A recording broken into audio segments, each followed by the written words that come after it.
Aisha Robinson. I am so excited to be here with you guys for the Comeback Champions Summit.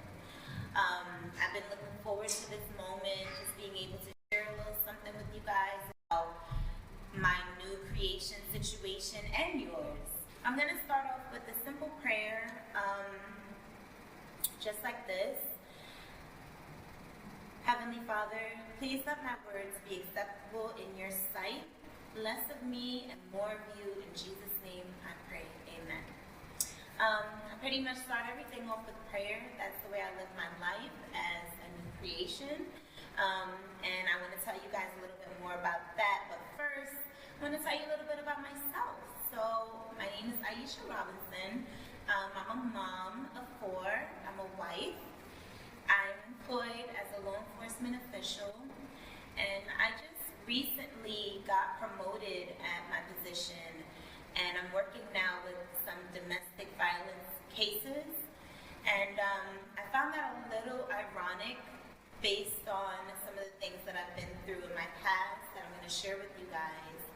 I was actually I am a domestic violence survivor.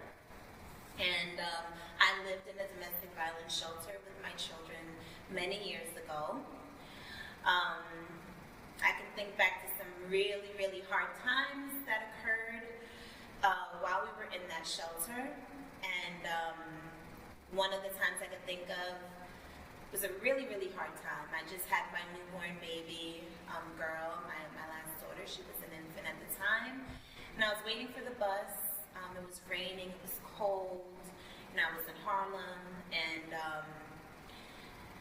I just felt really hopeless at that time. And the bus came, and I got on it, and, I kind of lifted my face up a little because I was crying and I wanted to dry up. And I saw at that time an advertisement for the job that I'm now employed at. So, it was a glimpse of hope in my storm. It was like God was there. He was always there, and I recognize that now, and that's why it's so amazing to just share this with everyone. So, what is a new creation, right? A new creation is what happens when you are born again.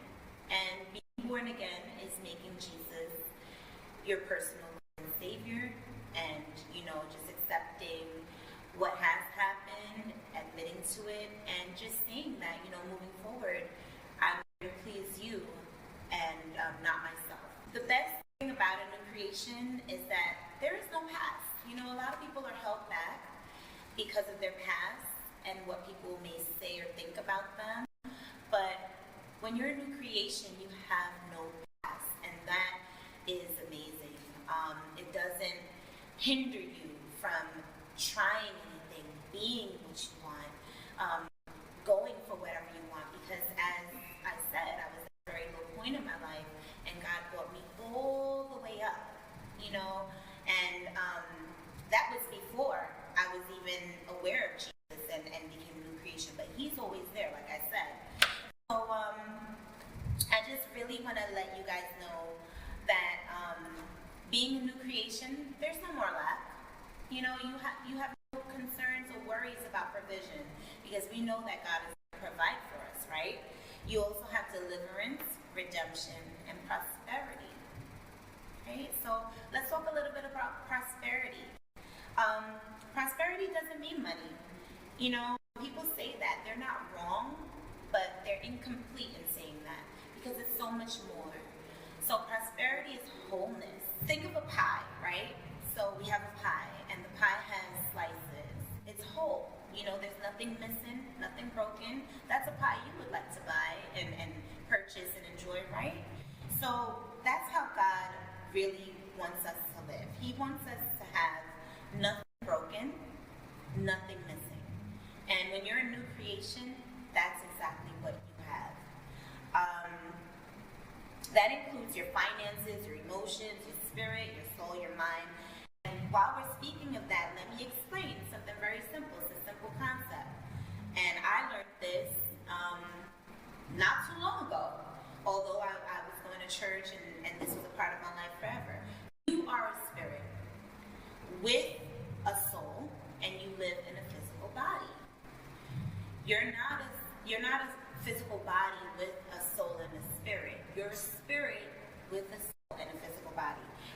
in your soul, the soul portion is your mind, your will, and your emotions, and your body is the physical part. I want to share with you 7 key steps to a prosperous soul, and I think it's going to bless you. So, the first step is meditating on the Word of God every day. That doesn't mean spending long lengths of time on reading the whole entire Bible from beginning to end, or, just spending countless amounts of time with ritualistic type prayer. I mean, just 2 or 3 scriptures. You really just want to tell God about something that happened today. Acknowledge Him. Hey, God, I know you're there. Holy Spirit, I know you're there.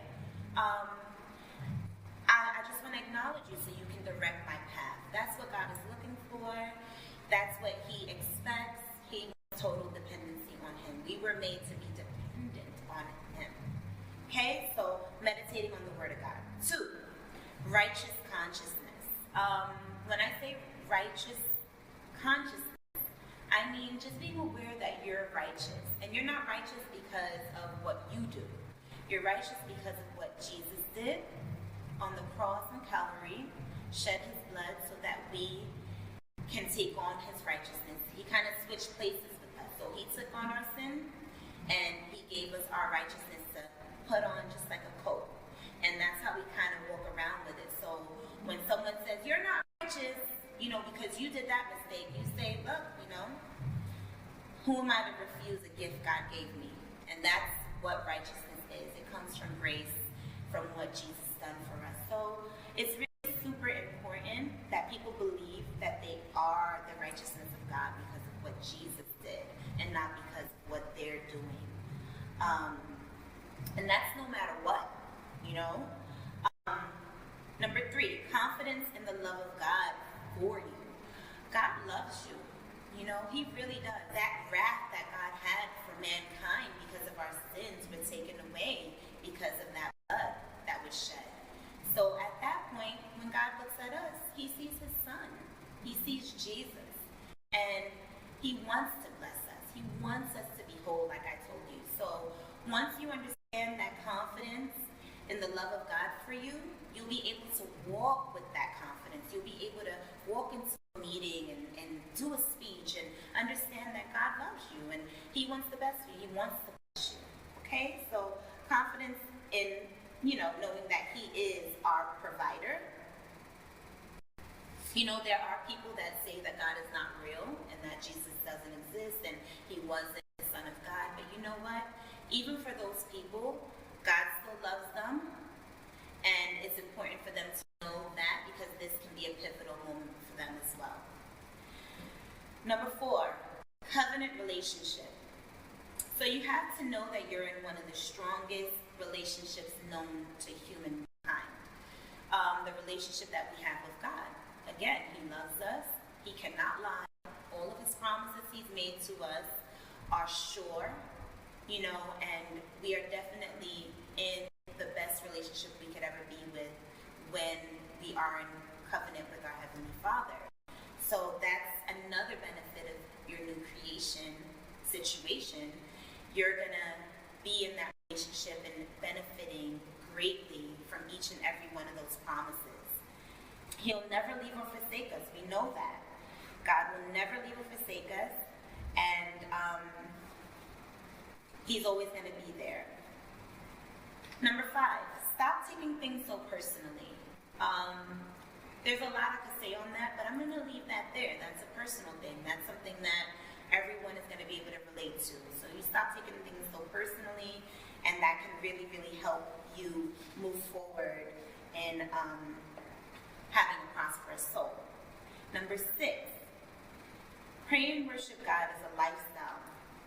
Not just on Sundays, guys. We're not just gonna turn the TV on, do virtual, because it's Sunday. We're gonna pray all the time. And a prayer is not just having to get on your knees. And a prayer will definitely be where you just close your eyes on the train, or You have that moment, sitting at your desk, or you're in the bathroom and you really have to excuse yourself because you need God. That is prayer. Thinking about Him. When we cry, He hears all those things. So definitely, prayer and worship, that's a lifestyle. That's going to be definitely a part of your new creation situation. And we're going to stop comparing. That's number 7. Stop comparing yourself to other people. Don't compare yourself amongst yourself. So, by doing those things, you're definitely going to see a change. You're definitely going to understand how prosperity is more than money and how it's wholeness, and you'll benefit. So, moving forward, I want to know, what are you waiting for to claim your new creation situation? What is it going to take for you to make that step to say, I've tried the rest, now it's time to try the best? I could say for myself, it was the best decision I've ever made in my life. And I'm just so thankful and so blessed. I am whole. I am prosperous. I am complete, nothing broken. And, it's a great place to be for anybody. So I just want to tell you guys that. And in closing, I just have a few questions that I want you to think about for yourself. Right? What happens when you trust God? That will be your Red Sea moment. Who is your source? That's your Garden of Eden moment. Where does your faith lie when you stand alone? Carry your cross moment. Who is your confidence in? Your David and Goliath moment. Can beauty serve others? Your Queen of Esther moment. Recognizing the voice of your Lord.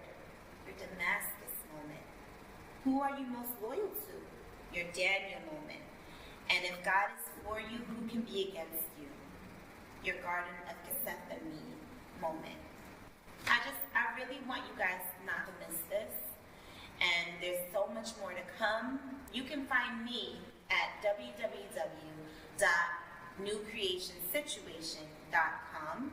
You can also find me at Aisha Robinson on Facebook, Aisha Robinson on Instagram, and Aisha Robinson on LinkedIn.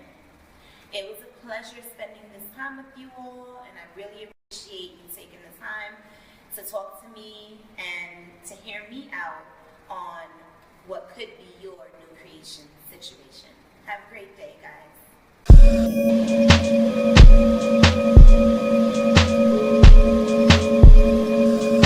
Hi, I'm Amelia Moore, aka Amelia is Moore. Before we go into today's topic, I want to give you a little background on me. I'm a CEO and have been one for over 25 years. I'm the founder and CEO of my own consulting firm, Buzz Builder BMC, and I currently do trainings on diversity, which I feel right now is so important. My focus is for women to learn how to empower themselves within the workforce. Many who hear female empowerment think that I only speak to women, but however, that's actually quite the contrary. My trainings are for men and women. And, my trainings derive from what I have learned from the School of Hard Knocks, as well as climbing the ranks of being, and overcoming the conscious and unconscious behaviors and actions from peers and superiors within the workforce, both male and female. So, my perspective on this topic differs from others who speak on the subject because most of the time my work ratio when I used to be in corporate America was me and then 50 to 100 other men. You know what I mean? And if there were women, it was maybe one or two others. That's it.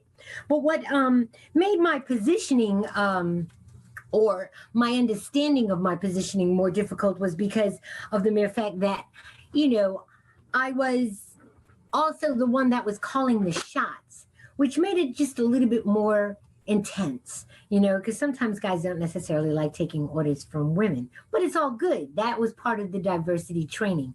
And I went through that School of Hard Knocks just because of that. But, at best, there might be one or two other reasons why I think that, that makes me the expert on this. But I hope after listening to this presentation, you understand why it's so important to me. So important that, I felt like there was a need to give back to the women and wrote CEO versus CEO just to understand the importance of diversity, because this is really a critical issue as it relates to the DNA of corporate America, and how understanding the differences really makes us better to find the similarities, which is the starting point of growing. And actually, succinctly, it's just, I guess I want you to know that I know a little something, something about something. Okay. And, if you do agree and you feel that, this was worth your while and that you wanted to learn how to transition from she to CEO, and if you're a male, understanding what that transition means, please put that in the chat right now. I want to know how to transition from she to CEO, because this is my first virtual. Most of the time I catch the energy from the audience and I know where to go. So this is really interesting, and the newness of where we're at, and I commend both Shay Brown and everybody, the whole Comeback Champion team, for making success still an option. And it doesn't cost you anything, like you all know. It just costs us our time. So here we go. So I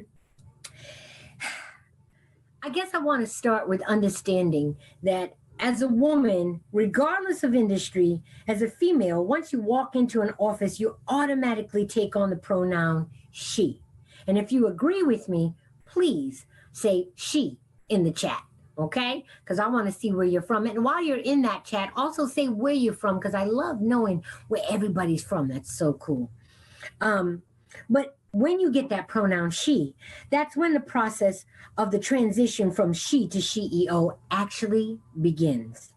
There are actually 3 stages. The first 2 don't involve you, yet the final stage is completely in your control. Stage 1 is questions and definitions.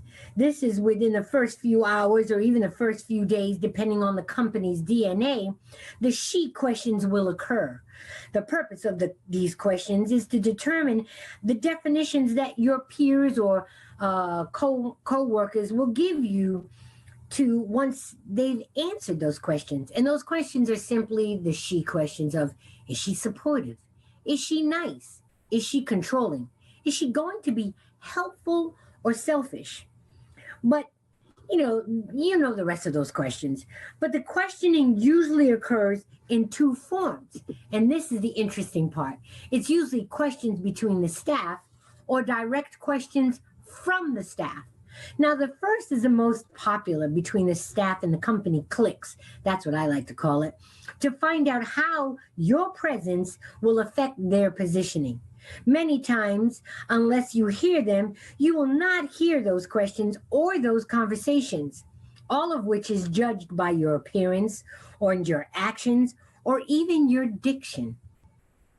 But those are the employees or superiors that want to know where you really, what's your real goal here? Is it to take their job? Is it to be one of their friends and join the clique? Or is it just to do your job, right? That's issue number 1. For direct questions, those are the employees or superiors that come to you and ask the 1,000,001 questions. And you know who they are. And if right now you're laughing to yourself, that means one of 2 things. Either you're one of them, or you're actually hearing in your head those questions that you're saying, gee, that's kind of personal, or, that's kind of insensitive, like, how old are you? Or, why did you take the job? Or, what are your life goals? Really? On my first day of work or my first week of work? Is that truly necessary? The answer to that is yes, because they're really trying to figure you out. And as they're trying to figure you out, that's when you must decide how you're going to transition from that she to CEO. Now, stage 2 is the actual assessments and affirmations. So the questions actually transfer from, is she nice, to now actual statements of their assessment of you. Man, she is really nice. She's really private, or she doesn't talk that much, or she's nosy and asks too many questions, or she's a diva. Look how she dresses. It's too nice for the office, etc., etc., etc. But what's really happening about this is you're still in the she mode. Okay. And what's happening is now from them asking who you are, they've made the decision in who you are, all defined by them and not you.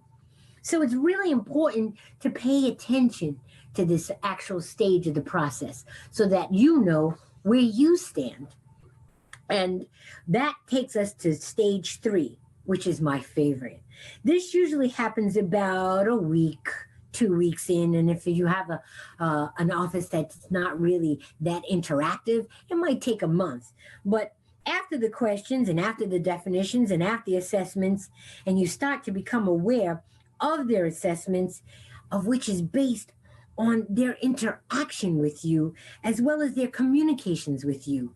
So as you start doing your job, start paying attention on how people are treating you now versus the way they treated you at the very beginning, because that's an indicator of where the she affirmation is or the she assessment is.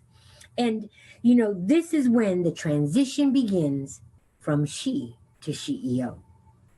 Now, before I go into the third stage, I think it's imperative to define a CEO. The term CEO was created to, in like 1996, when a sister friend of mine, Saida, decided to write a book that would encompass the advice of like 96 women who were explaining how they navigated their success. As we began to review each story, we began to see a common thread. That common thread is each woman made a decision to take control of her career trajectory. And whether that was redefining her role within her company or finding and redefining her growth pattern to grow within the company, or better yet, even decided to start her own company based on her reflection and definition of her goals. The second common thread was each woman expressed how they had to get past the she syndrome and position yourself as an asset within the company instead of the female employee. This is when the team CEO, this is when the term CEO actually gave birth because the women were taking control. They were they all had leadership mentality for their own destiny, whether it was to lead their team or their own company.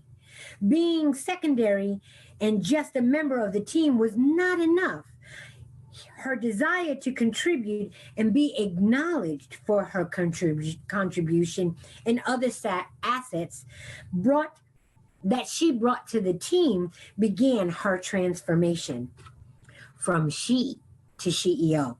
Succinctly, a CEO can be that woman who runs her own company, but she really is the woman that runs her own destiny, defined by her. So now I can identify stage three. Stage three is the redefinition of she to acknowledge her and you as a CEO. Now, in this stage, there's two important factors. First, you are in control. No longer like stage one and stage two, others had that role. You now take control of that role. And it's establishing a redefinition of you so that you're not the she anymore, but you're actually the CEO. Now, to give you a perfect example of that, I want to talk about my experience. When I was, sometimes when you're a woman who is tough and assertive and holds your ground and doesn't really sway to the popular decisions or the popular opinion of the office, especially if you're superior, you get that nasty B word. You all know it, and I'm going to say it for the sake of definition. A bitch, right? And basically, what they're doing with that term is to try to take away your power or your self positioning, because you are in control. And maybe some people don't like the way you're managing or are so comfortable in their negative ways or negative behaviors that's not really positioning the company to grow. And you now have the dubious job to do that. They quickly give you that term because you're not going with the program. Well, you as a CEO had to put on that CEO mentality. And that's exactly what I did. Now, the conventional way when you get a negative term like that is to go to, HR and file a complaint. Well, that's all well and good, but that doesn't necessarily position you or affirm that you know what you're doing and that you can take control. Because when you do that, now someone else is solving your problem for you. So, what I did when I was called that negative terminology was I put on my CEO hat and took control. I said, I know what I'm going to do. So the next time when everybody was convened, because when it happened to me, it was public. The whole team was together, and this one individual decided, you know what, you're nothing but a B. And I said, oh, really? Okay. And I didn't react. I just said that, nothing more. The next time we had the meeting in the public forum, I said, you know what? Before we start this meeting, I want to address a term that was addressed to me to let you understand the definition of that word is to me, so that if you ever so choose to say that to me again, you know what you're saying to me. And then I went on to give the definition. I redefined the word as beautiful, intelligent, talented, corporate hustler. When I did that, everybody in the room began to laugh because the room, as I mentioned before, was predominantly men. And he was trying to take control from me. So because his way was the way that he felt we all should do. And I was like, no, you're going to do it this way. Well, when I did that, and after everybody was like, whoa, woo, I went on and turned it into a game so that he didn't feel offensive, but actually poignantly said, if you don't like the game, baby, learn how to play it better. Because yes, that's me. But I want to bring to your attention, nowhere in that did I say that I was negative. I just told you what my assets are. So now, and what I bring to the table and what I bring to the team. So the next time you want to call me that, thank you for complimenting me on what I do. Do you see how that redefinition had that impact? Sometimes, as women in business, we must really look at that. And we must, express our passion in a way that it really denotes passion and not necessarily emotion, which is what they always try to stick to you when you're a female that doesn't necessarily go with the program and knows how to take control of the room and the goals that the company has assigned for you wherever you lie within that hierarchy. So that's one good example of stage 3. But, I want to go on and say that, it's not just about that redefinition. It's also about moving forward and taking that baton and passing it to the next person. So, it's when you do that, you're actually showing that you are a leader and that you are being that CEO, and no longer are you the she. And when they use that she, they're also going to change the way they use that she by saying, boy, she don't play. Oh, boy, she. And you also give them like, CEO, darling. So that they're now defining and you're redefining who you are and what your role is. Because, see, the power of redefinition is learning how to redefine yourself and your positioning within the corporate structure. It's imperative, especially if you want to move up the corporate ladder or expand your company if it's your own company. Dealing with that adversity is key, but not with emotion, with definitely redefinition so that they can begin to understand who you are by terms you have assigned to yourself. Which leads me to an important critical analysis of questions. Anytime and every time they are presented to you, asking these 4 questions will help you any and every time you are in step 1 of the assessment stages of you and your productivity or positioning with the company or your company DNA. Always remembering that there is value being the CEO and not just the she in everything you do. Before I go into the critical analysis of questionings, I feel like I should explain the reason why this is so important before I state the 4 questions to ask yourself before you answer any question. This rule is imperative regardless of gender, or something I teach all of my teams to ask themselves before they answer any question asked of them, which leads to me to discuss the blessing and the curse at times of being a woman in the workplace. What is that one factor? Women are nurturers. Historically, women are nurturers. We are raised to have that mentality. And even though over the years it's changing and being redefined, the rule that girls and or women are the ones that support you, nurture the children, and protect the emotional status of their loved ones. That ideal gets transferred into the workplace as the helpful hand. Many times, women in the workforce, and again, it's changing, but many are in supportive roles, such as, many start as the assistant or the secretary or the manager or the vice president, not the president. All of these roles that helps the next person in charge to continue to do their job and do their job well.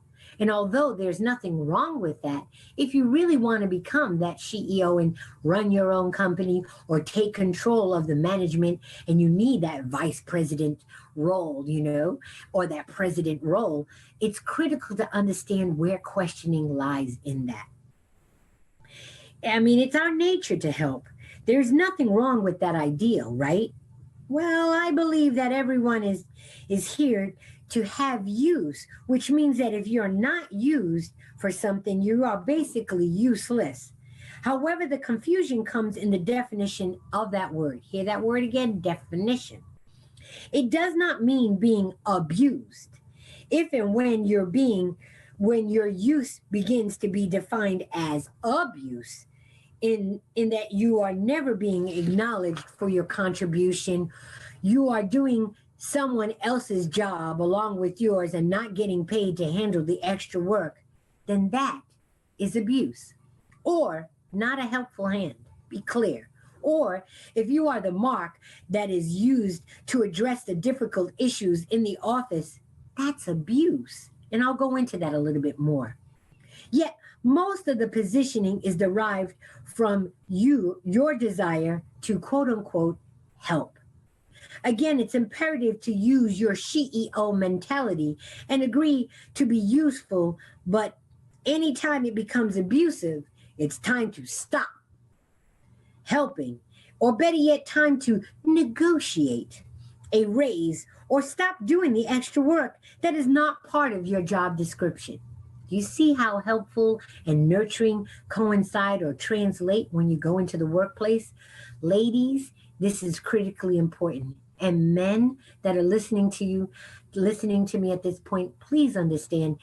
I understand that it's not a conscious thing. It's the way we're nurtured. It's the misquoted understanding that I'm here to help, but I'm also here to lead, especially if I want to be an executive or CEO. Okay. So now that you know the dangers of being helpful instead of doing your job, so that within the company structure you are used and not abused, let's talk about the 4 questions to ask yourself any and every time you are asked the question. Ready? Here they are. The 4 questions to ask yourself are, why are they asking me this question? Who gains from the information given? And how can they use this information? And last, should I even answer this question? Let's review each question and the purpose or rationale behind each question. Question 1, why are they asking me this question is key. Sometimes someone wants to say something, but they don't want it to come from them, especially if it's correcting a superior. So they will ask you the question so that they can go to the superior and say, Amelia said. Now, what that does is they're not lying, but they fail to say that they asked the question. So when the boss comes to you and asks if you said it, they never ask, what was the conversation that your viewpoint came up on, or what you said came about? They will just, that's way too easy. So what they'll do instead is just ask you to answer the question. Why did you say that? And now that has positioned you on the defense. And what's really bad about that, when you were just volunteering information or just having a simple conversation, right? Quote unquote, off the record, is that now maybe that relationship you had with your superior is now being challenged. And maybe when you never had a problem, now your boss or your superior is looking at you side-eyed because of what your coworker said, utilizing something that was supposedly off the record. So why are they asking me this question? It's a very critical question to ask when somebody asks you a question. Question number 2. Who gains from this information given? Many times, the she who wants to help is also the creative one in the team that looks at the whole map instead of just the destination. That perspective is very valuable. It makes you a valuable asset to the developing of the company. Yet, if you just think of yourself as the helping hand instead of contributor, you are giving someone the answers to questions that could catapult him or her instead of you. Let me say that again.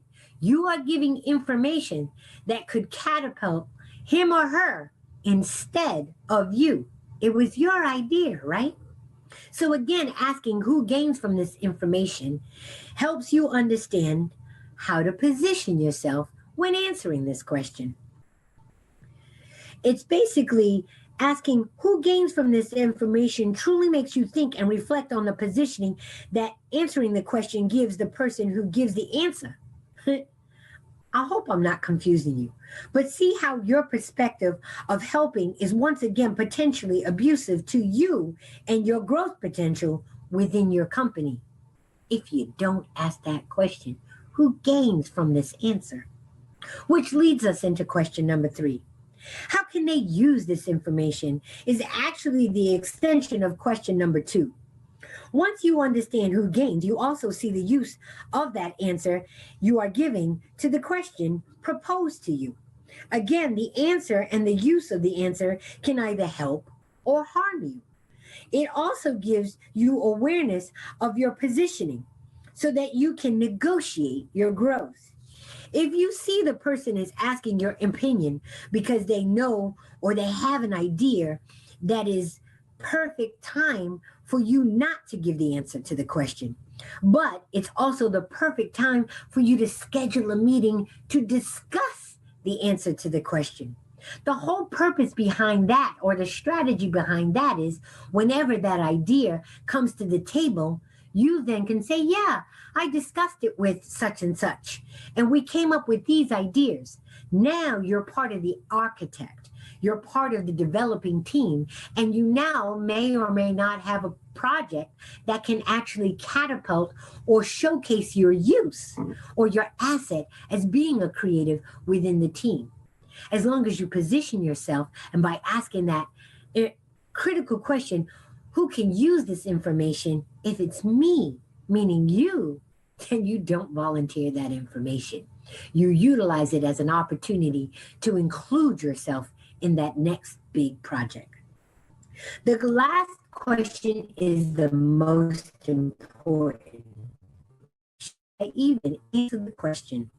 Sometimes no answer says more than any diplomatic answer possible.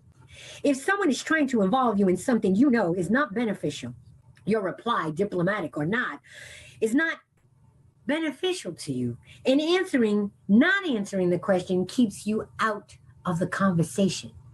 So sometimes, people will want to include you because they'll know that you have value, or that maybe the superiors value your opinion, and say, yeah, I talked to Amelia about it.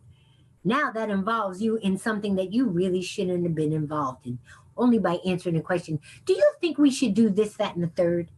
When you know daggone well you shouldn't. So I hope by giving you these 3 stages of how to transform from she to CEO, and also the importance of the 4 questions to ask yourself so that when stage 1 happens, you know how to answer it, will help you navigate that transition from she to CEO. So I just simply want to say thank you, Shay Brown, and everyone from the Comeback Champion team for this wonderful opportunity. And I also want to give you a special offer. I'm willing to give 20% off of any of my services, including my consulting, if you just log on and say, hey, I was part of the Comeback Champion Summit. And you can contact me by using the group of the Comeback Champion Nation, because it really takes a village, and I'm so happy to be part of this village. And if you want to contact me, follow me at Amelia is More or LinkedIn Amelia Moore. And with that, I want to say, please understand the importance of not just being a she.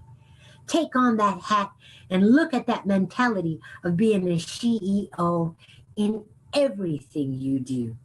Because when you do, the respect, the positioning, and the championship comes, and your comeback will be successful. Till next time, see you later.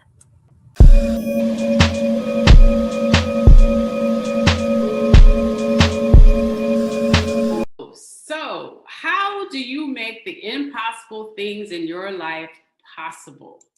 Let's talk about that.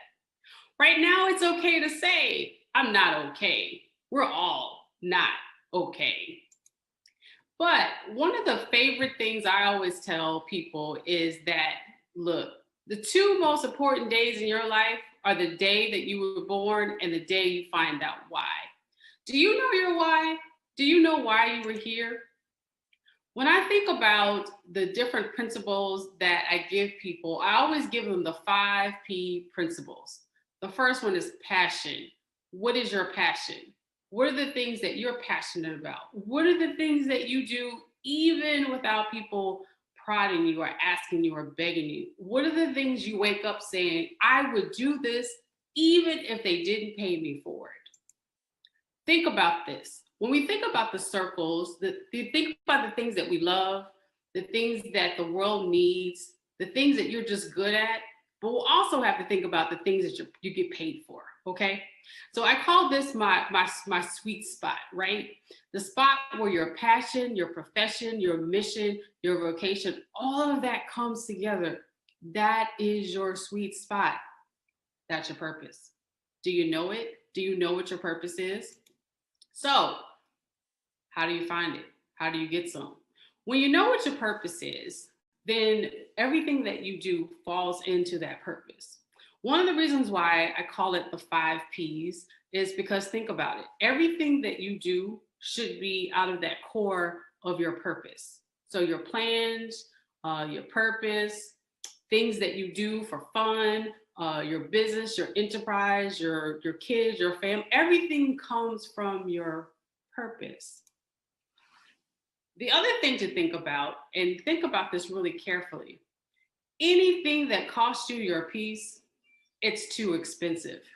It's too expensive for you to think about those things in your life that cost you your peace.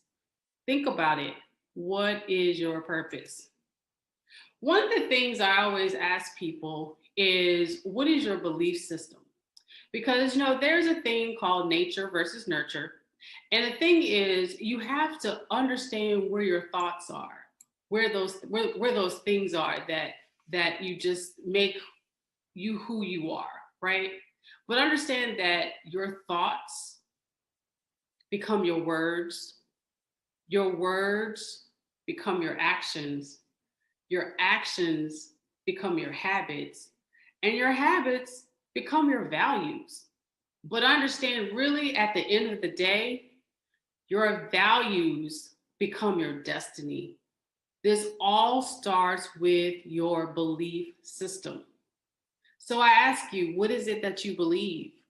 Because whatever you believe, that will help you find your purpose, and it will help you find your passion. The other thing to think about is, what's the plan? What types of plans do you have?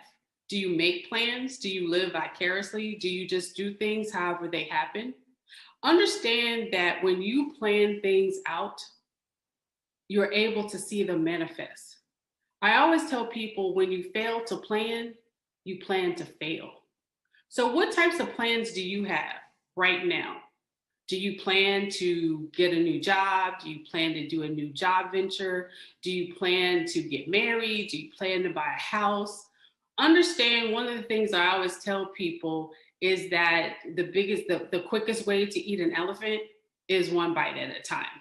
So you have to do things in little bitty increments in order for you to be successful.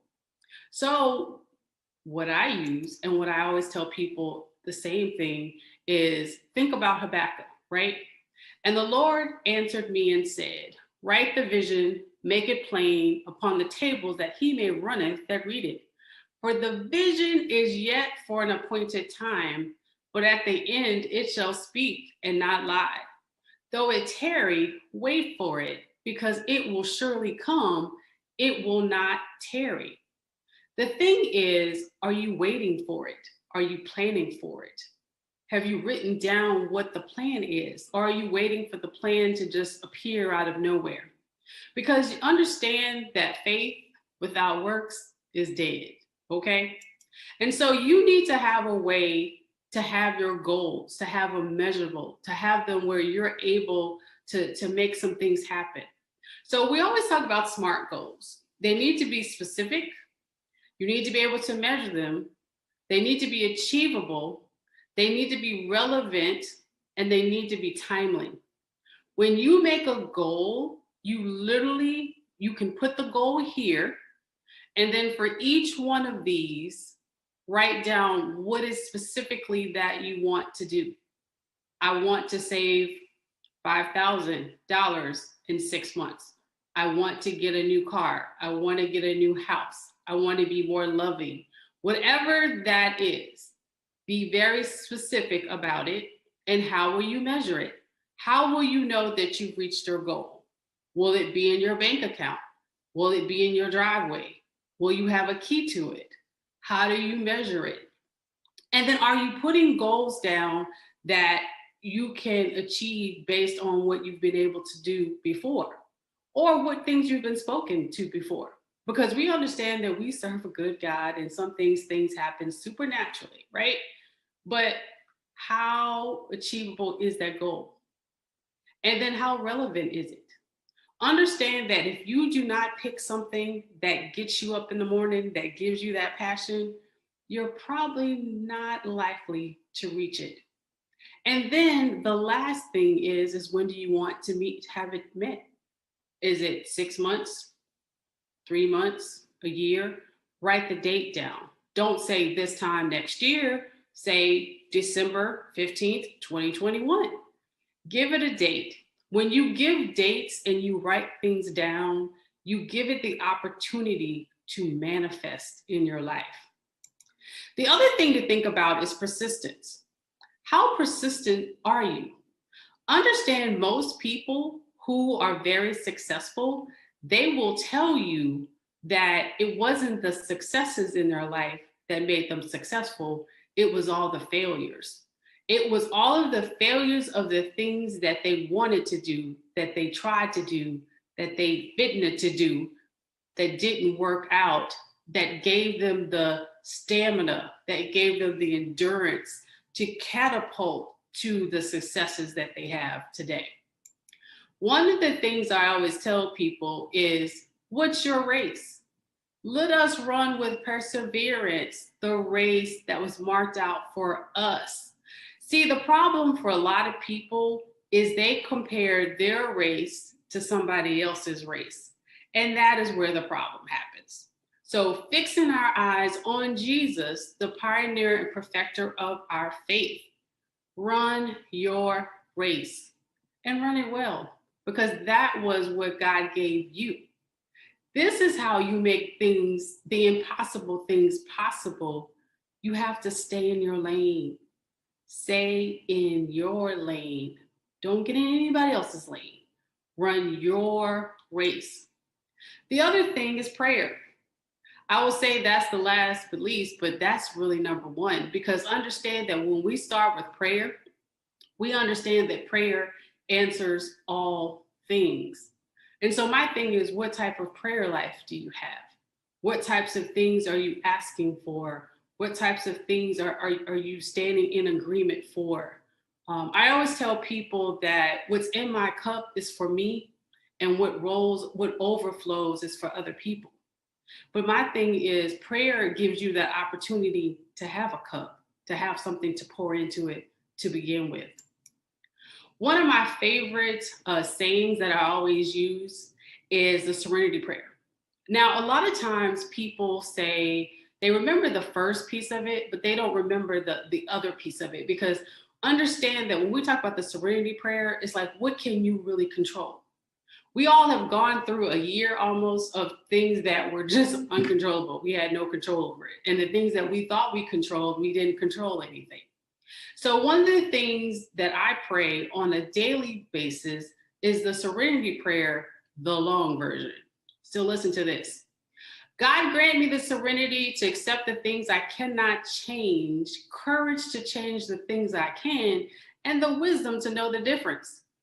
Living one day at a time, enjoying one moment at a time, accepting hardships as the pathway to peace, taking as he did this sinful world as it is, not as I would have it, trusting that he will make all things right if I surrender to his will, that I may be reasonably happy in this life and supremely happy with him forever in the next.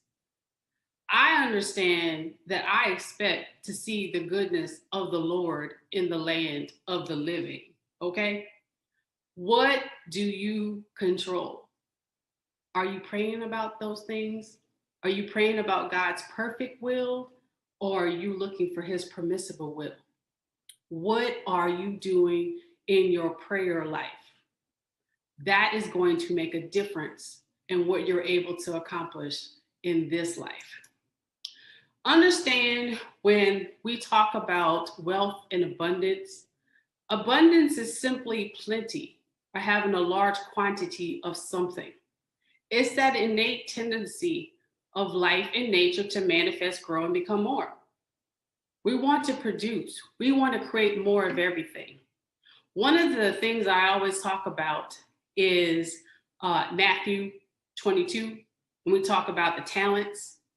I always ask people, how many talents do you have? Do you have 5? Do you have 2? Do you have 1? How many talents do you have? Because understand that whatever talent and gifts and abilities and skills that the Lord has given you, he's expecting for you to capitalize on all of them. All of them. So what are you doing to make things grow? Because understand that when you are a steward and you are helping others, you will always find possibilities in things that other people are just not able to do. The other thing to think about is just think about this. God is who he is all the time. All the time he is who he is. And the one thing that you have to think about is the fact that we only have a minute, 60 seconds in it, forced upon us, can't refuse it, didn't seek it, didn't choose it. But it's up to us to use it. I must suffer if I lose it, give an account if I abuse it. Just a tiny little minute, but eternity is in it. And my last thing is, we think about the P's. I told you about passion, purpose, having a plan, persistence, and prayer. Those are the 5 P's in life that make the impossible things possible. Reach out to me on social media. If you look at me, coach.me, I'm the hope dealer. We have to understand that happiness is a habit. I specialize in relationship coaching, recovery, divorce, death, and domestic violence. Look out for me. Thank you so much for this time. I look forward to meeting you, and I hope that you will make the impossible things in your life possible. Bye for now.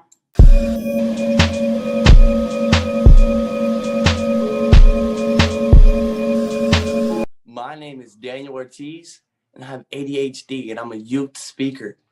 And what I'm going to talk about today is how to be great, how to serve greatness with having ADHD. And you know what the best part is I beat the odds of having ADHD. See, society likes to push it to the side and give us this negative bubble of we lack discipline, we're not consistent, and we will not achieve our goals or never be successful. But once again, I beat the odds of that. And I had teachers telling me that I wouldn't admit to my goals, that I would never be nothing in life. And it was just negative after negative after negative. But let me tell you what, I never let that stop me from doing what I wanted to do. And that was to provide for my family and also be successful in a lot of areas of my life. And the way I did that was I was consistent, I was disciplined, and I was persistent. See, discipline is doing something that you don't want to do, but you have to order enough to get to that next level. See, the only discipline I knew was when if we did something bad as a kid, and obviously our parents disciplined us, right? But I finally figured out the other meaning of discipline, and that is so critical in your success. If you're an entrepreneur, if you're a business owner, or if you're just trying to apply that in your daily life, or if you have chores, discipline is very, very critical, and it's helped me along my life, my journey. Consistency. Consistency is doing something over and over and over and over again and never changing the formula. See, I had a problem with that too, because having ADHD, our minds go a mile a minute. Now, I don't know if you ever driven a fast car before, but that's what it feels like. Going 150 miles per hour, imagine that in your brain. Crazy. So I mastered those two things because the number one goal is I want to be successful. I didn't want people to dictate my life. The 97% of the people dictate my life and tell me that I wasn't going to be nothing, because I know that God put me on this earth for a reason. I know that he created me to do his work. And so having ADHD, they say it's a disorder. What I say, it's a superpower. And I just want to give you just a little bit of my life story. I struggled in school, and I didn't have the resources or the help that I needed to get to that next level of my education. But did I let that stop me? No, I didn't. I kept pushing because I knew that I had it in me to graduate. I knew that I wasn't dumb. I was smart. I just learned differently. And so what I want you to know is that if you do have ADHD, don't give up on your dreams, don't give up on your goals, and don't give up on your ideas, because ADHD people are very creative. We're innovators, we're motivators, and we're critical in society. There's 70% of the CEOs in America have ADHD. So we have to be motivators. And so there was this one mentor that I had, and he gave me this quote by James Allen. He said, people are so anxious to change their circumstances, but not themselves. And what I got out of that is that we like to say, oh, I need to make more money, or I need to get this job because this is what's going to change me. This is what's going to change my habits. But for my success, I had to change myself personally in every area of my life before I could change my circumstance. Because when you change yourself, when you're disciplined, consistent, and persistent, that's changing yourself. When you apply those three things, your circumstances change. People see you different. You get different opportunities. You get in different rooms. And those things help you to solve the obstacles that you have in your life, because you may hit an obstacle or you may hit a wall and you don't know what to do. Well, discipline is going to help you apply that, because it's going to make you do things that you don't want to do instead of taking the shortcut.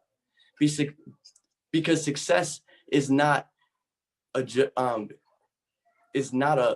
sprint. It's a marathon. It's a jog. So you have to enjoy that process, because if you don't enjoy that process, then you'll never understand your failures and where you messed up to go back and make sure that you don't make those mistakes again. And so I want to say that I started at Art Band in 2018. And I remember that people said, don't go. You won't make no money there. You won't succeed there. Just do a regular 9 to 5. Just get a regular job. And I decided to take the leap of faith. I decided to let God direct me into where he wanted to go instead of me directing myself. And so within that year, I made 6 figures selling furniture. And people said that I would never admit to my success, to my goals. I lacked discipline. I lacked consistency. I never was going to be anything. But I kept my mind to my goals. I kept what I wanted out of my life, and I kept going. I kept pushing. I was determined. And sometimes you have to be determined to get to that next level, because it might not happen overnight. It might not happen over a week. It might not happen over a month. But if you keep pushing, you will get there. So if you're starting a business, right, or you're starting an idea, don't get discouraged because listen, success doesn't happen overnight. Now, I'm not saying it's impossible, because it is possible sometimes, but just enjoy the ride, enjoy the journey, enjoy it, because ADHD is also a process. We have to understand where our strengths are, where our weaknesses are, but don't always focus on your weaknesses. Always focus on your strengths, and always be that next person willing to learn, willing to gain more knowledge. And I want to let you know that the big resource in my life was Christ. The biggest resource. He guided me. There was times where, I did want to give up. I'm not saying that I was perfect and all these things fell in my lap, but I was blessed enough to get what I wanted, even when I didn't even deserve it. So I want to let you know that anything is possible in life. Number one, if your resource, you put God in the center of your business or in your life, personal life, business, whatever you want to call it, that's the number one resource I used. And then I backtracked. I got consistency, discipline, and being persistent. And I applied all those in my routine. Now, was it easy? No, it wasn't easy. It was difficult sometimes, because trust me, there's a lot of things that I love to do in my professional, in my career, but there's also the little things that I don't like to do. And those are the little things that you have to be disciplined with to get to that next level. Because when you do that, like I said, when you do that, that's how you overcome those obstacles. That's how you overcome those rough times and those times where you don't know where to go or you don't know where to direct yourself, because that's just going to build your character. You never want to act outside your character. And so I was the number one salesperson, in my company, and I couldn't thank my mom enough. I always give her gratitude because she helped me along my journey. She helped me along my success, and I just can't thank her enough. And so I'm just very, very blessed and just very humble that with what people told me what I wasn't gonna be, I am today. And I was a part of the 3% of America's population of money earners. So the 97% of people that told me I wasn't gonna be nothing, listen, I'm something, and I'm blessed. And that's something they can never take away from me or you.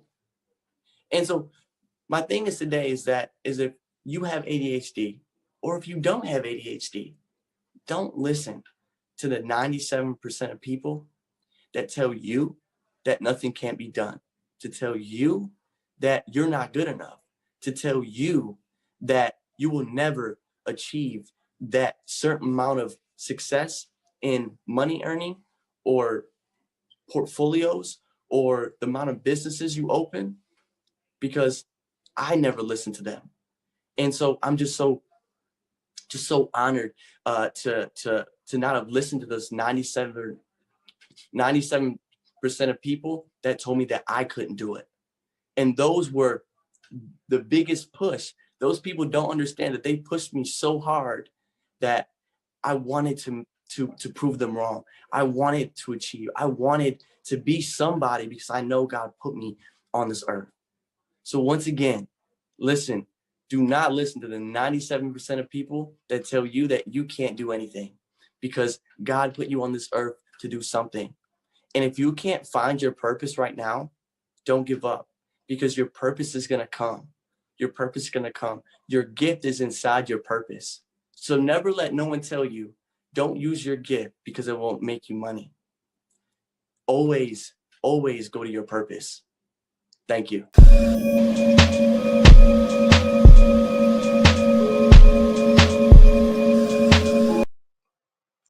Hello, my name is Dawn Churchill, and I am blessed to be the National Coordinator for International Christian Dance Fellowship USA. I am the founder of Dawn Churchill Enterprises, and I am the author of From Depressed to Fit and Free, as well as my most recently published book, God's Fiery Passion for You. So my entire life mission is to empower quitters to embrace a lifestyle of faith and possibilities. Now, you can connect with me at dawnchurchill.org, or you can even go to dawnchurchill.com, where there are free resources available to anyone who joins my eList community. So I more than welcome you to do that. So why do I spend all of the majority of my time inspiring and empowering quitters? Well, because I once was one, yeah. So for one reason alone is that I believe that everyone, and I do mean everyone, including you, was created, fashioned, designed, equipped to thrive and not just merely survive in life. Of course, with the right coaching, the right training, the right education. But so not that long ago, every time I would muster the courage to try to get back up again, it seemed like life threw me like 10 more curveballs that would just like knock me down. And so it was about in my mid to late 30s, and no, I'm not going to tell you how old I am, but something surfaced within me, honestly, with a vengeance. And it moved me to become more determined to get up, and not just to get up, but to stay up. And so, you know, no matter how many times I might have to fight back to get back up, you know, if the circumstances of life put me down, I had just decided that I was enough was enough. So you see, one of my personal relationships, which will remain nameless, but one of them failed. And it basically, the aftermath left me in a really, really deep depression. And not to mention that I had become obese. So my highest weight was like 255, 260, and I'm about 75, 80 pounds lighter than that. And if you can do the math, and you can figure out how much I weigh, but anyway. But so anyway, that failed relationship, it was the impetus. Definitely, it was my relationship with God that was the key factor, but the failed relationship is kind of what made me say, okay, time out, we got to figure this out. So before I go any further, I do want you to know that every time I speak, every time I share, I do share biblical principles, and I am unashamed about my relationship with God. So if that bothers you, then I am probably not your girl. So if that bothers you, you should probably keep scrolling. But anyway, so basically, each of us have a story. Mine is likely not that much different than yours. We've all experienced trauma in our life in some way, shape, or form. So all of us have experienced rejection or ostracization, or maybe verbal abuse, maybe physical abuse, maybe sexual abuse, maybe abandonment. It just, we've all experienced something that has left a mark on us. And unfortunately, it shapes our view of ourselves. It shapes our view of the world around us. And it also shapes the possibilities of what our life on earth could be, and honestly, what it should be. So long story short, in my book, From Depressed to Fit and Free, I just narrate the journey that I traveled. I recovered from a debilitating 7-year depression. Now, when I say debilitating, I mean that not only was I on antidepressants, not only was I on anti-anxiety medication, but I seriously contemplated suicide a couple of times. Like, it got so bad that I couldn't even get out of bed or off the couch for like a couple of weeks at a time. And so not only was I suicidal, not only was I 100 pounds overweight, but it just seemed like every time I tried to crawl out of this mess that I was in, I just lacked the strength to do so. But one day I made a decision, and that's the first thing that I want to talk to you about. So as I crawled and scraped my way out of this season, something bigger than myself told me that I didn't have to keep wallowing in the mud the rest of my life. And although I know it was God's strength, it was honestly my choice. And that's the first point I want to make to you. So today my topic is you were created, you were fashioned, you are totally equipped to survive. To thrive and not merely survive. I want each of you to walk away from this knowing that there is something more than just survival mode for you. And unfortunately, many of us on the face of the planet, we're thriving in a few areas of our life, but we are merely surviving in several others. And I want you to know it's possible to have a thriving possibilities in all areas of your life. But anyway, so I know it was my strength, it was my relationship with God, it was his strength that enabled me to get up and keep getting up. But honestly, it was my decision. There was one day I will never forget, I was taking a walk around the neighborhood and I got so angry inside of me and I literally yelled to the heavens. I didn't even care who heard me. And I said, I will never be depressed again. Now, mind you, I said it a lot louder than that. But it was that choice. It was that choice that I made that I would never be depressed again. Now you have to understand, my depression started when I was about 8 or 9 years old, and it had lasted for about 30 years. So when someone who has struggled with depression off and on for 30 years, it is ingrained in your psyche. It is ingrained in your mind, your will, and emotions. It's ingrained in your responses. It's ingrained in everything. But I made this choice that I was never going to be depressed again. I made a choice I was never going to walk in fear again. I made a choice I was never going to be broke again.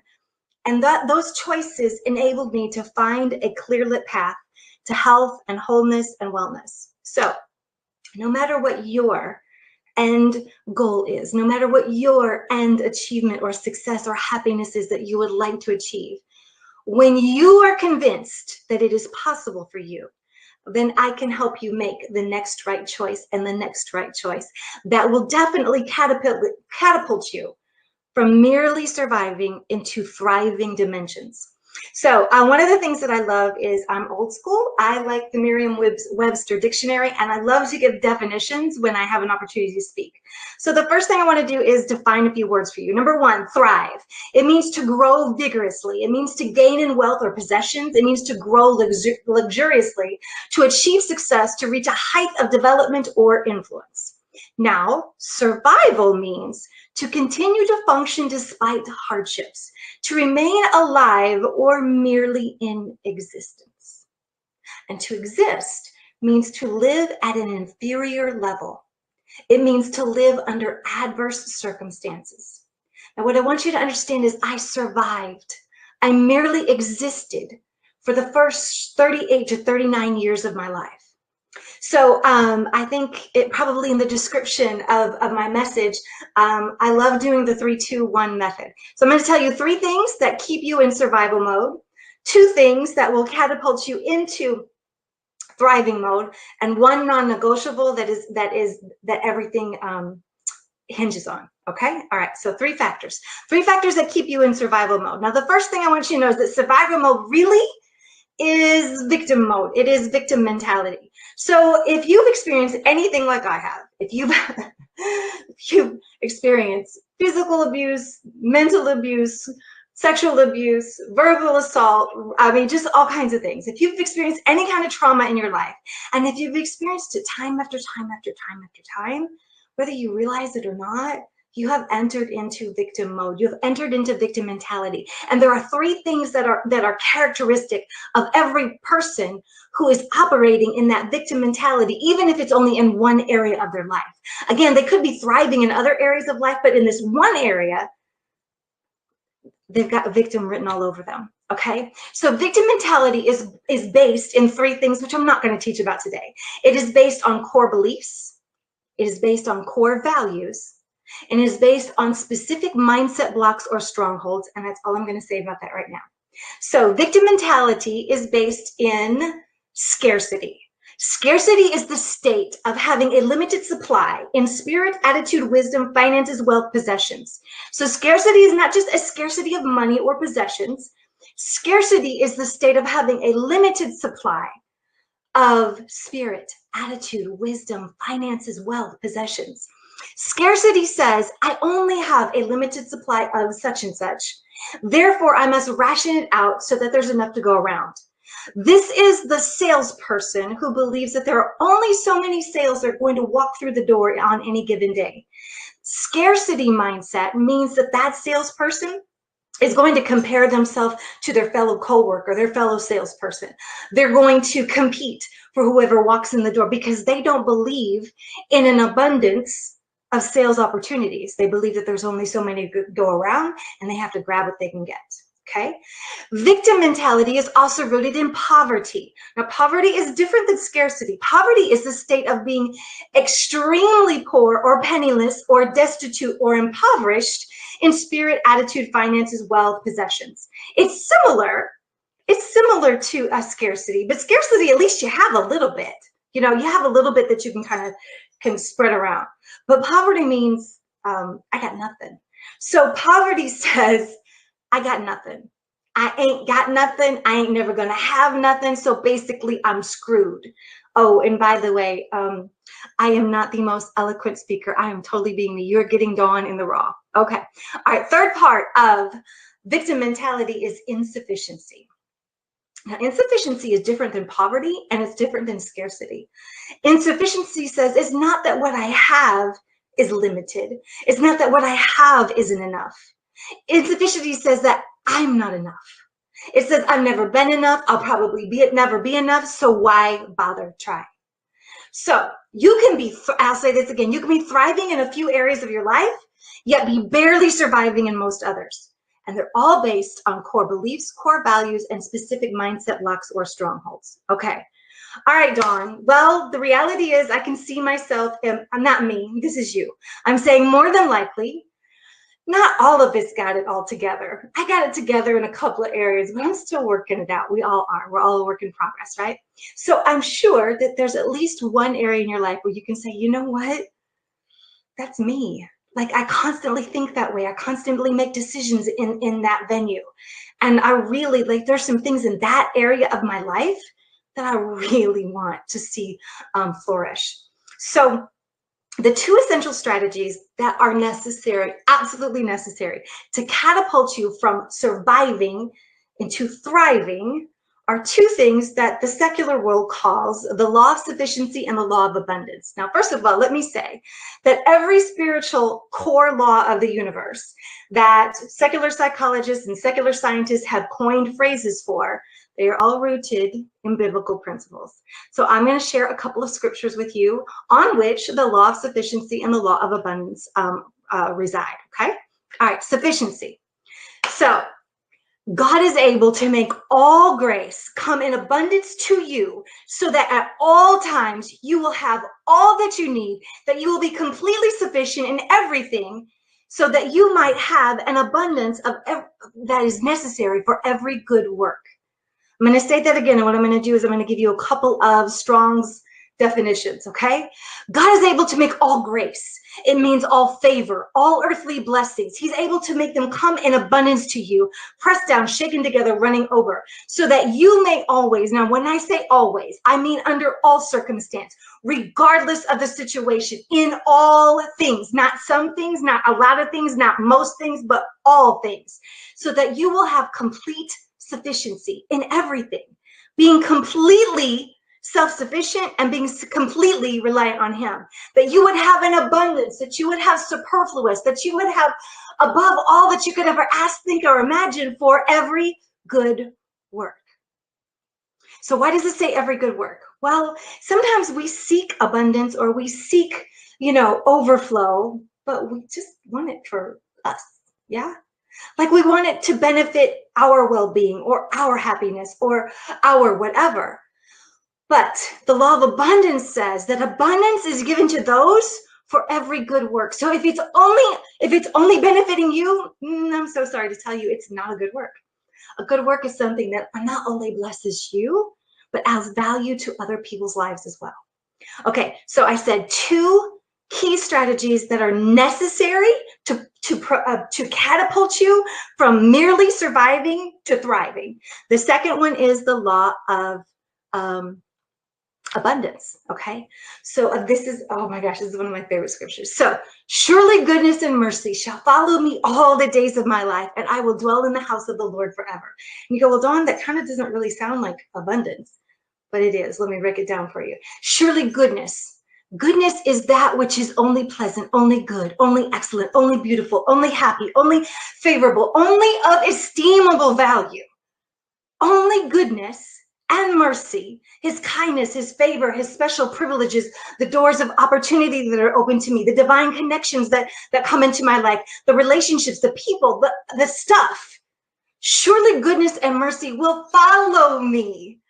I love this word. This word means it will pursue me, it will chase me down, it will ardently follow me until it overtakes me. So the law of abundance says that surely goodness and mercy will follow me down and chase me down all the days of my life, and I will dwell in the house of the Lord forever.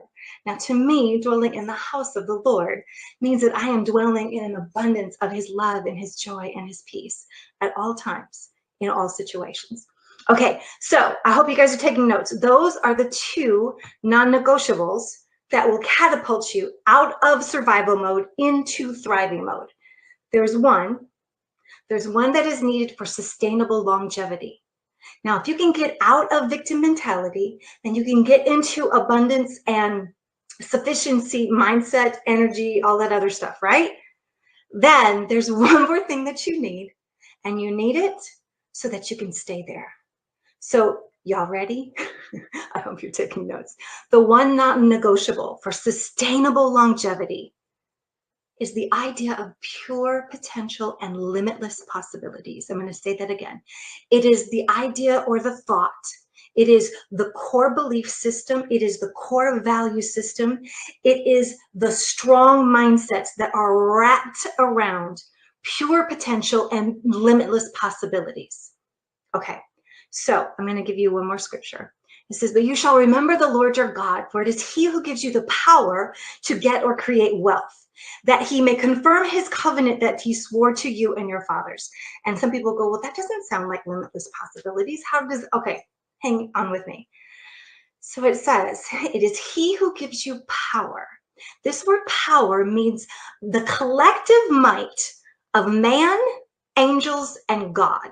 I must say that again. This word might or power in the Bible means the collective strength of man, angels, and God.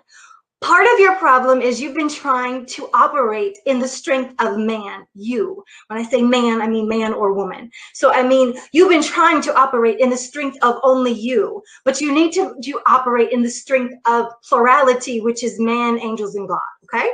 So that word says, it says that he has given you power to make or create wealth. Now, this word wealth is not just riches and substance and possessions, but it is also, it is like the multiplicity of powers that have now been magnified and now are equivalent with valiant ability and armies and forces. So I'm talking like the Army, the National Guard, the Navy, all of them collectively together. So it says that he gives you the might and the strength of God, angels, and man collectively together so that you can create and multiply, so that it is now like you have the resources and the strength of the collective forces of our entire nation. So if you can embrace that, if you only knew, actually, I won't go into this one, but the Bible says that God made man just a little bit lower than the angels, and he clothed us with glory. And so what is my big promise to you? If I can get you for just a few minutes, if I can get you to agree with me that you might just have the seed of limitless possibilities of pure potential inside of you. If I can get you to believe for just a few moments that it just might be possible for you to achieve your greatest desire, then and only then can I help you. But see, the problem is that some people, that they're still so stuck in this rut. Even if it can be in all areas of life, it can just be in one area of life where they haven't yet turned the page yet to realize that there is limitless possibilities available to them. They just haven't explored all of them. So if I can get you to believe that for just a moment, if I can get you to admit that there is even the tiniest mustard seed of possibility and potential within you, then I can help you take the next right step and the next right step and the next right step that cumulatively leads to your greatest desire. So that is what I want to leave with you today. If I haven't inspired you yet that it's possible, then I'm not your girl. But if you've chosen the possibility that maybe you can do this, then I want you to visit my website at dawnchurchill.org, and I want you to request some more information. Guys, thank you so much. I hope you have an amazing day.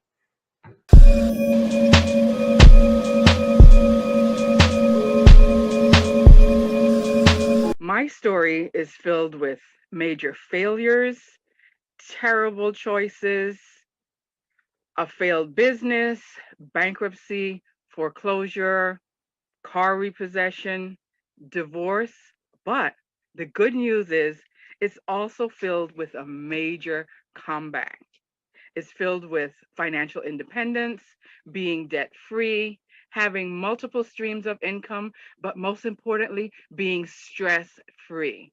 Peace of mind, I assure you, is worth more than silver or gold. It is well in my soul.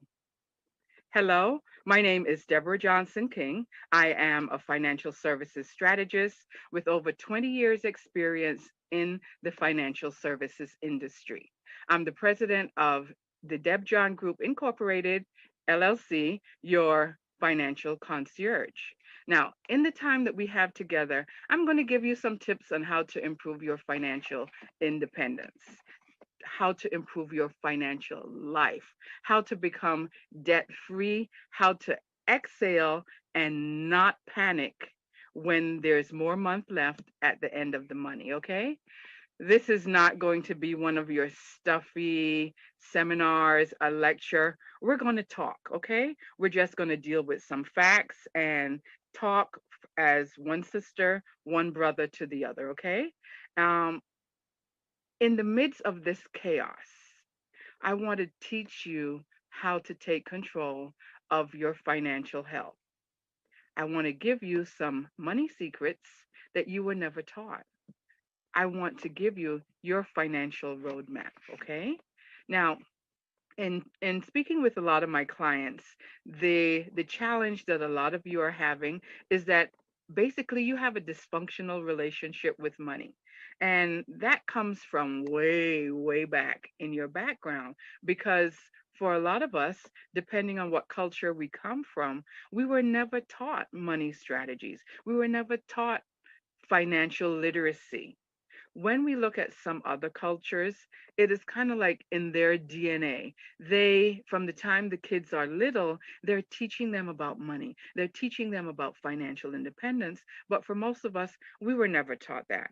Even if we've gone to university, even if we have master's degrees, PhDs, we're a doctor of this, we're a doctor of that, we're not doctor of our finances. And that's where we're having a lot of stress because studies have shown that one of the major problems in relationships, one of the major stressors personally is um gosh, how can I be politically correct and say this? Well, I'm not because I'm not that kind of person. It's money issues for husbands and wives. Normally, when you're fighting, what are you fighting about the most? It's money issues, right? Either it's not enough money, or whenever there's enough money, it's how that money is being spent. Okay, so if you feel like you're not making enough money or that there's just too much month left at the end of the money, that's what we're going to talk about today, right? But basically, I'm here to tell you that you have choices. You can choose to change or you can choose to remain the same. It's like everything else. Some of us, this is the beginning of the year, we're saying our New Year's resolution is that we're going to lose weight. You have a choice as to what you put in your mouth. No one else is feeding you the fattening foods or the things that are not healthy for your body. You're doing it to yourself. It's the same thing with your finances. You're doing it to yourself. If you're able to go into the mall, you're the one that's going in the mall and spending that money and buying things that you cannot afford. I promise you that a lot of you that are under the sound of my voice, if you go into your closet, back in that secret place in there, you're going to find stuff that's perhaps not even taken out of the bag yet. You're going to find stuff that you haven't even taken the tags off, but you bought it because at the time it was instant gratification. It made you feel good when you bought it. And that's one of the issues because we're in what you call a microwave society right now. We want that instant gratification. But like I said, you can choose to be financially independent. You can choose to be financially free. It's psychological. It starts here, guys. And some of you are probably saying, so tell me something I don't know already, Deborah. I've tried to fix this before and it didn't work. Why should it be different this time? You know what's different this time? You have me with my wealth of experience, over 20 years in the financial services field. I can help you. I truly, truly can. In talking to my son Andrew, when he was little, he was a super basketball player, and every time he made a shot or whatever, he would kind of do his little swagger and his thing. I'm like, Andrew, it's not nice to brag and boast. And he quoted me Muhammad Ali. He says, Mom, that's like one of his favorite quotes. Mom, that's how he talks now. Mom, it's not bragging and boasting if you can back it up. So he shut me down right there because that made a lot of sense. So what I'm telling you is that I can help you. I truly, truly can. I'm not bragging. I'm not boasting because, like I said in the beginning, I have been there. I have sat where a lot of you are sitting now. I have walked where a lot of you are walking now. So I know what it's going to take to get you from point A to point B. I have the tools that's going to be able to equip you to change. Now, let's think about this. When you're going on a journey, right? You have your starting point, point A, and you have your ending point, point B. What are you going to do in order to get from point A to point B if you've never been there before? You're going to put the ending address in the GPS so that it can map your roadmap and tell you how to get there. It's the same thing with your finances. We have to look at where you're at now, where you want to be, and give you that financial roadmap on how to get there, right? A lot of my clients, they're working a good job.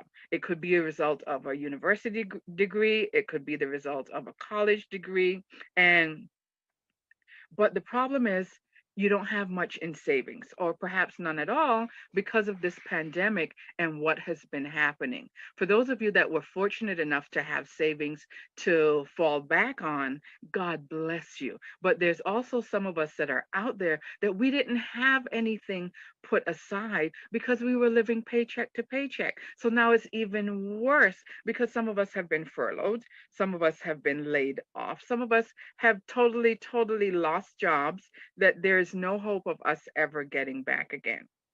And once you get in this position, what are you going to do? Years ago, I contributed to a book, and my chapter in that book was The Head in the Sand Syndrome. And it talked about people that would not recognize their problems, that would not deal with the problems. And like an ostrich, they just decided to go ahead and stick their head in the sand and hope that the problem would go away.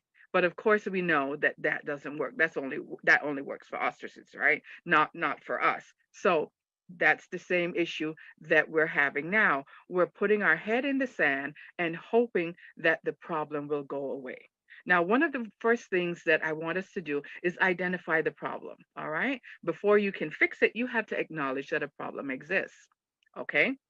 Now, I know we're virtual, but you can put an imaginary hand in the air. All of you that have a budget, raise your hands. Okay, all right. Now with some of us, We say, yeah, I have a budget, but it's in my head, Deborah. Now, a budget in your head, you might as well not have it, okay? It has to be written down. It has to be in black and white. Because remember what I said initially, this whole financial independence thing, this is psychological. It starts in your mind. You have to wrap your mind around the problem. And the problem is that we're overspending. A lot of us, we're living above our means.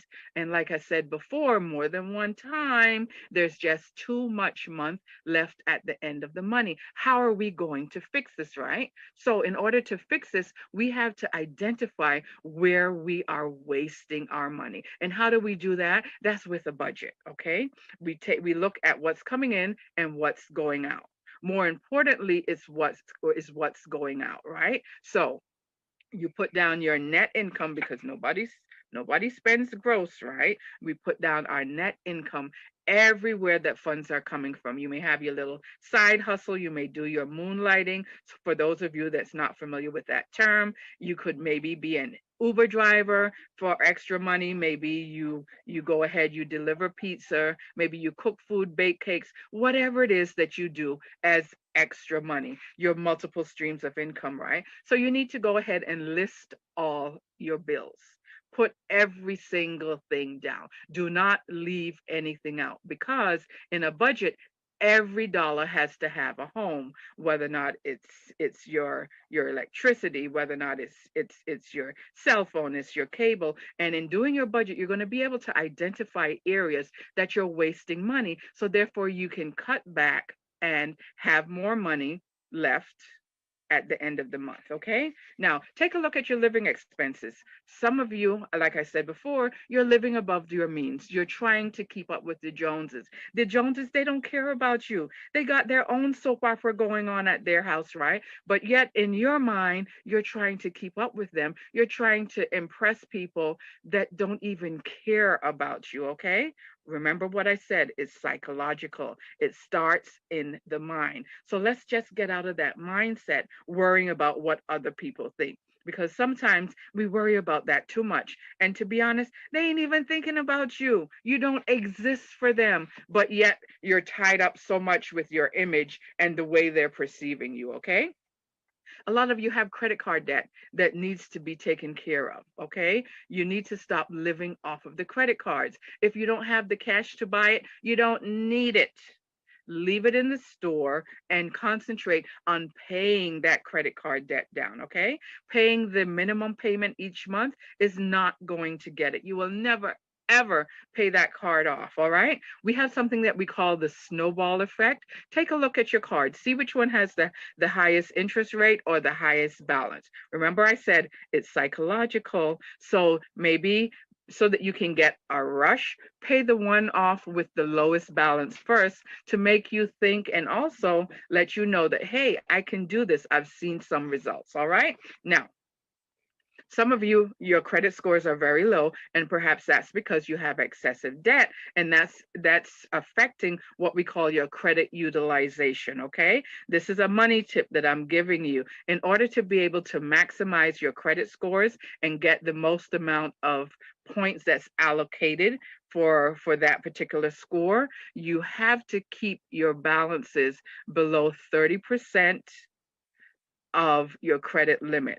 So for easy math, let's just say your credit limit is $1,000. You should not carry a balance on that card of $300 or more, because that's affecting your credit utilization. I promise you that if you go ahead and bring that balance down to less than 30%, your scores are going to go up. Try it. Try to prove me wrong, okay? Now, another thing is how do you make your money work for you? Okay, income tax time is coming up, and some of us, we are gearing up that we're getting back money, okay? They're giving us money. Now, this is your money that you have allowed the government to use for 1 year interest free, okay? So they are only giving back to you what you had loaned them. In achieving financial independence, you want to be an owner of your money, okay? not a loaner at no interest rates. Think about this. For those of you that have your money in the bank or on CDs or something like that, what interest rate are you getting? How much are they paying you? For some people, it's less than 1%. And if you do make interest now that it's tax time, you know what's going to happen, right? They are going to send you something in the mail that you need to take to your tax person so that you can pay taxes on the minuscule amount that you did make on your money. That's insanity. Guys, we need to stop doing that. We need to be owners and not loaners of our money so that that can help us achieve financial independence. All right. You have to find an investment vehicle that is going to give you the highest yield on your money. There are investment vehicles out there that are paying 8%, 9%, 10%, 11%, but usually because we do not have our financial independence, because we do not have our financial house in order, we don't know. You need to find an expert, someone that can teach you these things, someone that can coach you to financial independence. Because what happens? What's the definition of insanity? Doing the same thing over and over again and expecting a different result. Correct? Absolutely. Okay. Now, I need another imaginary show of hands. How many of you have heard of the rule of 72? You're like, Deborah, rule of 72. What's the rule of 72? The rule of 72 is how long an investment will take to double given a fixed annual rate of interest. Okay? I'll repeat that again. It's how long an investment is going to take to double given a fixed rate of interest. So let's just say if you take by dividing 72 by the annual rate of return, that's how long your money is going to take to double. All right. Now, I don't know about y'all, but I have more sunsets behind me than I have ahead of me. Okay. So I don't have time to play around with my money for someone to be giving me 1%, 2% interest. That's ludicrous. When you know better, you do better. Okay. So as of this day forward, raise your right hand. We're going to take a pledge. Deborah, I pledge that I am going to go ahead, and if not with you, with somebody else, to go ahead and find a financial mentor, find a financial coach, someone that can go ahead and teach you how to be a better steward of your money. Because the Bible says, to whom much is given, much is required. Okay? And if you have plenty and you're a good steward of it, you will be given even more. Okay? But we have to know what to do. I'm a smart person. You know other smart people. But I couldn't come to your job and do your job because I'm not trained to do your job. That's not my area of expertise, okay? My area of expertise is finances. My area of expertise is helping you get out of debt. My area of expertise is debt elimination. Okay? Because you have a 30-year mortgage, that doesn't mean that you have to stay in that mortgage for 30 years. No. No. There is a method out there. There are more than one method. There's more than one method out there that can teach you how to do these things, but you have to go with someone that knows the right path to put you on. Remember the example that we gave, right? Your starting point for your journey is point A, and you're going to end up at point B, but you have to know what path. You have to know which way to go in order to get from point A to point B. Okay? Now, let's just bring all of this together. Okay? Point number one, you're going to go ahead and get a budget.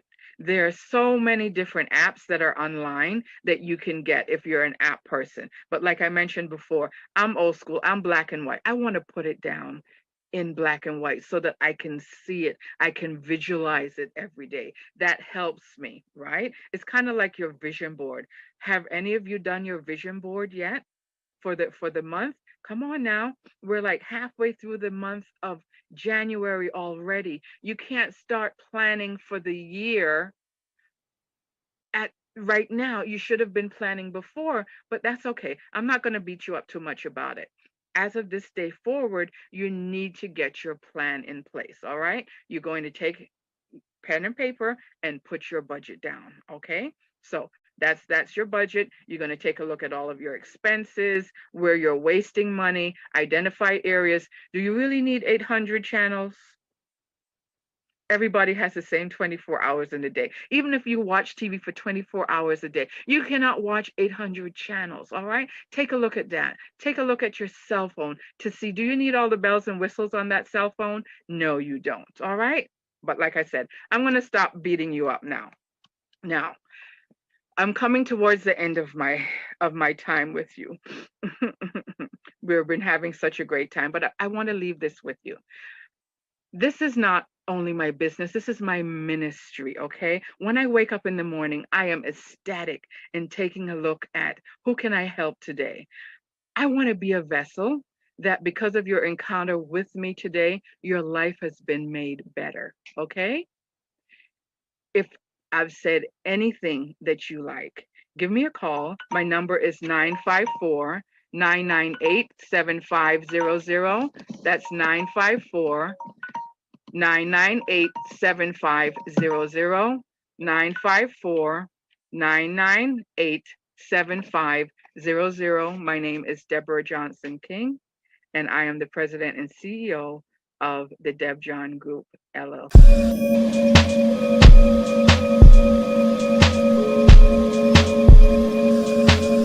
Hello, everyone. I am Pastor P. I am the story expert coach to Christian women, speakers, and entrepreneurs who want to write a book. I'm coming on today to talk to you about elevate your story. My story, or my messy story, is my best story. How do you find the strength to recover after a 23-year marriage ends? Have you ever been so scarred and broken by life that you felt all hope appeared gone? I've been there. I know that space personally. I was about to embark on a journey that I was not prepared for, and it was not prepared for me. My life changed without my permission when I heard these words: I want a divorce. Time stood still for me. We had gotten married in our early 20s, and by 40, I was divorced. I had invested everything in him, our ministry, the children, our careers. I had nothing left. I was on empty, except these gamut of emotions that now were plaguing me. I was dealing with emotional trauma that I had never experienced before. Those emotions: loneliness, dread, fear, severe depression, shame, embarrassment, and even thoughts of suicide. According to the Center of Integrated Health Solutions in the United States, 61% of men and 51% of women have reported at least one lifetime experience with emotional trauma. I made up part of that 51%. And yes, I was a pastor and married to a pastor as well. I lived for many years in uncertainty, uncertain if I had the courage to do life alone, the courage to begin again, the courage to walk the next years by myself. I questioned if I had the willpower, the determination, the power to move forward. I pride myself in helping others, but at those moments, I found myself needing help, and I was alone. After being married for 23 years to a pastor and experiencing one of the darkest moments in my life, I refused to believe that God was allowing me to go through all of that in vain. There was a purpose for it all. I believe that every pain and disappointment that I was going through, that God was going to work things out for my good. That's what the word tells me, according to Romans 8:28. And it says, and we know with great confidence that God, who is deeply concerned about us, causes all things to work together as a plan for our good, to those who love God and to those who are called according to his purpose. I was called. You've been called according to the will of God, according to the purpose of God. But I had to trust the process because I was unfamiliar with this new territory that I was embarking on, that I was thrust into without my permission. Yes, the journey and the process was very painful, but it was very necessary for my spiritual, mental, and emotional growth. I had two options: allow what had happened to me to defeat me, or use it as a stepping stone to propel me. If I wanted the next chapters in my life to be better than the previous chapters, I had to allow it to propel me. And that's what my choice was. My story, your story, did not come to defeat us, but to propel us. Women ask me, how did I overcome these challenges? I told them I was committed to doing the work. Don't get me wrong. I didn't go from trauma to triumph in a second. No, the middle part is that process. The middle part is the discovery. The middle part is the pulling back of layers that you have to face and come to realization with. That's the challenge. It's in the middle that the work is going to get done. So I'm committed to doing the transformational work, and this is what I share with them. I was committed to doing the transformational work, to go deep within myself. I had to ask myself the hard questions. How did I get to a place as a woman of God, as a child of God, that I thought all hope was gone? How did I get here? How did I get to this place that I wanted to end my life and stop the purpose and the plan of God to be fulfilled in my life? How did I get here? Those were the hard questions I had to ask myself. I had to get clear direction from God because now I was walking alone. But yes, I was with God, but I had been married for 23 years. So I had developed a relationship with this man that I had known all of my life. Okay. So how did I do it?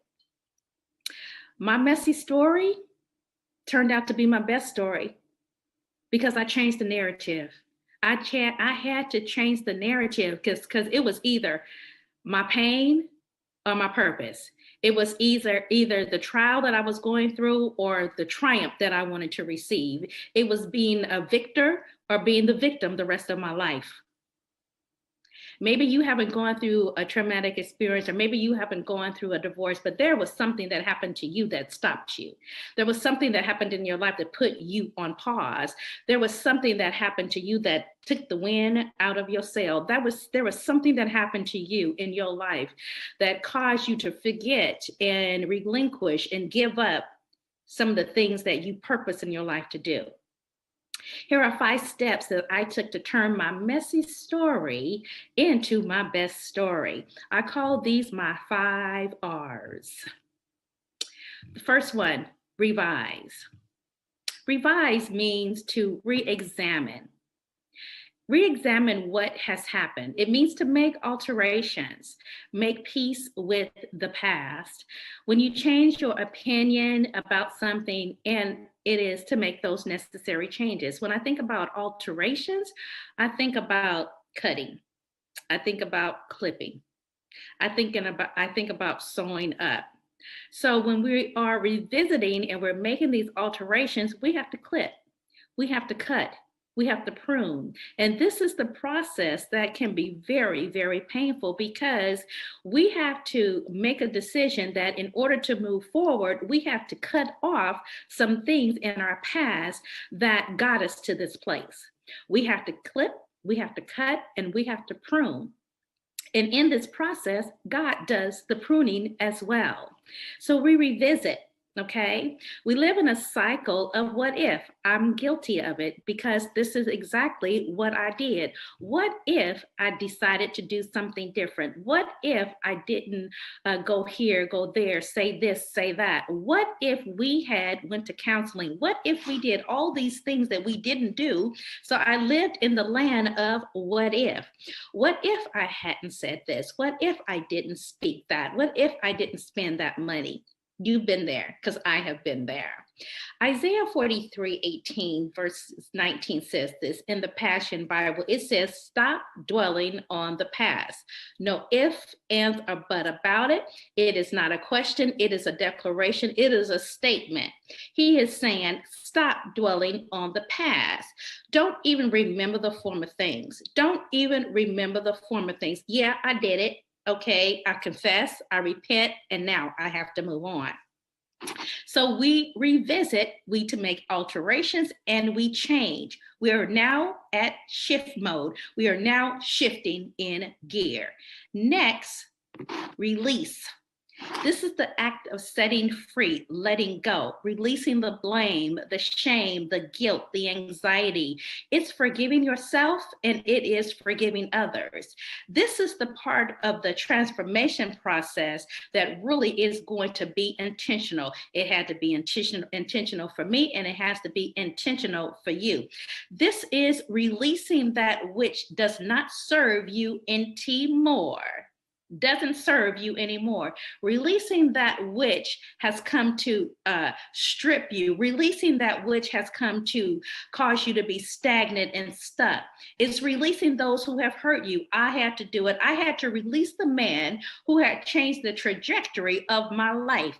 I had to release the man who hurt me and changed the course of my own agenda. I had to release him, but then I had to forgive myself. I had to forgive myself for allowing limited belief systems and thinking and mindset to deter me, to stop me, to keep me stuck. I had to release myself, forgive myself of even allowing myself to get to this place. It's about releasing those who have hurt you, but releasing yourself. You need to look at yourself in the mirror and say, I forgive myself. I forgive me. I forgive me. Yeah, I forgive me. Forgiveness is so powerful. It is so powerful that Matthew points it out in 18:21 verses 22. It says, later Peter approached Jesus and says, how many times do I forgive my fellow brethren, my fellow believers who keeps offending me? Seven times? So Peter is asking Jesus, do I only forgive them 7 times? And Jesus says, no, Peter, not 7. You forgive 70 times 7. That's 490 times to be exact. So our mindset has to be that we keep forgiving. Yeah, we keep forgiving, we keep releasing, we keep letting go. And then we do it again. We keep forgiving, we keep releasing, and we keep letting go. It's rinse and repeat when it comes to forgiveness. I have to keep forgiving myself and forgiving others because people are always going to offend me and hurt me.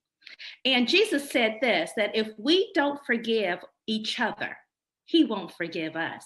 It's a matter of it's a mindset, a mind shift change that we have to release, and release that doesn't serve us anymore. I said that we have to look in the mirror and say to ourselves, I forgive me and I forgive others. Release those who have misunderstood you. Yeah. Release those who have abused you. I know they hurt you, but you have to let them go. You have to let them go. Let God deal with them. Release those who have misled you, caused you the greatest amount of pain, made you tear and cry and holler and shout. Still, you got to release them. Release those that have disappointed you and betrayed you. Release the agony, the pain, and the sorrow in this process. This is where the transformation really comes. This is that middle portion, that middle piece that is going to decide if you're going to make it or not. It is the release. Healing doesn't come until there is a release. And then after the release, it is the rediscovery. What is rediscovery? Rediscovery means to find something that was lost, to find something that was forgotten. Before I was identified with my pain, I'm lonely, I'm depressed, I'm suicidal. I got lost in all the pain because I was focused in on the pain. I was focused in on the disappointment and the heartbreak. I was focused in on that. So I now was identified with my pain. Now I'm at the stage of rediscovery, because now I can rediscover who I really am.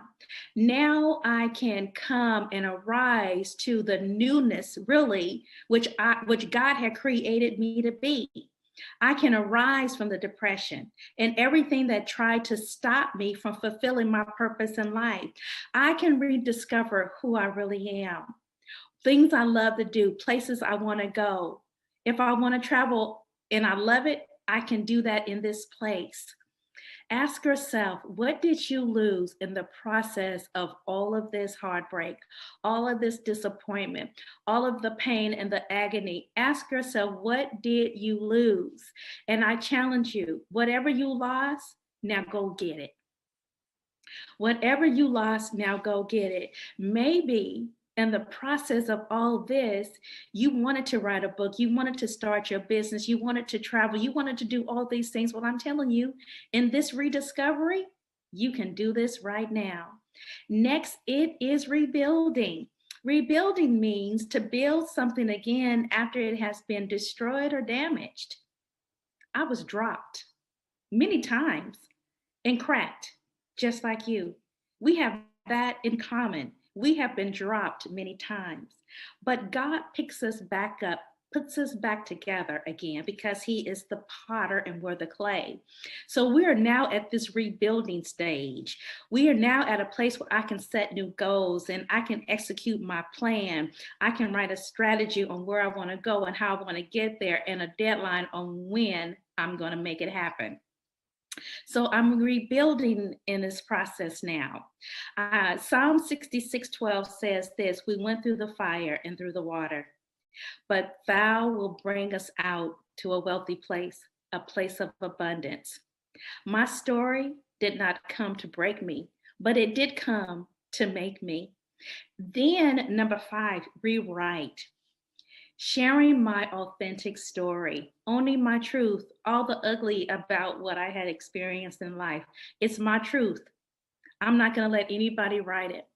I get to rewrite my story because I'm the author of my story. And I decide how my book is going to end. Not my trauma, not my disappointment, not my divorce, not my failures in life, not my unsuccessful marriage. That's not going to deter me. That's not going to define who I am. I'm not going to rewrite that story, but I'm going to rewrite the story that is going to end the way that I want it to end. Why? Because I get to rewrite my own story. Now, as a best-selling, award-winning author and a story coach, I'm the founder of Elevate Your Story Mastery Program. I didn't allow what I had experienced in life to navigate me or defeat me or deter me. No, I decided that I was going to change the narrative of the direction in which I was going to be going. So I said that there were 5 things that I did to help me get to where I am right now. We're going to do a recap. I had to revise. That means that I had to make alterations. That means I had to clip, cut, and prune. Then number 2, release. Oh yeah, release those that hurt me. And then in the process, release myself so that I could be myself. I can be my authentic self. I can move and do what God has called and purpose for me to do. Release, forgive, and let it go. Then I had to, now I'm at a stage of rediscovery. I got lost in this whole shuffle, in this whole process. But I came to a place where I rediscovered who I was. I rediscovered who I loved, what I loved, what I liked about me, what I didn't like about me. But I found me. You have to find you, because somewhere in this process, you got lost. Find yourself. Then it's the stage of rebuilding. This is where I can make, I can set my goals and my strategies, and I can set my own deadlines, and I could achieve that which I had lost. I can now set a deadline on where I want to go, what I want to do, what I want to achieve in life. And I have no one to help me build but me and God. So I can rebuild my life again. Then I can rewrite my story. I can rewrite my story because I'm the author of my story. And I can rewrite my story because I determined the end of my story. It's not the trial and testing that I had gone through. It's not the disappointment, the shame, and the suicidal tendencies. It's not none of that. I rewrite my story because I decide how my book is going to end. Yeah, I rewrite my story because I decide how my book and how my story is going to end. I encourage you in this season, find your passion, find you, dream again, hope again, find your story, open up your business, get your degree, travel, see the world, and enjoy life, because it is not over. It is not over. I am a testament to the power of God. I have created a methodology that works for me and works for my clients, and I want to share it with you. Join me in any of my no-cost webinars. You can find all the information on my website, pauletteharper.com, and allow me to help you change the narrative and turn those painful experiences into impactful, transformational stories. My messy story, your messy story, is really our best story.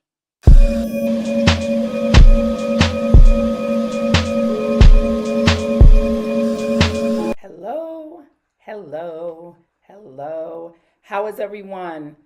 I am so glad to see you. I am so glad to see you. I'm so glad to be here today.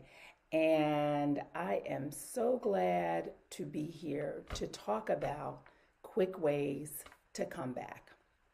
So you're probably saying, who are you? Who are you? What's your name? Who are you? Well, I'm Regina Clay, and I am your resiliency coach. I specialize in helping professional women bounce back after experiencing a devastating setback. My mission is to educate, empower, and reframe the way women approach failure by showing them who they are beyond the title. And let me just say to you, successful people have to deal with a lot of setbacks in order to get to where they needed to go.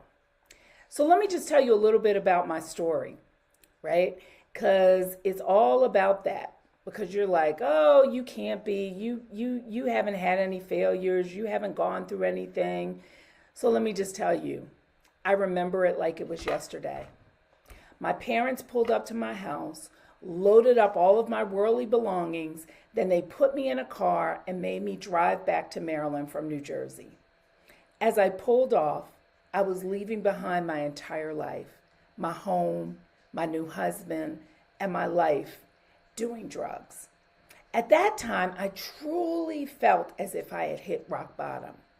What I didn't realize then was life would entail a series of rock bottoms, and the ability to look at those setbacks and reframe them as setups is what distinguishes those that have a happy, healthy, and successful life from those who internally struggle. I was one of those. I was blessed to have parents who believed I was so much more than my biggest mistake. I was blessed to have people around me that also believed that, but I didn't believe it in myself. but they were willing to go to great lengths to help me and to see and to provide the accountability that I would need to succeed. That is precisely what I like to do for the people that I work with. The reality is, all of us have or going to have those defining moments. Have you had a defining moment? The ones you don't want to share with the world for fear of being ashamed or embarrassed. I was one of those. Those moments, like finding out that your life partner has someone else, or walking into work only to discover the job you have no longer needs you. My life has been riddled with defining moments, and I fought and I clawed myself through them. I know what it takes to not just survive, but to thrive. And my mission is to empower as many women as I can to do the same thing. Yes, that's what I am here to talk to you about today. Because, as I said, successful people had to deal with a lot of setbacks in order to get to where they are. This is a key component of success. This is what success looks like. If you give up quickly when a setback occurs, you're unlikely to ever achieve real success. You are likely to never achieve real success.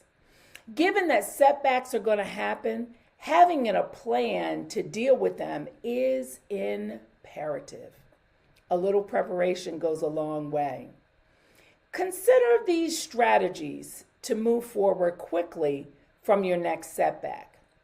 I'm just going to give you a few today, but I invite you to go to my website, www.reginaclay.com, and to learn more and to get some more information.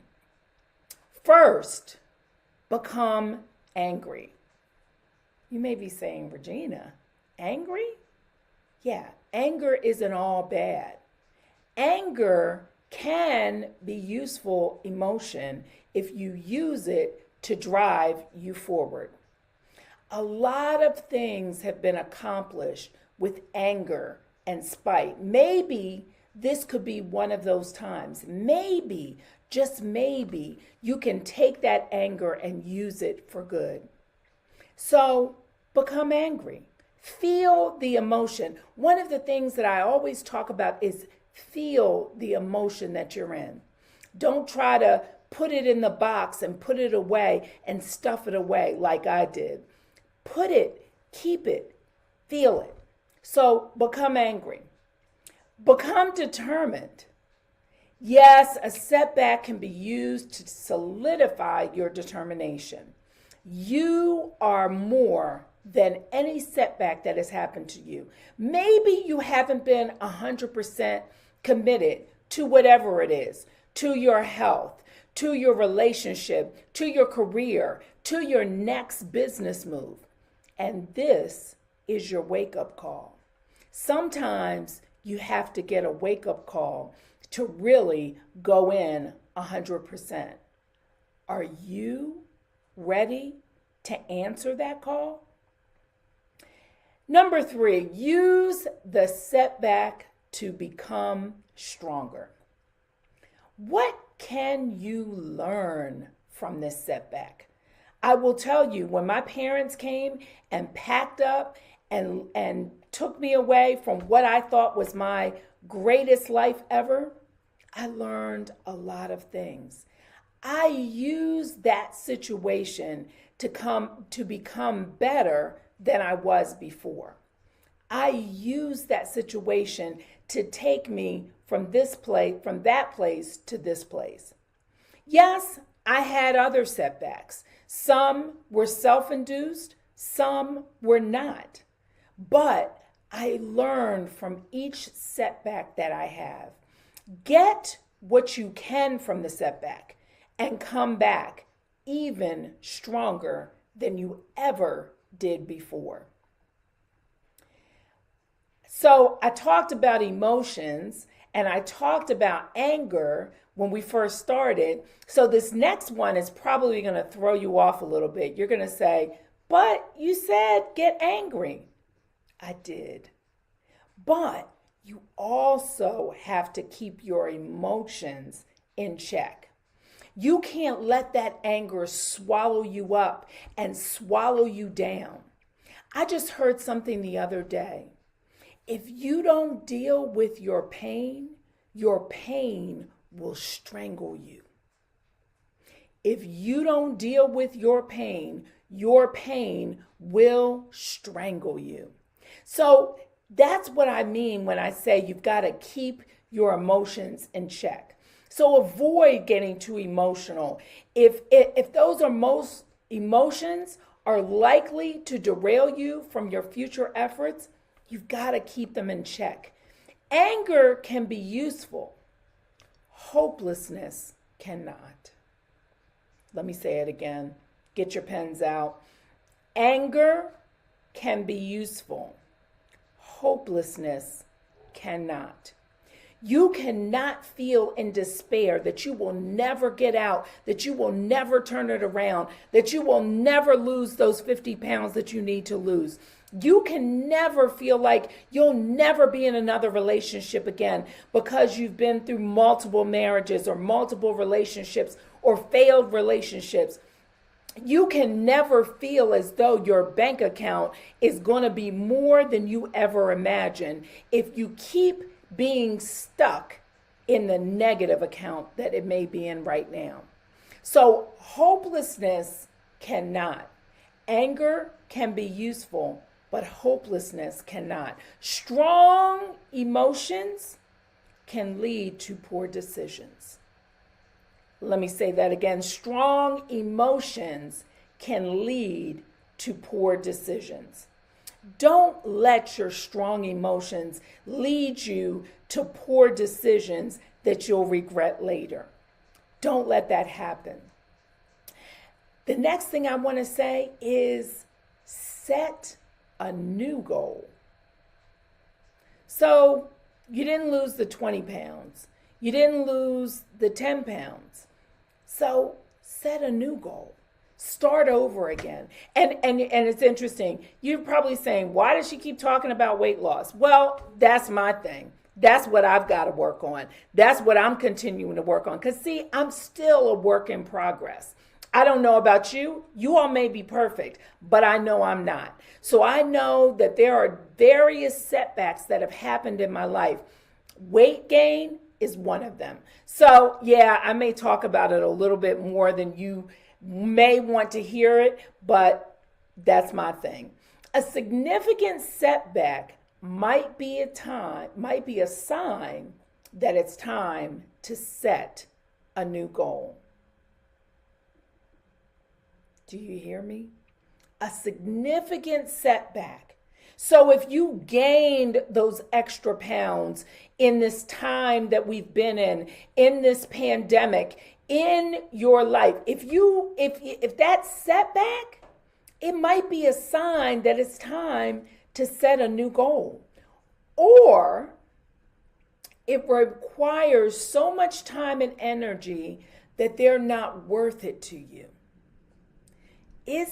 That goal, is it not worth it to you?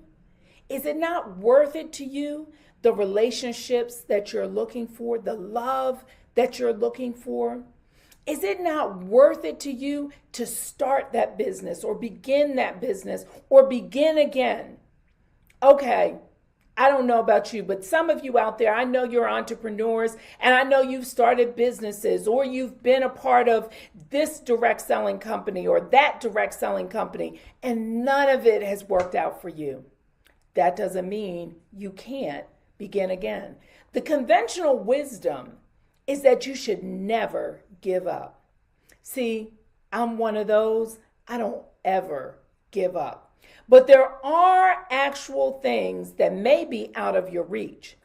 But that doesn't mean you can't accomplish them. That doesn't mean that they are not attainable. They may not be attainable right then, right there, but they still are able to be attainable. The next thing that I want to say to you is get expert advice. Not just any advice, not just the advice from your parents maybe or from your girlfriends, but get some expert advice. Some people that have been through some things, some people that have gone through some things, experienced some things that you're talking about. A setback might be a sign that it's time to call in the experts. It's time to call in the experts and receive some assistance. Every woman at some point in her life, and men too, will experience a devastating loss, failure, or setback. They will find themselves on the floor in a fetal position. What I do is I help you get up. I help you get up again. I help you. This expert advice could be in the form of a mentor, a coach, a consultant, or even a therapist. Yes, I said it, a therapist. I will tell you, when I got into therapy, it changed my whole life. It changed everything because, for me, in the African American community, it is taboo for therapy because that means something's wrong with you. How about you go to therapy because there's something right about you. There's something that you want to do. There are things that you want to accomplish and you want to get unstuck from that place. But you need someone to help you get out. That could be a mentor, a coach, a consultant, or a therapist. Get the help you deserve because you cannot, let me say it again, you cannot do it by yourself. I know you think you can. I know I thought I could. I know I thought I could stay in the unhealthy relationship and I could make it all better. I thought that maybe if I did more exercise, I would lose the weight. But it's exercise and eating. So I had to get some help because you deserve the help that you need. However, ensure that you're receiving the assistance from someone that can actually help you. Let me say it again. Receive the assistance from someone that can actually help you. Because, see, there are people that will want to continue to let you wallow in your setback. There are people that would want to keep you down, dark, and distraught. But you need people that are going to drive you, that are going to keep you determined, that are going to keep you focused on the goal. Find someone that can actually help. And in finding someone that actually can help, you might need to get a new perspective. Yep, it might be time to temporarily disengage and try to see your situation from a different angle. You might have to do some things differently. You might have to think differently. You might have to talk differently. You might have to behave differently. You might have to temporarily disengage from those things that are not benefiting you. See, wallowing in that anger, wallowing in that disappointment is not going to help you get to the better place. Ask someone you trust for their viewpoint on your situation. And when I say someone you trust, sometimes those someones you trust are not family members, are not friends. Because not everybody wants you to succeed. I really hate to say that. I really hate to give you that language, but not everybody wants you. They want to keep you in the setback situation. They don't want to see you come back from your setback. Let me say that again. They don't want to see you come back from your setback. Ask someone you trust, what will you do? Who will you be? What will you do when that setback happens? What will you do? How will you manage it? What steps are you going to take? Are you going to go through the anger, feel whatever the emotion is, and let that emotion sit with you for a minute, but not let that emotion, not wallow in that emotion, not let that emotion overtake you, but what continue are you going to do? Are you going to reach out and find a coach, a mentor, someone that can help you, someone you can trust, a therapist? Because setbacks will happen. They can be related to your goals, to your health, to your finances, to your relationships, to your career, or any other aspect of your life. Setbacks are going to happen. I hope you decide, and how you decide to handle those setbacks influences the type of life you'll live. It influences the type of life that you will live, how you decide to handle them. Are you going to just let those setbacks swallow you up, chew you up? Or are you going to spit them out and say, I'm ready for my comeback from the setback? Ask yourself, how would you deal with a major setback in your life?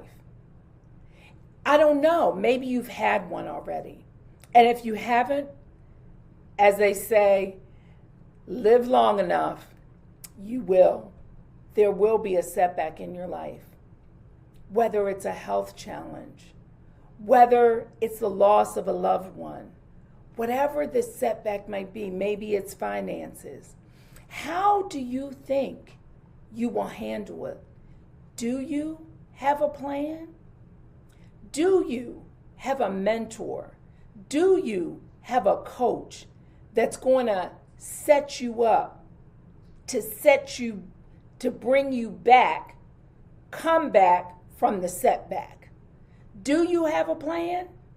Or are you just wallowing out there by yourself? Maybe a setback has happened in your life. Maybe the setback is happening right now. That's why you registered for this conference. That's why you came here, because you were like, I'm not going to go another year without moving past my setback.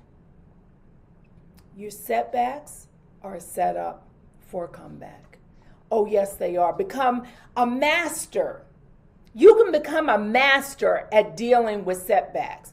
I have become a master at dealing with setbacks. And you'll live a successful and fulfilling life. No, you may not have all that you want, but I guarantee you that you will have a successful and fulfilling life, because you will be able to deal with the setbacks that have happened in your life. I promise you that if you do take these quick steps to get engaged, you will have the comeback of a lifetime. The comeback that you have not seen before. The comeback that I promise you will be everything that you ever imagined. My name is Regina Clay, and I'm your resiliency coach. See, I've been there. I've had the setbacks. I've gained the 80 pounds. And now I'm ready to move past that and move into it. See, I can be your coach.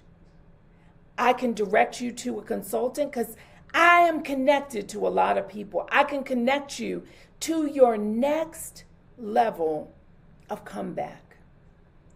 But you have to do the work. You have to decide that no longer am I going to be in a setback situation, because it's comeback time.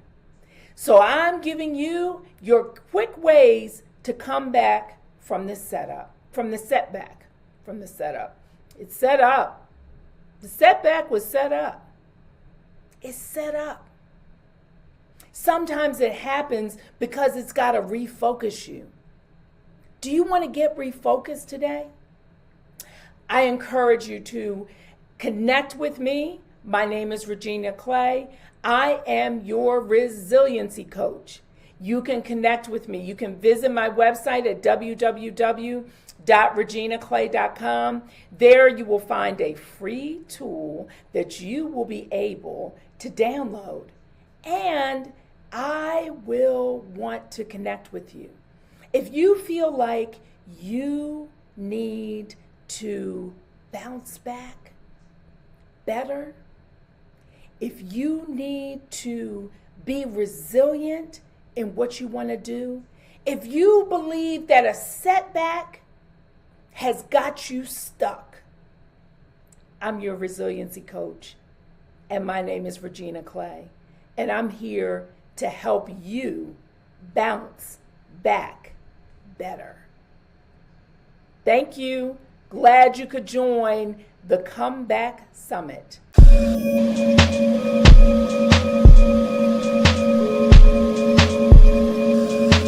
Hello, my name is Sadhna Sabharwal, the single mom millionaire. I want to welcome you to the No Money Down Academy, your path to financial freedom. In the next 20 minutes or so, I am going to be sharing with you how I bought real estate with no money of my own.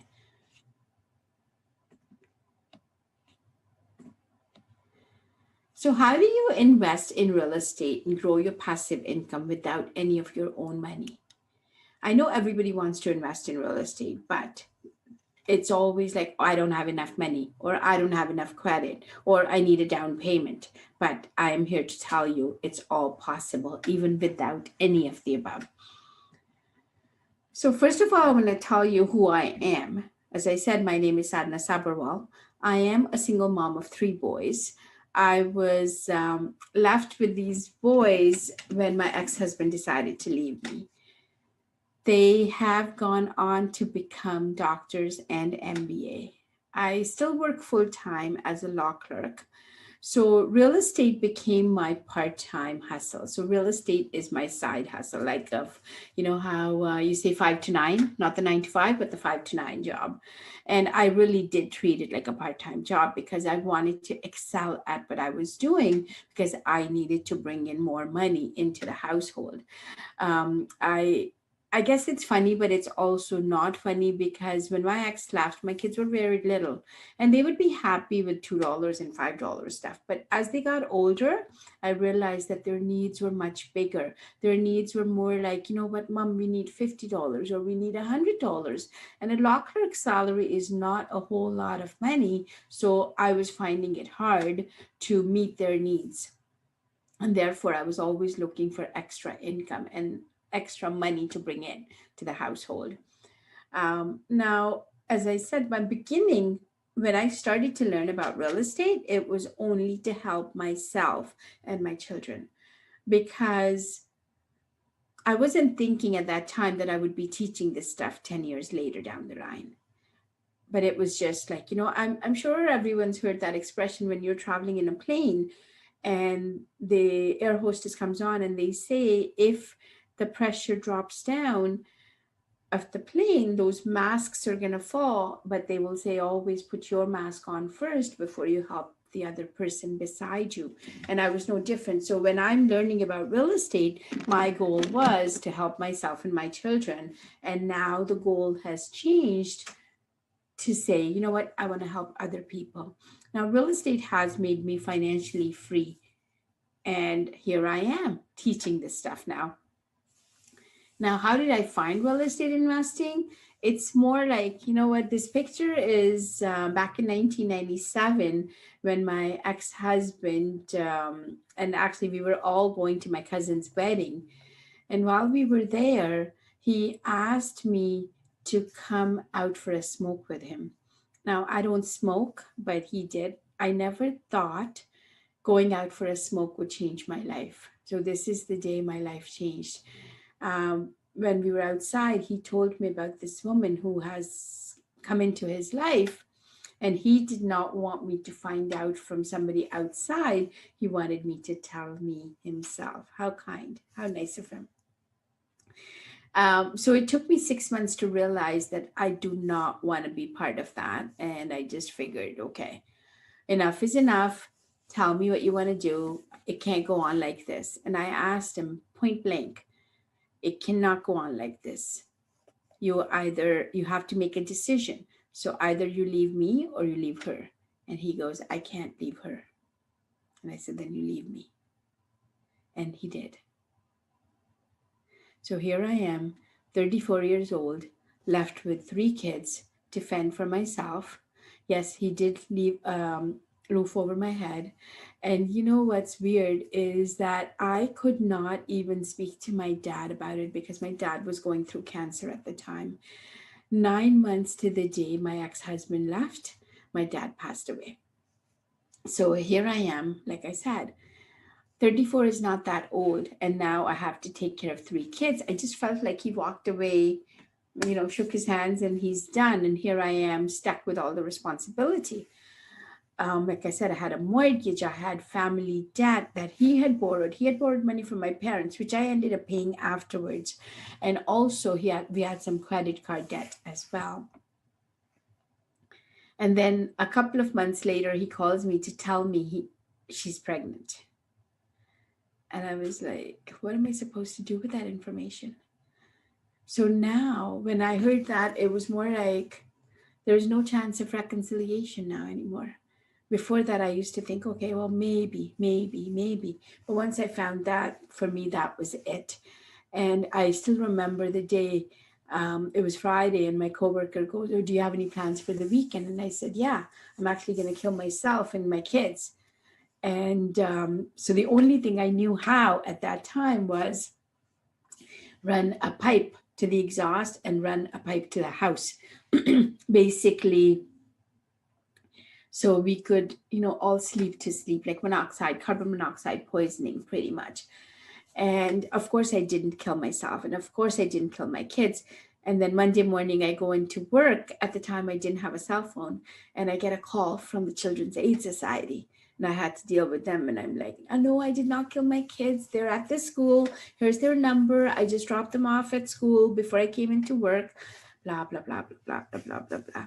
I mean, 20 years later, I can sit here and tell you, I'm glad I didn't kill my kids. I'm glad I didn't kill myself, because the person I have become today, I would not be the person that I was back then. And I wouldn't even trade myself for the person I was 20 years ago. And then, as I said, I was always looking for ways to buy more real estate or bring more money into the household. And then I was introduced to real estate investing. I work in a law office. So a client came in and she was renewing a mortgage on one of the properties. And I realized when I was looking at her documents that her mortgage payment was lower than my car payment. So I started asking her a lot of questions about her property. And surely enough, she explained a lot. And then she invited me to her real estate club that she was just starting out. And I started going there to learn about real estate. But in the last 10 years, I have done a lot of cool things. I have become a best-selling author. I am also a real estate investor. I've done a lot of deals. My highest number of properties that I owned at one time, which I bought with no money down, was 18 properties. And that was equated to about 46 tenants. I'm also a coach and a mentor. I have become a speaker, an international author and speaker, and I've been a guest on many radio and podcasts as well. Now, also, during COVID, I have been able to develop what I've called the No Money Down Academy. This is where I teach people how I was able to buy and sell over 35 properties with no money down. So if me as a single mom of 3 boys working full time on a law clerk salary can buy this much real estate, so can you. There is no reason why you cannot buy the way I bought. So just imagine your life. If you are even able to add one more property to your portfolio, and let's say that property brings you, I don't know, $400 or $500 a month of cash flow. Now, all of a sudden, that eliminates the need of getting a part-time job. If I don't have to work 2 hours a night to make ends meet, and if I could maybe work for a month or 2 months or 3 months and find a property that will give me cash flow of $300-$400 a month, it's totally doable, guys. So achieving financial freedom should be everyone's goal. And it was mine too. But before we think about financial freedom, I think we also have to think about what is your financial freedom number. So what I mean by that is, what are your monthly expenses? So let's say your monthly expenses are $3,000 a month and you bring in $3,000 plus one, so $3,001 passively into the household, you are financially free. Now, so if that one property can give you, let's say $500 a month of cash flow, to reach 3,000, you need maybe 6 properties. But let's say you need, your financial freedom number is 5,000. So work backwards to see what it is that you need to have, what it is that, how many properties you need to buy in order for you to reach that financial freedom number. Now, before we talk about buying real estate, what I want to explain is what is no money down investing. No money down investing doesn't mean that no money is required for the transaction. All it means is that there is no money of mine that's going into the transaction. So if, for instance, I'm buying a property and I have a JV partner that's putting in the money, it's no money down for me. Fair? Okay. Now let's go over some of the no money down strategies that I have used in the past. And my goal of teaching you this, or my goal of going through this presentation, is for you to at least walk away with one way of buying property with no money. So one of the first strategies that I will talk about is called BRRRR, which is BRRRR. What that means is you buy a property that is undervalued. So meaning you can add value to it. So it needs some fixing. It maybe needs new windows or new flooring, maybe paint it up a little bit or something, right? So you buy it undervalued, you fix it up, you add value to it. Now you find a tenant, you rent it. So then you go back to the bank and you refinance the property. In other words, all the money you spent to buy it, all the money you spent to renovate it, and when you go to the bank, the value of the property has gone up now, and they will give you mortgage based on that higher value. And then you get all of your money out, and now you go and repeat that. So I love this strategy because, first of all, it's about recycling your money. So let's say you had a total of $50,000. You buy a property. In my scenario, I will give you an example as well. I bought a property, a very small property, and then I used Home Depot card to renovate it. No. Then I went to the bank after I put the tenant in, because now I knew I could get the value out of that property. The second strategy that I have used is called the vendor take back, or what happens in this case is that the seller becomes the bank. Now, what are the advantages of that? The advantages are, the first one being, you don't have to qualify for a mortgage, because now you don't have to explain to the bank, like, okay, this is how much I'm buying the property for, this is how much of a mortgage I need, because you really don't need to do any of that. Now, if the seller is willing to give you a mortgage, number one, it takes away from, it is advantageous to them too. There's some tax loops and stuff, but at the same time, they're not getting a lump sum, and they're getting a return on their money. So if, let's say, a seller was to sell the property, and let's say it's $100,000 home, they're going to put that $100,000 in the bank, and maybe they'll get 1%, 2% return on a fixed deposit. Now, at the same time, if the seller can give you that mortgage or that financing to buy that house, maybe they can get 6% or 7%. Now, they already know the house that they're selling. So it's not like they have to go looking to see, oh my God, do I want to lend the money to this person or not? So I actually ended up buying a sixplex like this. So what I did was I put 25% down because that's what the seller wanted, which I borrowed from a family member. And I was able to get the 75% from the seller. Yes, the interest rate was about 7% at the time, but I wasn't worried about the 7% because for me, it was more about what can this property give me in return? In other words, if this property is giving me positive cash flow of $800, that's what it was at the time, then I don't really care if I'm paying the seller 7% because I am still making money and I did not have to put any money in. Does that make sense? Good. Then the third strategy that I've used is private money.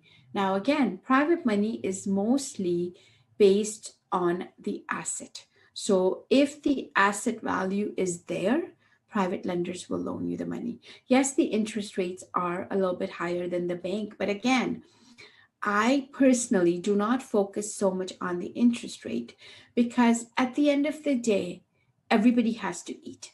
If I am making money from that property and that property is giving me some cash flow, so what if I pay the lender 6% or 5% or 8%, whatever the interest rate is? So the main focus is for you to understand that, does this property make me money? If it does, then everything else doesn't matter. Does anyone know what a tax sale is? And I believe it's called tax liens for the people in the US. So what happens in this scenario is a homeowner does not pay the taxes for a number of years. So let's even say it's 2 years, 3 years. Every municipality has their own rules and regulations. So let's say they don't pay it for a number of years. So now the municipalities, when they collect that money is used for the services that are provided to us as citizens of that city. Now, whether it's to maintain the roads, whether it's to maintain the trees, whether it's to maintain the city pools or something, all of those facilities, all of those services cost the city money. That money is collected from taxes. So if somebody doesn't pay their taxes, the city still has to collect them. So after a certain number of years, they will put the house on what's called a tax sale or put a tax lien on it. Now, they don't care about what the fair market value of the house is. For them, it's all about just collecting their money, and that's it, nothing else. So if the house is worth $200,000 and the taxes outstanding are, let's say, $30,000, they are only concerned about collecting $30,000. If they sell the house for more, that money will go into court. If they sell the house for less, well, actually, they won't sell it for less because, like I said, they must have a minimum amount of money. Now, this is a house I bought for $5,000 on a tax sale. It didn't look like this. Yes, it looks much nicer now. It was a 2-bedroom bungalow that I bought, and I fixed it up as I bought it with a line of credit for $5,000, but then I used Home Depot card to renovate the place. So once it was all renovated, I put a tenant in there. I went to the bank, I refinanced the property. So now the money that I got, the appraisal that came in was for more than what I had paid for the property, plus what I had put the renovations in for. And now there was still 20% equity left in the house, and I still got money back. Remember I was telling you about the BRRRR strategy, the BRRRR? This was a perfect BRRRR strategy. I bought the place, I renovated it, I rented it, I refied it, and then I repeat the process. So now that money's out, I actually still own this house. And as of today, let's call it, this place is rented for $790. Like I said, it's a 2-bedroom bungalow. The mortgage is approximately $250 a month. The taxes are about $70 a month. Property management is $65 a month. And insurance is $75. And my monthly cash flow is $330. Now, think about it. I did not put any money into this property. Right now, there is none of my money in this property. So for me to get a cash flow of $330 a month, that is infinite return. Plus, not to mention every month, my mortgage is going down because that $250 mortgage, some of it is going towards principal, some of it is going towards interest. So let's say the mortgage was, for example, just $60,000, just an example. And let's say in 10 years, the mortgage goes down to $30,000. I have paid $30,000 mortgage down. So in other words, if I sell the house, I only have to pay the bank $30,000 and not $60,000, plus all the cash flow that I collected from this property. So imagine how good this strategy is. And again, like I said, I have no money in there. So it is possible. You just have to think outside the box. You just have to think you can do it. It has nothing to do with, oh, should I do it? Can I do it? Oh, it doesn't work. If that's how you think, that's what's going to show up for you. If I thought like that as a single mom, or as I said, a mom of 3 boys, and I only have one income, if I started to think like that, I would not be where I am today. I would not have bought and sold 35 properties. I would not have had 18 properties to my name at the highest.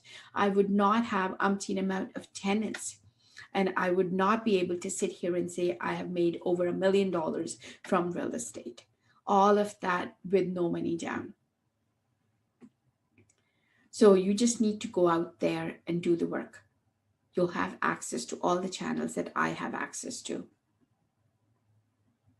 Now, also remember, I did not know any of this existed. I had to do it the hard way.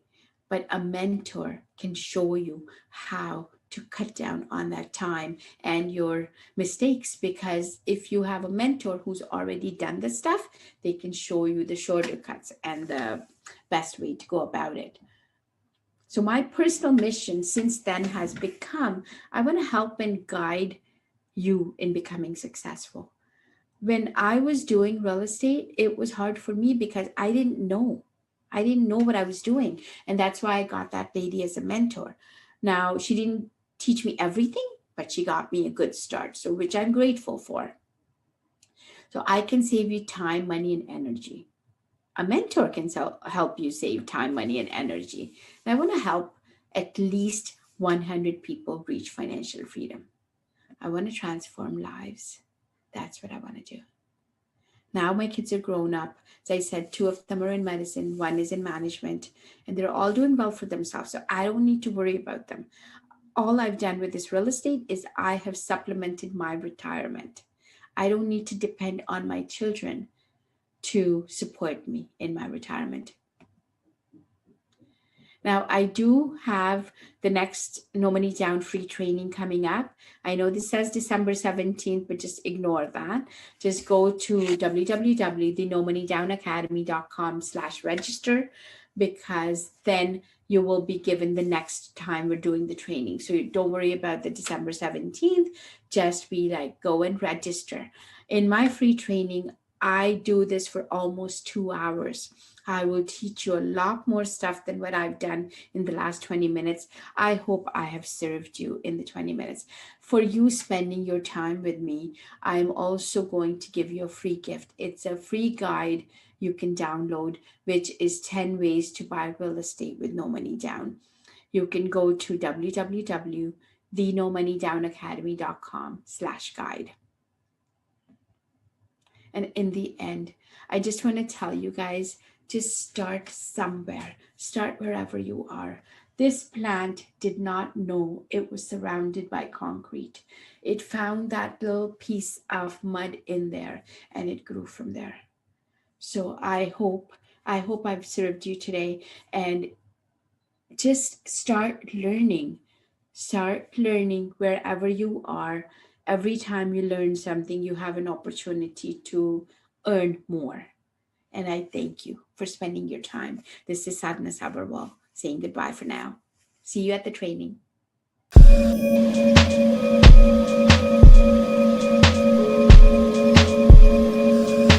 Hey everyone, my name is Tanisha. My friends call me T because T stands for tenacious. How many of you know that you're going to have to be tenacious and hold a tight grip on your goals and your dreams? Because like Dr. Miles Monroe says, life is coming to test the authenticity of your goals and dreams. A lot of people don't go after their goals and dreams because of fear. Fear can be described as false evidence appearing real. I love that definition of fear because sometimes we're afraid of something that hasn't even happened yet. We're afraid that we won't get the job and we haven't been told no. We're afraid that our partner is going to cheat and they never cheated on you before. We're afraid to speak up because we're thinking about what other people may say. On the opposite side of fear is where you'll find your power. I know a lot about fear. It was a time when I didn't trust anyone. When I used something that happened early on in my life to give everyone a clear definition of who they were. Even if I didn't truly know them, I was suspicious of everyone. Sometimes when you're betrayed in life, or when you have a lot of disappointments, a lot of hurt, a lot of pain, you start to put shields over your heart. I know the first time the biggest shield went over my heart is when I walked into my mother's room and she was crying. And I asked my mom, "What's wrong? Why are you crying?" I never used to see my mother cry. She was the strongest woman that I've ever met in my life. And she told me that my dad had decided to leave.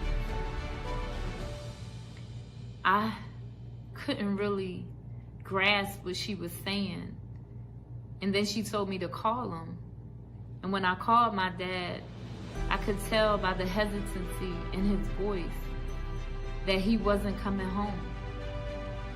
Before I could hang up the phone, I turned around and my mother had a metal gun pointed to the side of her head.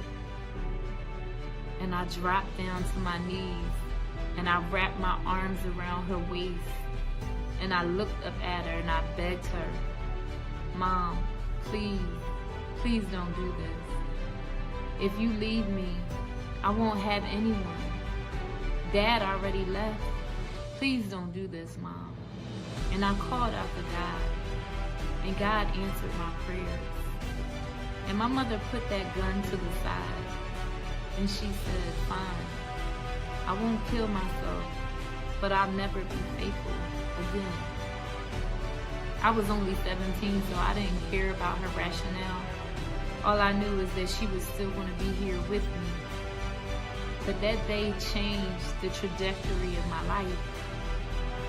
I decided in that moment that I would be the protector of my own heart, that I would never love anyone with my full heart, that if I did find someone, I would make sure that I cheated on them first, so that when they cheated, because I knew they would, that it wouldn't hurt as bad. That I never would be that woman with a gun to her head, ready to take her life in front of her only child. I wish I could say I had empathy for my mother, but I didn't. I was angry. I was resented. I resented the fact that she didn't want to live for me. So I was afraid. I was afraid that she would leave me at any time. I was afraid that my dad left. I had a lot of abandonment issues. Fear ran my life in a lot of ways. I was afraid to give anyone my full heart. So all I attracted was people who weren't trustworthy because I didn't trust anyone. I attracted jealous men that were controlling, men that were abusive, men that were jealous, all the wrong kind of people because I was afraid to be my authentic self. So I know what it is to feel fear. I remember when I went on my first job interview, the fear rose up in me again because I started to doubt myself. When you don't trust people, you don't trust yourself. And so I went into the interview thinking they probably really aren't even going to like me. And while I was sitting there, someone asked me a question and my answer made them laugh.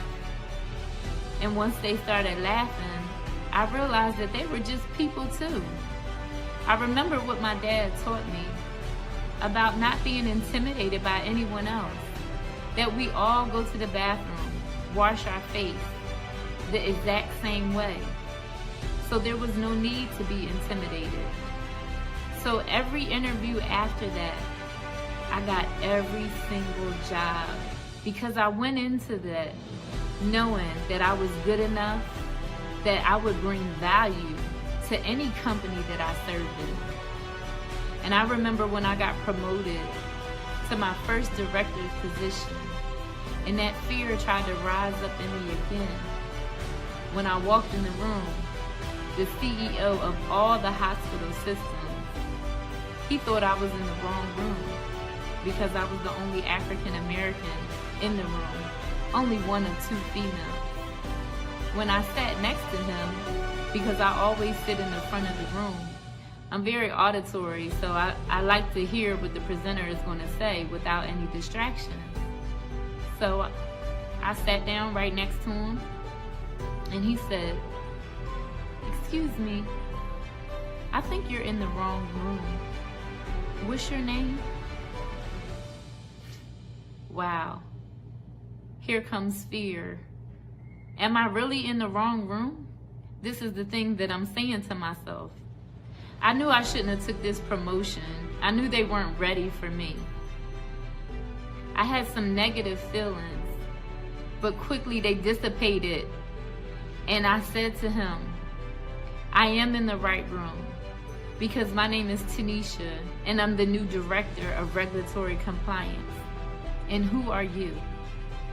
You see, I knew exactly who he was, but I didn't want to think that he was somebody and that I wasn't. I love how Dr. Martin Luther King says, you have to believe in your own somebodyness. I don't even know if somebodyness is a word, but I love the way it sounds. You have to believe in your own somebodyness. You can't let fear, judgment, any of those things stop you from reaching your goals and dreams. See, when he said that to me, I could have let fear continue to say negative things in my own mind. The own enemy of my thoughts could have kept playing. But instead, I stood up inside myself and I said, I'm going to show him why I belong at this boardroom table and why others like me belong at this boardroom table too. With names like mine, like Tanisha, and who look like me. And you know what? When I left that hospital, and I've been in nursing for the last 17 years, but when I left that hospital, they wish I was still sitting at that boardroom table. And today, I have my own boardroom table. Fear is the enemy of all your goals and dreams because it's the very thing that's going to paralyze you. It may come masked as procrastination. It may come masked as doubt. It may come masked as perfection. That's a big one. Sometimes we say we're trying to perfect a thing, but what you're really saying is, I'm afraid to show what I have at the level that I'm at. It's okay. Whatever level you're at, that just means it's room to grow, to go to the next level. But don't let fear paralyze you. Don't let perfection paralyze you. Don't let procrastination paralyze you. There's some things you're going to need to get to the next level. Along with being tenacious, you're going to have to watch your time. See, we all have 86,400 seconds in each day. And how you decide to use that time is going to dictate where you go in life. See, you're already a CEO. Whether you have a company or not, you are the CEO of you. You are the president of you. When you look in the mirror, you are standing there alone. You can place blame on other people. You can look to the right, look to the left. No one is there. It's just you. So in order to push past fear, you're going to have to take full responsibility of your life. You can't do anything about your history, about your past. The past is over. All you have is right now. And right now, you can either choose to live in fear or you can choose to step into your greatness. Step into the person who you were called to be. Step into the thing that gives you fulfillment, that brings you joy, that everyone around you says, wow, you really do that well. See, some of us are doing things that we think that we're supposed to do because other people told us that we're supposed to do it. For example, I always wanted to be a registered nurse, and I did that for 17 years. And I opened my own business, and my business was doing well. I was surprised myself that I could even open a home health agency with no experience in home health, but just a strong belief that I could do anything that I put my mind to. And we can. Anything we put our mind to, we can do. If we set goals, if we have a plan, if we stay focused. Focus is key. There's so many things that try to distract us from our time. Social media, the telephone, even work sometimes. If you're working on the wrong thing, your focus is on something that's not going to get you to accomplish your goals and dreams. If you're working on your goals and dreams, then that's phenomenal. But a lot of us aren't working in the area that we know we really want to work in. Because if we were, so many people wouldn't die on Monday when they're clocking in to do a job that they hate. I know what that feels like. But I had a fear of quitting my job and starting my own business. I remember I used to sit in the parking lot. My friends would have to, some of my coworkers who became close friends, they would have to come get me out the car so that I would actually come into the building. That's how much I had grown to hate the job that I was in, because I knew I was supposed to be doing more. I knew that I was supposed to be my own boss.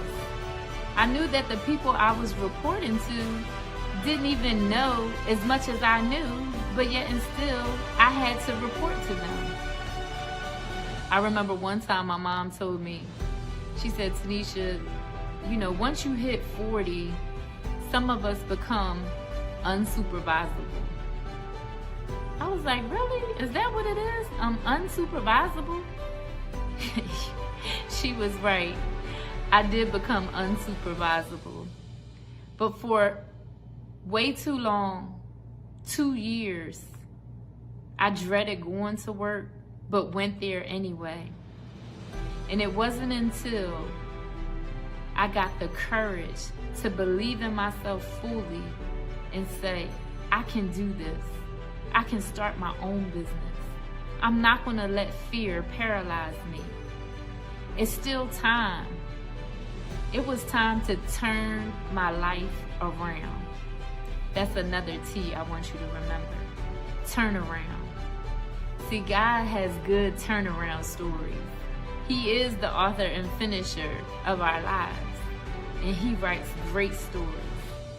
If only you would participate and stop being afraid. God doesn't give us the spirit of fear. So anytime you feel fear, you know it's not coming from Him. So I want to help you push past fear. I want you to remember to be tenacious. Never let go of your dreams and your goals. I want you to remember your time. How are you spending your time? Are you spending your time on strategy and plans to keep you in action to reach your goals and dreams?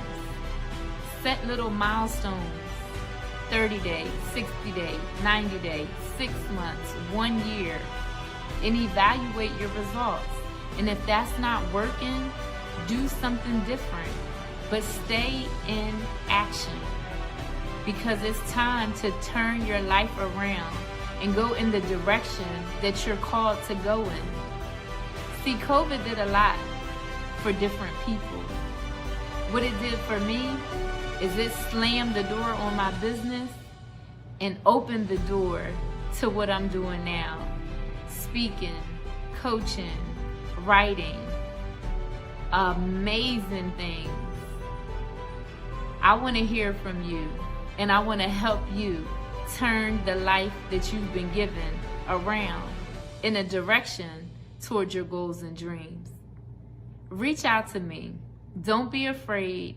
Step on the head of fear and reach out to me. My email is contact@TanishaNow, and you spell my name TANEISHA now@gmail.com.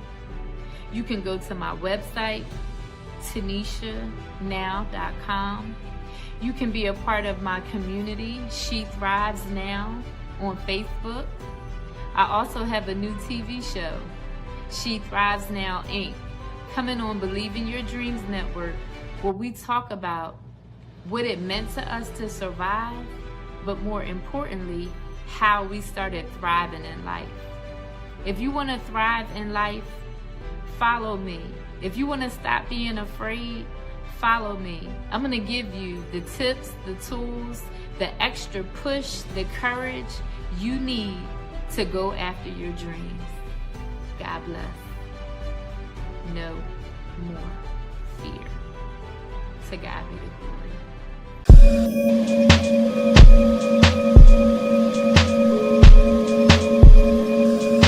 Welcome, champion. I am so glad you decided to join me today at the #1 virtual 5-day Comeback Champion Summit for the development of champions. I am Dr. Tashika L. Green, the president, CEO, and founder of To Everything There Is a Season, where we provide personal, professional, and leadership development to individuals and organizations to help them leverage their gift, passion, and purpose to maximize their greatest potential.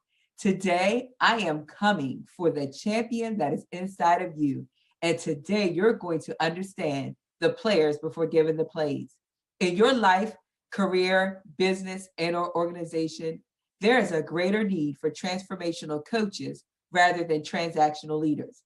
The best leaders are coaches and produce champions within themselves and in others. Say this with me or type this in your notes somewhere. There is a champion in me. That's right. There is a champion in me. I am a champion. Often we use the word champion in the context of being a winner or defeating all rivals in competition. I challenge you today to shift your thinking and think of the word champion in the context of a change agent, champion of ideas, champion of people, and a champion of supporting a cause. The time is over for sitting on the sidelines and watching. Now is the time to get in the game and play a vital role in your victory. It is time for sweatless victories, but you have to know the players before giving the plays. And the first player you must know is yourself. Say it with me. There is a champion in me, and I am a champion. Champions coach champions, and champions beget more champions. Some champions are born, some champions are made, and some champions are coached.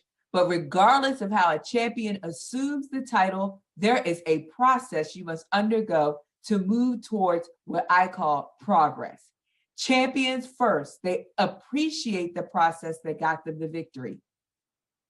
Champions appreciate the process that got them the victory.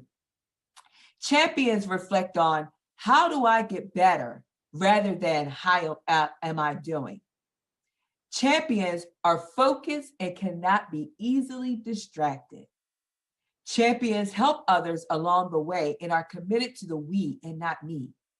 Champions endure till the end. And champions pursue the journey with purpose to see how great they can be. And there's one more. Champions are given and entrusted with more than others. Say this with me again. There is a champion in me. I am a champion. But you know what? Even for the best of champions, life happens. That's right. Yes, life happens. It gives us things that we did not plan for. But in the midst of the process, do you still see yourself as a champion? Are you a champion in the process or a champion in progress? Are you stuck in your process or are you progressing in the process? Process is simply this. It's a series of events with a particular end. And when we think of the word progress, progress is forward or onward movement that gradually moves us towards better. In the process, you should be making progress. If you are stuck or you have stopped or you have become stagnant or complacent, then there's no movement towards progress or a place called better. You will have to continue to be the champion you are and get yourself out of that stuck place. You have to have progress in the process.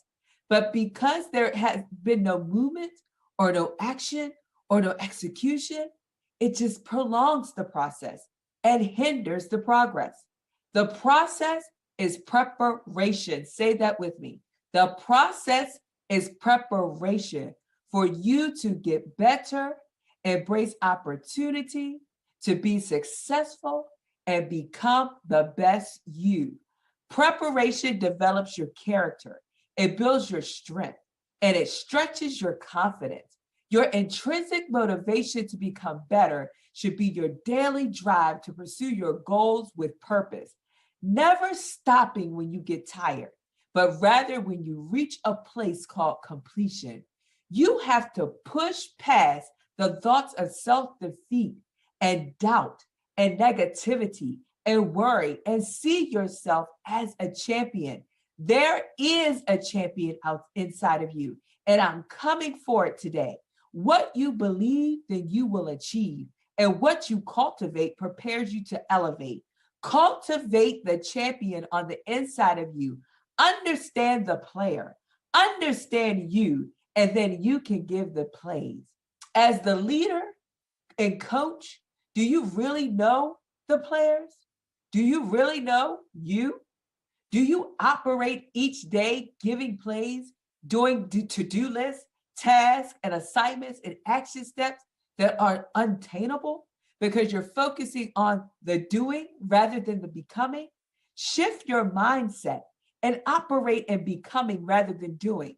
The things that you do and the questions that you ask will depict the mindset in the way that you operate. You know, when I first started the work with personal and professional development with organizations and individuals, I did some research and I discovered that there are over 152,000 personal development and self-help books on Amazon about purpose. However, research states that only 5 to 10% of Americans know their purpose and are fulfilling it every day.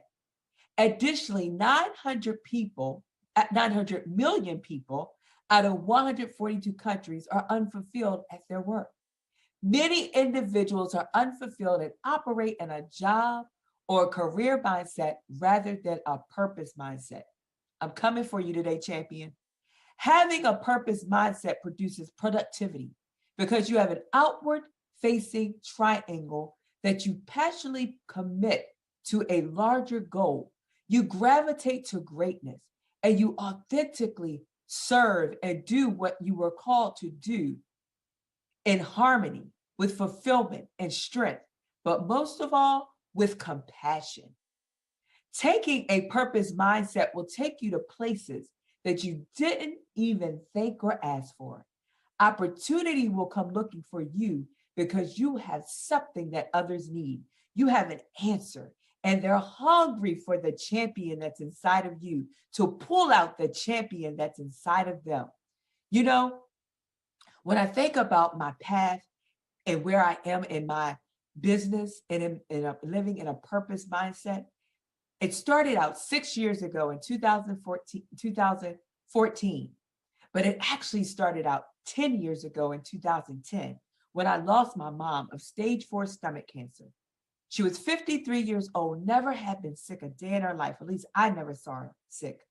She was diagnosed with an ulcer. And when she went to do further testing, we discovered that the ulcer had metastasized to her liver and became stage 4 stomach cancer. And within 30 days of her diagnosis, she had passed away. This was in 2010. And when she was on her last days, she called everybody into her room.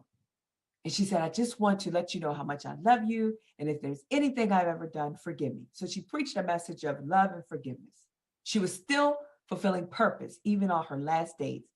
And then she said, I just want to speak to my daughter, Tashika. And I went into the room and she said, did I do good? And I said, what do you mean, did you do good? She said, did I do a good job in raising you? I said, you know what? You did better than a good job. You did a great job. You did an awesome job. And she said, I'm so glad I did because I have prepared you to fulfill the work that you were called to do. I can no longer do this. So I pass this mantle on to you, the mantle of serving, the mantle of helping, the mantle of helping people to discover themselves and to walk into purpose and to be the best that they can be. And I said, thank you, because you planted the seeds and all I had to do was reap the benefits.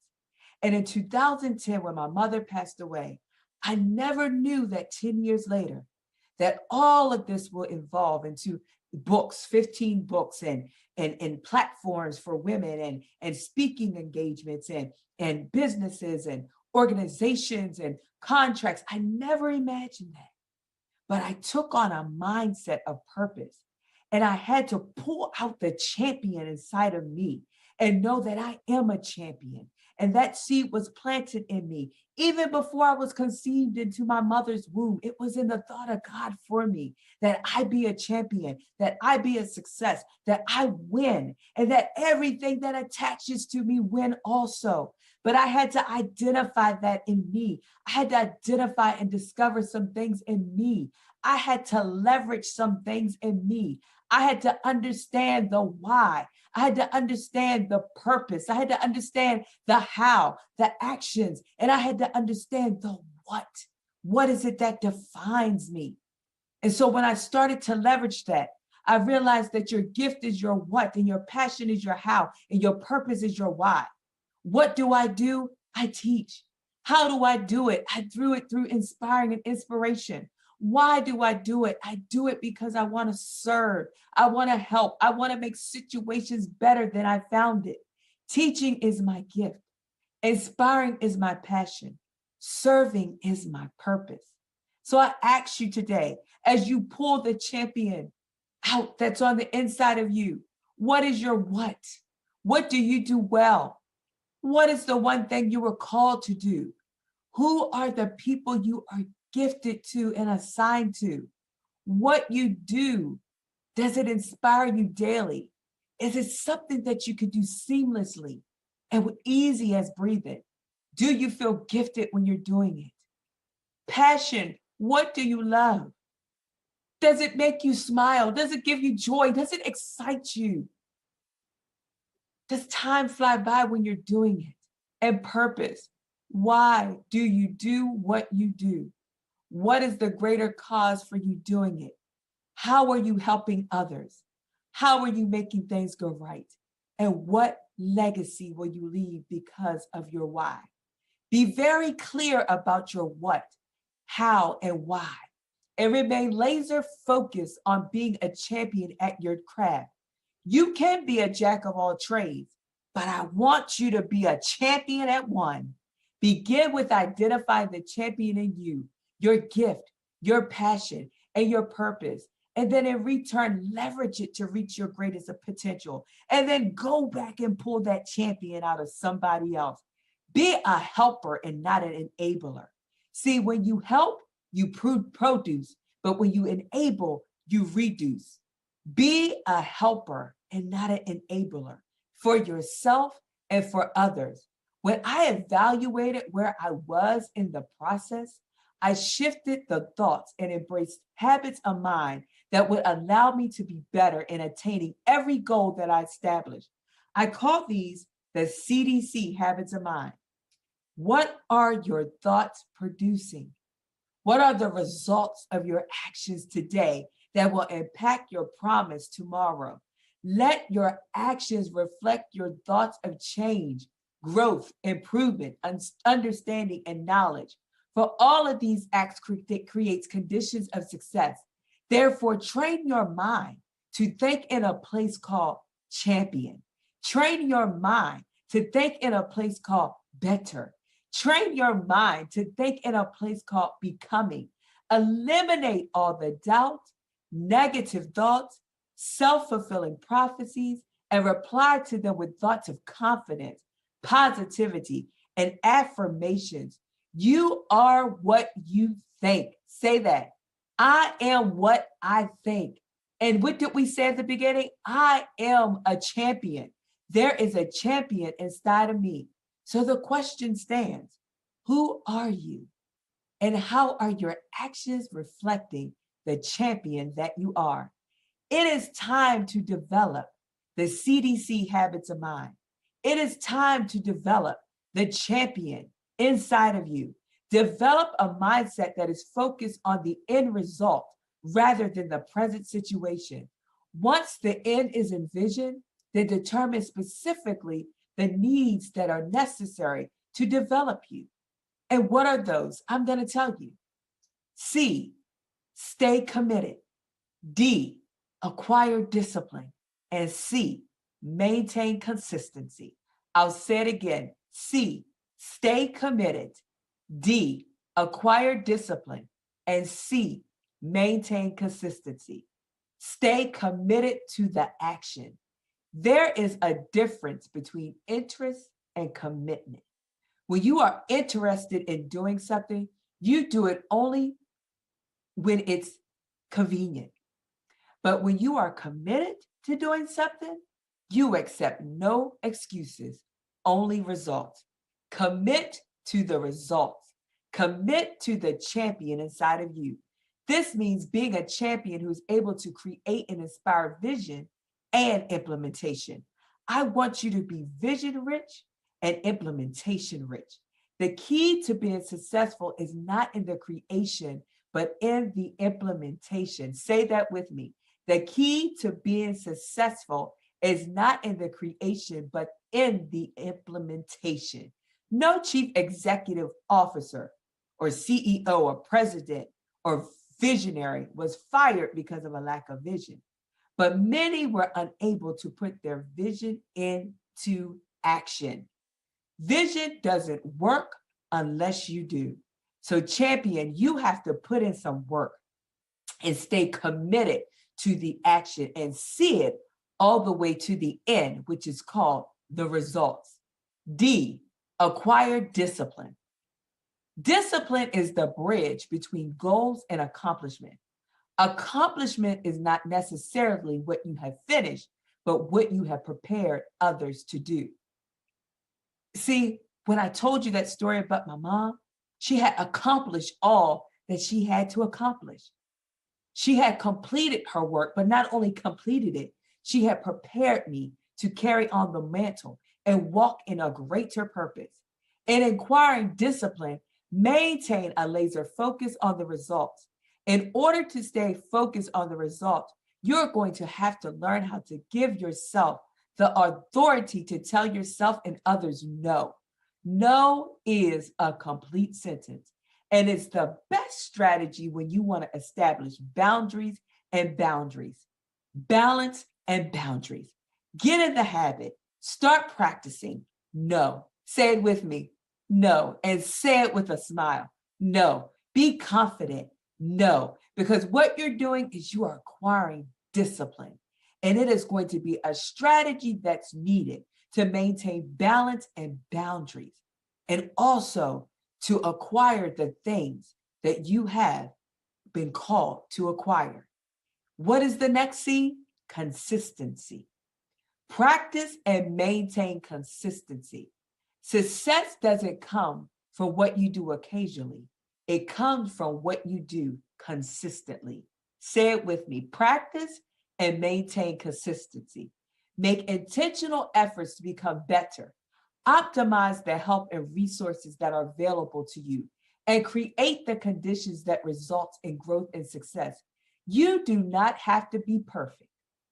Say that with me. I do not have to be perfect, but you must have the desire in becoming better. You do not have to be perfect, but you must have the desire in becoming better. Practice until you get better rather than until you get perfect.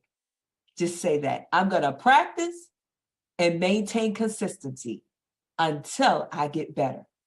So remember those CDC habits of mine. Stay committed to the action, acquire discipline, and practice and maintain consistency. Do not compromise who you are to others' desires of what they want you to become. Your gift, your passion, and your purpose is too big to conform to someone else's limited mindset. Be who you were called to be. Be the champion you are. So champions, I ask you, are you ready? Set, then let's go. Prioritize. Leverage your gift, passion, and purpose. Stop doing and start becoming. I am coming for the champion inside of you. It is time to come forth. Begin by prioritizing you. Don't just prioritize your schedule, schedule your priorities. You are a priority. Focus on the things which matters the most and will help you to live your fullest potential according to your purpose so that you can bear much fruit and live a life of abundance. Stop doing and start becoming. Just do it and get it done. Your to-do list is not going to get shorter. If you want to shorten the list of your tasks, then start becoming rather than doing. Retrain your brain and reprogram your thoughts and ask, who do I need to become for all that God has assigned for me to be? There is no time to waste, no time to embrace complacency, no time to convene and watch purpose pass you by. Now is the time for you and your confidence to unite with purpose and produce what you were chosen to do. Produce the champion that is on the inside of you. There is only one you. There is only one you. There are 7.5 billion people in this world, 7 continents, 195 countries, but there is only one you. What were you called to do? Stop looking for the answers in others. Stop trying to replicate someone else. You don't have to search any further. Look in the inside of you and pull that champion out.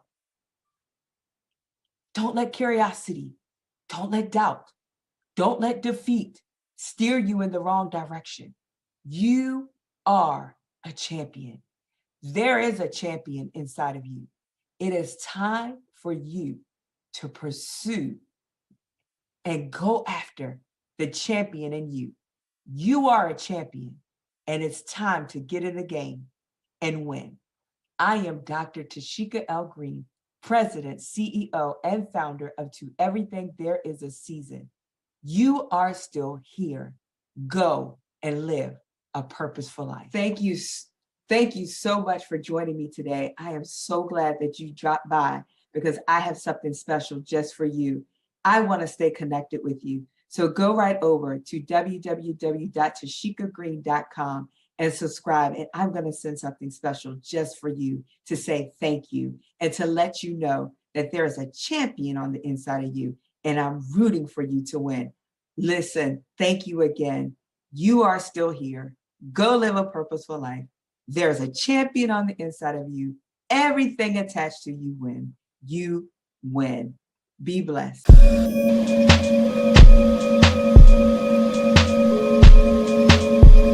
Hello, everyone. My name is Janice McNair, and I am the owner of Free Her Truths, LLC. And I am super excited to be a part of the Comeback Champion Summit. You know, it's such an amazing feeling to be a champion, but it's even more special when you can call yourself a comeback champion. You know, when I think about my life and I think about where I've been and I think about where I've become, I can't help but to be so thankful and grateful for the process, because it was the process that shaped and molded me into the person that I am today. I believe that when we fight for our full potential, that's when we make the impossible possible. And I believe that we all have PTW. I want you to say, I got PTW. I know you're like, well, wait, before I say that, what's PTW? So PTW is potential to win.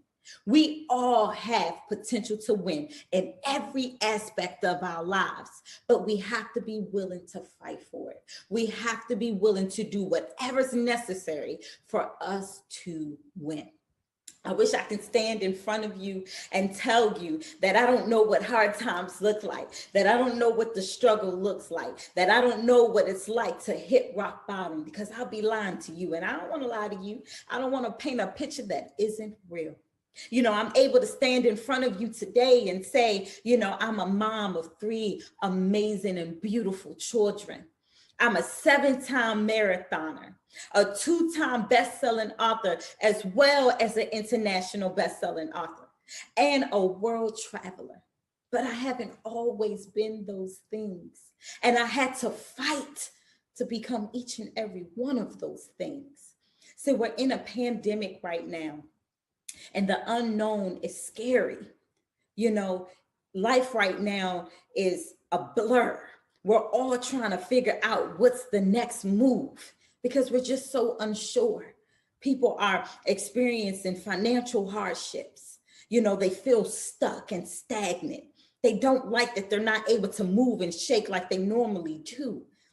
They have to get used to this new norm while still trying to figure out what their future looks like.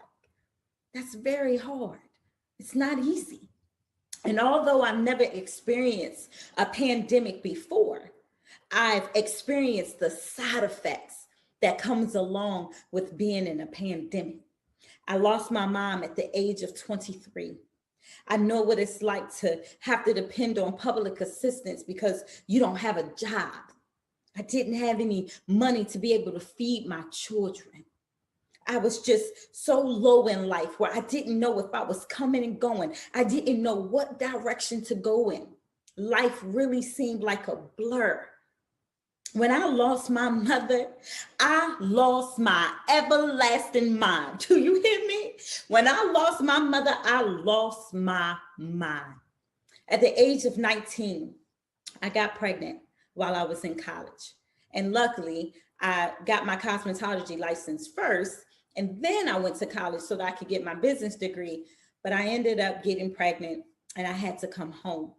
But I believe that my son was meant to be here. He has a purpose to fulfill in life, as well as he had a purpose to fulfill on the behalf of my mother. The year I had my son was the same year that my mother got diagnosed with a terminal illness. And my son brought her happiness and joy, and it made her fight another day through her sickness and her illness, because it's something about them grandbabies. Those grandbabies just wrapped around them grandparents. I'm telling you, they wrapped around their finger. But every day I saw that my son brought her joy, and I feel like she fought a good fight, because she wanted to be here, not only for her children, but she wanted to be here for her grandson. So when I actually lost my mother, it was a beautiful thing to know that at least she experienced what being a grandmother and that experience felt like. That gave me peace. But when I lost her, I completely lost my mind. I didn't know if I was coming or going. I felt defeated. I hated that I had no control over my feelings and my emotions. I hated that I could not bring her back. I didn't know how I was going to move forward without her. And even though I was a mother of someone else, and although I was responsible for someone else, it was just so hard for me. It was hard for me to try to figure out life without her. I didn't know how to figure it out without her. So I did what we always do when we're not ready to deal with the harsh realities of our truth. I put a Band-Aid on top. I painted a picture that wasn't real. I did whatever I could do to fill the void of that emptiness and that unbearable pain that I was feeling. Because that's what we do. Raise your hand if you've ever painted an unrealistic picture that you knew wasn't real. But you did it because you wasn't ready to deal with the harsh realities of whatever was taking place in your life.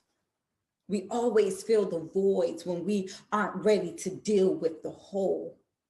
We don't want to do what's necessary to heal completely and to heal correctly.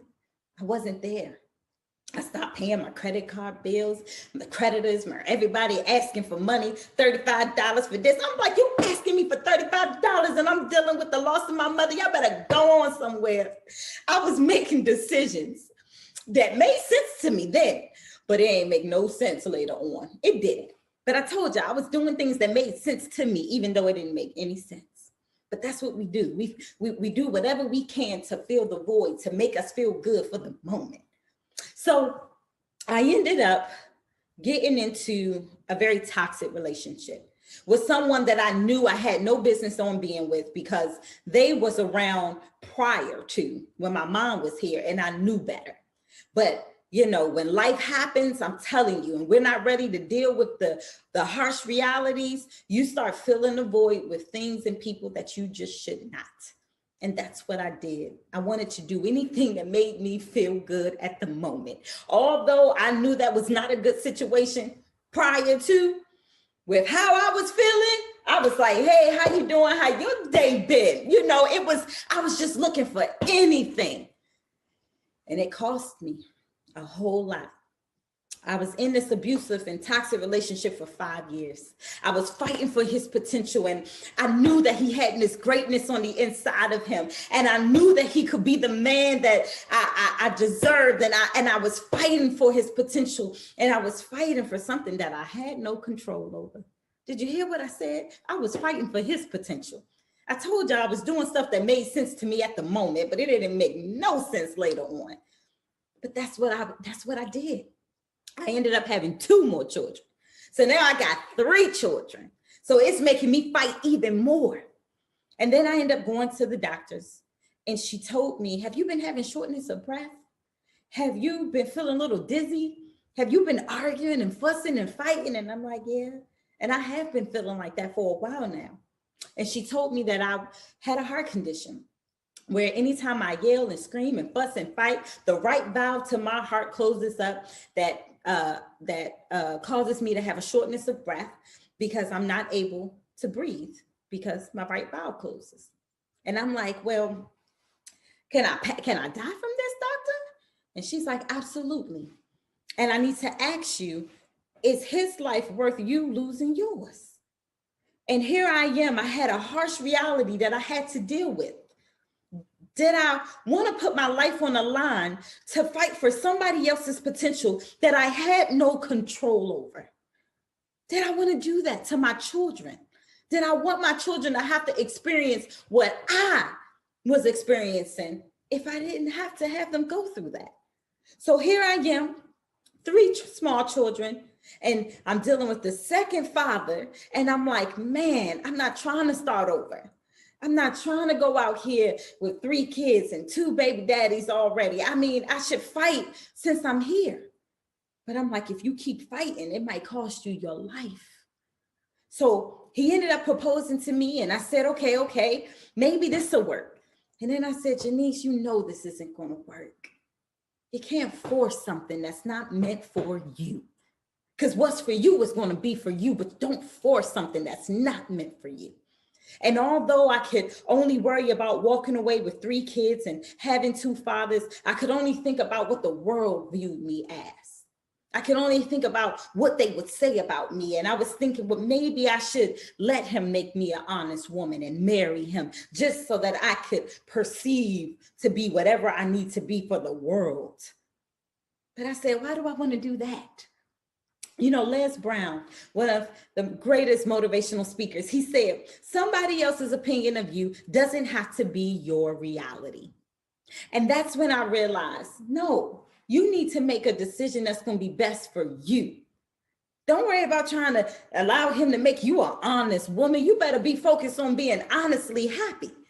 That's what you need to focus on. Doing what's best and being the best woman that you can be for you and your children. That's what you should focus on. So I left.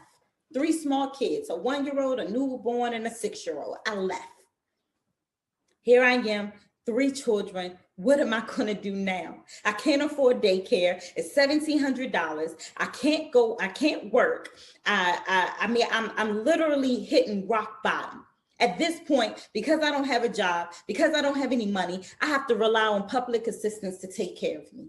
Here I am at the lowest place of my life. I had to humble myself to go apply for public assistance. I mean, I ended up somewhere that my parents fought so hard for me not to be, and I ended up there anyway. I felt like a complete failure. Have you ever been a place in your life where something was taking place and you was just like, I feel like a failure? I feel like I failed my mother, I failed my father, I failed my children, I failed myself. I feel like I failed everyone. So I said to myself, well, Janice, all of that dedication and commitment and effort that you put into trying to fight for somebody else's potential, how about you do it for yourself and see what that gets you? And I said, okay, all right, I got to change my mindset. Although my circumstances look like this, and although I may be here, I don't have to stay there. I can fight for a better future.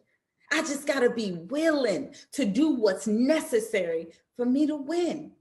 So I said, okay, I'm going to change my mindset. It's time for me to have a limitless mindset. You know, instead of me worrying about what I can't do and how hard it might be, I need to just trust the process. You know, our minds, it's a powerful tool that we often misuse. You know, your mind allows you to see and for you to create whatever future or whatever it is that you want for yourself in your mind first, down to the very detail. And it's up to you to bring it into reality based off of the effort and the action that you put behind your potential. So I said, all right, I'm going to focus on what I can change right now. I'm not going to focus on all those other things that I can't change. I'm going to focus on what I can change right now, which is myself. What can I do that's going to make me better than who I was yesterday? Janice, what you can do is start challenge yourself and setting goals. You know, Will Smith said, set a goal so big that you can't achieve it until you grow into the person that can. Did you hear me? Will Smith said, set a goal so big that you can't achieve it until you grow into the person that can. So I said, I want to run a 5K next year. I hate running, but I want to mentally challenge myself and I want to do something that I always thought was impossible. I'm going to run. So instead of me running a 5K, I said, never mind. I'm going to run a half marathon. I'm going to really challenge myself mentally and physically. So I ended up running a half marathon, and it was an amazing feeling, 13.1 miles. And I used to feel like I couldn't even do a mile without huffing and puffing and about to fall out somewhere. You know how I feel when you on that treadmill, you running and you like, it's only been 30 seconds. Yeah, I felt like that too at one point. But it was the process that shaped and molded me and developed me and allowed me to become that person that will make me capable and able to run a half marathon. So when I got there, I said, I want to keep going. Oh my gosh, I didn't even know I was able. I didn't even know I was capable. What else can I do? I'm gonna go for the whole thing. I'm gonna run a full marathon. I'm gonna run 26.2 miles. And that's what I did. I trained for a full marathon. And when I ran across that finish line, my hands up high, my head held high, tears coming down my face. At that moment, I realized that I can do the impossible. I can do what I once thought was too hard because I changed my thinking and it changed my life. I trusted the process. I told myself what I could do instead of telling myself what I can't do. I started to believe in me. I started to, tell myself words of affirmation. You are great. You are capable. You are bigger than your circumstances. You are bigger than where you are. And I became everything that I thought and everything I believed I was. So today, I stand here. And although, at a time where I couldn't feed my kids, while I was on public assistance, I said, well, let me go back to school. I got my barber license. So then I was a dual license. I was able to cut daddy and son and do mommy and daughter. I mean, it opened so many financial doors where I was able to take myself off of public assistance.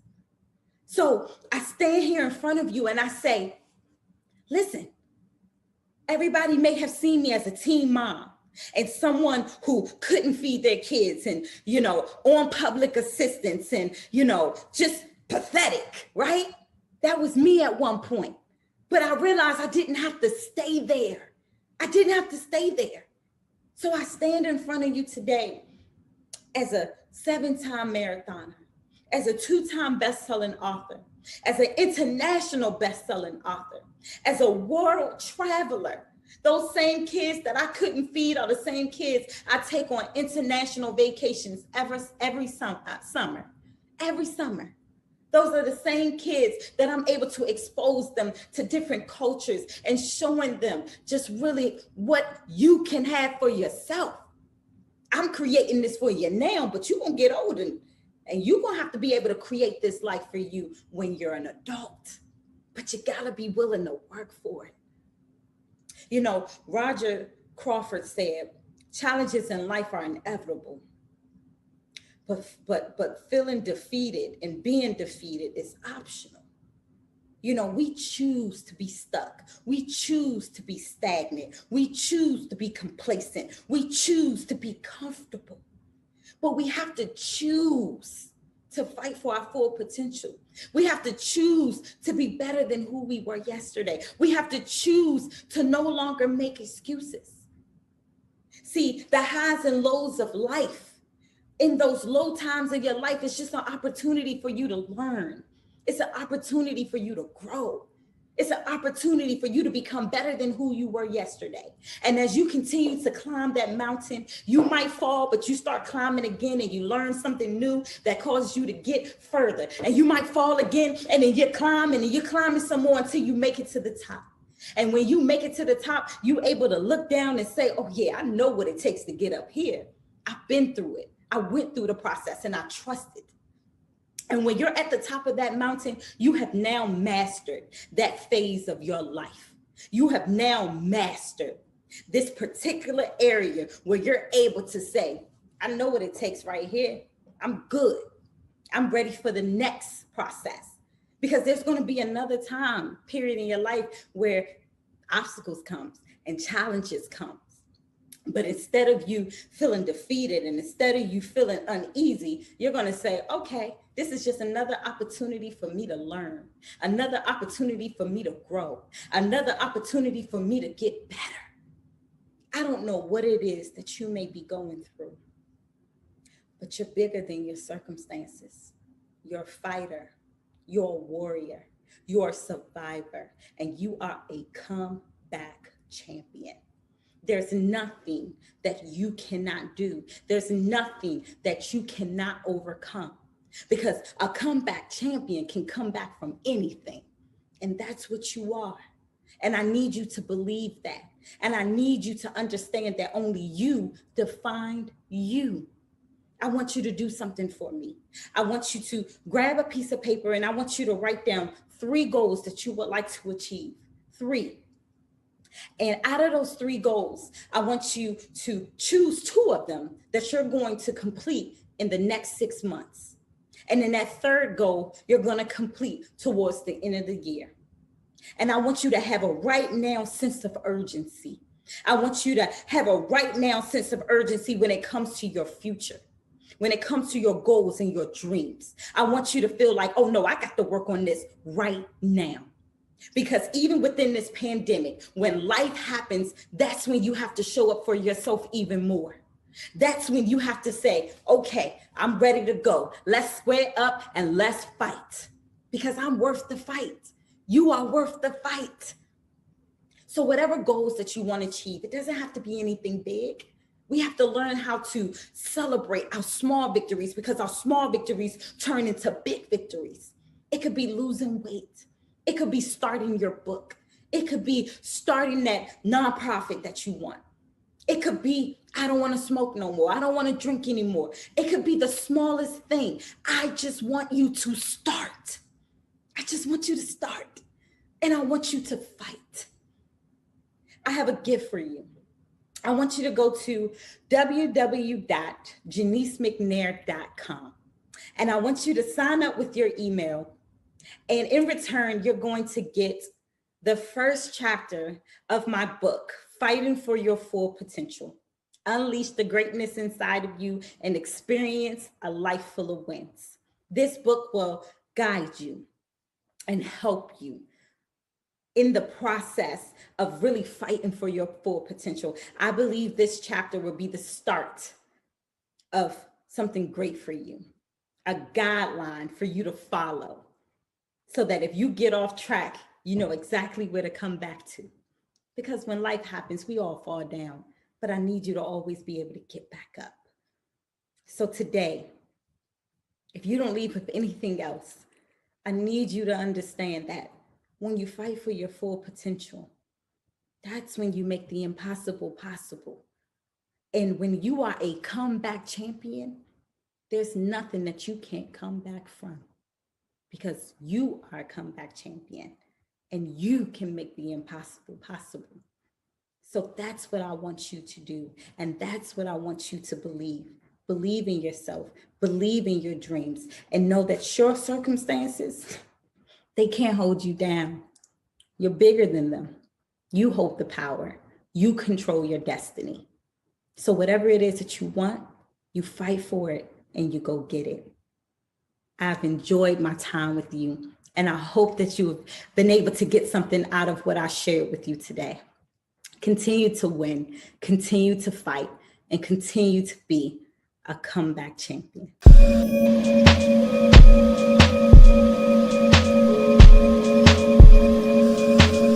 Top of the day to you. John L. Mack here. Hey, I'm so excited and delighted to be back once again sharing information for your transformation. And today on the Comeback Champion Summit, it's my obligation, my duty, my responsibility to just share just a little insight that will help you with your comeback. All of us face setbacks in life in one way, shape, or form or another. What's a setback for you may be a setup for me to be able to go up and to scale up. and vice versa.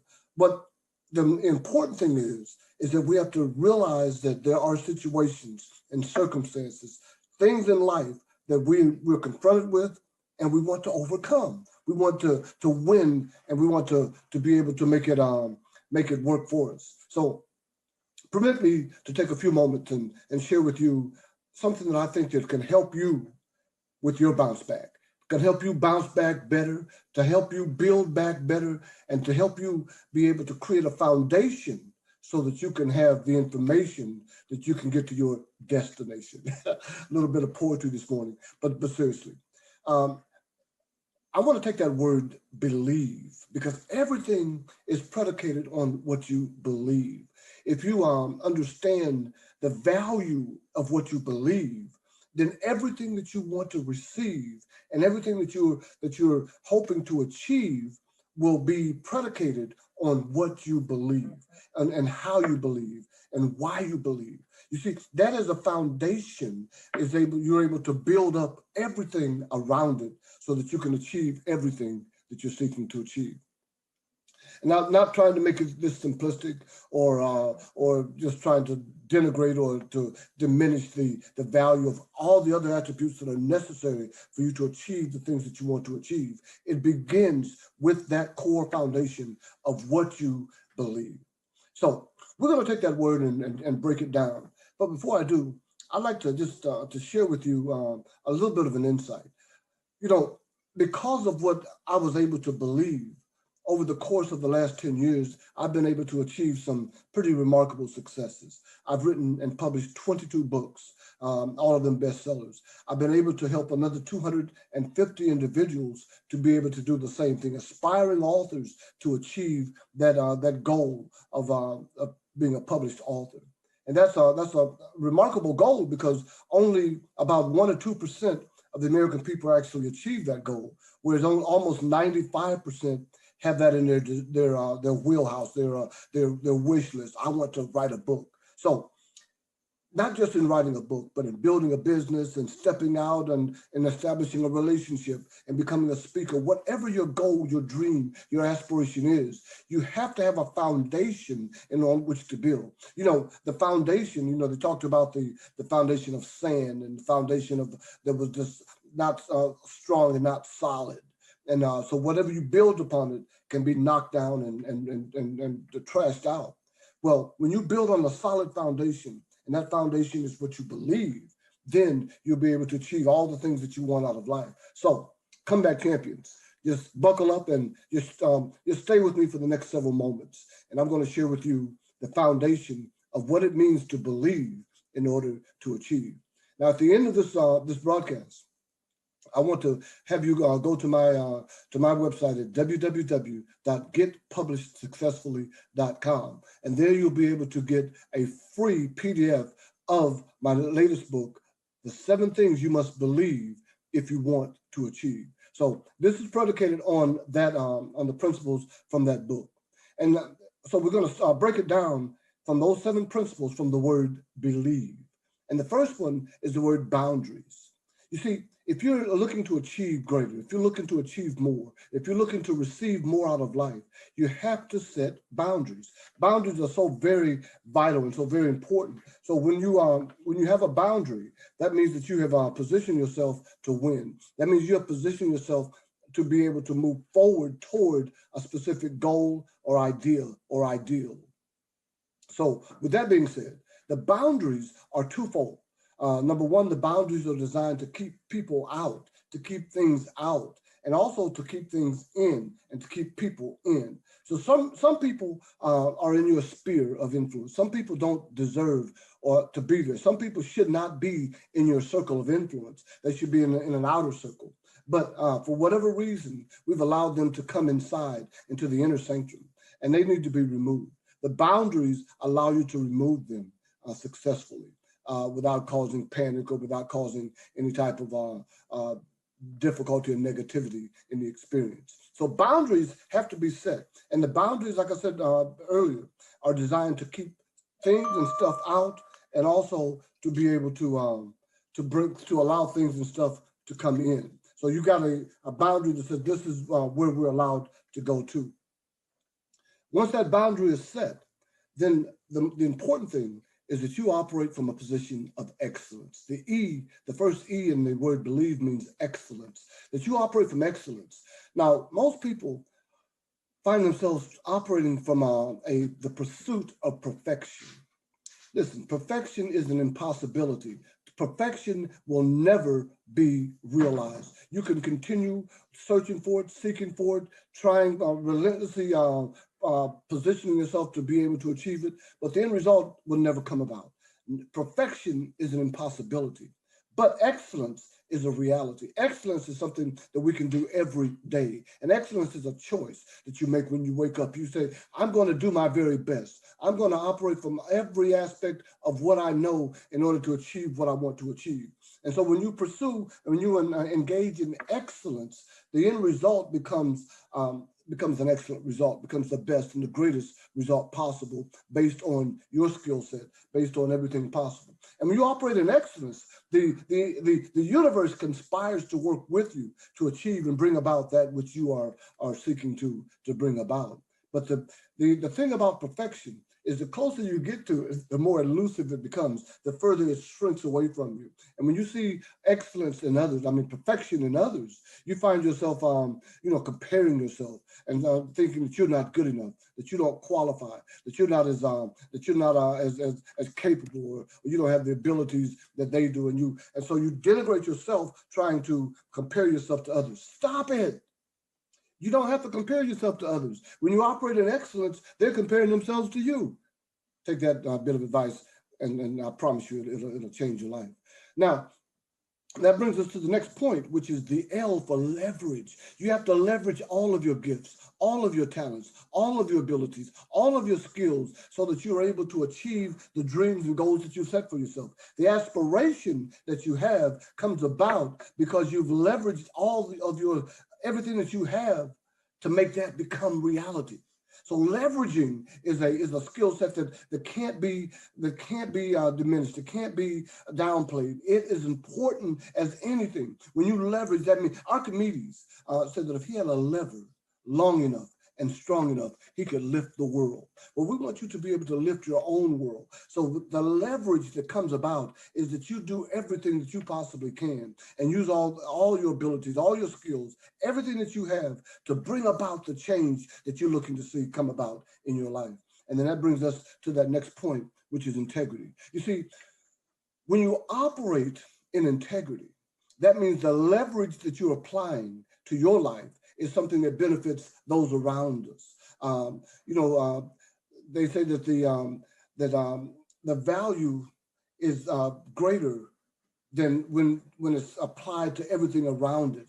Synergy means that the sum total is greater than the parts thereof. So we want to be able to operate in integrity so that we can bring to us that sum total and have it synergistically raise ourselves to another level. And that's where that leverage comes in, because with integrity, leverage now brings even greater benefit to us. With integrity, excellence now expands itself exponentially. And even the boundaries that we've set are able to be expanded. And just like Jabez, that we'll be able to enlarge our territory. So that's very, very important. Which brings us to the E, to that next E, which is experience.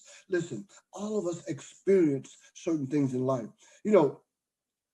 As young people, as children and youth, we're experiencing certain things, and things are poured into us from family, from friends, from parents, from teachers, from preachers, from all around us. We're having experiences poured into us, and beliefs poured into us, and lifestyles poured into us, and then we now have shaped and formed our reality based on all the things that have been poured into us.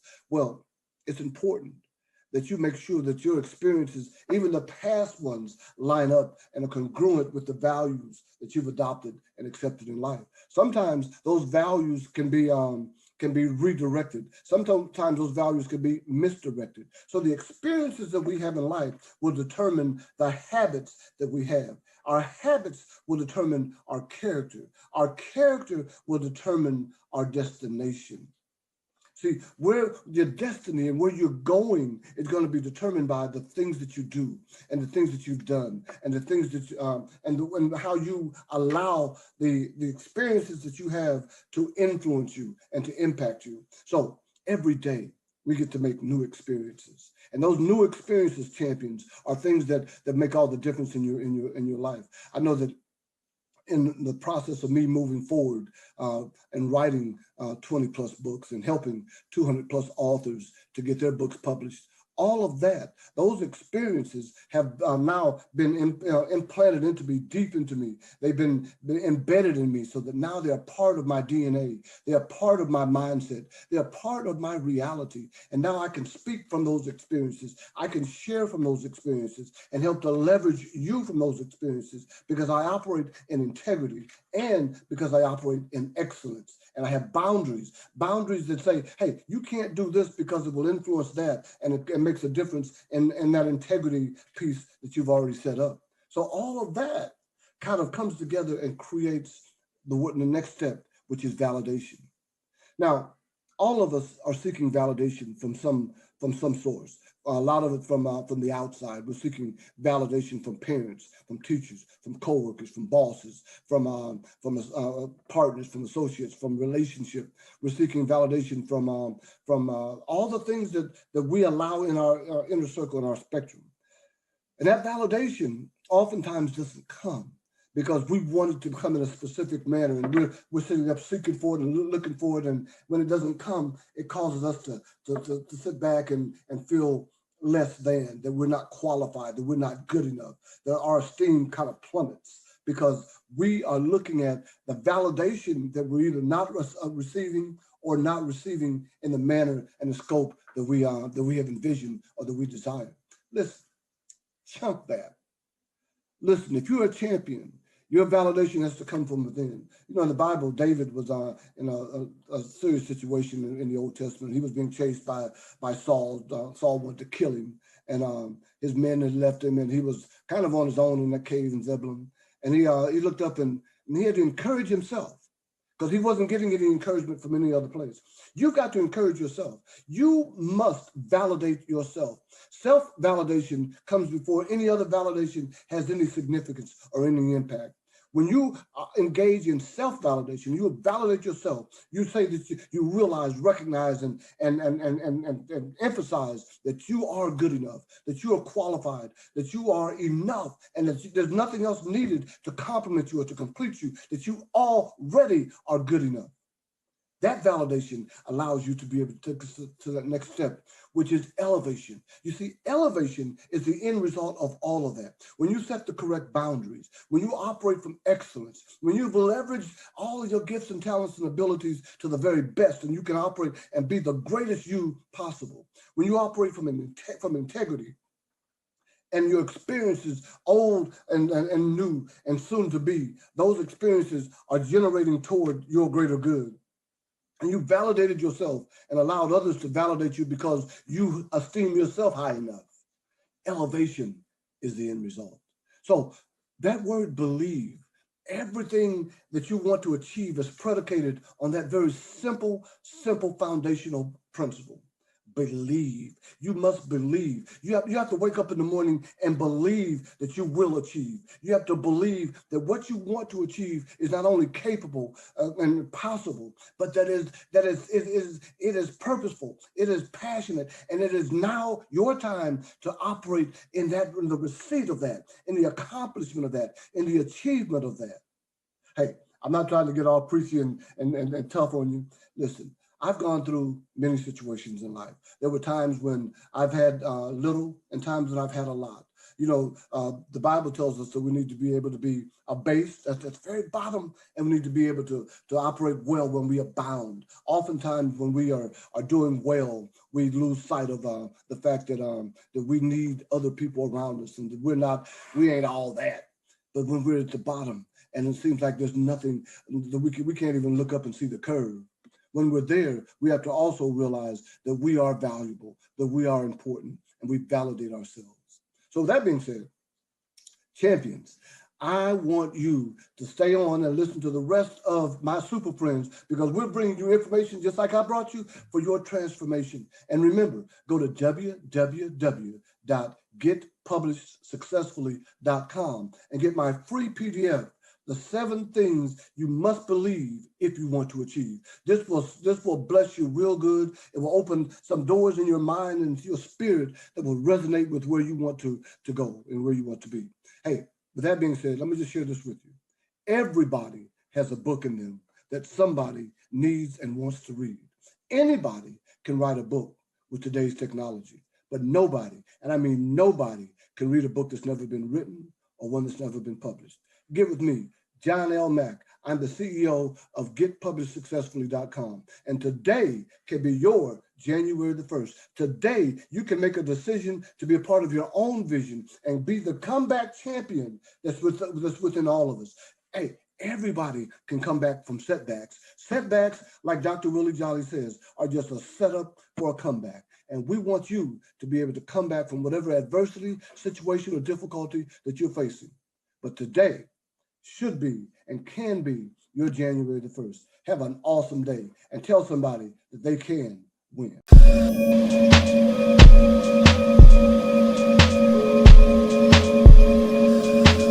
I have a confession to make. For weeks, I've agonized over the perfect things I can share with you and the perfect way to say it. I mean, I even hired a coach to help me with all this perfection. You know, the perfect words, the perfect story arc, one that would give you a window into the depths of my soul and somehow magically transform you. Well, the truth is, this won't be perfect. I'm not perfect. You're not perfect. Life is not perfect. And now that we have that out of the way, as Jay-Z says, allow me to introduce myself. I'm Kelly Charles Collins, attorney, speaker, author, coach, wife, mom, sister, daughter, aunt, and sister friend. And I'm 100% that chick companies hire to keep them on the right side of the next hashtag movement. I'm also the chief visionaire who empowers women to reverse engineer their vision into reality. And the founder of Ladies Who Leverage, which empowers women to build their business, brand, and badassery. But unlike Beyonce, I didn't wake up like this. Flawless takes work. So let me take you on a little journey. On October 22nd, 2019, I went to work in the downtown law firm where I was a partner. Now, to me, it was just another Tuesday. So when I got to work, I sat at my desk and I just began typing away. When suddenly I heard a voice. Now, it wasn't a loud voice. It was a whisper, but a very clear whisper. It was like deep in my soul. And the voice said, "Turn around." So I swiveled around in my chair and there was nobody in the office but me. And as I sat there, I just looked out in front of me and all I could see was the back wall of my office. And it was covered, left to right, top to bottom, with all of my degrees and accomplishments. So I just sat there in silence, taking it all in. And then I just felt this sense of peacefulness come over me. And out of nowhere, I just uttered these 3 words: my freedom papers. And then I just swiveled my chair back around and got back to typing like nothing had ever happened. Then a couple of hours passed and I heard beep beep on my phone. And it was one of the partners asking me to come to his office. And I felt it though. It was like, today is the day.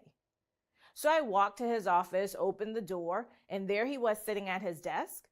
And the firm's managing partner was sitting on the couch. So I just sat down at the desk and smiled. So the partner who called me began to speak, and he says, "Kelly, we need to talk to you. We want you to know that we enjoy working with you, and outside of the named partners, you are the best attorney in the firm." Now, there's really only 2 options after that. You're getting a promotion or you're getting fired. So he continued talking. "Kelly, as of the end of the year, you will no longer be employed." Yep, I was being fired. So I said, okay, I get it. I wasn't surprised. Like, I knew this day was coming. It was either on their time or mine. They just happened to do it first. So I kept smiling and he kept talking. "Kelly, we can no longer afford to pay you. They had no idea how true that statement was. But it wasn't because they didn't have the money to pay me, but because me being priceless had been 33 years in the making. You see, at the age of 16, I graduated from high school and moved from Miami, Florida to attend college in Providence, Rhode Island. By the age of 18, I had passed all the tests to earn my associate's degree. By 20, my bachelor's degree. I guess you could say I was on my way to living what we've all been led to believe is the American dream. You know, graduate from high school, go to college, get a good job, and then have a family.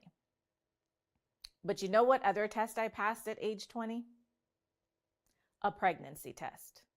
So was this the end of the dream? Well, that depends on how you see life. I don't see life as linear. I believe to the depths of my soul that everything happens for a reason. And until age 20, I had lived a good life, a carefree life. I'd never really even been challenged. But you know what they say? There's no better time than the present. And for me, the present was the summer of 1990. Here I am, 20 years old, single, pregnant, and a couple months from beginning my MBA program. I had some decisions to make. Do I quit school? Do I end my pregnancy? Or do I let others speak shame and disappointment over my life? Well, I did none of those things. Instead, as was so eloquently stated in this excerpt from Maya Angelou, just like moons and like suns, with the certainty of tides, just like hopes springing high, still I'll rise. Did you want to see me broken, bowed head and lowered eyes? Shoulders falling down like teardrops, weakened by my soulful cries? Does my haughtiness offend you? Don't you take it awful hard? Because I laugh like I've got gold mines digging in my own backyard. You may shoot me with your words. You may cut me with your eyes. You may kill me with your hatefulness, but still, like air, I'll rise. I chose in that moment to ignore any outside noise and instead step powerfully into who I was raised to be. The little girl from Kingston, Jamaica, who was told she could be and do anything she put her mind to. In the summer of 1990, I put my mind to having my baby and earning my MBA. I decided I was going to live life on my terms.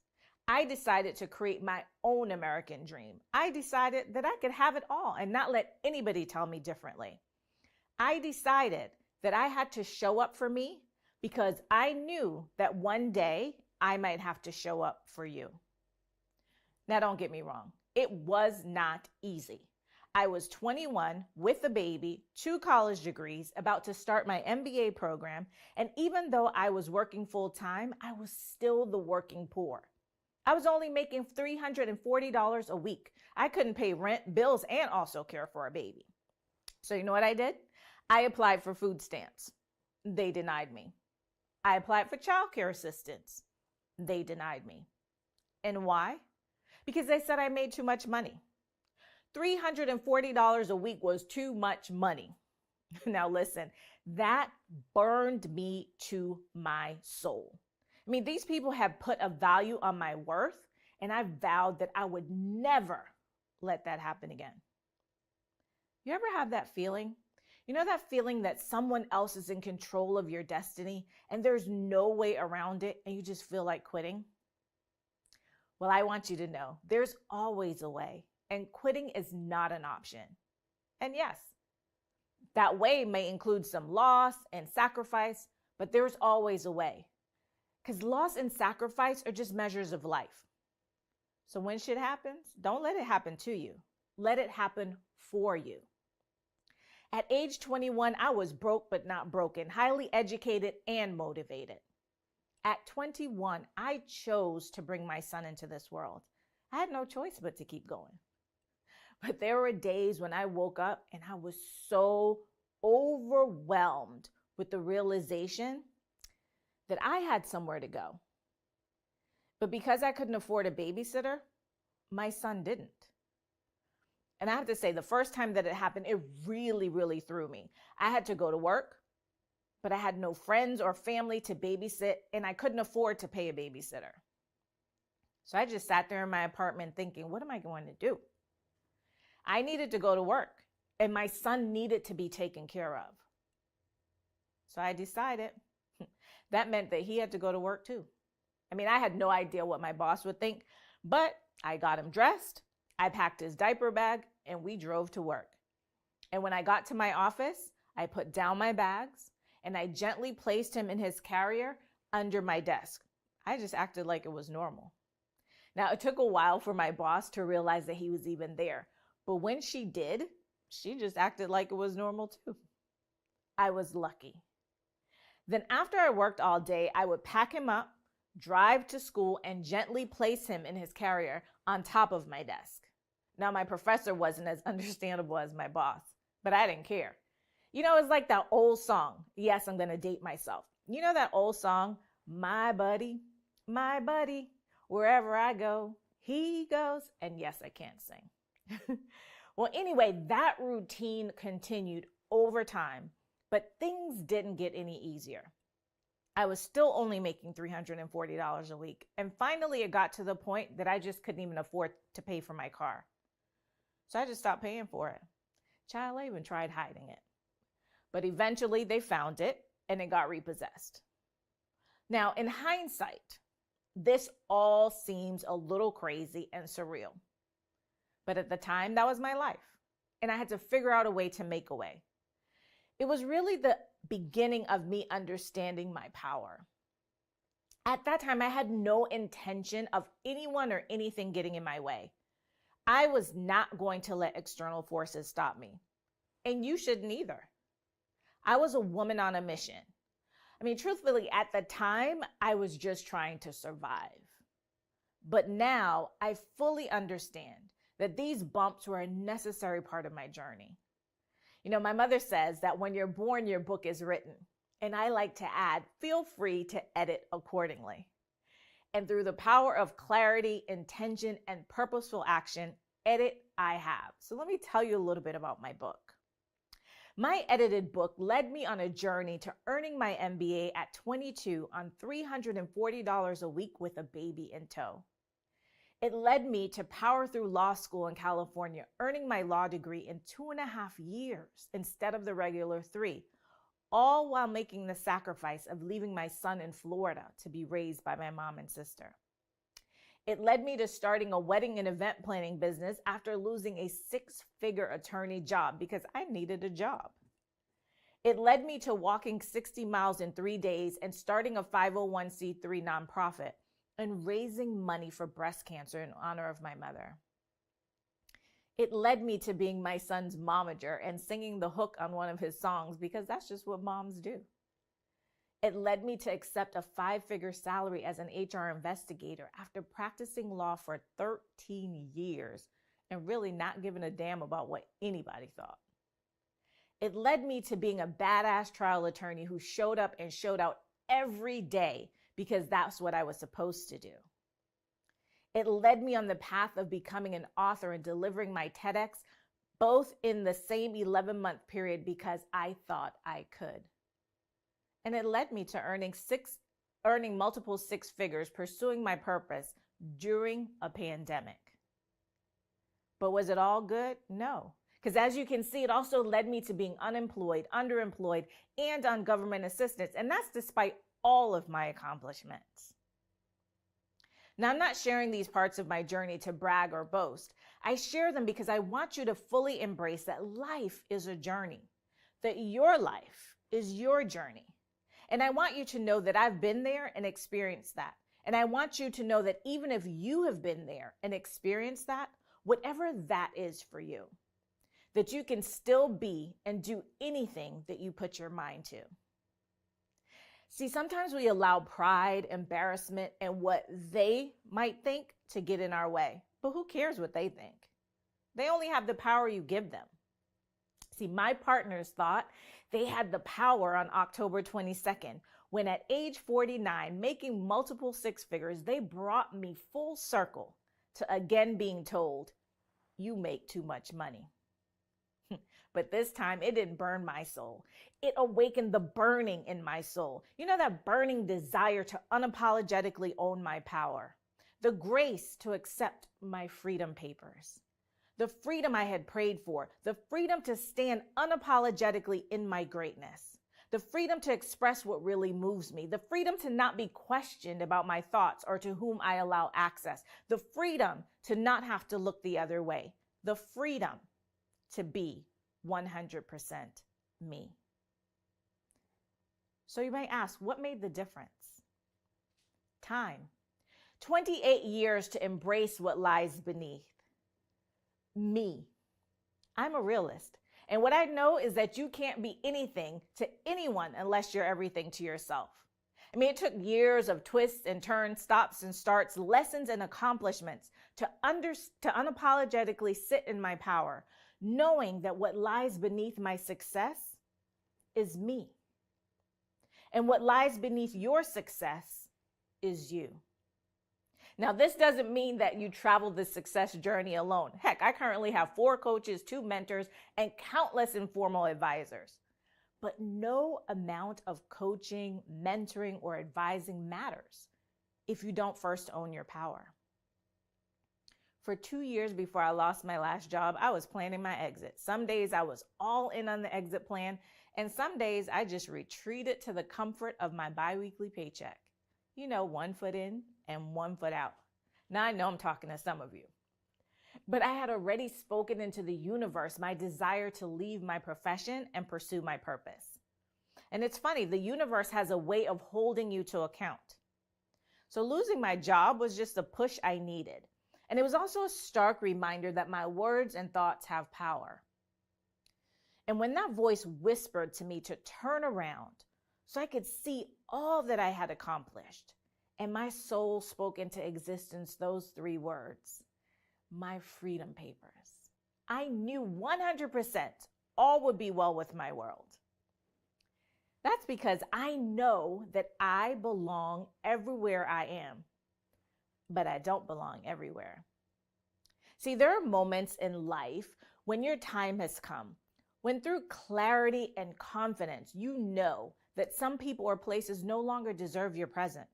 When you understand that no matter the situation, you hold your power.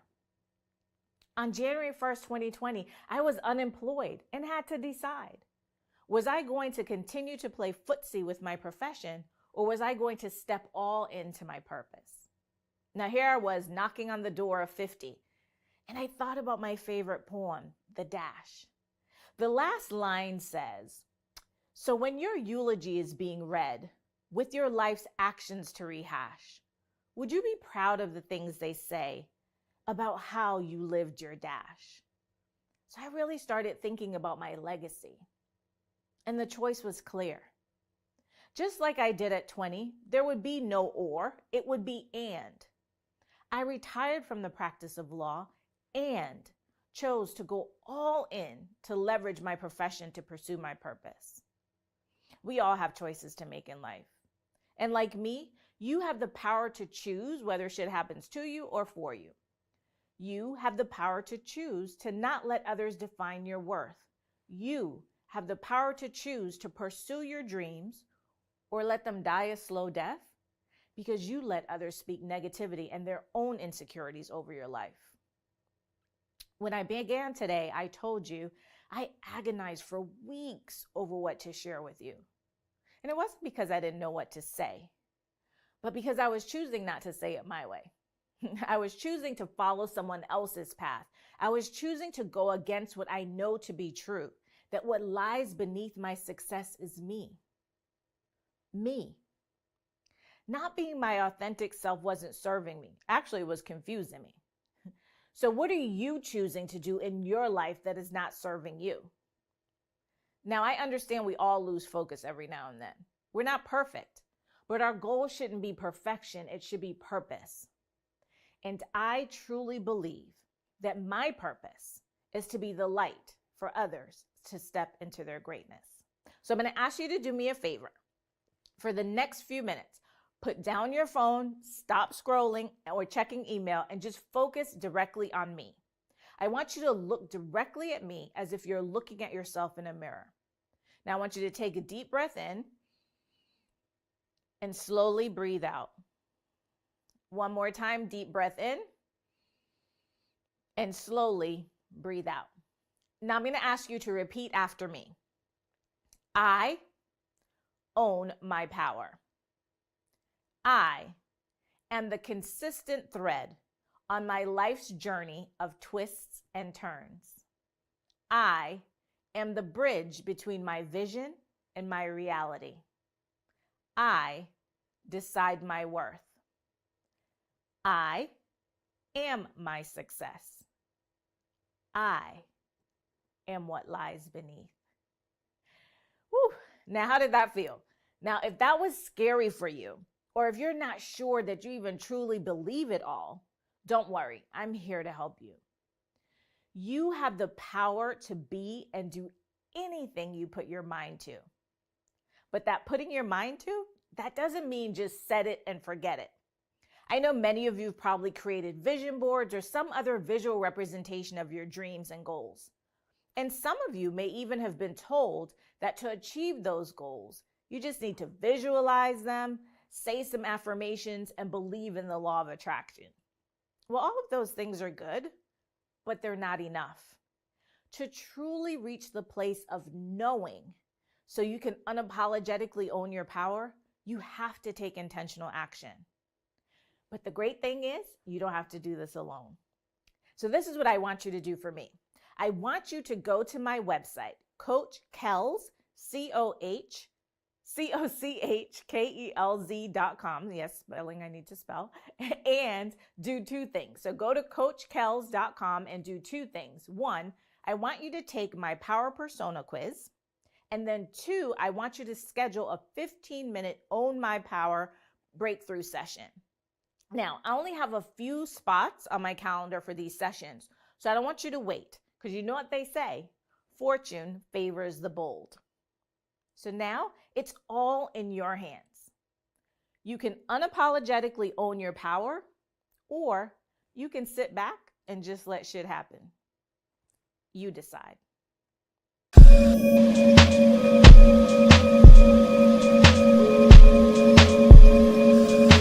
My name is Crystal Lee Lucier, also known as your Home Sweet Home 519 Realtor Crystal Lee Moore with Royal LePage Triland Realty in London, Ontario, Canada.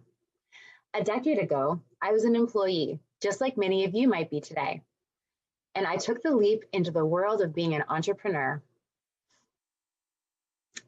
They say the road to success is messy and crazy, and they're not wrong. Here's my story and some of the key lessons that I learned along the way, and some tips that will hopefully help you on your own journey. For all the employees out there, are you struggling to get to work or in COVID times, log in by 8 a.m. or 9 a.m. every weekday? Trying to get as much caffeine into your poor brain before plunging into conversations, projects, and actual thought? I remember it like it was yesterday, punching in and punching out every day in the lunchroom in my downtown law office. Have you ever found yourself just wanting more, looking around and thinking, is this all there is? For me, I wanted to feel passionate about my career, and I tried my hand as a law clerk until a decision was going to have to be made, go to law school and become a lawyer, or just focus on law clerking. I chose secret answer C, and I began the process of getting my real estate license at the suggestion of a most unlikely character in my story, my first real estate agent. I stayed working at the law firm. Like many entrepreneurs, I was simply dipping my toe in the waters of self-employment at this point. I wanted to try it, but I felt my safety net, aka my salary, was good to hang on to. But it was time to cut through that safety net, and I decided to go with the extra acceleration package. I moved to a brand new city and decided to start from scratch with absolutely no plan and no savings. I would not recommend this. Almost every entrepreneur knows that they need something very important to start their journey, a network of people to support you and to support. I mentioned the brand new city, right? I entered this city with the hubris of the young. I was going to show this new city of Guelph, Ontario, Canada, what was what. I had come there from the capital of Canada, Ottawa, while working at the law firm full-time, and I was able to close 7 transactions. That's pretty impressive, right? Wrong. What was impressive was my amazing network of people and the support that I had in place, where people knew me, liked me, and trusted me. It took me 8 whole months to sell my first house in this new city. And in that time, I learned a lot. And the 9 years since then, I learned even more about building a successful business. Feel free to learn from my missteps, as I had the good fortune to learn from others. And let's make 2021 ours for the taking. For those of you who might be struggling as an employee, my book suggestion is All In by Arlene Dickinson. I love this woman, but after reading this book and the aha moments I had, I love her even more. Big recommend. When you decide to become an entrepreneur, there are wonderful things that you hear. It's really heartwarming. Be your own boss, make your own hours, freedom will be yours. There is literally no ceiling to what you can make. And these are all true, but these are also true. You might find out that you're not a very good boss. Those hours might not be the ones that you really like. Loneliness is a thing, watch for it. And there might not be a ceiling, but there also might not be a floor. I would like to tell you that selling my first home 8 months after moving into a new city happened just because I didn't quit. And it sort of did, but it also happened because of some very important decisions I took. I'm a huge fan of Tony Robbins' program, Personal Power 2.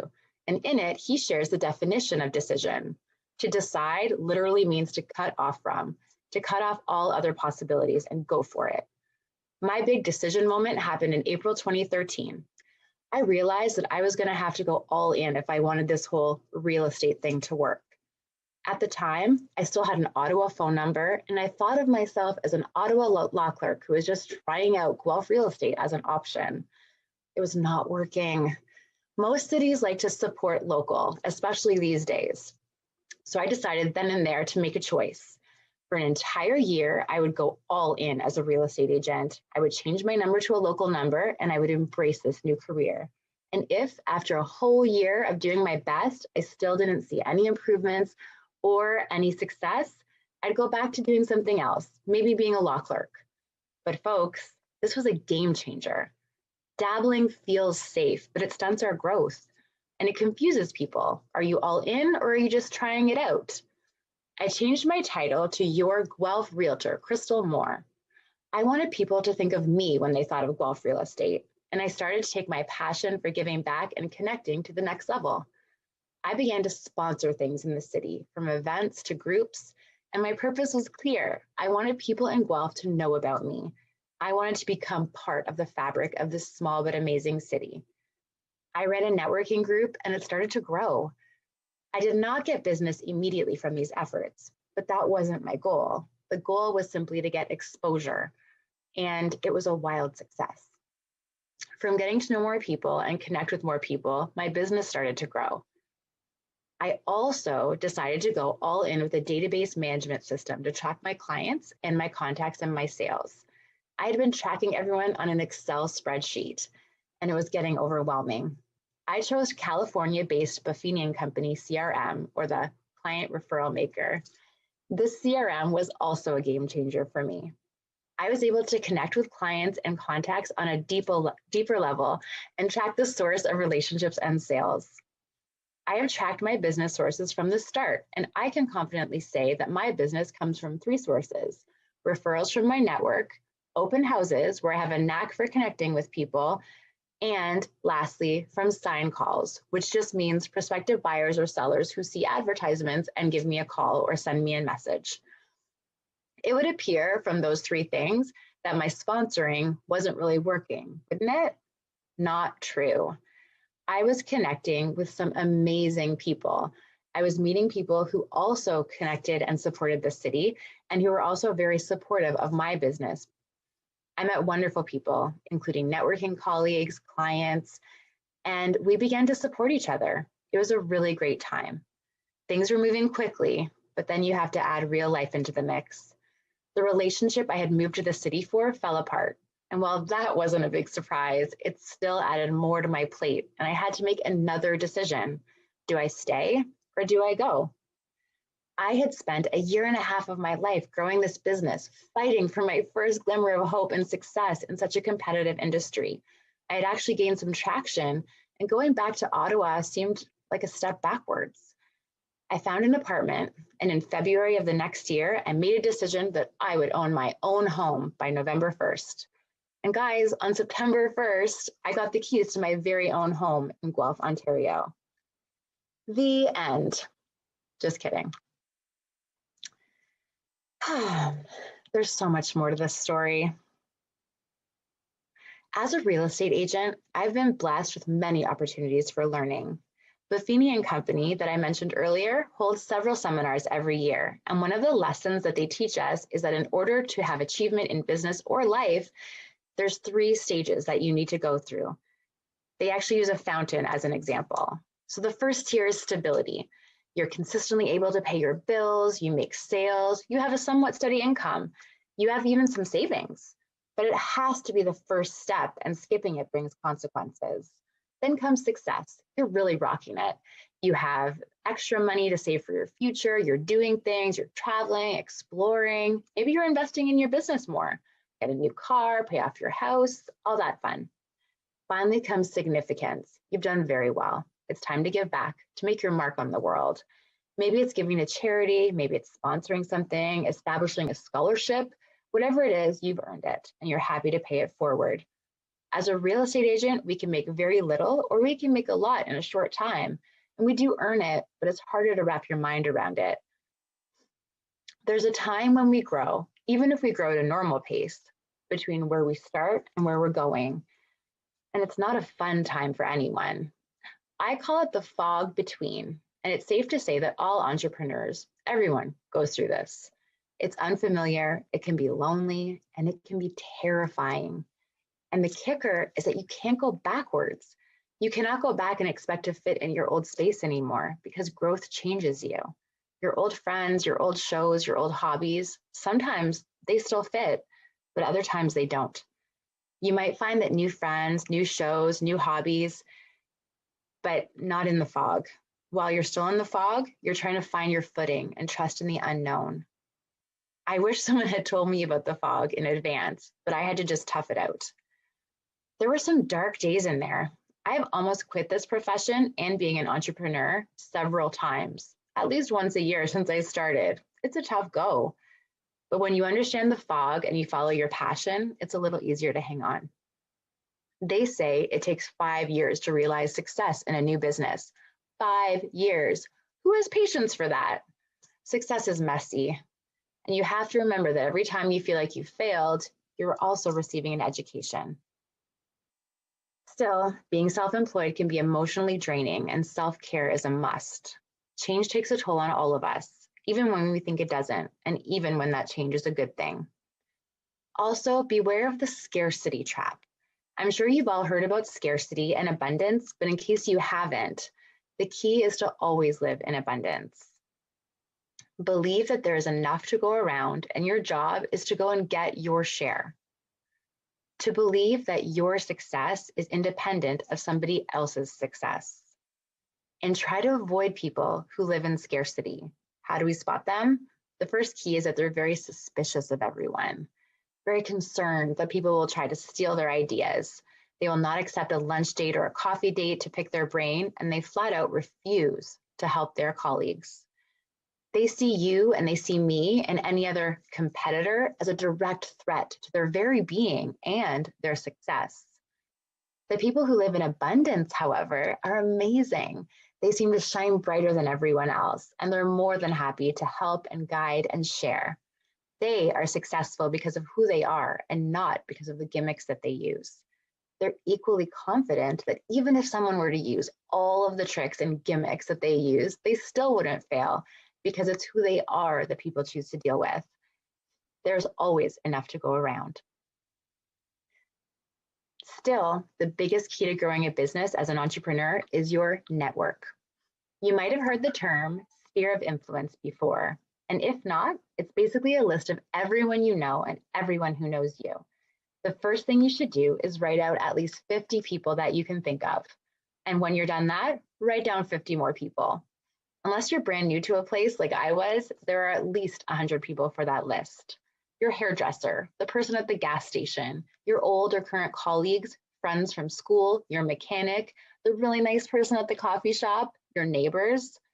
Now, if you're like I was when I first started out and you know one person or less, the key is to get out there. In my first 8 months, while I wasn't selling houses, I was trying to meet people at every opportunity. I went to every, and I do mean every, networking event I could find. I took cards, wrote down emails, connected with organizers. And I don't know if you've heard of the Welcome Wagon, but I even reached out to them. The woman who ran the program told me I was the very first business who had reached out to them to become a sponsor. Not only is she now a good friend of mine all these years later, but I even helped her and her husband buy and sell their home. I also hosted open houses for my colleagues. I hosted booths at local trade shows. I held draws for gift baskets. I networked with the other vendors. There's always a way. And I kept in touch with everyone. I sent personal notes. I emailed. I used my phone for its actual intended purpose, and I dialed numbers and had conversations. And for every event I participated in, I documented the experience on social media. It didn't really matter that I didn't get any real estate clients from my first trade show. I got more than 30 names, emails, and phone numbers, and some great photos of me doing my thing at the trade show.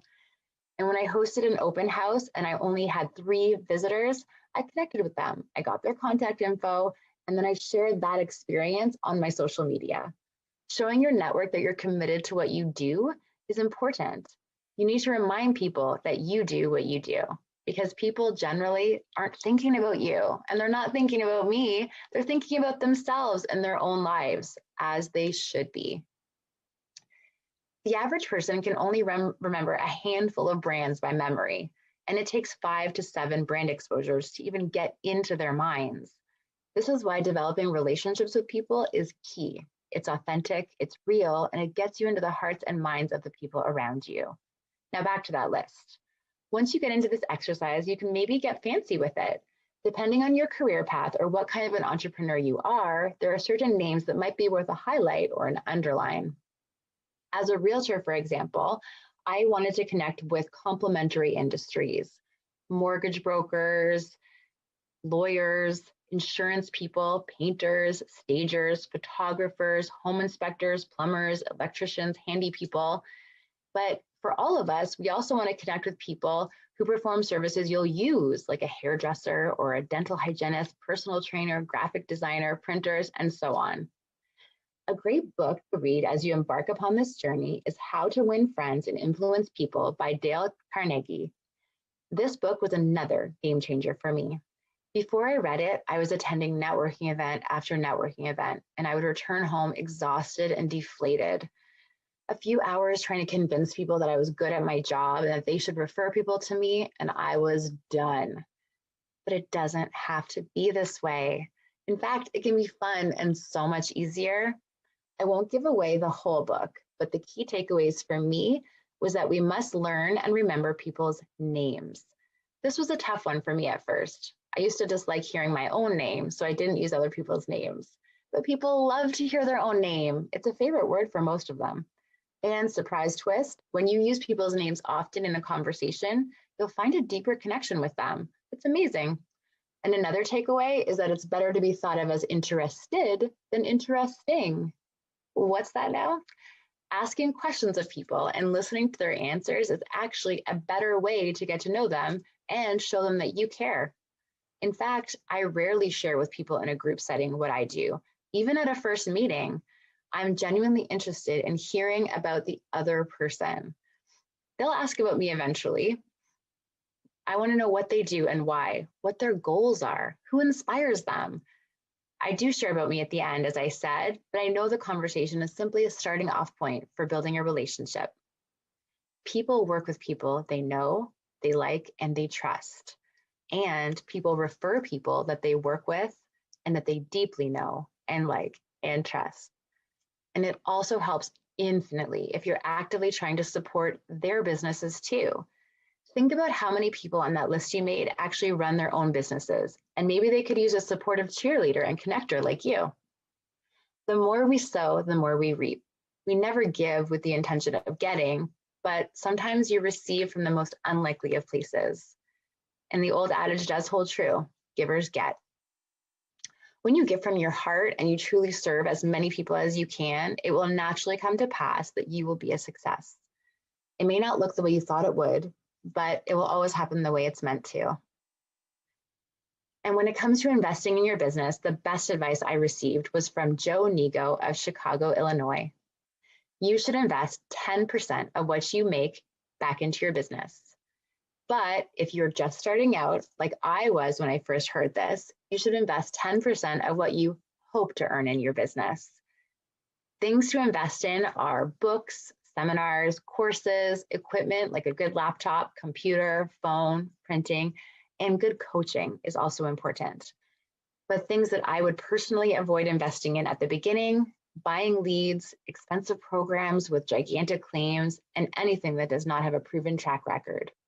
The thing is, there's no substitute for putting the work in. And as hard as we try, that's the truth. Building a network, creating a strong database, and consistently being in touch, making sure your database is up to date and always trying to grow it with authentic connections are key. We were taught to always ask for referrals with my coaching company. With one of my 2 real estate coaches, Buffini and Company, we're always being reminded to ask for those referrals. Oh, by the way, I'm never too busy for your referrals is the tagline. But it also helps to ask what kind of referrals people need. Do your friends or clients need a plumber, a lawyer, a printer? Maybe you can be that connector. Instead of passing a name or a card, what I do is an e-introduction, and I recommend it above all else. I send an email to both people and include a little blurb to each person. Hi, Bob. Hi, Mary. A little bit about each other. Mary's an awesome printer who I have the privilege of knowing, and I think she'd be a great person to help you with your recent printing needs. She can be reached at the email address above or at this phone number. And then I do the same for Mary about Bob. I invite them to let them know if they have any questions, and I tell them that I'll follow up the next week. Why is this helpful? Why not just give Mary's card to Bob? Well, there are 4 separate miracles that have to happen for the card to work. Firstly, Bob has to keep the card, which in and of itself is difficult. Then when he wants to call Mary, he has to remember that he has Mary's card. And since he hasn't met Mary, it might be tough. Also, even if he keeps it and he remembers it, he has to feel comfortable enough to dial the number and tell her that I recommended her. Most people fear that this call will not be well received, and that's understandable. If Bob gets past all this and he actually calls Mary, what if he gets her voicemail? Hopefully he leaves a clear message and Mary's able to get back to him in a timely fashion. And if I do hand Mary's card, she has no way to track the referral or thank me unless Bob specifically remembers to say that I gave him the card, which only happens sometimes. So I stick with my handy e-introduction. It's a lot better. Everyone has the information they need, and Mary can call Bob herself, introduce her business, and if they ever need a real estate agent, they both have my contact info in the signature of my email. It works well, and I've had a lot of great feedback. I started from scratch in my real estate business in 2012 as an entrepreneur in Guelph, Ontario, Canada.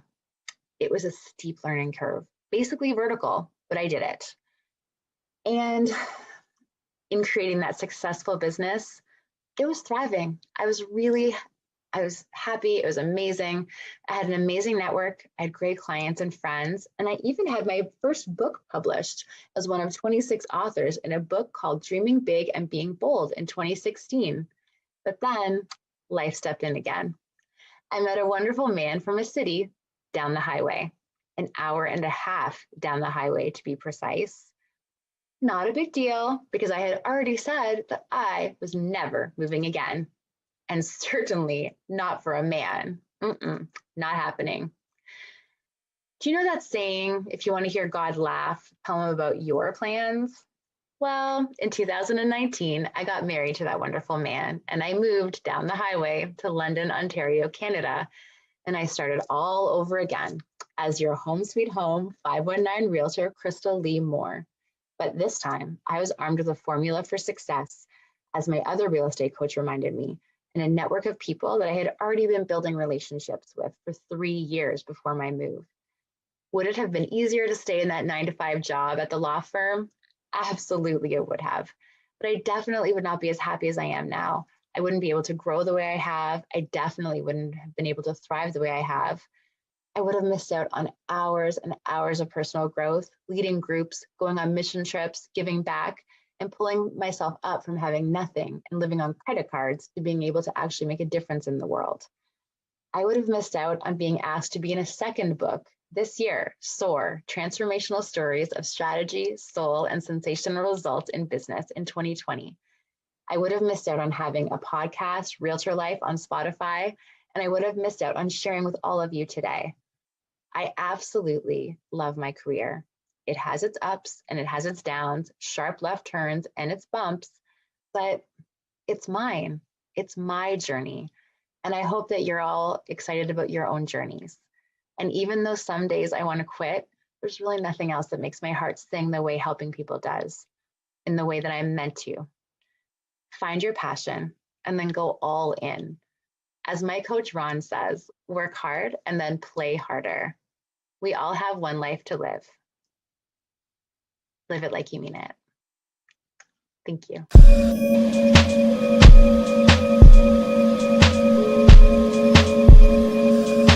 Hello. How are you all doing today?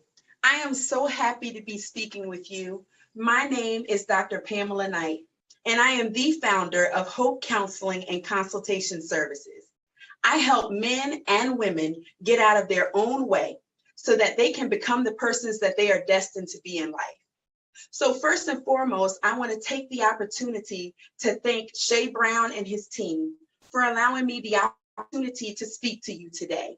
And second, I want to thank you, because even though I can't see your faces, I know that you are here. I know that you showed up and that you are ready to learn how to take back your power and your authority. So with that being said, let's go ahead and get started. Today, I want to talk to you about the concept Code Red, ring the alarm. So what goes through your mind when you hear the term Code Red? Go ahead and put it in the chat. What goes through your mind when you hear the term Code Red? See, what goes through my mind when I hear the term Code Red is that something is wrong, that there is an emergency, and that I need to be alerted to what's happening around me. So for the purposes of today, Code Red will indicate that you may be stuck or that you may be lost along this life's journey. But I am here to teach you today how to ring the alarm, how to take action to move from one point to another, and how to become the person that you are destined to be. So look, I know that we have each experienced the loss of loved ones because we're living in rough times. We have experienced the loss of jobs. We've experienced the loss of life as we know it. We are living in a state of pure chaos. So now what? What do we do when our lives have been turned upside down? What do we do when the rug has been ripped from up under us? See, today, right now, depression and anxiety are running rampant in our communities. Is this going to be our response? Are we going to continue to allow fear of the unknown to take over? See, even prior to COVID-19, we never had time to do anything. We never had time to sit down and just relax. We never had time to pursue that relationship. We never had time to start that business, right? But now we have all the time in the world. So what are we going to do with that time? Maybe it's time that we do some self-examination and try to figure out where to go from here. So let me ask you a question. How many of you have actually taken the time and the opportunity to reflect back over your lives? Now, some of you may have started this even before COVID-19, like me. See, I found myself back in 2013 taking time to reflect back over my life. And this is what I found. I found that I did what I was supposed to do, right? I went to school. I earned my degree. I came out of school. I got a job. I was paying my bills. Everything was great. But I also had this dream. I had a dream to one day own my own business. But how many of you know that when you share your dreams with other people, many times those dreams are not supported? And so these are some of the comments that I received as I began to share my dream with others. Pam, why do you want to start your own business? Don't you know that 50% of businesses fail within the first 5 years? Pam, you don't have the money to start your own business. And so seeds of doubt were placed in my mind about my ability and my capability to start my own business. So here I am. I'm working 60 to 70 hours per week, in addition to working my business on the side, because I couldn't quite give up my dream of wanting to own my own business. I'm tired. I'm frustrated. I have no time to spend with family. I have no time to go out with friends. We're not even going to talk about dating. But that was my life. How many of you can relate to that? See, what I was missing was my freedom. How many of you remember what it was like to be free? Free to make your own decisions without worrying what other people thought. Free to take care of yourself and to take time for yourself. Free to pursue that relationship, free to go back to school. How many of you remember what it was like to be free before you were introduced to fear? And how many of you remember what it was like to be free before you were introduced to people who did not want to see you succeed? See, after I took time to do some self-reflection of my own, I realized that I was sleeping on my purpose. Code red, time to ring the alarm. See, I was hiding from the person that I was destined to be. Code red, time to ring the alarm. See, I was allowing other people to dictate my time and my freedom. Code red, time to ring the alarm. See, what I realized was that if I was going to set myself free, I had to recognize that I was experiencing my own personal code red and do what? Ring the alarm. That's right. See, I developed a strategy to help people with getting out of their own way so that they can activate their purpose. And so I want to share 3 points from that strategy with you today.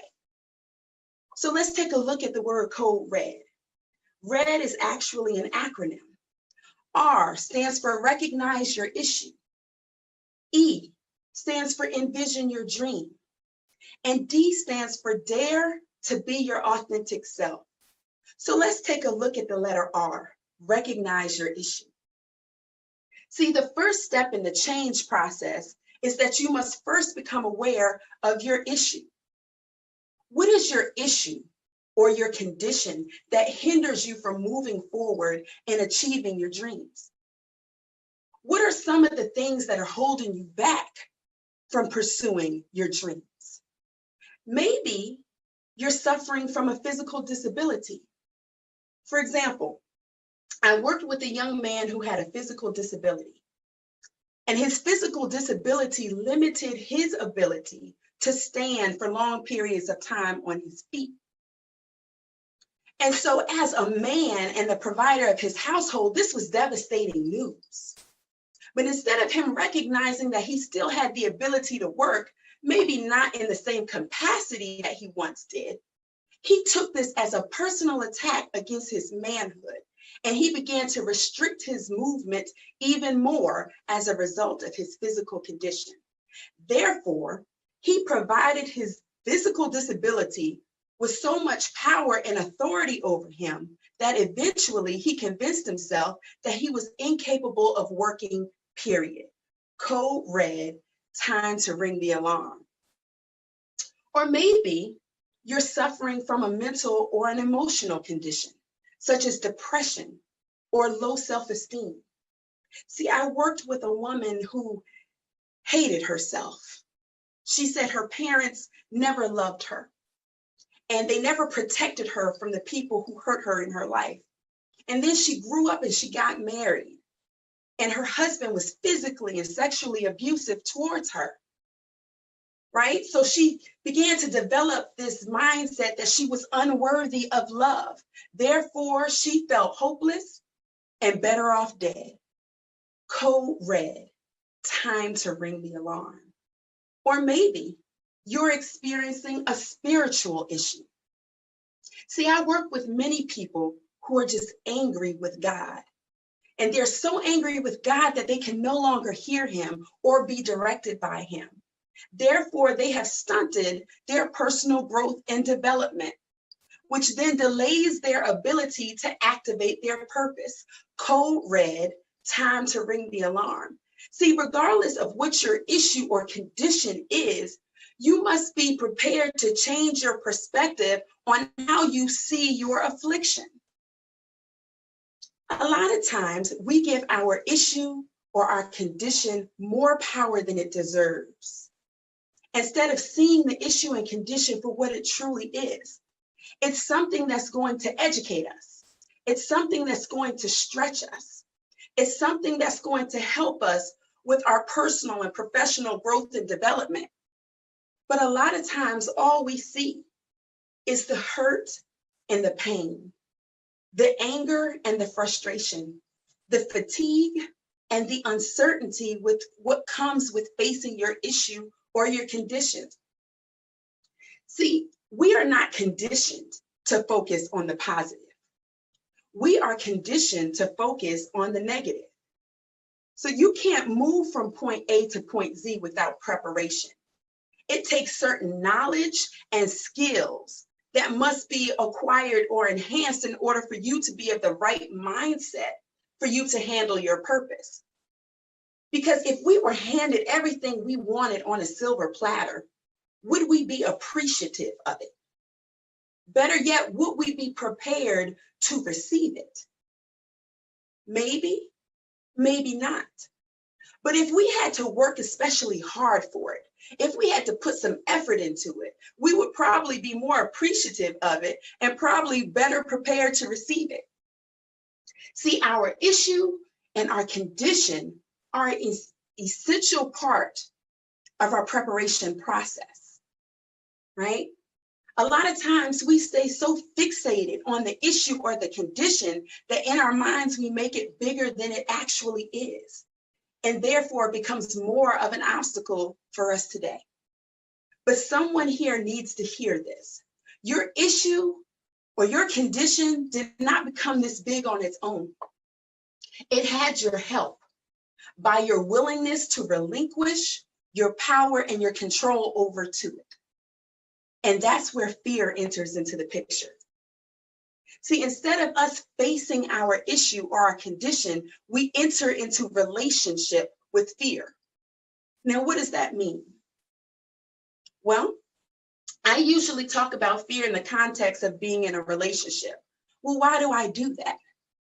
Because a lot of times it's hard to manage or control something that you can't see, touch, hear, or feel, right?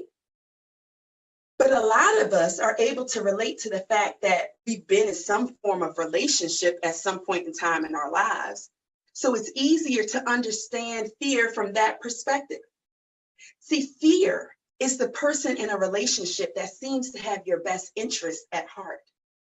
Fear is the person that pretends to be your friend and then whispers words of doubt into your spirit. You've heard it before, that inner voice that says, you can't do that. You can't get that promotion. You're just not good enough. And as a result of entering into relationship with fear, we begin to build these walls in an effort to protect ourselves, to avoid being hurt and to avoid being rejected by others. But how many of you know that at some point in time in our life, those walls will no longer apply? So I want you to take a look at this picture. Bear with me because I'm going somewhere with it. Now, don't mind my art because I am not an artist. That is not my gift, okay? But as you can see, this section right here represents you. And then this section right here represents your fear. This is the wall that you have built, right? And then you have your vision over here. Now, say, for example, you are suffering with low self-esteem, right? Because you have been bullied, you've been teased all throughout your life. And so you put up this wall right here, right? And this wall may represent a fear of trust. It may represent a fear of vulnerability. It may represent a fear of failure. But whatever it is that this wall represents, it represents a fear within you. And so in the beginning, the wall serves its purpose, right? It keeps people at a distance so that you are not hurt and so that you don't feel rejected. But at some point in time in your life, you're going to desire a deeper connection with others. Maybe you're ready to get married. Maybe you're ready to start that family. Whatever that is, you desire a deeper connection with someone else. Now, my question to you is, how can you build a deeper connection with someone else when there is a fear of trust here? When there is a fear of being vulnerable here, right? So in the beginning, the wall was that shield of protection for you. But now it is a barrier for you because it's hindering you from accessing what you want most, which is a deeper connection with others. Does that make sense? If it makes sense, type it in the chat if you're still with me. Okay, so now that you see this picture, we need to now reevaluate our relationship with fear, right? We have to determine whether or not we have a healthy or an unhealthy relationship with fear. Now, how do we do that? Well, first you create a list about how fear hinders you, and you write that down. And then you create another list about how your fear actually benefits you. Yes, that's what I said. How does fear benefit you? Now, let me explain what I mean by that. Whether we're in a healthy or an unhealthy relationship, we're in that relationship for a reason. If we remain in an unhealthy relationship, we remain in that relationship for a reason, because if it feels some sort of need within us, such as, you know what, I don't want to be by myself, or this person is such a great provider, I may not find that again if I leave. So you choose to stay in that unhealthy relationship. Whatever that need is for you, you have to discover what it is so you can begin to fulfill that need within yourself rather than staying in an unhealthy relationship. Does that make sense? Go ahead and put it in the chat if you're still with me, right? So now I want you to make that list of how fear benefits you. And then what you're going to do is you're going to compare the two lists. If you find that fear, the benefits of fear are better than the hindrances of your fear, then you have probably figured out how to manage your fear pretty well. But if the hindrances of your fear outweigh the benefits, then you are in an unhealthy relationship with fear. And we need to examine that just a little bit more. So when you're in an unhealthy relationship with fear, does the person who holds all of the power and the authority want to end that relationship? No, because it's working for them, right? So when they want you to stay in an unhealthy relationship, what then happens? They begin to say and do things in an effort to manipulate you to stay in that relationship, to stay stuck in that current situation. So what I want you to do is think about the negative statements that your wall, your fear tells you every single day. Now, when we're talking about manipulation, we're not talking about, feeling good and, it makes you feel all flowery. It's going to tell you things that you don't want to hear. It's going to tell you things that don't make you feel good. For example, you're not smart enough. You're not pretty enough. You don't have what it takes to make it on your own. Those are just examples of some of the negative statements that your fear may feed you on a regular basis in an effort to keep you in an unhealthy relationship, to keep you stuck, right? So I want you to put a pin in that because we're going to come back to it. I want to move down to point 2, which is E, envision your dream. Now, this is a crucial step, right? Because if you have no vision, then how can you achieve your goals? See, envisioning your dream requires you to be open. It requires you to be honest, and it requires you to be vulnerable with yourself. It requires you to acknowledge whether or not you are truly happy with where you are in life. So let me ask you a couple of questions. Are you happy with where you are in life? Are you happy with who you are?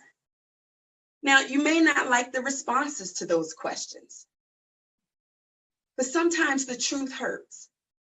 But the truth will also set you free. Because if you are unwilling to be open and honest with yourself about your current situation, how are you going to change it? See, our decisions and our actions are influenced by so many other people, but this isn't about them. This is about you. And I want to challenge you to give yourself permission to dream again, right? Don't worry about how you're going to achieve that goal. Don't worry about when you're going to achieve the goal. Don't worry about whether or not you have the funds to achieve that goal. I just want you to focus on dreaming again. I want you to visualize what life could look like for yourself, right? Visualize that. And here are a couple of things that I want you to consider as you're visualizing what life could look like for you. What would you do if you had the freedom to do whatever it is that you wanted without worrying about what other people thought? How many of you would quit your job today? Go ahead and put it in the chat. How many of you would pick up and just leave? Leave the city, leave the state, leave the country, just leave. How many of you would start that business? What would you do? Then I want you to consider what actually makes you happy. For some of you, traveling makes you happy. Then for some of you, what makes you happy is your ability to help other people. And then for some of you, what makes you the most happy is just being accepted by other people for who you are, right? And the next thing I want you to consider is, what do you feel as though you're missing in your life right now? What is it that you feel as though you are missing in your life right now? So as you answer those questions, as you begin to dream again and visualize what life could look like, I want you to put that in this section right here, up under vision, right? And so what do you see? You see that you are blocked from your vision right now, right? Because the wall is so big, it's so thick, you can't get above it, you can't get around it, you can't get up under it. You do not have access to your vision. How many of you are ready to change that? If you're ready to change it, put it in the chat. Ring the alarm. Put that in the chat. We're going to move to point 3, and that's the letter D. Dare to be your authentic self. See, with this, we're going to start creating a strategic action plan. Now, some of you might be asking why. Why are we creating a strategic action plan? It's because you're in a battle. So why are you in battle? Well, you're in battle because you're in battle to take back your power and your authority. You're in battle to become your authentic self. You're in battle to activate your purpose. See, when you're in battle, we don't enter into battle blind. Usually when we go into battle, there is a strategist that maps out a plan for how to defeat the enemy on the battlefield. So that's what we're doing, creating a strategic action plan. So as you can see, we've identified your fear. We've identified that you have an unhealthy relationship with fear.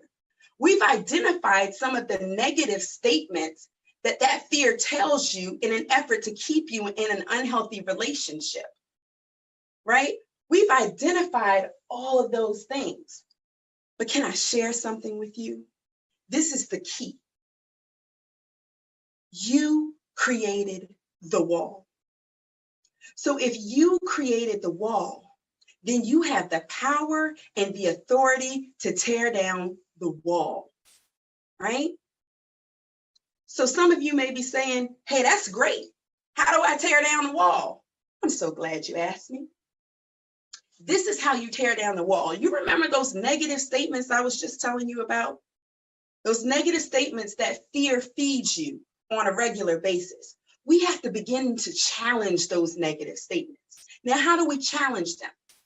Right? We have to actually take each negative statement and then put 3 to 5 positive statements that counter and justify why that negative statement is false. But you have to be consistent in doing this in order for it to work. Why is that? I'll explain to you why. Because for years, multiple times out of your day, the fear has been talking to you and feeding you negative statements until you actually begin to believe them. And so our goal with challenging these negative statements is that eventually those negative statements, as you challenge them, will disappear. And we will no longer believe them. And as we begin to challenge those negative statements, we begin to chip away at this wall. And as we begin to chip away at the wall, we continue to challenge those negative statements. And as we continue to chip away at the wall, then it becomes holes in the wall, right? And as we continue to challenge those negative statements, those holes become bigger and bigger and bigger until that wall begins to crumble, right? The wall then crumbles. So this is now your picture. The wall has crumbled. What do you see? You now have access to your vision, to your goals. You have now taken back your power and your authority. You have now freed yourself from the mental shackles that you have placed on yourself. You are now free to pursue your goals. Listen, it's been an honor for me to talk to you today. If you are interested in learning more about Code Red and how to ring the alarm, you are invited to follow me at drpamelanite.com, where you are able to access my audio book, Code Red, Activate Your Purpose, which is free to you as a participant of this summit. Make sure that you type in the coupon code CHAMPION in all caps, because that's what you are. Thank you so much and be blessed. I look forward to connecting.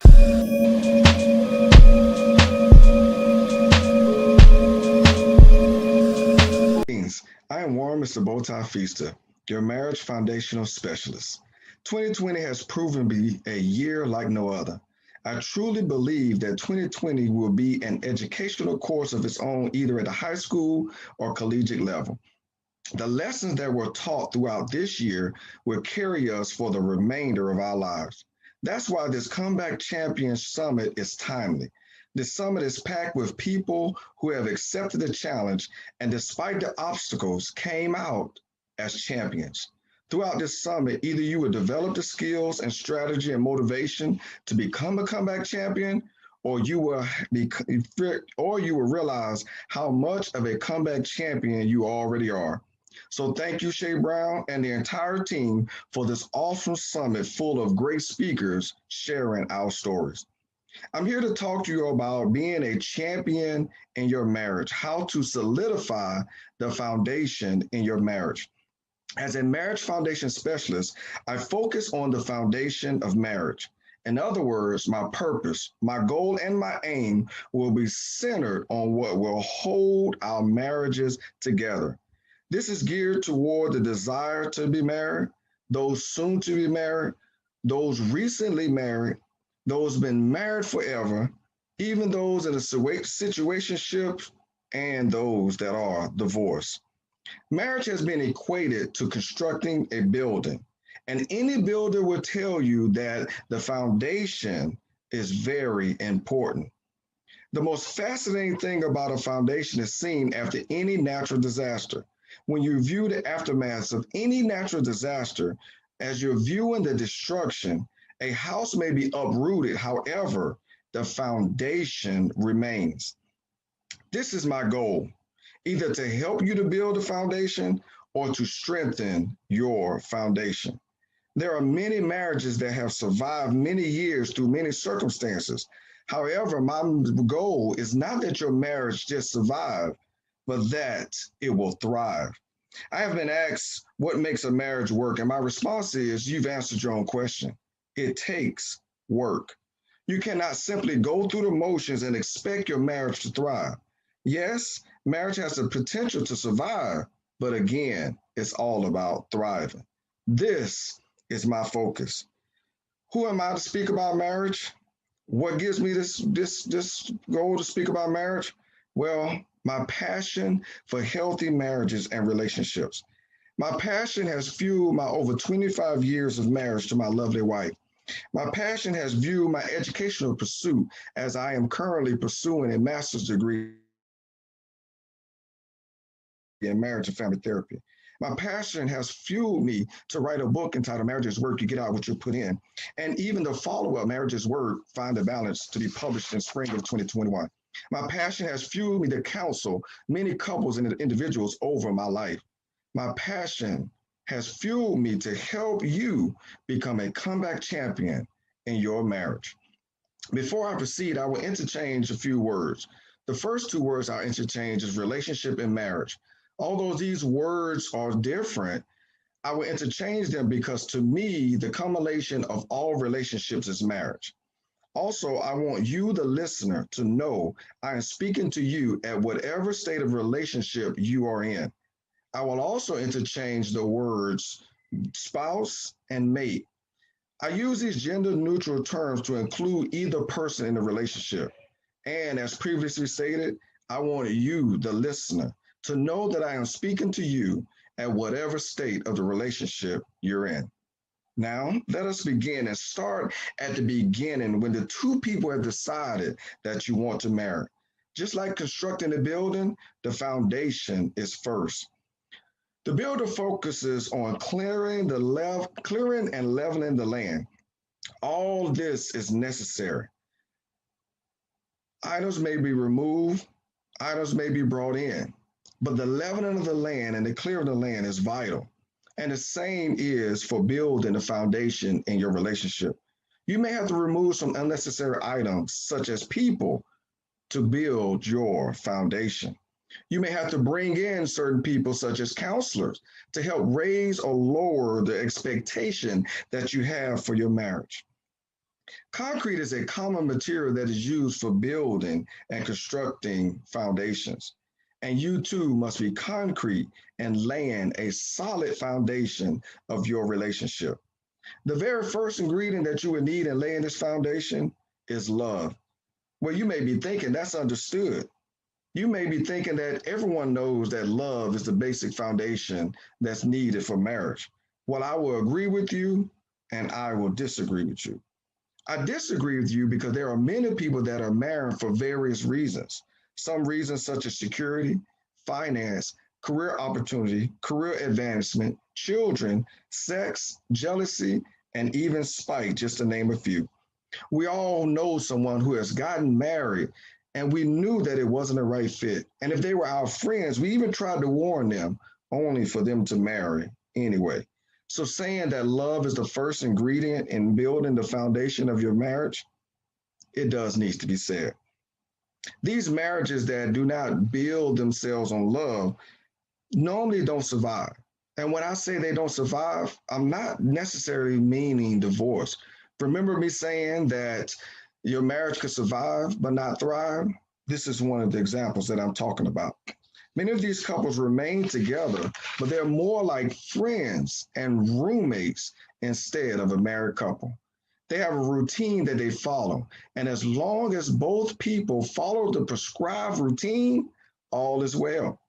It is not until that routine is interrupted and that the real problem begins. For example, children moving out, loss of job, weight gain, weight loss, sickness, just to name a few, can disrupt this routine that we have. This is really what happened in March of 2020. When businesses, schools, social events, and activities were shut down, it was a major disruptor to many couples' routine. Many couples had to face the fact that they were hiding or denying. And within weeks, many of these issues became unavoidable, and many couples had to face that truth. I agree with you because love does not need to be said, mainly because we all know that love is the basic ingredient in marriage. This is heard in many love songs, is seen in many movies, and is told in love stories all over the world. This is also proven over and over again when two people fall in love and they decide that they want to marry. They know and understand that marriage is the outward expression of an inward love. They know and understand that marriage is long before the wedding, and the wedding is made official before God and all that are in attendance. The other reason I will agree with you that it needs to be stated is because of the type of love that may be expressed. Sadly enough, it may not be love for your spouse, but what your spouse can do for you or a certain aspect of your spouse. This list goes on and on and on. And believe me, we all know some things that are on this list. Understanding that love for your spouse and not what your spouse can do for you or certain aspects of your spouse is what really counts. Victor Hugo in the movie Les Miserables said, to love or to have loved is enough. Ask nothing further. There is no other pearl to be found in the dark folds of life. Love is not only the first ingredient, it's the only ingredient. I know that many would disagree with me, especially if I'm using an example of building, because we all know and understand that there are more materials that is needed when you're building a building. Well, when you're building the foundation of marriage, love is the only ingredient. Everything else builds on the foundation of your love. Your foundation is so solid and if it's based off of love. Charles Schwartz said, all you need is love, but a little chocolate now and then doesn't hurt. Now I know there's a few Christians that are listening to me and saying, and they're going to agree with me that love is the only thing you need in your foundation of marriage. He can hear you saying that God instituted marriage. And how can love be the only ingredient? If God instituted marriage, how can you leave God out of the foundation? I will answer you with one simple scripture.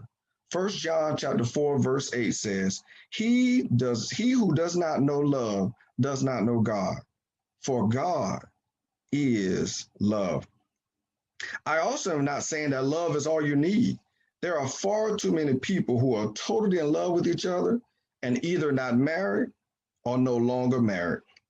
Yes, love puts you two together. However, love may not keep you together.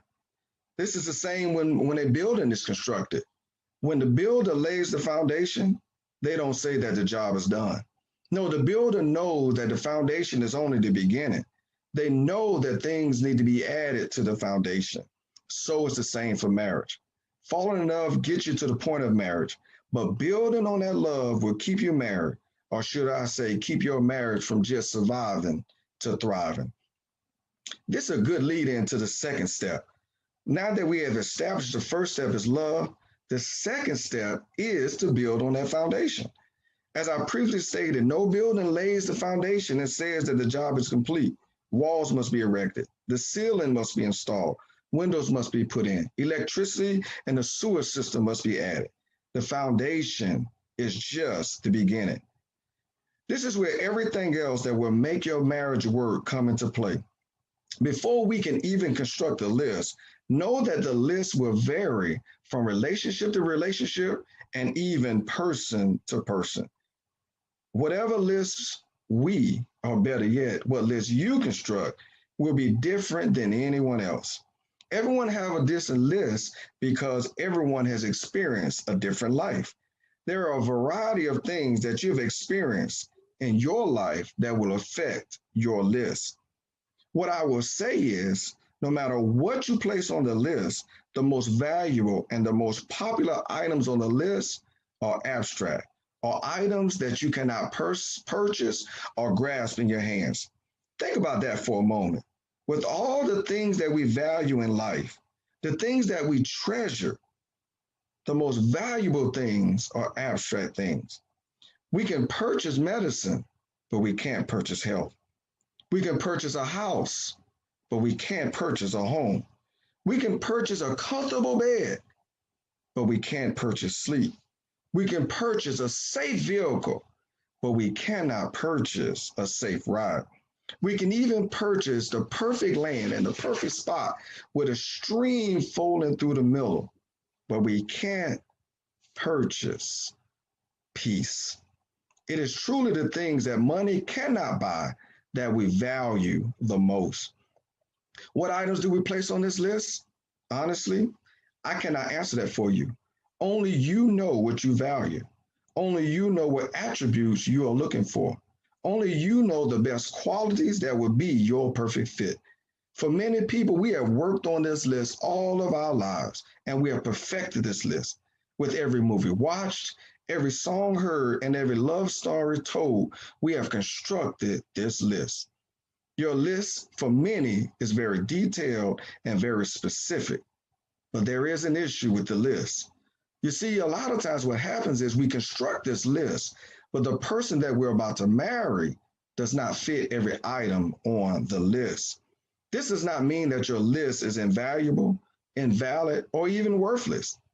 Because if you talk to any successful person, they will tell you that having a list is great because the one thing it does is help keep you focused. Zig Ziglar said, if you aim at nothing, you will hit it every time. This is where I'm going to place my anchor for a while. No, not on the list, but on the potential for conflict in and from the list. This is a foundational issue that is rarely noticed, rarely identified, and rarely revealed. Keep in mind that this is not just for people soon to be married, but this is also people that have been married a while. There have been people that have been married for years, and they're just surviving because they have not identified some issues on the list that have not been fulfilled. There are even people that have been divorced because of issues that have not been revealed on this list. I'm not saying that this list is the main reason or the only reason that people separate or have unhealthy relationships. I'm using this as an example that many do not realize certain conflicts that impact many relationships unknowingly. My focus again is not for relationships just to survive, but for relationships to thrive. There was a story of a young fish that was swimming, and he swam up on this older fish. And when he swam up on the older fish, he looked at him and said, I'm looking for the ocean. And the younger fish said, you're in the ocean. The older fish said, you're in the ocean. And the younger fish said, this is just a body of water, and swam off, still looking for the ocean. There are some things that are hidden that are seen. Over time, repairs and renovations need to be made on any building. I remember in 1982 when the Statue of Liberty went through restoration. After years of standing tall and being an attracting site, all of a sudden renovations needed to be made for her to continue to be the site that she was or that she is. After 4 years, the statue was reopened anew, and now she stands tall, the same as she did before, but now she's better prepared for many more years to come. Over time, relationships also need to be restored.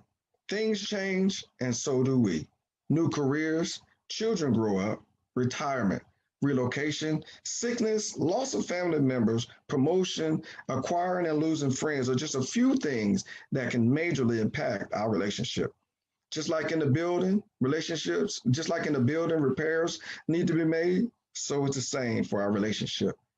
Now, there are people that have been married long time, long time, and they feel that it's just them two in a relationship and they must work it out. I was teaching a class called Relationship Fitness, and there was a couple in attendance that were married for 49 years. And at the conclusion of the class, both the husband and the wife made comments toward either one, this reminded them of why they got married, or two, it reminded them of things they needed to revisit. This is where we need to fill in the cracks of our foundation. This foundation will be secured and solid. However, there could be a few cracks here and there that are developed over time. Filling in the cracks will allow you and ensure your relationship to not just survive, but to thrive. During my last leadership position in the Army, I realized that I had a lot of leaders that were very proficient in their job. However, they lacked the skill and ability to lead soldiers. This required me to start from the basics, to revisit the basics. I ended up having to teach classes of leadership at all levels. In the end, not only were my leaders proficient in their job, they had the skills and the ability to lead their soldiers. Going back to the basics in any relationship will always begin with love. You must remember and be reminded what brought you two together. This can and will be overshadowed over time during the duration of the marriage. Being reminded of your love is not difficult, and it doesn't even require a lot of tools. It's probably the easiest part of filling in the cracks in your relationship. It's the first step, the easiest step, but it's also the most neglected step. The next step will be different for everyone. As every relationship is different, the second step, the next step is different also. Although this step is different from relationship to relationship, there is a similar quality in both of them. You see, the first step primarily is an individual thing. The second step is a couple thing. As a couple, you two must work together to make the relationship thrive. Now allow me to contradict myself just for a little bit here. Just for a little bit. Although it takes two people to make relationship work, one person can actually do the work alone. This requires more work and more dedication. However, it is possible. It requires whomever to know and to learn a few truths about themselves and their spouse. The first couple I ever counseled, I only counseled one spouse. This spouse had to work hard and relearn some things. However, that spouse was determined to make the marriage work. That was over 15 years ago, and they are still married today. Truth be told, there's only two steps in solidifying the foundation of your marriage: self-evaluation and couple evaluation. These two steps are the only two requirements. However, they can be duplicated over and over again with various themes and issues and problems.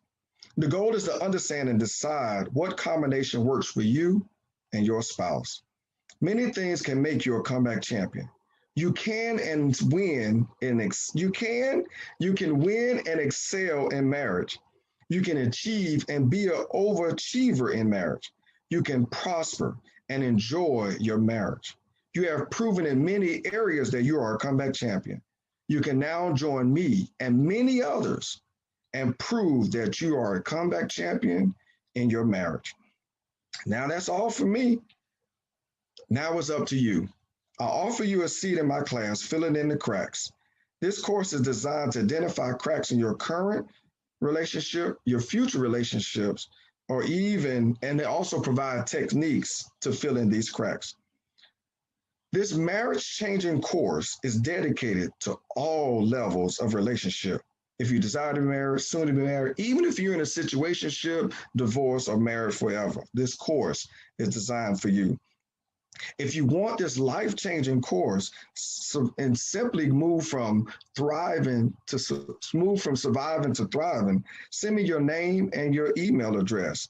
I am Warren Mr. Bowtie Feaster on LinkedIn, Instagram, YouTube, and Facebook. Twitter didn't like the long name, so it's just Mr. Bowtie. My website is www.warrenmrbowtiefeaster.com. You can reach me by email at cjlimenterprise@gmail.com. When you're added to my email list, you receive a free copy of How We Made It. This pamphlet is a list of advice that I've taken from couples who have told me how they have thrived in their marriage. This has been my pleasure to discuss being a comeback champion in your relationship. Thank you again, Shay Brown and the entire Comeback Champion Summit team for this opportunity. Thank you for taking the time to listen. I am Warren, Mr. Bowtie Feaster, and I would like to leave you with my 3 points of interest. 1, the center of everything is family. 2, be the best you that you can be. And 3, it's called Life Live It. Have a great day and enjoy the rest of the summit. You are a comeback champion.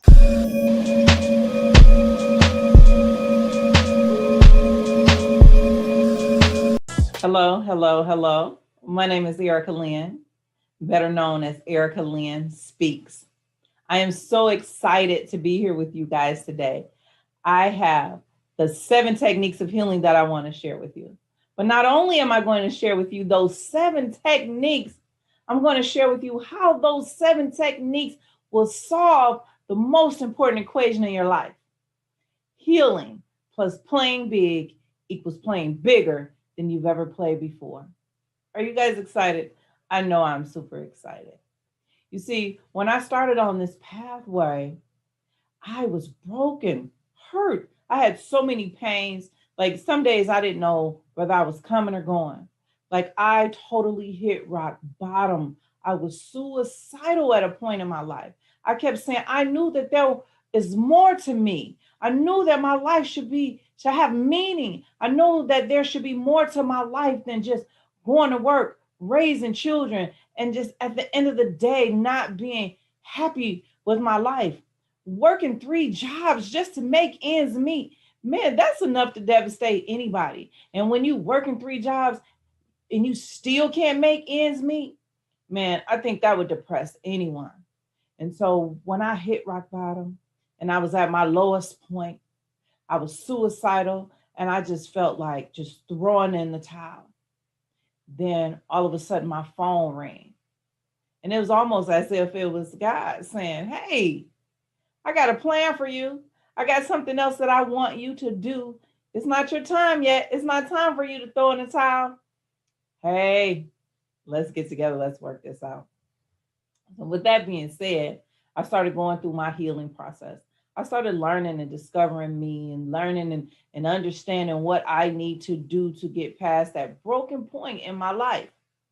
Well, needless to say, going through that healing phase is where the 7 techniques of healing came in at.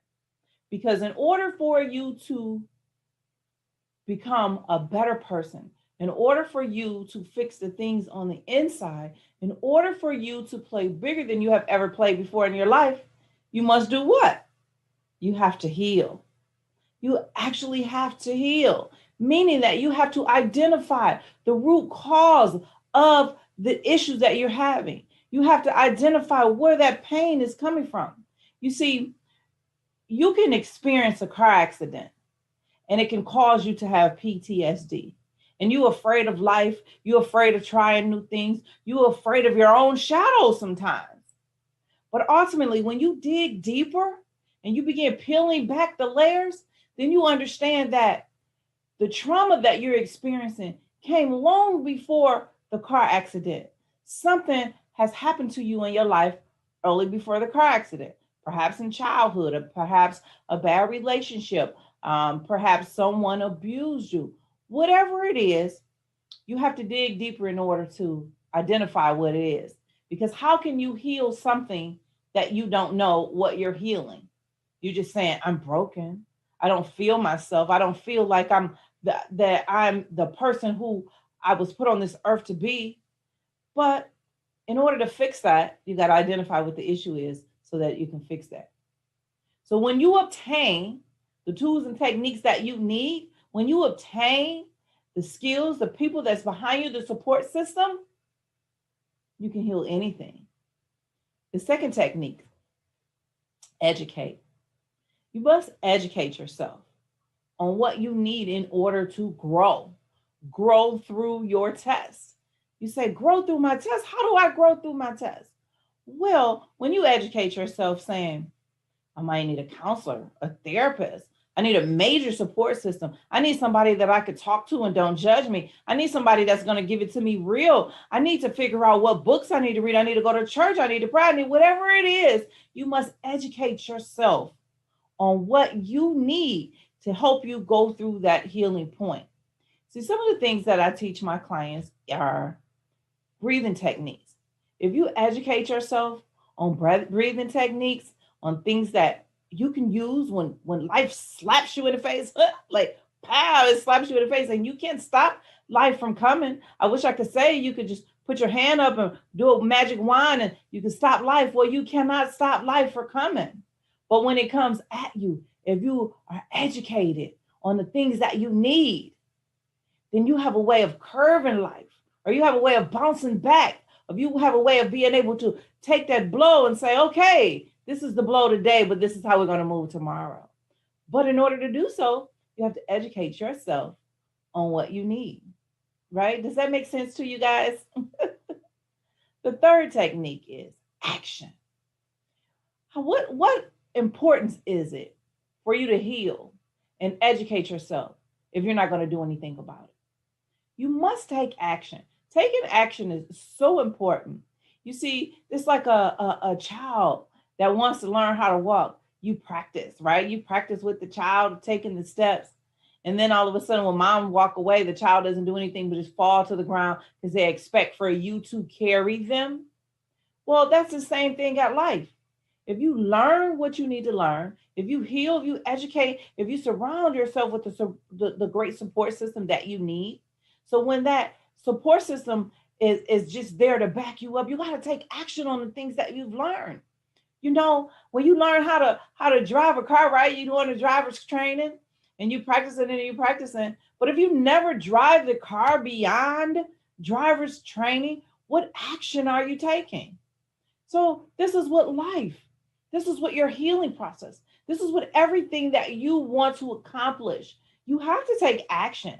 Like you have to become bold and courageous. Like you have to not allow fear to stop you. You know, I always say about one step beyond you. People say, what does one step beyond you mean? It simply means this.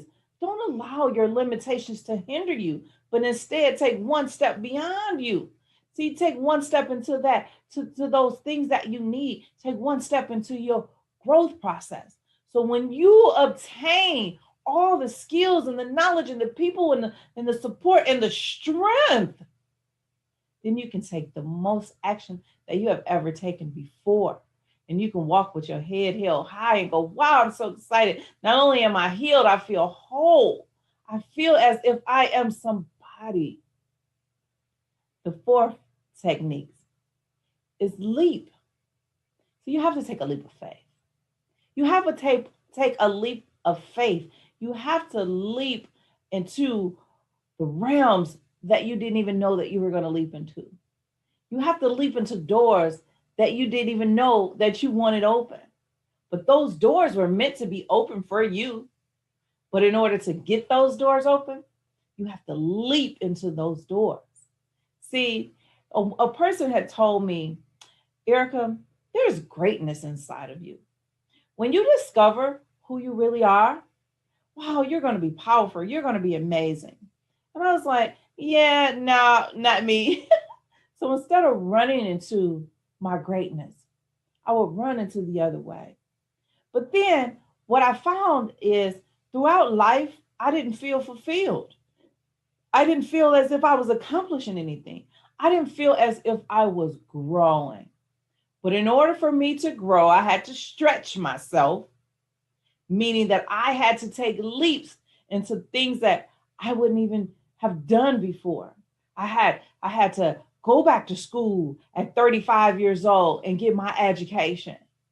I had to learn how to drive my vehicle all over again. I had to clean my credit up because it was bad. I had to file bankruptcy. I've heard so many bad stories about people who have to file bankruptcy. I had to do that. But I had to take a leap in faith and knowing that all these things that I'm doing, that God had a plan for it.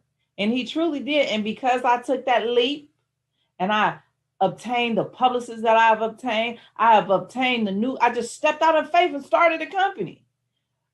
I couldn't have done that if I hadn't taken a leap. I wouldn't be here in front of you all today if I didn't take a leap. So what I'm saying to you is, when you obtain the strength and the courage, when you obtain the skills that you need, when you obtain the fact that you know that you are somebody and you could do whatever you set your mind to, take that leap. Don't be afraid. Take the leap. I promise you, even if you take the leap once, right, and you fail, so what? Get up and take that leap again. You might even fall a second time. But one day you're going to take that leap and you're actually going to land on your feet and you're going to go, wow, it is so amazing on the other side of this leap. Wow, my life is better than it has ever been before. Oh my God. So when you take the leap, just imagine the possibilities of life that's going to come your way. Don't be afraid. Don't walk. Take that leap because God has a plan for you. I'm so excited. I can't wait to hear about you guys' leap. Now, we talked about healing. We talked about education. We talked about you taking action. We talked about you leaping to your greatest victory. Now, inspire. What are you inspired to do? What are your goals? Like, do you want to start a new business? Do you want to get a college degree 30, 40, 50 years old? Do you want to get married?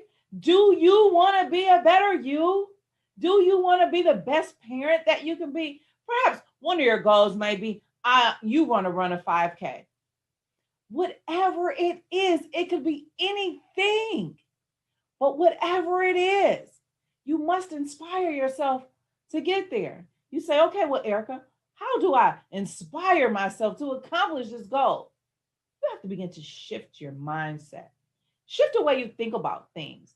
See, no longer say, I can't run a 5K. I'm afraid to run a 5K. It's a lot of work to run a 5K. No, I want you to envision yourself running that 5K, completing that 5K.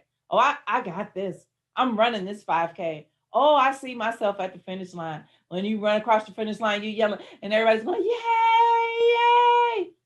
Well, see yourself into your greatest victory. See yourself being the person that you've always wanted to be. See yourself like opening that company. And what can you do?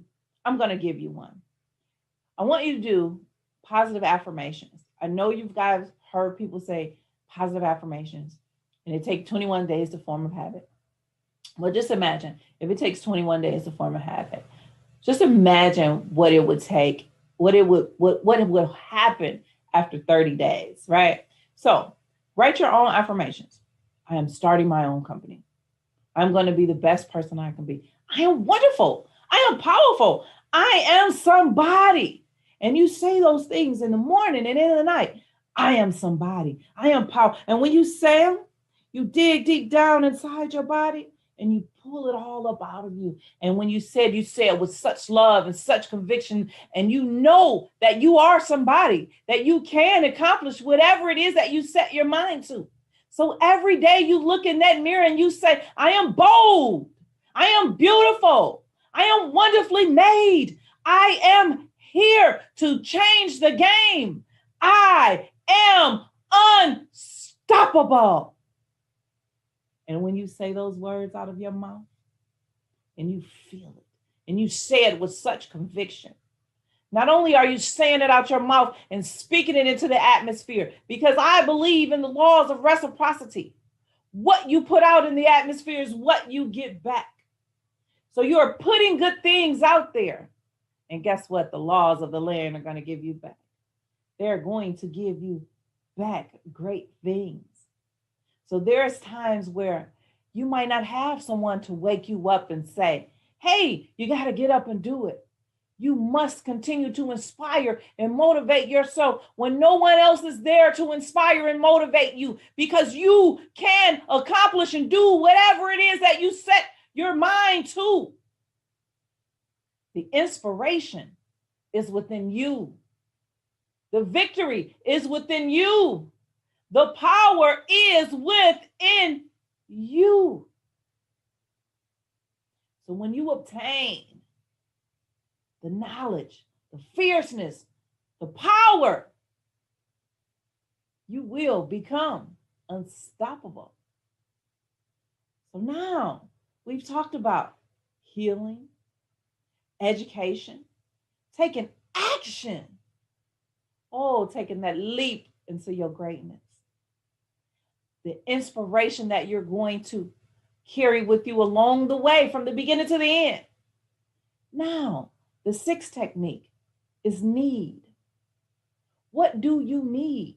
Your needs have changed from education. Now it's time to reevaluate and reprocess what your needs are at this point, because you're definitely a different person. You're a much better person. You're a happier person. You're a person who have stepped out on the faith. You are a person that are ready to open the doors to your new life. But now you need to understand what you need at this point. And it is always important to reevaluate and reprocess what you need. Have you ever heard that saying that when you go to the top, everybody can't come with you? And you know, those friends that you had from elementary school, those old buddies that you used to hang out with, they can't come with you, right? You want to bring them along, but I've learned that you have to get there first.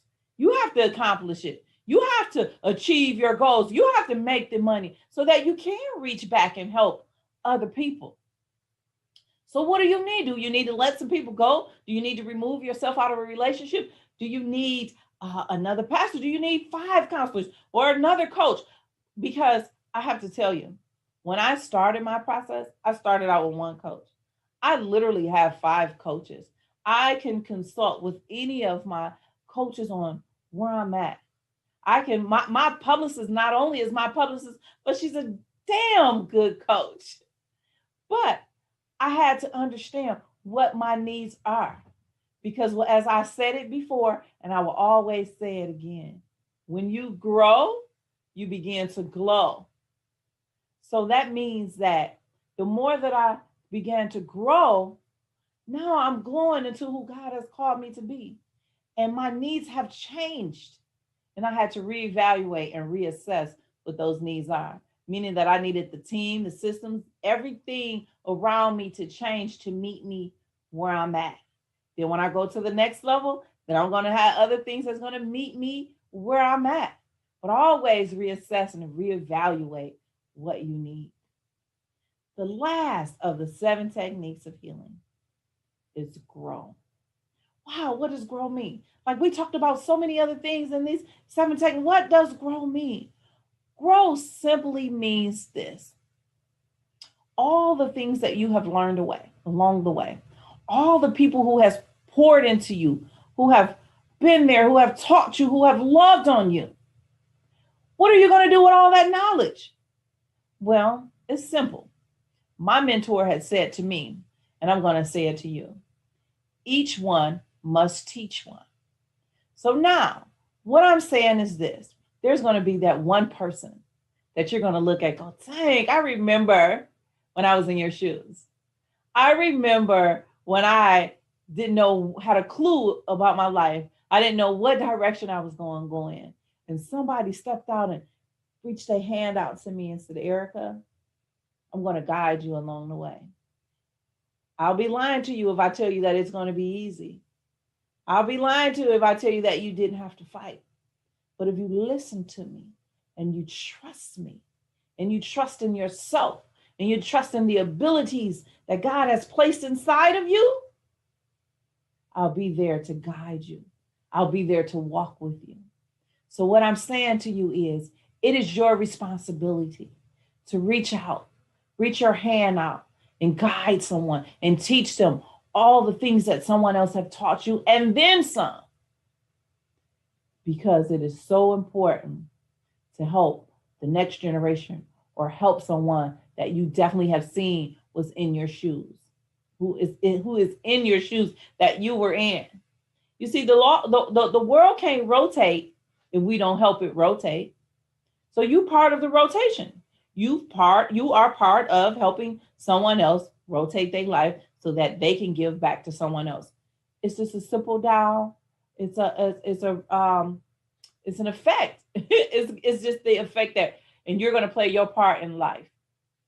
So what I've said to you is, we're going to not only talk about the 7 techniques of healing, which we did, and I'm going to show you how that's going to solve your equation. So the 7 techniques of healing is simply this. You had to go through the techniques in order to go through your healing process. When you've went through your healing process, you've come out of this a much better person than you went into this. Like, it's just as simple as that. And I don't want people to think that when I talk about healing, that everybody that needs healing is just totally broken down and distraught, because that's not true. Someone that needs healing could be just a mom or a dad that's just like you and you guys are tired of doing the rat race of cooking and cleaning and running to the PTO meetings, and you just feel broken on the inside. But when you go through that 7 techniques of healing process and apply the things that you need applied to you to change your life, then you become healed, right? You become whole. You become a better person. You feel better than you've ever felt before. So when you heal and you add it with playing big, what am I saying? When you heal the core essence of who you are, when you heal the person that has always been inside of you, that has been dying to get out, when you heal that person and you start to plan big, you're saying, I no longer want to work the entry-level job anymore. I no longer want to make your coffee and be there for you when you come into the office in the morning. I no longer want to work for your company. I no longer want to be alone and be single. I no longer want my marriage to just be where it's at. I want it to grow. I no longer just want to accept life as it is. I want more. I no longer want to just run a couple of blocks and not finish the 5K. I no longer want to keep having all this weight on me where I could barely walk around and can't breathe and can't think. And I no longer want to do that. I'm ready to play big. So I've healed the things that stopped me, the things that were in my mind that was preventing me from growing. And I've added that with playing big, saying, I'm ready for that promotion. I'm ready to start my own company. I'm ready to complete that 5K. I'm ready to help my family be the best that they can be. And when you add those things together, it equals to you playing bigger than you have ever played before in your life. So when you walk in a room and people see you, they have to take a second look. Like, dang, he or she is unstoppable. He or she is bold. He or she is courageous. Playing bigger than you have ever played before. Starting that new company. Going after that promotion. Directly telling your boss, I'm coming for your job. Watch your back, baby. That's bold. Developing children that's traveling all over the world and becoming the best them because you've instilled the best parts of you in them. Living in your household with your family, being happy, not running around your family, but living in your family. Understanding that your voice matters. And you're not just there to be the mom. You're not just there to be the dad, but you're a valuable player in that game called your life. So when you are ready to play big, when you are ready to be bolder than you have ever been before, when you are ready to accomplish all the things that life has for you, when you are ready to not allow life to stop you, all you have to do is go to ericalynnspeaks.com and get your free download today. I've given you some steps that's going to help you play bigger than you've ever played before in your life. I want to help you get started. All you have to do is get your free download. And that's what you need to do to get started. And when you're finished, and when you have gone to that next level, then you realize that what you did was you've healed the core essence of you. You've added it with playing big. And baby, you're playing bigger than you have ever played before in your life. And nothing and no one can stop you. Because life is always going to come at you. But when you are prepared and equipped with the proper tools and techniques that you're going to need, you're going to be unstoppable. I am Erica Lynn from ericalynnspeaks.com. It's time for you to be unstoppable. It's time for you to accomplish all the goals and dreams that you have set out to do. We can do that together. I am Erica Lynn. And just remember, it only takes just one step beyond you. God bless you. When Erica Lynn speaks, you take one step.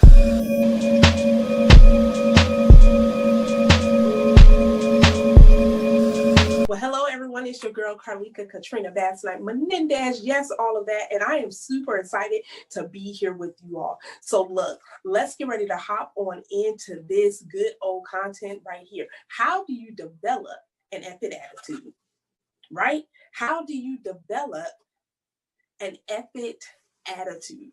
And so you're probably thinking, oh my God, what is epic? Well, we're going to get into that right in a few moments. But I have a question for you. Have you ever had one conversation or one phone call or even attended one conference that changed your life? That was me. I had one phone call on a Friday night while I was sitting in the living room, watching a movie with my family, eating my snacks, something that we typically do on a Friday night, when my phone rang. But I was in the middle of watching a movie and eating my snacks, so I ignored the call. I didn't even bother to look at it, pick the phone up. I just let it go right on to voicemail. But then the phone rang again. And once again, I let it go to voicemail because I was watching a movie and eating my snacks. All right, the phone rang for the third time and I said, oh my goodness, let me just go ahead and answer it right now. So I did. Hello? Hello? And there was no answer. All I could hear on the other end of the phone was profuse crying. Crying so bad I couldn't understand anything that was coming out of his mouth. I immediately sat up. My heart started racing. My palms got sweaty. In the midst of all the crying, I heard two words. She's gone. What? Who? Signaling everyone in my living room, telling my family, be quiet, turn the TV down, put the snacks to the side. Who? Who are you talking about? Who's gone? Who's gone? They were crying so bad. I thought it was my mom or my sister, and it wasn't. It was my aunt who I had just seen a couple of months prior. But in this moment, after I hung up that call, I remember laying back on the couch. I couldn't cry or anything because it wasn't registering with me that she's gone. All I could hear in my head was those two words, she's gone. But that wasn't just it for me. What really made me develop an epic attitude and vow to myself that night that I would never play small again. I'm going after my dreams. I'm going to walk in my purpose and I'm going to just go for it. that day, after she had worked for someone else for 20 plus years, this day she should have been celebrating. No, it wasn't her birthday. She should have been celebrating retirement. So never missing a day, never late. And this day, this one day, she didn't show up. Not because she was sick, not because she didn't just want to, but in the midst of getting ready, she had a heart attack. So it was in that moment that I said, you know what? You have to get up. You have to get moving. And so that's what I want to tell you on today. Just F it. Develop an F it attitude. And we're going to go through 3 steps. Because when you develop an F it attitude, that's an attitude of, you know what? I'm not letting anything or anyone stand in my way, not even me, get in my way from going after everything that I want, every one of my heart's desires. And so in that moment, I said, F it. So number 1 of the F it method, and I want you to think about this. I want you to think about, what am I allowing to hold me back? What am I allowing, not anyone else, but what am I allowing from holding me back to go to that next place, to go to that next level in my life? Number 1, we have to faith it.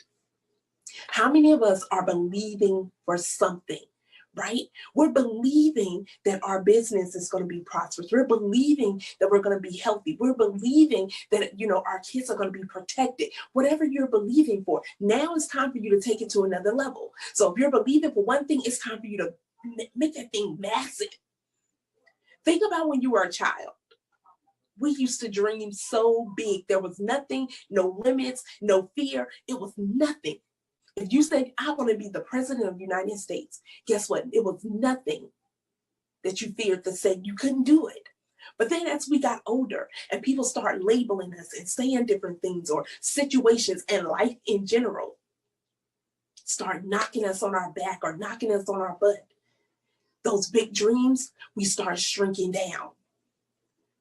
So whatever you were believing for, get that faith of a little kid. Get that little kid faith that says, you know what? I'm unstoppable.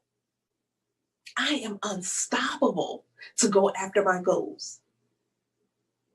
Number 2, face it. We all have challenges, you all. I'm not exempt from challenges. I've had my own challenges from childhood and in adulthood. And until I expire, I'm going to continuously have challenges. You're going to continuously have obstacles and situations, but it's not so much about the situation. It's not so much about the failure, right? Failure is just a lesson. It's another way. Hey, it didn't work that time, so let me figure out another way. Not just throwing in the towel because things got hard. Things weren't easy for me. My family struggled financially. We even lived in Motel 6. Yes, we lived in Motel 6. Y'all, we even lived in the church. All right, I'm a PK kid, but we literally lived in the church. And I remember being so embarrassed because when the pastor would be up preaching, our dog would be in the back of the church barking. Talk about struggle, right? But we didn't stay there. Your resiliency, your perseverance, right? In the midst of even the challenges or the obstacles, how are you going to deal with them? And everyone deal with things differently, but sometimes we don't deal. Sometimes when we don't deal, we don't heal. And then we carry on those childhood problems and they become adult issues. So now you're wondering, hey, why am I moving and shaking the way that I do? It's time for you to heal. Now is your time to be free. Now is your time to heal from some things and just say F it. Yes, what it was done to you, it was not right. No, you did not deserve it. But are you going to keep blaming someone else? Now is your time to take responsibility. To say, you know what, that happened to me, but I refuse to hold myself hostage. I refuse to sabotage my blessings and everything else because of what someone else did. How many of us are holding on? I mean, we hold it on tight, y'all. We hold it on tight to things that happen to us. Little secret, let it go. Let it go. Go ahead and heal from those things so that you can go to the next place in your life. So number one was, number two is face it. Number three. Well, before I go to number three, one of my biggest challenges that I endured in my life was a fear of being fat.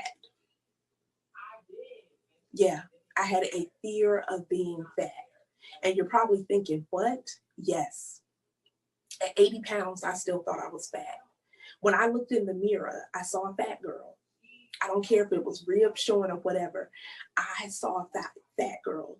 So what is your perception of you? It didn't matter what my parents were saying. It didn't matter what anyone else was saying to me. What I saw, what I believed was that I was fat. And it was killing me slowly. So what are you allowing? What are the whispers? What are those internal frustrations that you are allowing in your life to kill you slowly? That's getting ready to take some people out if you don't pivot right now. If you don't take time to say, I am going to change. Not talk about it, but be about it.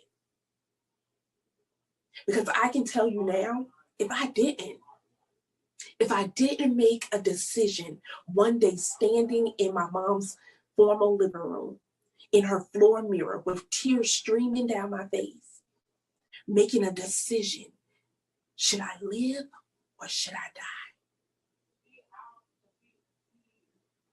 Many of us have been at that crossroad of should I live? Is my life worth living? Or is the obstacle and the situation too heavy? I'm so glad I chose to live. I'm so glad that I developed an ethic attitude to say, I'm going to get through this. I will not settle because I know there's more to me than this. Now, was it always easy? No. Is the road always going to be easy? No. Are you going to get some no's? Yes. Are you going to have some disappointments? Yes. Are you going to have some people that say, hey, I don't want to support you? Yes. So this leads into our third point. Are you going to be committed? So number three is fulfill it. Are you going to be committed to fulfilling your purpose? Are you going to be committed even when people turn away from you? Are you going to be committed when things get hard? Are you still going to be committed to do your thing, whatever that looks like? Are you going to be committed to run your race, stay in your lane, and mind your business? Are you going to be committed? Let me tell you, motivation is not enough. And there are some phenomenal motivational speakers out here. Look, I love motivation, but let me tell you, motivation comes and goes. One minute you feel motivated, the next minute you're like, oh, I don't want to do anything. It's like going to a great Sunday service. I told you all, I'm a PK kid. The choir was good, the preaching was good, all of it was amazing, and you felt good, right? You felt good, like you could conquer the world. It was nothing that was going to stop you. Nothing could get in your way, and you was ready for the week. You was ready to take on everything, and then boom, something hit you, and your motivation said, boom, right? Or your motivation flatlined, and you're like, wow. But life does that to us sometimes. Life would literally give you a boom moment, but are you still going to be committed so that someone else can run their race? Are you going to still show up? Are you still going to stand up and speak up, even in the midst of a storm or a trial or whatever that looks like? But are you still going to say, hey, I'm here and I'm ready? Why? Because I'm elevating my faith. I'm facing my challenges head on. I'm facing them with grace, and I am going to remain committed, no matter who's with me, no matter who's against me, no matter who's supporting me. And guess what? I'm not even going to stand in my own way, because this is the thing. Most of us are our biggest hindrance. It's not even other people, because other people don't stop anything. They might try, but other people don't stop anything. Those whispers in your head, those thoughts that no one can hear or see, those are the things holding you back. Fear, rejection, perfectionism, procrastination, self-doubt. All of those things are holding you back from going to that next place because now you're talking yourself out of fulfilling your purpose. Little secret, no one can do what you do better than you. No one can do your purpose but you. So when are you going to say, F it, I'm going after it. I'm getting in the driver's seat right now and I am going after it. I am going to drive until I obtain everything that my heart desires. Or are you going to be that person who keep pulling back and going in reverse? Picking up the same things, hanging around the same people, doing the same thing, and then you're upset because you got the exact same results. Now is your time to change. Today is your day to do something different. Or are you going to be that person sitting in neutral, waiting for someone else to come and push you? What if that person never comes? What if someone never shows up to push you? Now, I'm all about support, so don't get me wrong. But what if that person at that time, at that moment that you need them, they don't show up? What are you going to do? Are you just going to be looking around? And definitely, whatever you do, don't be the person sitting in park. Where are you going? Sitting in park is going to get you nowhere. Some of us are just sitting and we're waiting on the perfect moment. We're waiting on the perfect timing. Little secret, lean on in. There's no perfect time, no perfect moment. But right now is your day. Right now is your time to say, you know what? I'm not going to play small. I'm going to get up. I'm going to tighten up my bootstraps, whatever you need to do. I'm going to surround myself with like-minded individuals. I'm going to invest in myself. Yes, I'm going to invest in myself and I'm going to say F it. So I don't care where you are right now, right? Stop what you're doing. You know the game that we used to play growing up, freeze? So freeze wherever you are and just say F it. And you got to say it with some grit. You got to say it with some attitude that, you know what, no matter what comes, no matter what goes, I am going to say F it. Meaning I'm going to face it. I'm going to face my challenges and I am going to fulfill it. I am fulfilling my purpose because someone else is watching. Someone else is waiting. How much longer are you going to make them wait? How much longer are you going to make your brother or your sister wait till you decide to say, hey, let me pave the way for someone else. Let me invite someone else to the table. Let me create the opportunities for someone else. So now is your time. Today is your day to say F it. So the next time that you get out the bed or even walk past the mirror, I want you to look at yourself flat. I want you to get in that mirror, okay, and say F it. When self-doubt come in your head, F it. When procrastination come in your head, F it. When whatever comes in your head, when those things say, you know what, you can't do it, F it. And let me tell you, when you say that, you're going to go out there and you are going to do the doggone thing. So, number one, faith it. Number two, face it. Number two, fulfill it. Fulfill it. Be committed to fulfilling the purpose. All right, you all. I'm Carlika Katrina Bass Knight Menendez. Yes, all of that of Carlika.com. Remember, when you change your perspective, you will change your life. All right, you all. Go out there and F it. Go out there and F it.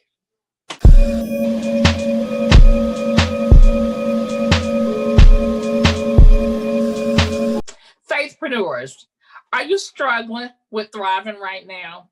Are you tired of trying to make it happen and jumping from Zoom call to Zoom call? Then I want to tell you, stop. Stop right now, because I got a few words I want to share with you. See, I want to let you know that we are comeback champions. Yes, we are comeback champions, but more than that, we all have comeback power. We cannot let anything stand in our way. We will succeed if we commit our ways. And I'll talk a little bit about that in a few minutes. See, we cannot do anything in our own strength. We were never meant to run this business totally alone. Stay with me, I'll explain that in a few minutes. See, did you know most successful wealth builders, millionaires, and entrepreneurs know the top secrets of their success is not just systems, it's not just the tools, branding, TV appearances, books, and a great idea. Nope. Most will tell you they are led and guided by their faith. See, you've heard John Maxwell, Steve Harvey, Les Brown, and many others talk about their faith and how it has been the guiding and the main principle for everything else. So you may be wondering, I'm not strong on my faith. I'm not a believer. Maybe that's what you're saying. Well, I still have nuggets just for you that if you follow these nuggets and these 3 key tips that I'm going to share with you, then you will continue to move forward and you will continue to succeed. Now, I'm going to tell you, I'm strong in my faith, but I still have a lot to learn. The other part I want to share with you is when I really started focusing on what I know God was telling me to do, my business went to a whole nother level. And John Maxwell often shared that when he's talking. And I even had a conversation with Shay Brown, and we talked about faith. So I want to share with you, even in this time, there are 3 key ways for faithpreneurs to thrive in business and life during difficult times, not just during this pandemic. There are 3 things I want you to focus on.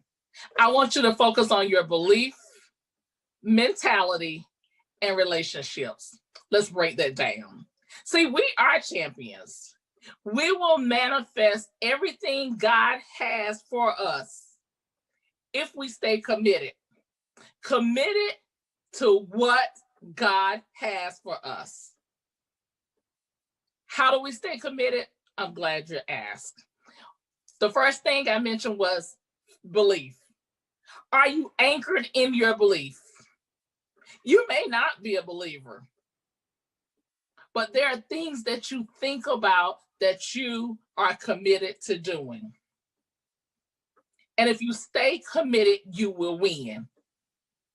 Whatever comes up against you and your business, will you stand strong or will you collapse? Will you throw in the towel? What will you do? Basically, you have to say to yourself, come hell or high water, is how my family would say it, or pandemic, loss, health issues as I dealt with when I first started my business, the need to pivot. No matter what comes your way as a business owner, you will stand on your belief. See, I celebrated 21 years this January. Yes, I celebrated 21 years in business. And I'm telling you, I had good days and I had bad days. But what I learned throughout it all was I had to stand on my belief and that I trust God for everything that I do and that He has guiding principles for me. So faithpreneurs, how are you standing? I want to share a little bit more about the belief and how you're standing. Are you keeping God first and at the forefront of your business?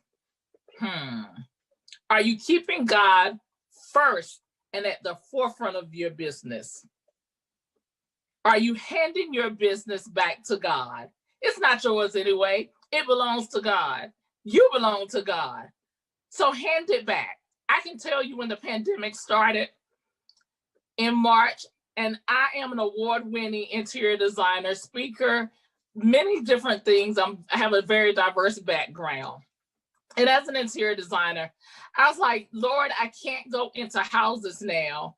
I can't go into commercial establishments. And the commercial establishments is the biggest part of my business. What am I supposed to do? So I'm asking God the question, and he said, hand your business back to me. When you started the business, you handed it back to me. So hand it back to me once again and watch what I do. So faithpreneurs, you got to hand your business back to God and let God blow your mind and show you what to do. I'm going to keep going with that. Hand it back and watch him work. All right. I told you the second thing was mentality. Mentality makes a difference. So when I speak of mentality, are you open to what God tells you to do? So you may have been following the path that he told you, and then all of a sudden he tells you to shift or to pivot, perhaps close. Are you willing to do it? Or are you still trying to do it on your own? You can't do it on your own. You were not meant to do it on your own. So if God tells you to shift, you got to shift. If you don't shift, faithpreneurs, I'm sure you can share a lesson or two of what happened when you didn't shift. Maybe you was forced to sit still and be quiet because you were going down a path that would have forced you to close, and you knew God wasn't telling you to close your business. Sometimes he does say that. Sometimes he'll say, close this and open up with something different. You never know what it may be. And I'm pausing because I want you to think about what I'm saying. Or maybe you've been trying so hard to make it happen yourself that you're burnt out and that you're tired. What's your mentality? Are you listening to God? I want to share with you, rest and wait for the answer. Rest and wait for the answer. And God will tell you in your resting period exactly what to do.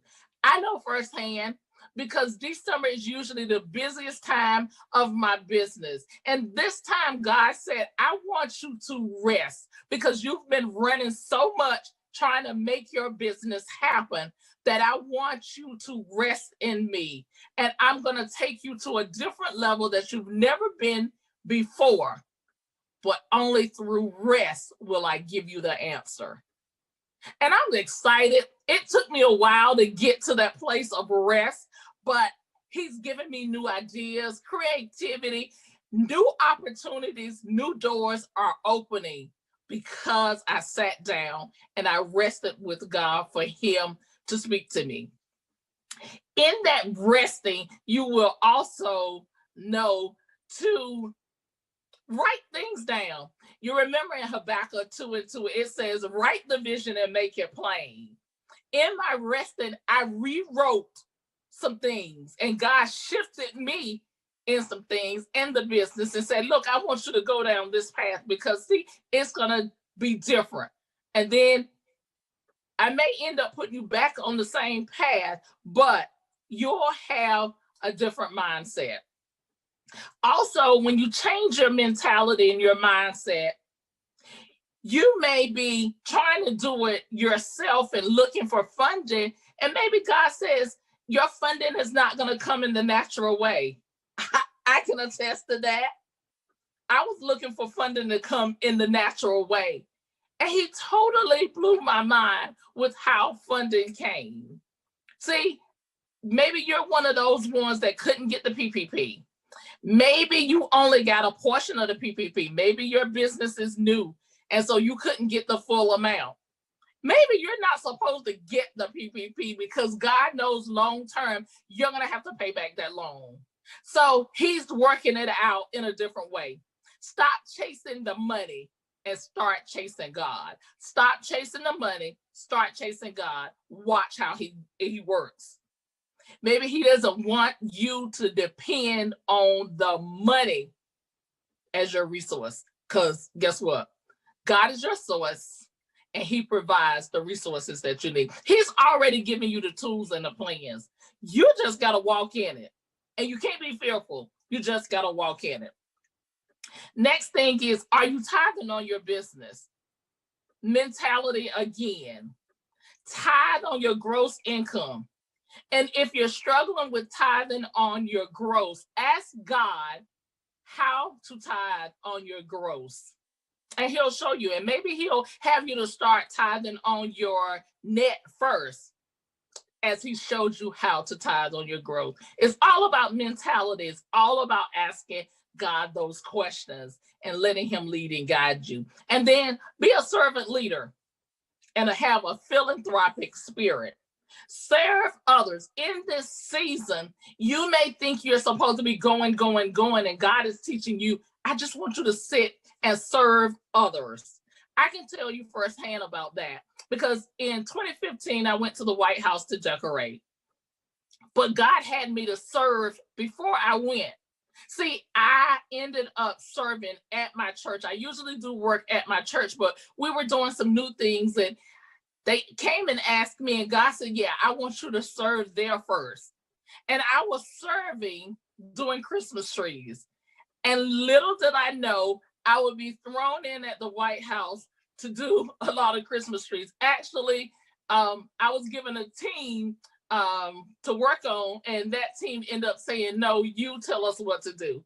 And then doors open. And I want to tell you, when you tithe, the Bible talks about tithing in the storehouse, okay? That's in Malachi 3 and 10. And then God will open up the windows of heaven. He will open you the windows of heaven and pour you out a blessing that there shall not be room enough to receive it. So that means God is going to open up doorways for you.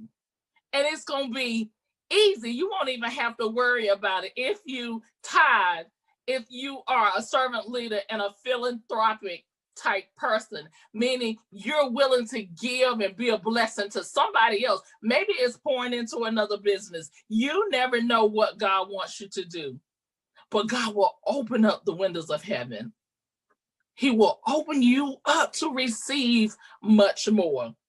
It's all about the mentality. Don't forget about that. And now the third one, I told you it was 3 things I wanted to share with you as a faithpreneur, is relationships. Are you fostering good relationships? Are you following up, returning phone calls? Maybe you're burnt out and maybe you just need to take a breath. I talked about stepping back and just being quiet and resting in God. But sometimes we really need to take that rest and take that balance. Spend time with family. And maybe you need to tell somebody, hey, I want to do it right now, but I need to rest, because you need to be restored. But don't forget to make those phone calls afterwards and to follow up. And then suppose you followed up on something and you got to know, just believe that a yes is coming. A yes is coming, but you got to keep the relationships open. Keep the relationships, keep the doors open, okay? Faithpreneurs do not stay stuck and or settle for no. We got to do our part, and our part may involve following up. The other part to that, God will place your name on the heart of someone in a meeting, in a room, on a project, and bless you just like that. I know firsthand, because I've had people to call me and say, hey, I need you to check out this project. All you have to do is give them a call. They already know all about you. We've told them about you. All you have to do is show up. God works just like that. But we got to do our part. We got to continue all the other stuff. Not only will he throw your name in the room, but he'll give your name to people that do not even know you. So they may not know I decorated at the White House, but they may have heard my story, or they may know somebody that knows me. Or No telling how God will do it. God is God and he does what he does. But he wants the faithpreneurs to stand up. He wants us to stand up. And then part of that whole relationship thing is he wants you to get godly wisdom. He wants us to rise up and get godly wisdom. So what is that godly wisdom? If you don't know what you need to ask for it. So in James 1:5, ask for what you need. Ask for godly wisdom. And then use the book of Proverbs. Use Proverbs for godly wisdom, even in your business, because it's full of wisdom. And it's that godly wisdom. And God will also put the right people around you. It is important to have the right people around you. And that has helped me a lot. I've been around some people that were not godly people. But when God said, cut the people off, and I'm going to put you in the right place with some godly wisdom, things shifted from me. Because see, everybody is not meant to go with you. You've heard this 100 times. Everybody's not meant to go with you. And everybody is not on the same page. Surround yourself with positive people that can bless you, and you can be a blessing as well. So those are my 3 tips for you. I hope you were writing. I hope you take these nuggets. I hope you look me up. My name is Carnella Renee Hill. And I'm telling you, I have learned to walk afraid and trust God's process. And I want you to do the same. I want you to trust God's process.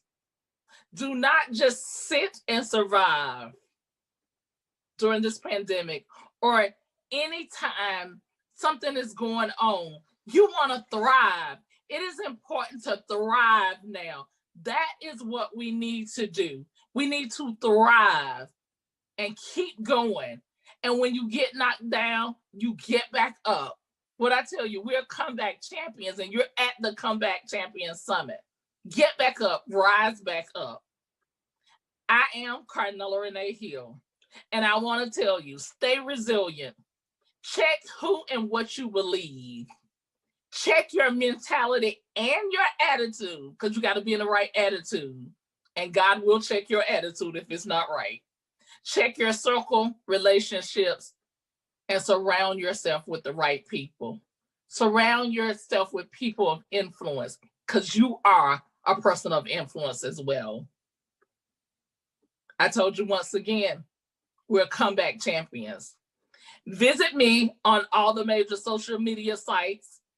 You can also go to my website, CarnellaReneeHill.com, www.CarnellaReneeHill.com. And I want you to reach out to me. Learn more about my story and how my faith kept me thriving.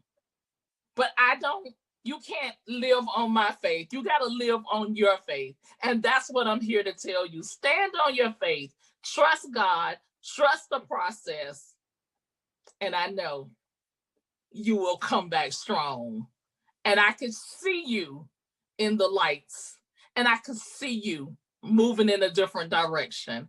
And I'm believing the faithpreneurs will rise up because you chose to stand on your faith and to trust God in the process. Thank you.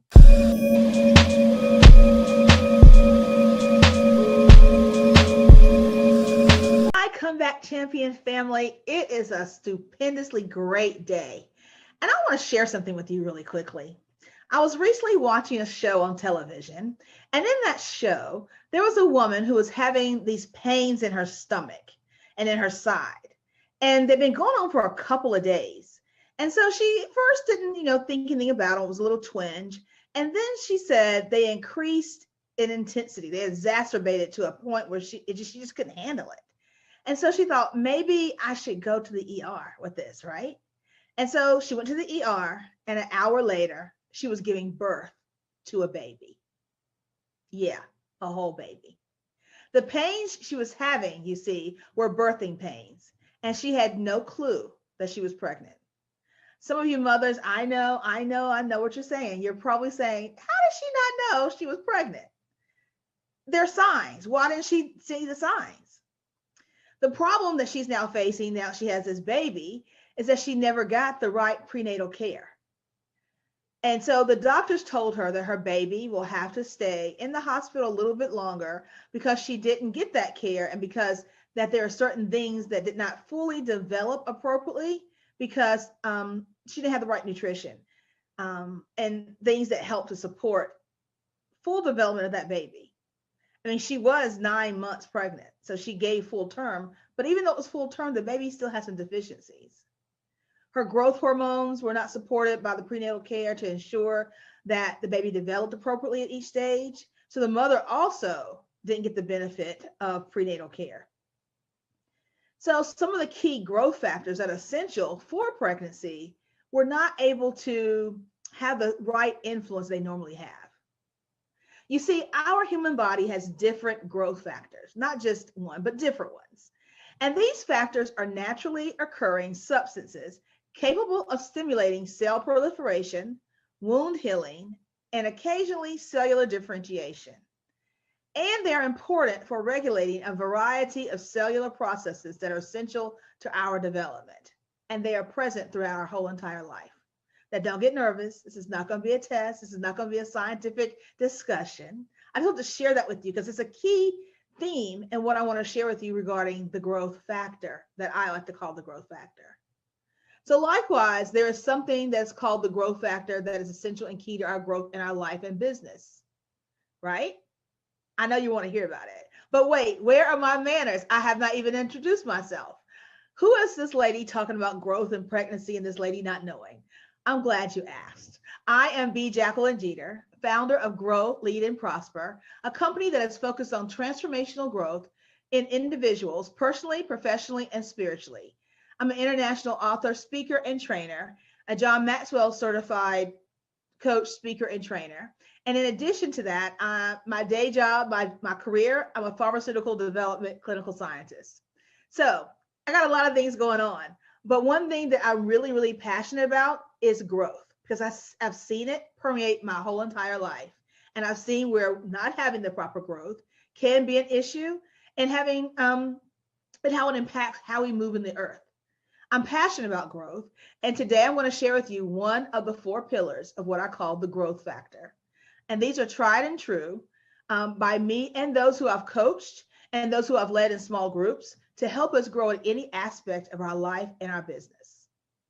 One of my personal quotes is, growth happens within way before it's evidence without. And that is supported by the story we just talked about around the lady and experience with pregnancy. See, one of the pillars of the growth factor is awareness. And until you are aware, you cannot get the proper application of growth. You can't get the proper nutrients of growth, right? So remember the lady I mentioned before? She was not aware that she needed to nurture the baby that was growing inside of her because she did not know she was pregnant. Like that baby growing inside the lady from the TV show, we all have those dreams, those aspirations, those plans, those hopes, those skills, those talents, and so much more grow within us. And just like that woman, however, if we're not aware that they're there, then we're not going to give them the appropriate attention and nutrients to become the full essence of what they're supposed to be, right? My father used to tell me when I used to say something about wanting to know how to play the piano, he's like, I don't think you do, because you're not even trying to grow that skill set. You have never asked me to take lessons. You never even asked the pianist at church if she'd teach you. You haven't pursued any of that. So even though I said I wanted to do it, I was not aware that there was a growth pattern to get me to that classical pianist space that I was looking at, right? So remember the lady. Think about this. You have your business and you've already birthed it. And maybe just like the lady, you did not have the right pre-business care, right? So your business was born. However, it was not as strong as it could be because some areas where it may be lacking because you weren't aware that the need to grow, you weren't aware you need to grow out your structure, infrastructure, and it's not as stable as it should be. Like my quote says, growth happens within way before it's evidence without. Another quote I want to share with you, which is also mine, is that if you're not growing, then pretty much nothing that you touch is either. Now that baby was growing, but not to its fullest capacity. And you might be saying, lady, I have a multi-million-dollar business. I've traveled the world. I've done this, I've done that. But what if you had all the essential growth elements or the right growth factor for your business, and it really should be a multi-billion-dollar business? You see, growth does not just happen. One of my mentors, who is the famous John Maxwell, he speaks about in his book, The 15 Laws of Invaluable Growth, is something called the assumption gap. Assuming we're going to grow. Growth doesn't just happen. If that was the case, prenatal care would not be important. Human growth factors wouldn't be important. We wouldn't need any of that. We just be born and just grow the way we're supposed to grow, right? However, we know that's not true. We know that's not to be true. Growth is intentional, and it's essential to our fully developing our lives into what it's supposed to be. So what is this growth factor? I'm going to talk to you a little bit more about awareness as much as I can, but the other pillars are consistency, intentionality, and strategy. And that's what I call the growth factor. These are the 4 pillars that are part of having stable foundation in order for you to launch whatever you're trying to birth. Now let's go back to that lady. She was full term, 9 months pregnant. She was a little bit larger woman, and she stated she didn't feel her stomach, like her stomach was growing any bigger. And she said that she had no indication she was pregnant. And when she went back and talked to the physician, and they went in deeper and asked about her questions, she like, did you feel this? Did this ever happen to you? Did this seem out of place? And she's like, yeah, but I was not aware that that was what it was related to.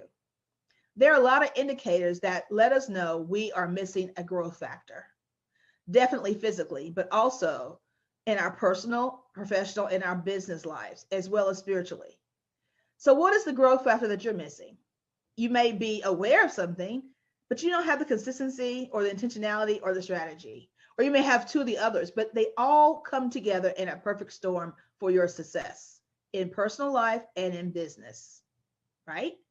So you have to have all four pillars in place so that you can reach the level of what you're capable of. Remember, I noted there are a lot of indicators, and a lot of our issues with the growth factor have to do with one key thing: our mind. When we don't get the right growth factors physically, what happens is some of our brain ability is not fully developed or can be slowed. And the brain is the key thing. It is the key hub of all our actions. Our mind is our brain. So guess what? You are where your actions and where your mind has taken you today. You are today where your mind has taken you. So in order to be strong, successful in business and in life, you need that growth factor in order for our bodies to be fully developed. That prenatal care is just as critical for the mother as it is for the baby. Why? Because what the mother does, what she ingests, affects the baby. And likewise for you, what you ingest, how you grow affects your business, affects your personal life, affects everything that you do. So if you're not ingesting the right things, if you don't have the right growth factor, then what you're birthing will not have its full potential. The baby wasn't fully healthy because it had not gotten the right prenatal care. So what kind of business or pre-business care does your business need? It's a question to ask yourself. And we can go in that further later, not in this talk, but when you reach out to me later, right? Because even though the baby is alive, it may not be as viable as it should be. Maybe that baby was destined to be 6 feet tall, but because it didn't get the right nutrients, its growth was stunted. Is your business growth stunted? Are you stunting your business growth because you aren't growing? It's important to have the right growth factors because then they have impact on your growth and on your longevity and how far you'll go. I love to talk more about this, about awareness. It's just the one pillar of the 4, but all of these, as I said before, are necessary. And I can't wait to go into these deeper with each of these deeper with you. However, I don't really have the time right now, but because I know that you're the champion that you are, I know that you'll want to continue this conversation. And how can you do that? You can do so by following me on my Facebook business page. And that page is called Grow, Lead, and Prosper. And when you get to that page, you'll be able to download a free lead magnet called 5 Key Mindset Shifts to Growth. So I want you to walk away with this one thing, and that is the big idea, what this whole ACES, ACIS, awareness, consistency, intentionality, and strategy is all about. The one big idea I want you to walk away is that you can miss some necessary nutrients of growth, but make a comeback and still thrive. You may need a few bolus injections along the way, but you can get your strength back and get back to the percentile of growth which you're supposed to be in. Now you have a choice. You can embrace what I'm saying, or you can do absolutely nothing. You can stunt your own growth by not taking action and not executing. All you have to do is to go over to the Facebook page, Grow, Lead, and Prosper, and follow me there, and we can continue this conversation. Because that's what champions do, right? They want to continue to grow. And because you are that comeback champion, I know that you want to make sure that your growth factor is in place. So you won't wake up one day and say, what is this pain? Oh my gosh, what's happening to me? I didn't see that. I wasn't aware. I know that you're aware. I know that you're going to be consistent. I know you're going to be intentional. And I know that you want that strategy. So I can't wait to see you there. But one thing I want to leave you with is this. No matter what's happened to you, no matter what you're going through, know that you are a comeback champion. You're coming back from starting a business where it failed or whatever, or flailing, or whether you're in corporate America or wherever you were, just know that as long as you get up, remember, fall down 7 times, get up 8. As long as you get up, you will always be that comeback champion. And as you come back, you get stronger and you grow. So thanks again. I'm B. Jacqueline Jeter, transformational growth strategist, and I can't wait to connect with you later.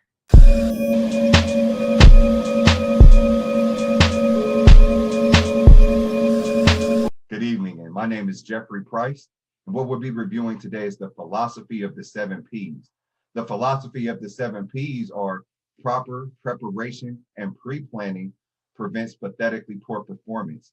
These 7 Ps in this philosophy I've used personally in my professional career to change my ideology into how I handle business and how I socially interact with others. I'm going to explain this gift and explain this philosophy so that everyone is able to enjoy and promote themselves in their work environment. So we're going to talk about proper preparation. What does it mean to be properly prepared? Or proper preparation is to do things the right way, the right time, each and every time. It's building a muscle memory for success. Basketball season just started, and one of the Hall of Fame basketball players that was my personal favorite was Shaquille O'Neal. Shaquille O'Neal led the league in numerous stats throughout his career, but one stat he did not lead on was his free throw percentage. And why? It wasn't because he didn't shoot a lot of free throws. He was fouled all the time. He was always at the free throw line. But the problem was he didn't have proper free throw shooting mechanics. So if you're not properly doing things in a repeated fashion, you're going to have pathetically poor performance. And it was evident there. So how do you do that? How do you countermeasure that? You properly prepare and you practice the right way, because practice makes perfect only if it's the right practice. So our next step is pre-planning. What is pre-planning? That's the pre before the plan. These are the steps you do before you start planning. It starts with self-awareness, writing down your ideas, taking it from the intangible in your mind, writing it down on paper, and now it's a tangible thought. Now, once it's tangible, you can take it and then you can provide it to promote yourself and move further. So following proper preparation and pre-planning will prevent pathetically poor performance in your workplace, whoever you engage with, and take you to another level. So what we're going to do is move on to the next slide. It'll show a brief movie based off the holiday season, Home Alone. And in Home Alone, we'll see different perspectives on success and failures of using the 7 Ps.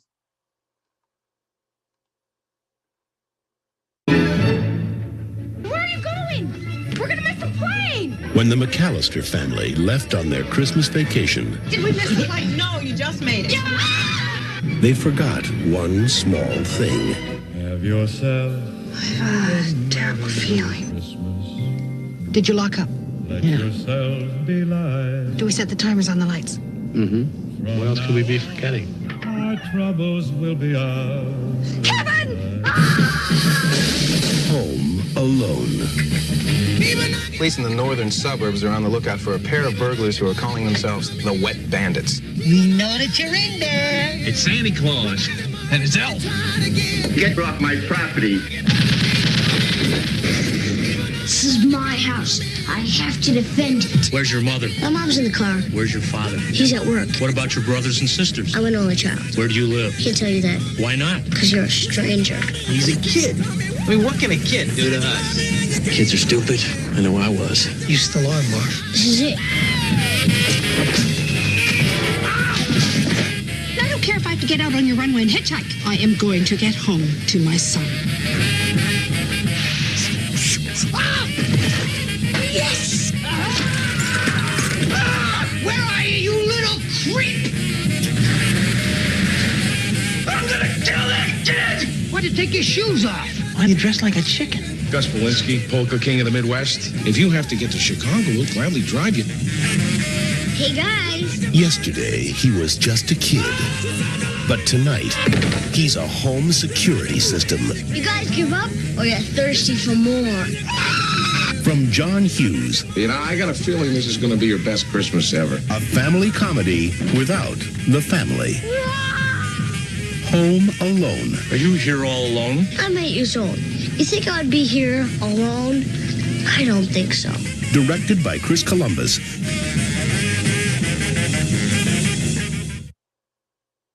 So from looking at the 7 Ps, let's look at it from all the different perspectives and answer a couple questions. So what did they do right using the 7 Ps from the parents' perspective? Now the parents, they had proper preparation in. They had it organized. They had planned the night before. They knew that their whole family was going on vacation. So they rounded up everybody the night before. They were organized. They had food delivered. And they had plane tickets. They were ready to go. So they had proper preparation and pre-planning there. They get that step right. But what did they do wrong? Okay, they left Kevin behind. They left a child behind. As a parent, I'm a parent. I have 2 daughters. And if I left my kids behind, problems. So that's another piece, a problem. So what they did wrong was an incident happened, right? As we saw there, Kevin, he spilt it. He spilt all the food, knocked everything over. And once that happened, he got sent to a room. He wasn't around his parents. So now he got left behind. They did their checks. They didn't have a buddy system. So that's where they went wrong. They didn't do their checks. They didn't have a part of their pre-plan of a buddy system to check out, to look out for one another. Little things like that is how we're successful, when we're looking out for each other. We're looking out for our friends. We're looking out for our coworkers. We're holding people accountable because they were responsible that they got everything in line as parents, but where they failed was in accountability because they weren't accountable for Kevin. They didn't have any of his friends or his cousins that were with him looking out for him. They all hopped in the van to leave and didn't even check to see where he was until it was too late. So that's where we have proper preparation and pre-planning prevented pathetically poor performance. What could they have done different? As we just said, they could have had a buddy system in mind. They could have partnered together. Another P, they could have had a partnership. And then with the partnership between each of his siblings and cousins, they could have held each other accountable. Let's look at it from the burglar's perspective. What were they doing right using the 7 Ps? Well, as we can see from the little snippet, they were going to everyone's houses ahead of time. They were staking the neighborhood. They were making sure that nobody was home ahead of time. So that's how they were properly prepared. They even had on police outfits. So they were already prepared and equipped to do what they needed to do. They had the right tools. They had everything lined up because, as we saw in the snippet, they have been doing this for years. They were already equipped to do these things because they were properly preparing and practicing. So because they were practicing is why they had a reputation of being so successful as the bandits that they were. Okay, but where did they go wrong? Another P, pride.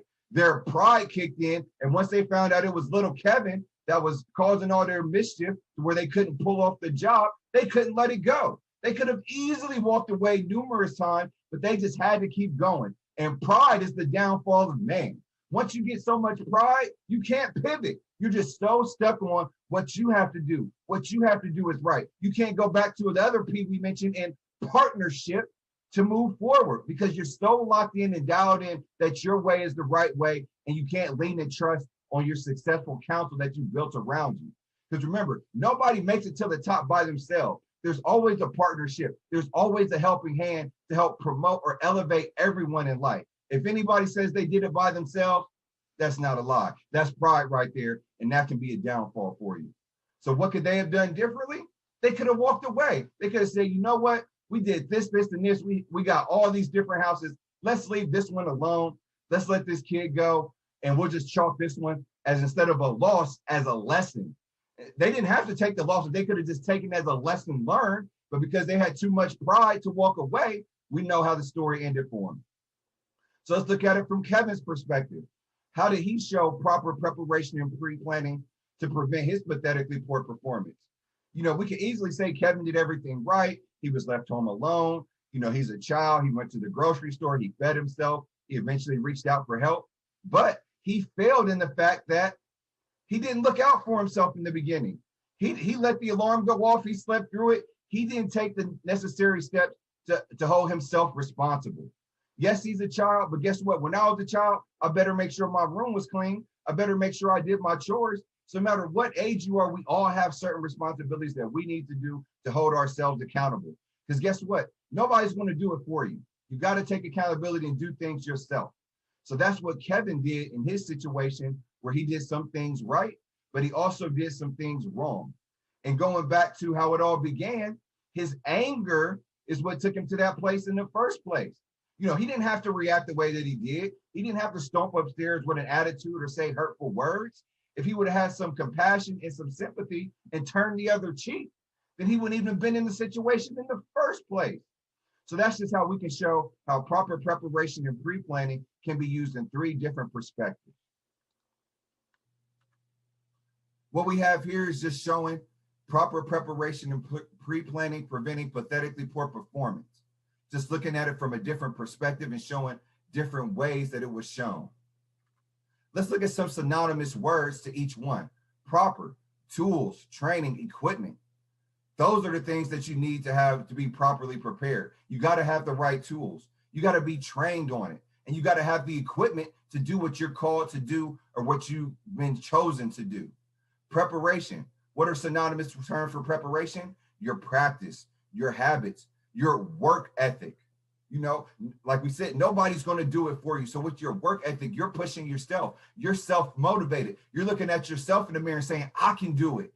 I can do these things. I love myself. I believe in myself. And once you have that work ethic built up in you, only thing that's going to stop you is you.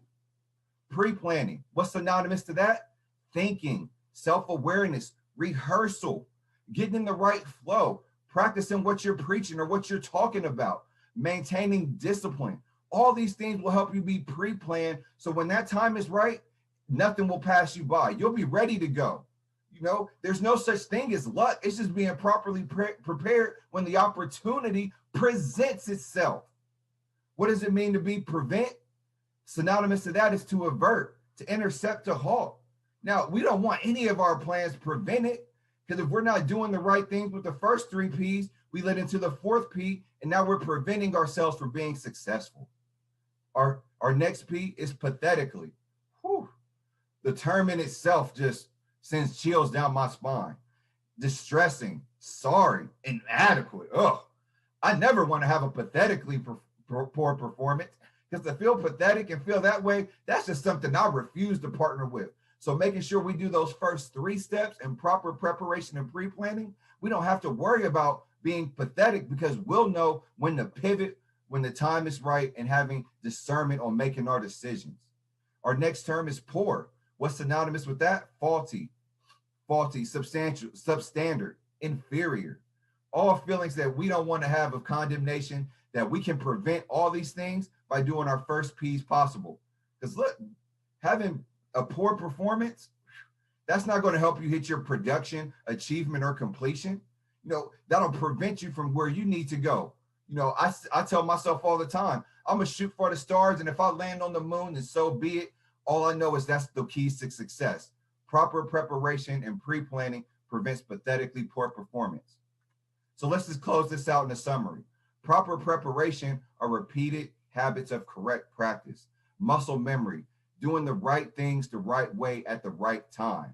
A combination of repeated successful actions leads to successful completion each and every time. Pre-planning, that's merely just an organization of ideas and strategy. You have to be strategic with your ideas in order to see it to completion.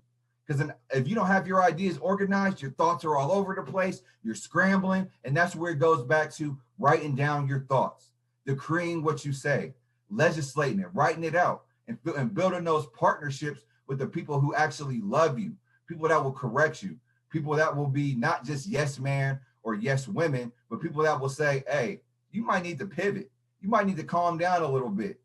Things of that, and you might need to slow down. Productive criticism like that is where you need to be to promote yourself to the next level and be that helping hand to take others with you. So prevent pathetically poor performance. That's just an analysis of being effective and efficient. Because to be effective and efficient, they sound the same, but those are two different meanings. Efficiency is I could yell or speak too fast and I got my message across, but was it efficient? Were you able to digest it? Were you able to meditate on the words that I spoke? So yes, it was effective because I said the right things, but it wasn't efficient because I didn't say it the right way. So that goes back to when we're doing the 7 Ps, that we're effective and efficient to lead to a successful results. And having that wisdom on when to pivot, that's just surrounding yourself with the right people. Like we said, nobody makes it by themselves. And having the right people in the right environment will equal the right results for everyone's life. These are all things that I've taken to heart and applied to my life where I promoted myself to success. Thank you for tuning in and listening to me, and you all have a blessed day. Hello, my name is Dr. Sandra Wall-Williams, and I'd like to welcome you to Making Money as a Mentor. I'm excited to bring this topic to you today, and definitely excited to be a part of the Comeback Champion Summit. And this is so exciting to be able to talk to you about how I learned to make money as a mentor. So I'm going to go ahead and get ready and share my screen so that you can follow along with me. And again, the title of my topic is Make Money as a Mentor: 3 Keys to Generating a 6-Figure Income and Be Able to Serve Others. Now, today I'm going to talk about 3 topics. First, why should somebody even pay for a mentor? They talk about mentors being free, but why should somebody even pay for them? I want to talk about the qualifications of a paid mentor. And then finally, I want to give you the 3 keys to making a 6-figure income as a paid mentor. Now, just a little bit about myself. I am the Master Vision Mentor and Coach. Again, my name is Dr. Sandra Wall-Williams. I won't go through all of the things that are here on the side about me, but just so that you will know, I am an award-winning mentor, an award-winning leader, and an award-winning coach. I spent 30 years working before I retired. And so I retired as a senior vice president for all 58 community colleges in the state of North Carolina. Really big job, but I tell you what, I learned so much having that type of job. I learned about leadership. I learned about mentoring. I learned about coaching. I learned about technology because I was over all the technology. So I learned so very much. But what that gave me the ability to do is to understand people. The one thing about being a mentor is that you have to understand the people that you are going to be serving. And now today, what I do is I own my own professional development company, and the name of that company is WMS Corporation. And it is a professional development company to help women or to support women as they move to their next level of success in their ministry or their career. I also sit on corporate boards. Yes, I get paid to sit on boards, sit on corporate boards. I sit on boards in government and sit on boards in education and ministry. So I want to share with you today how all of my background enabled me to be able to be a paid mentor. Now, that doesn't mean that you have to have the same background, but I want to show you how your experience can take you to being a paid mentor. So now let me give you a little bit of background about the Vision Building Institute. Now I am the CEO of the Vision Building, or one of my companies is the Vision Building Institute, and I do individualized teaching, leadership coaching, and executive mentoring, where we work mostly with guided sessions, accountability, and help with strategic direction and guidance. One of the things that I learned as a part of working with women, working with leaders in the Vision Building Institute is that there are three things that people always look for. And that is personal development, leadership development, and career or ministry development. And so I created this group called Vision Building Women. It's a Facebook group. And in the Facebook group, we work around and do postings and teaching around these three areas. And so I'd invite you to be a part of that group. It's actually, if you search Vision Building Women, you'll see the group come up in Facebook. Now, I want to talk for just a second about what I know about you, all right? And when I talk about what I know about you, I think that you work full time. If you're watching this presentation, if you're part of the Comeback Summit, you work full time. You probably have a vision for your own business or your own ministry. You have a desire to live out your dream, but sometimes making the leap may seem too overwhelming. You want to operate in your God-given gifts, or you may even have a job and you may not be ready to leave the job yet. Now, because I know this about you, let me tell you something that I also know about you. And that is, people come to you for different things when they need help. People come to you when they need support. So people come to you for solutions to their problems. People come to you to help them overcome obstacles that in their life, in their career, in their ministry, or whatever kind of challenges they may have in their business, okay? People come to you because they want to get to their next level. They want you to help them get to their next level. People come to you to help them move forward with their goals. People come to you because they want help with confidence or focus, because they need that in order to do the next thing or the next stage in their life. Mostly people come to you for direction. Now, if I'm right, and you know that people come to you in one of these areas, just kind of raise your hand. I can't see it. We're just going to wave your hand and go, you know what? She's talking about me, because I almost guarantee you that you find yourself in one of these areas that people come to you for. And if they don't, I'm sure you can fill in the blank with what people do come to you for help with. All right. So now this training is for you. If you're already a mentor and you want to become one so that you can help transform lives. It's for you if you want to share your life experiences or your expertise or the wisdom that you have so that you can help transform lives. Maybe you have written a book already and you want to take that book and you want to do more with it. Maybe take that book and do a mentoring program or something. And how do you go about doing that? This training is for you. If you want people to go from just meeting with you, giving you a great lunch or a dinner, to actually hiring you as a mentor. And then finally, this training is for you today. If you are in ministry or you're called to ministry or to the marketplace and you want to generate income, you want to have a side of income that will be able to help you either in ministry or in the marketplace. So here's a question. Why should people pay for a mentor? Well, let me give you 3 reasons. Number 1, it's hard to get good free mentors. Mentors will give you and work with you and give you different guidance and give you support. But when there's a paid mentor, you're going to get a different level of support. Now, second, quality mentorship is better than free mentorship. I will tell you that in my experience, the mentors that I have paid for, that I've paid to have access to and paid to work with me, are better than the ones that are free. Again, there's nothing wrong with having a free mentor.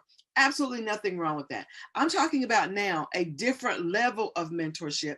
And when I talk about paid mentorship, I'm talking about people that you actually pay for their time and for their expertise. And they actually give you they give you access to their expertise, their knowledge. They give you access to, which is very important, their networks. And then that brings us to the last one. Good mentors have good connections.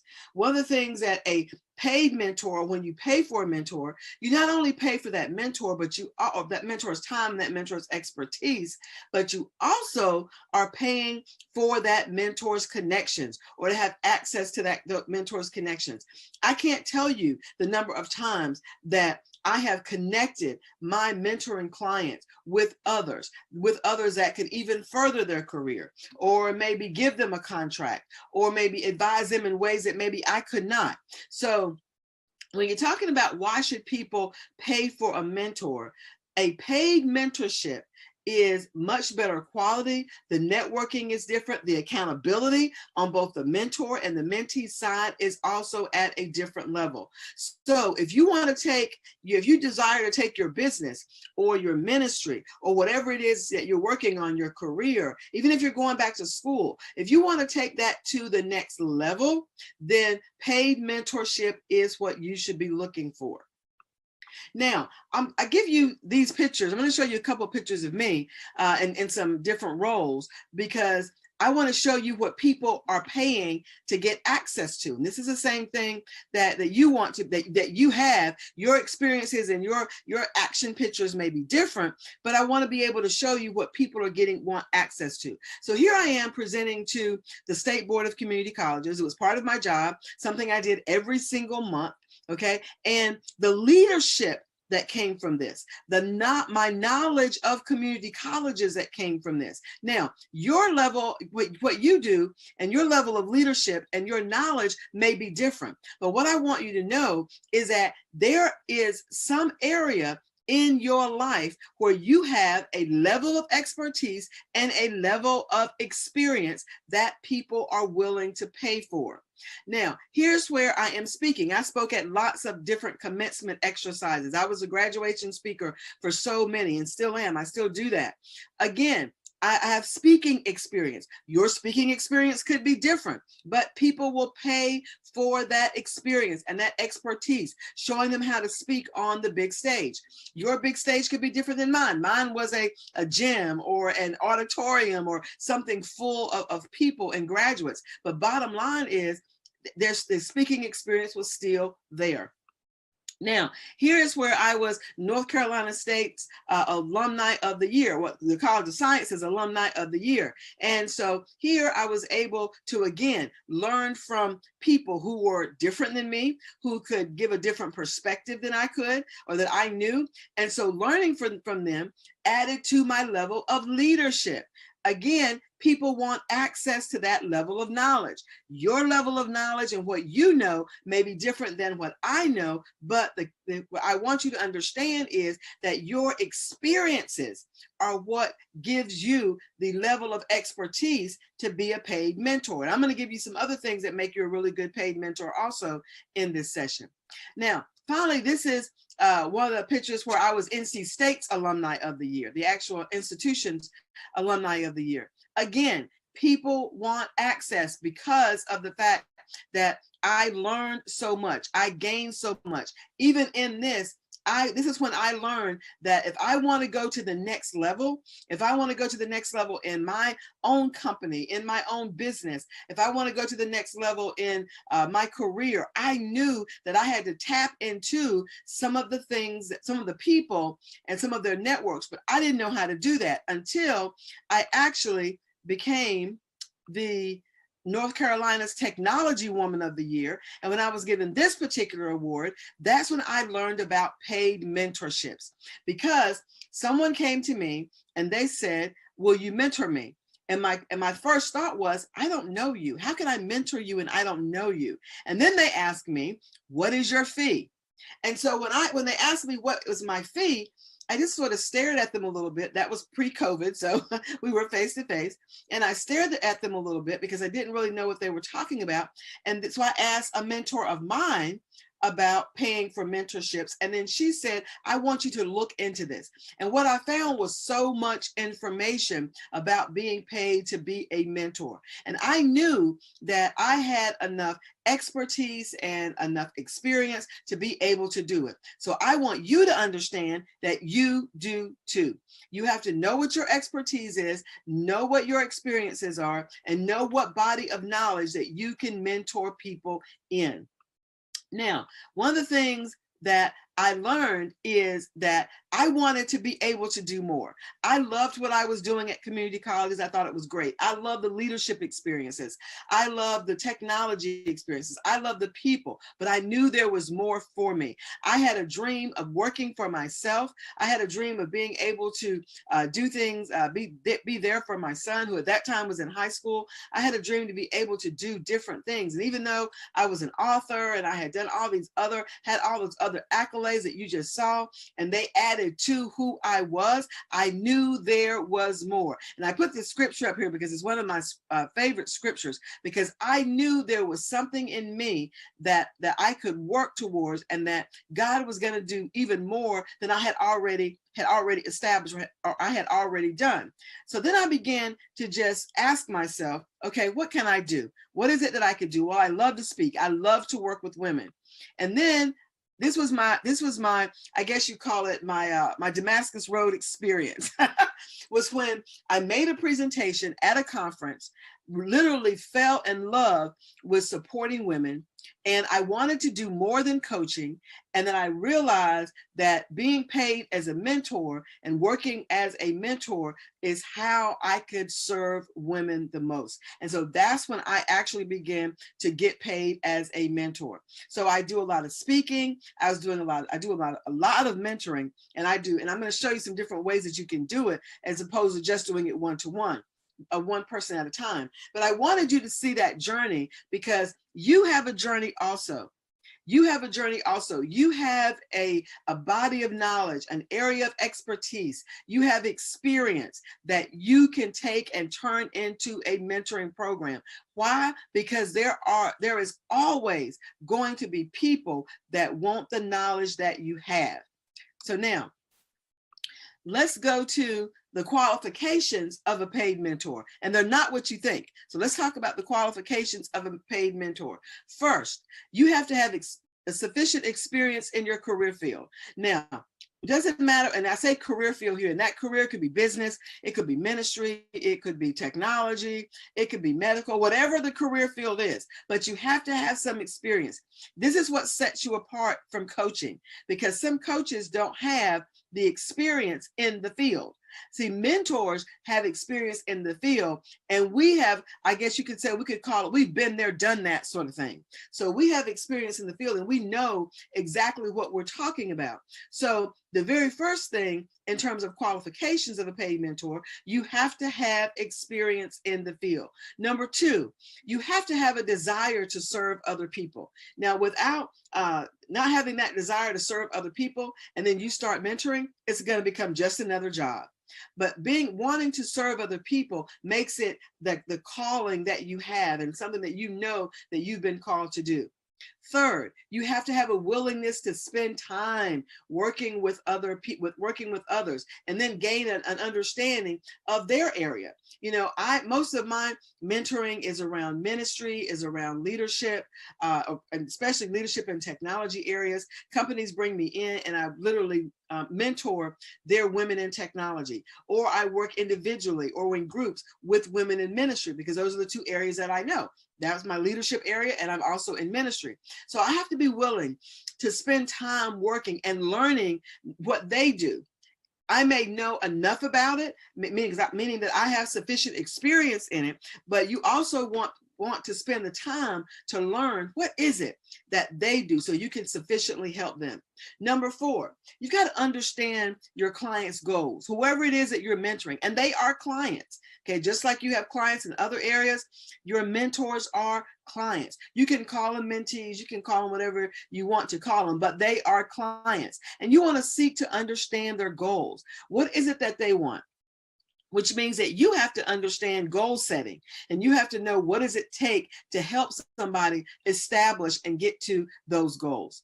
Number five, you have to have a willingness to answer questions, because believe me, your clients, your mentees, whatever you want to call them, they are going to have lots of questions of you. So being asked questions. You can't get irritated when you get asked a lot of questions. As a mentor, that's part of your job, because remember, they're pulling from you. But when you're a good mentor, which leads you to being a paid mentor, then this is something that people are paying you for. They're paying you to answer their questions. Let's look at some other qualifications. You must know the field. Number 6, you must know the field of your client. Now, this sort of goes along with number 3, in that number 3, you got to have a willingness to learn it, but you have to know the field of your client. So for example, I don't mentor in areas that I don't have experience. Now, there are some people that may do that, but I don't. If I don't have experience in the area, then I don't mentor in that area. All right. And I suggest that you don't either. Again, people are paying for your expertise. If you don't have the expertise, then you shouldn't be mentoring in that area. Number 7, have an available schedule. If your schedule is always tight and you're having to squeeze people in, then you might not be a good candidate to be a paid mentor. All right. Because remember that when someone pays you as a mentor, they expect you to be able to have time for them.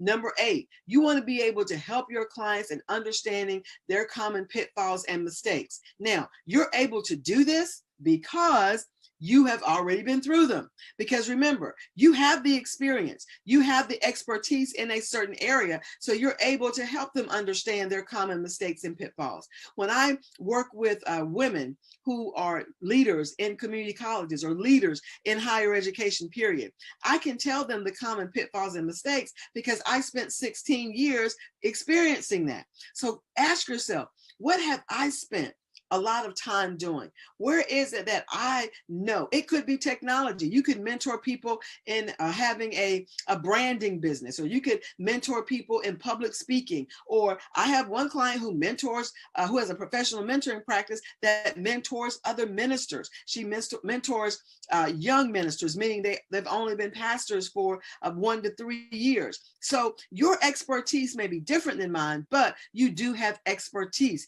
and you can use that in a paid mentoring program. The last 2, number 9, in terms of the qualifications of a paid mentor. Number 9, you want to be able to guide your client to get increased knowledge, meaning that you know where they are now, but as a mentor, you want to help them increase what they already know, get them to their next level, help them be able to understand what is it that they need to do next. And then finally, number 10, the 2 of you, you as a mentor and them as a client, you're accountable to each other. They need to hold you accountable for doing what you say you're going to do, and you hold them accountable for what they're supposed to do. Because remember, they have goals, and just like anything else, I have mentoring contracts. I have the kinds of things that go along with any other practice of helping people. And all that falls under number 10, because you want to be accountable to each other. So now these are some reasons or qualifications of a paid mentor. Now ask yourself the second question. Do I have all these? Of course you do. You have them, and you have them in a certain area. So what is your area of expertise? What area are people coming to you for that you know you can actually step into the paid mentoring role? Now that you know why people pay for mentors, and you know what are the qualifications of a paid mentor, now let's look at how to get paid as a mentor. So I want to give you the 3 keys of generating that 6-figure income so that you can serve others. Plus, I have 2 more. I said 3 keys, but I actually have 2 more that I want to be able to give you. Okay, so these are what I want. These are the words I want you to remember: product, position, package, price, and promote.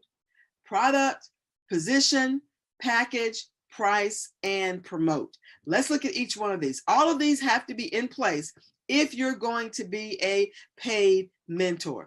All right, let's look at produce. So what you have to produce here is a high value, high quality program for your client. Now, many people think that mentoring is just sitting down, having a one-on-one conversation with someone. That is not the case. In paid mentoring, you have a high value program. That means that you're taking your clients through a high value program. You're taking them through a program that gets them from step 1 to step 10 or whatever the next step is.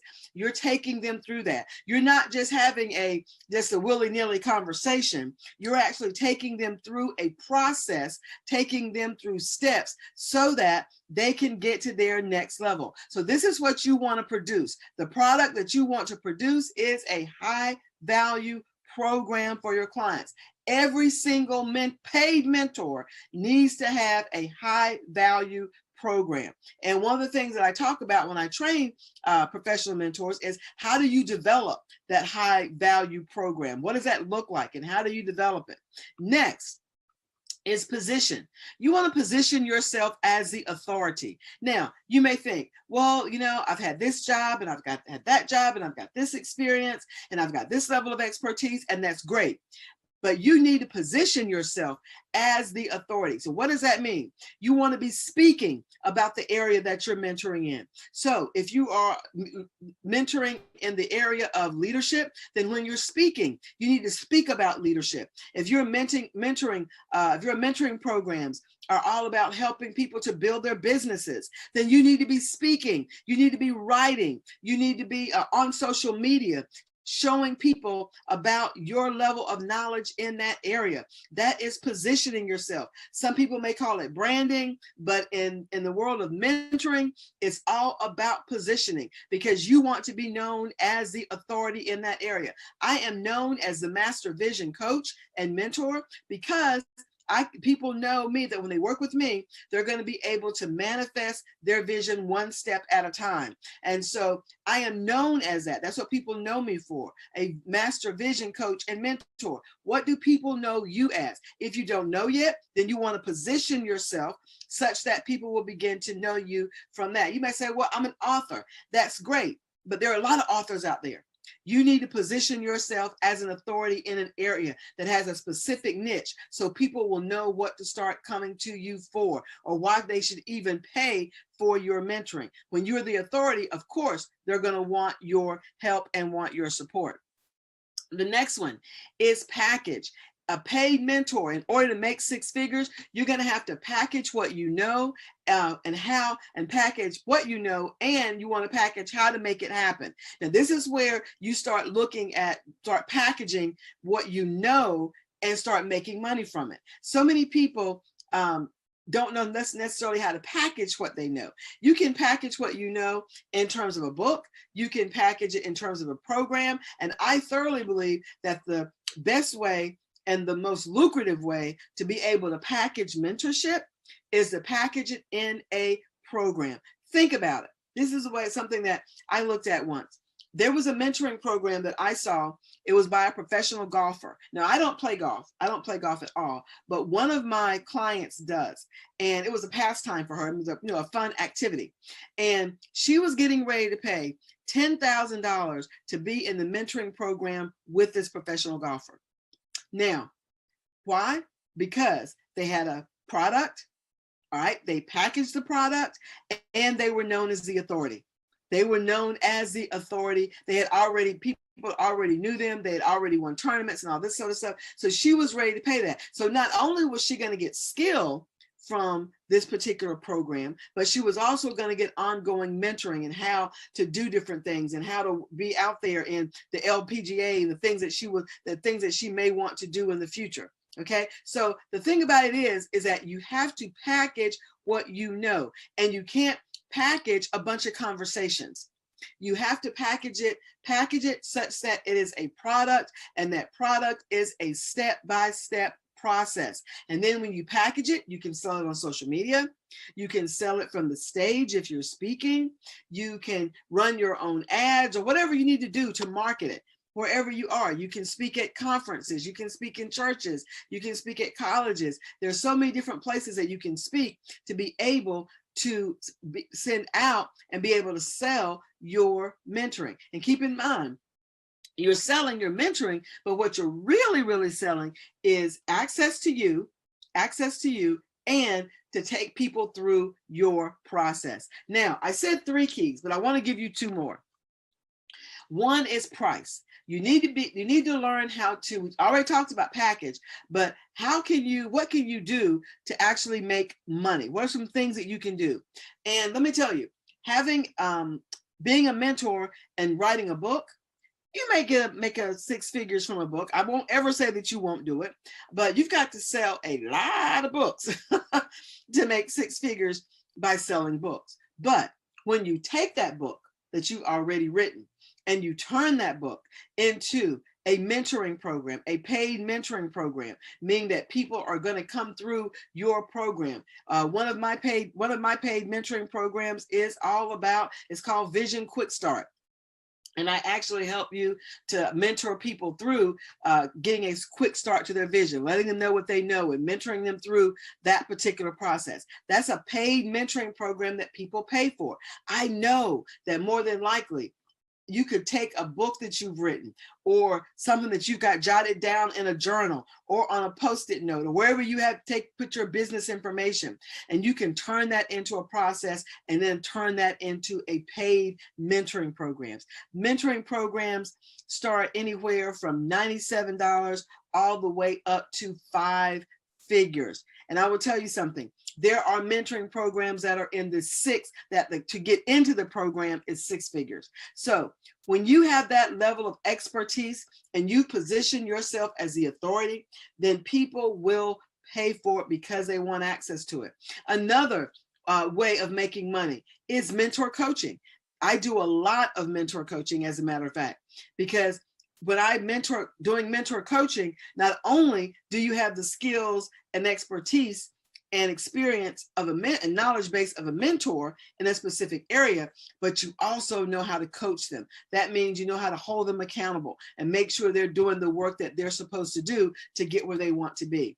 You can also have your own courses, online courses, face-to-face, whenever we get back to that point, or retreats or conferences. These are all ways that you can use your mentoring. And people say, well, how do you mentor during a course? You set it up such that you have a course in a particular area. And then part of that of what you're going to be doing is you're also going to be mentoring. That will add value to the course. When people just sign up for one of my courses and they just get videos, that's one thing. But when they get the course plus mentorship, oh, that adds a whole nother 1 or 2 zeros on the end of the value of the course. Why? Because now they're getting access to me. All right. And so the same for you. So you need to think in that same way. You can have your own retreats and hold your own conferences. And all of these are revenue generating ideas from your mentoring. So if you want to make 6 figures, then be thinking about what kind of mentoring am I going to do? How can I package that? What product can I have out of that? And then what can I actually begin to do? Whether it's courses, retreats, conferences, programs, whatever it is, what can I begin to do such that I can make the 6 figures? And believe me, the money is out there because people want access to you.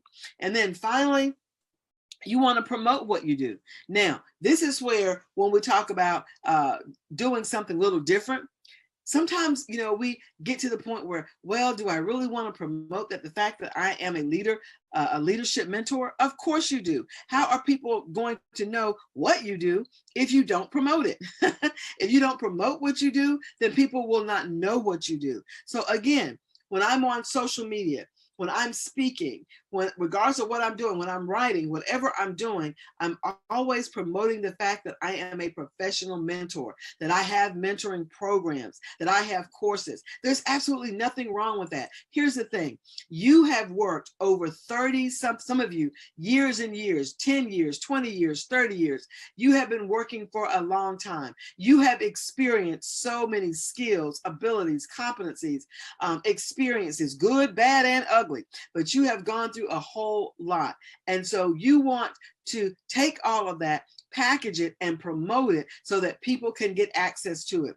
There are ways that you know how to overcome obstacles that other people may not know about. People come to me a lot when it comes to, how do I get promoted? Or how do I have this situation in leadership? How do I actually get past it? So many different things. So this is what I want you to do. Think about the questions that you get asked. Think about the things that people come to you for. And there's nothing wrong with answering a question or whatever, but put that together in a program. Put the answer, put the answer to the struggle, the answer to their problem, put it in a program, and then promote that as your mentoring program. And you will see people begin to sign up for it again because they want access to it. So can you actually be a six-figure paid mentor? Yes, you can, but you have to have the right components. You have to have, you have to produce and have that product. You have to position yourself. You have to make sure you package it accordingly. You have to price it such that it will make money. And I will tell you, when you price what you do, many people, you don't see a lot of mentors pricing at a low amount. Most of them price at high three-figure all the way up to five-figure pricing. And then, of course, you want to promote it.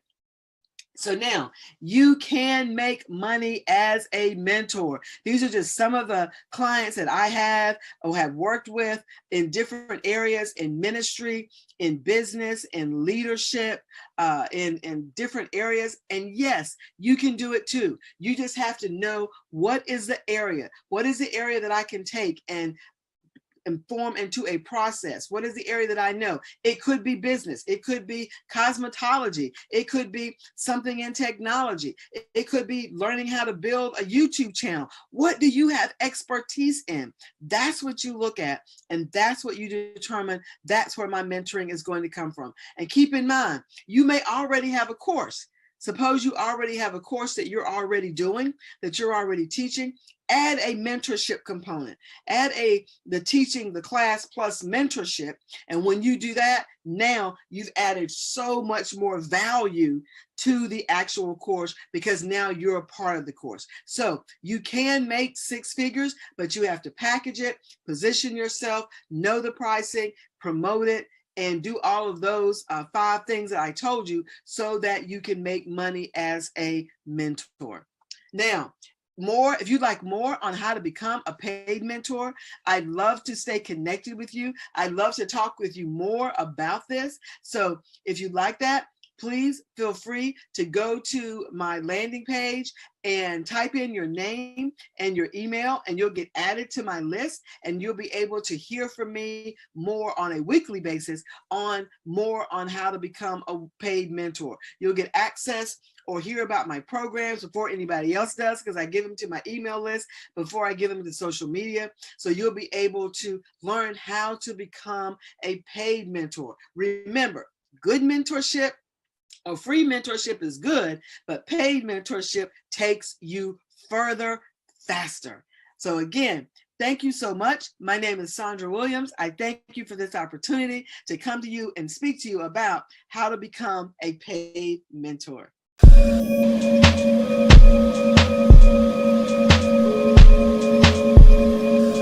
Hello, everybody. My name is Sheila Farr. I am a 2-time best-selling author of Trailblazers Who Lead and Courageous Enough to Launch. I'm also a business strategist who loves partnering with small businesses and entrepreneurs to show them how to turn their struggling businesses into success stories.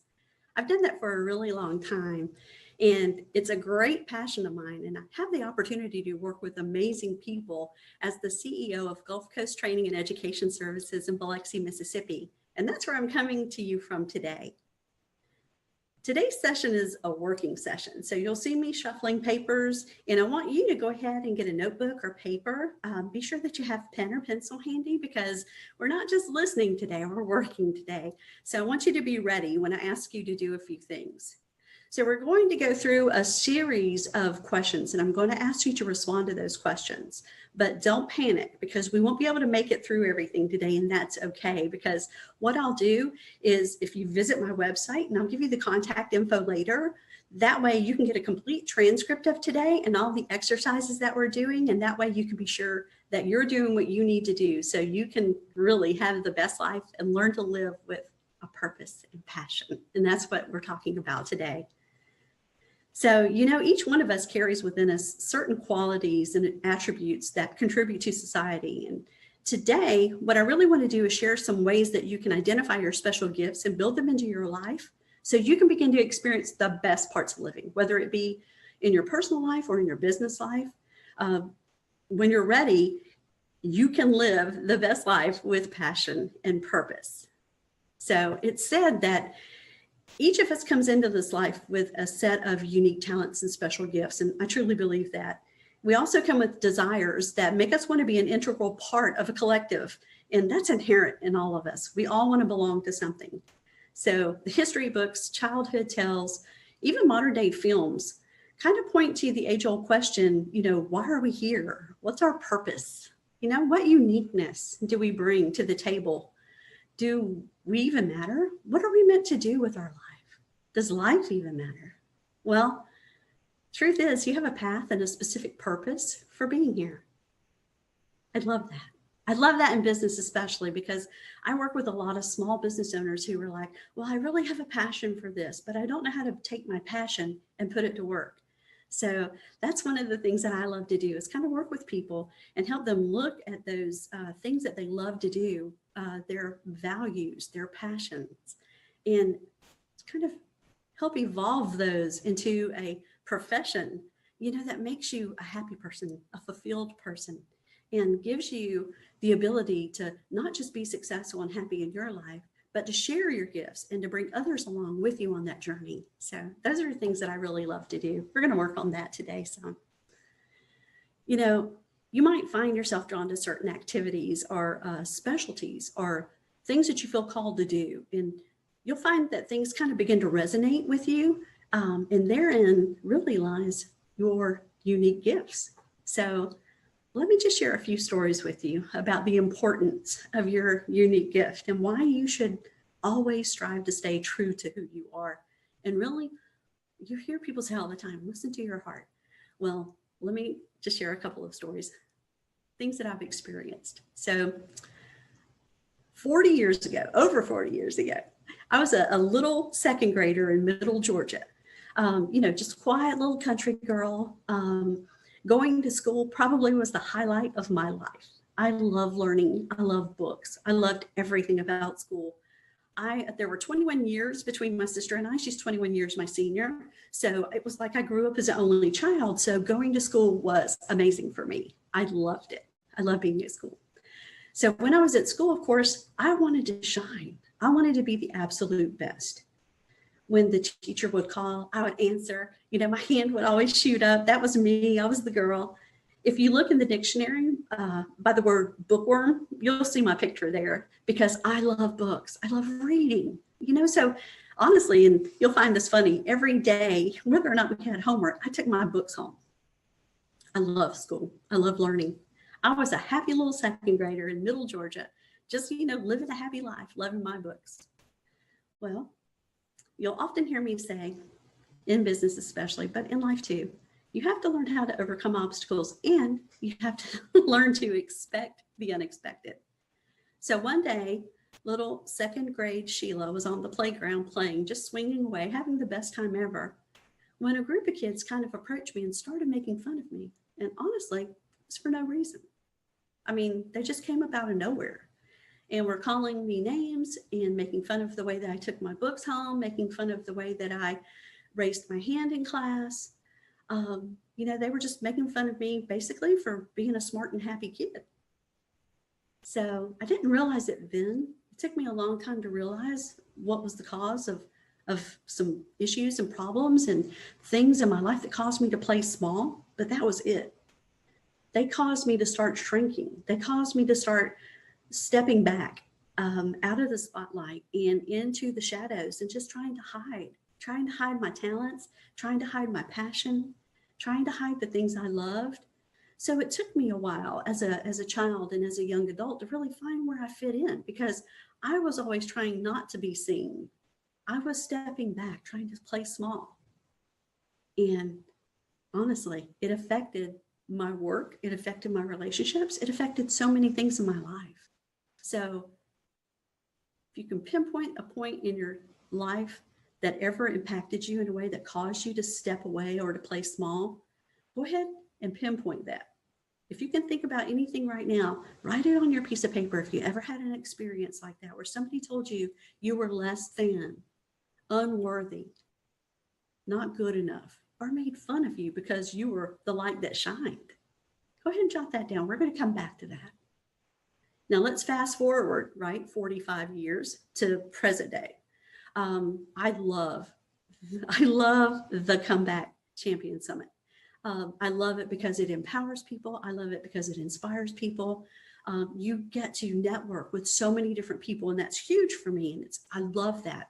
And you get to kind of rub elbows sometimes with some of the speakers, you know, that are like the people in the industries and things like that. And that's good.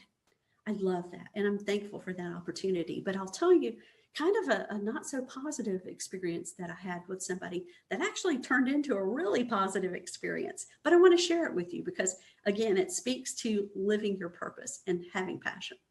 So it wasn't in this conference, but it was in a different conference that I ran across one of my idols. Can I say that? I really shouldn't, because we're not supposed to have idols, but you know, it was somebody that I admired, somebody that I would just, you know, cut off my arm if they would mentor me. I just wanted to learn from this person because I so admired them. And so I went ahead, I bit the bullet, I made the investment, I got in training with the person. And to begin with, it was great. I felt, you know, just that the person would even know my name was a big deal for me, you know? So I was in class and class was going great. And then all of a sudden one day that the attention of the instructor got turned to me, and it was not in a positive way. It was kind of like shining a light on the experience that I just explained to you on you know, my story of being a child who kind of got bullied into a position that made her play small. And, you know, that person was like, well, you might say that's it, but that's not really it, you know, and they just started kind of digging into my personal life and trying to get me to go deeper and deeper and deeper. Now, this was in front of a group of people, but me, you know, trusting that person, you know, I gave in and going against, you know, what I felt inside and what I knew to be true about myself, you know, I kind of like gave into peer pressure, you know, and then I sat there afterwards when everything was all over and the attention was off me. And I thought, why did I do that? Why did I give in to peer pressure? Why did I, again, allow somebody to bully me into a position, you know, that made me look less than in the eyes of my classmates and made me feel less than in my heart? Why would I do that? So present day bullies, competition, you know, don't alter who you are. It's important. These exercises and things like this, and these conferences like this are truly hugely important in your life because they help you understand who you really are, what your gifts really are, and who really needs you, because people need you. You know, I'm a person of faith, and God made each of us with a purpose. We know that. So really taking the time to find out your purpose, if you're kind of living that life that, you know, you want to start something, you want to do something, but you're not sure what, you know, take the time to invest in yourself, not a monetary investment, although that may be what it requires, but a time investment is so important because you carry within you certain qualities and attributes, you know, that society needs. You do matter. I mattered. Our life matters. Everything you do has an impact on someone, somewhere and somehow. So you might struggle to know actually what it is. And you might sometimes feel like it might not really be all that important to anybody, but trust me when I tell you it is. And knowing and understanding who you are and where you belong in the world, you know, it's huge. So stand firm when people bully you, or stand firm when people try to hate on you or dull your shine. You're not going to be for everybody, but you're going to be for somebody.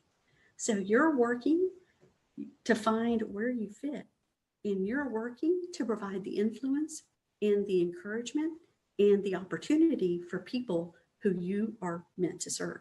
So just know that. Just know that. Now, where's your paper? Where's your pencil? Go ahead and dig it out. We're going to talk about how to know or how to identify some of your unique gifts. I'm going to give you maybe 5 ways to discover some of your unique gifts.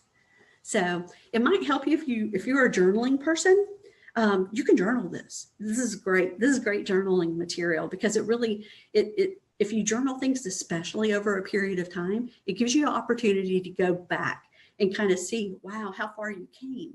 And if you're a person of faith, I love journaling because I can see God in all the steps of my life and how he takes me from place to place to place to place, how he elevates me in certain places and how he builds my character and my faith and my trust in him in those low times. So it's hugely important that you spend some time trying to understand a little bit more about you, because you are important and you do matter. And living a life with passion and your purpose, that's important, because that's how we make the world a better place. It's just by serving where we're supposed to serve and when we're supposed to serve. So the first thing that I want you to do in order to try and to discover some of your unique gifts is, maybe this is number one, write down as many things as I give you time to, because again, we've got a limited amount of time, but I want you to write down some things that you loved doing as a child. How did you spend your days as a child? What did you love to do? What could you pass the day doing and you would lose all track of time? You were a child. What are the things you love to do? Now, the second thing I'm going to ask you to do is tell me, what are the things that you love to do as an adult? Same way, what are you passionate about? What lights you up? Like, I'm so excited. You know, what makes you just jump out of your seat when you have the opportunity to do it? What do you do when you can steal a few moments out of a day, aside from napping? Because, man, I know we all love naps, but aside from napping, what is it that you do? What is it that you love? And you can do it all day long and never get bored or tired of it. That's number two.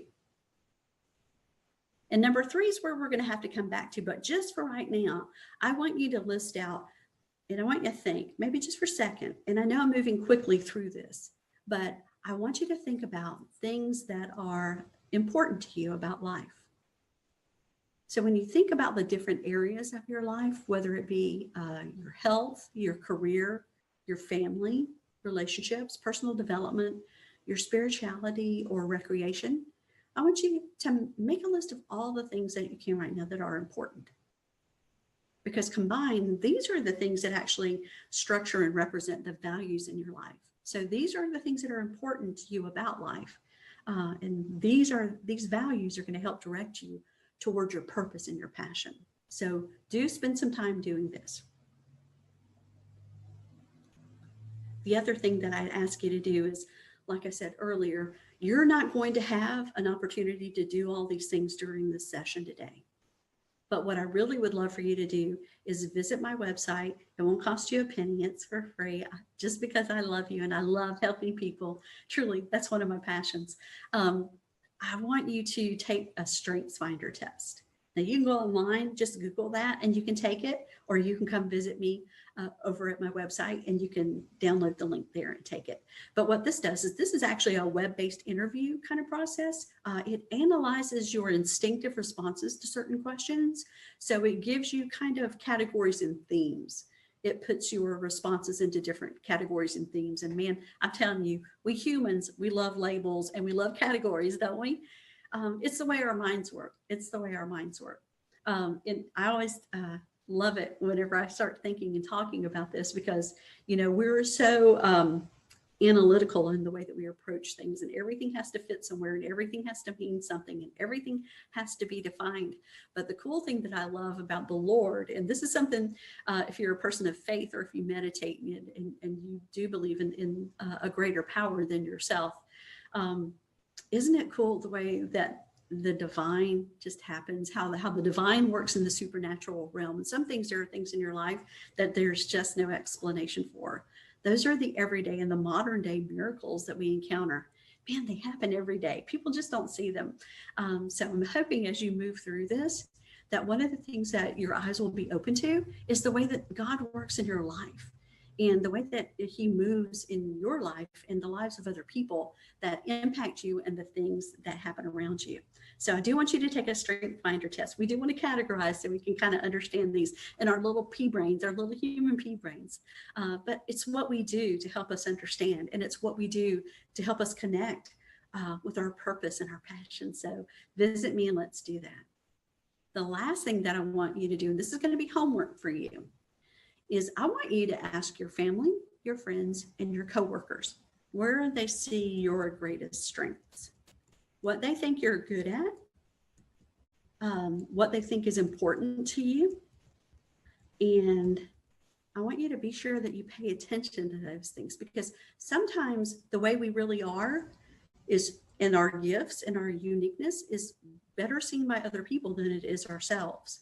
We have a hard time seeing ourselves and understanding what we're really good at and understanding how we really impact and help others.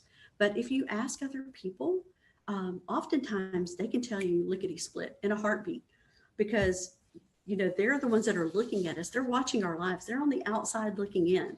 You've heard that said a million times. I know sometimes it's hard to see when you're in the picture. You can't see everything that's happening in the picture, but when you step aside, you look at the picture, and you're not in the picture, it's easy to see some things that you might have missed. So do ask your family and friends and pay attention to those things. And then we're going to look at those things collectively. How you love to spend your time as a child, the passions that you have as an adult, the things that are important to you, what categories, just automatic responses put you in, and then the answers that your friends and family and coworkers give you.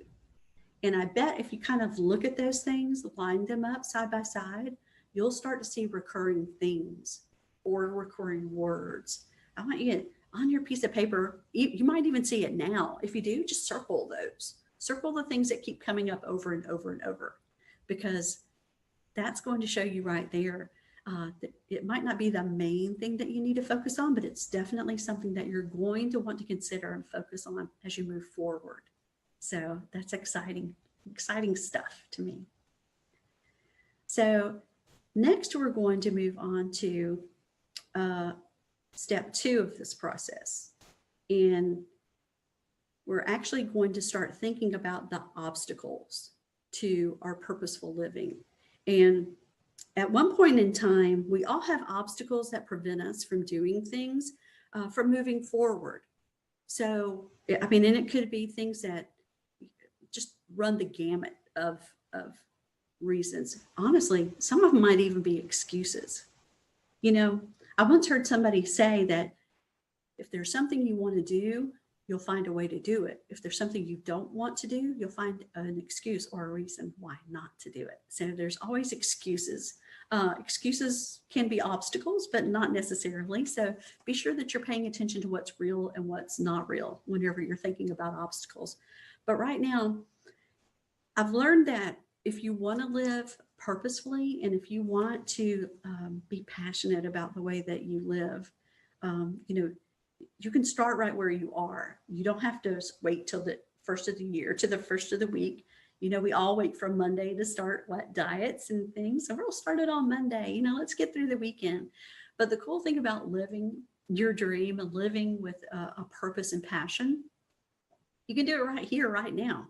You don't have to wait till Monday. You don't have to wait till Sunday. You don't have to wait till, the next year, the next month. You can do it right where you are. So right now, what we're going to do is I want you to get your paper back out and your pencil, put your pen back in your hand. We're going to keep moving forward, and we're going to look at some obstacles that might keep you from doing the things that you want to do in life. So the first thing that I want you to do, and I'm going to close my mouth just for a second, because what I want you to do is brainstorm obstacles to doing what you love. The things that you love to do, the things that you're passionate about. What prevents you from doing that? Go ahead and write as many as you can think.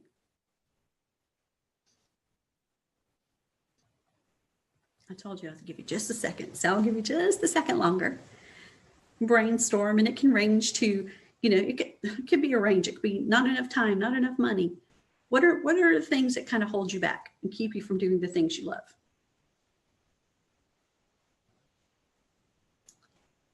So the next thing that I want you to do with those things that you listed is I want you to categorize your obstacles for me. So if you're looking at your list of obstacles, we're going to have 3 different categories. So we're going to have the category of no control, influence, and direct control. So if you look at your list, what I'd like you to do is go ahead and just line out or mark out the things that you have absolutely no control over. Because right now, we're not even going to deal with those things. So mark out the things that you have absolutely no control. These are things you literally have no control over. You know, it could be an infrastructure problem in management. It could be influence obstacles where you don't have any influence or any say so in what happens at work. But the things that you can control, we're going to kind of look at those things. And that's the next category. So look at what's left on your list.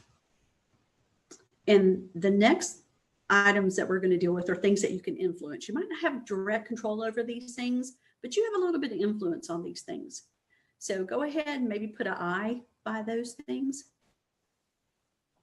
These are things that you do have an influence over.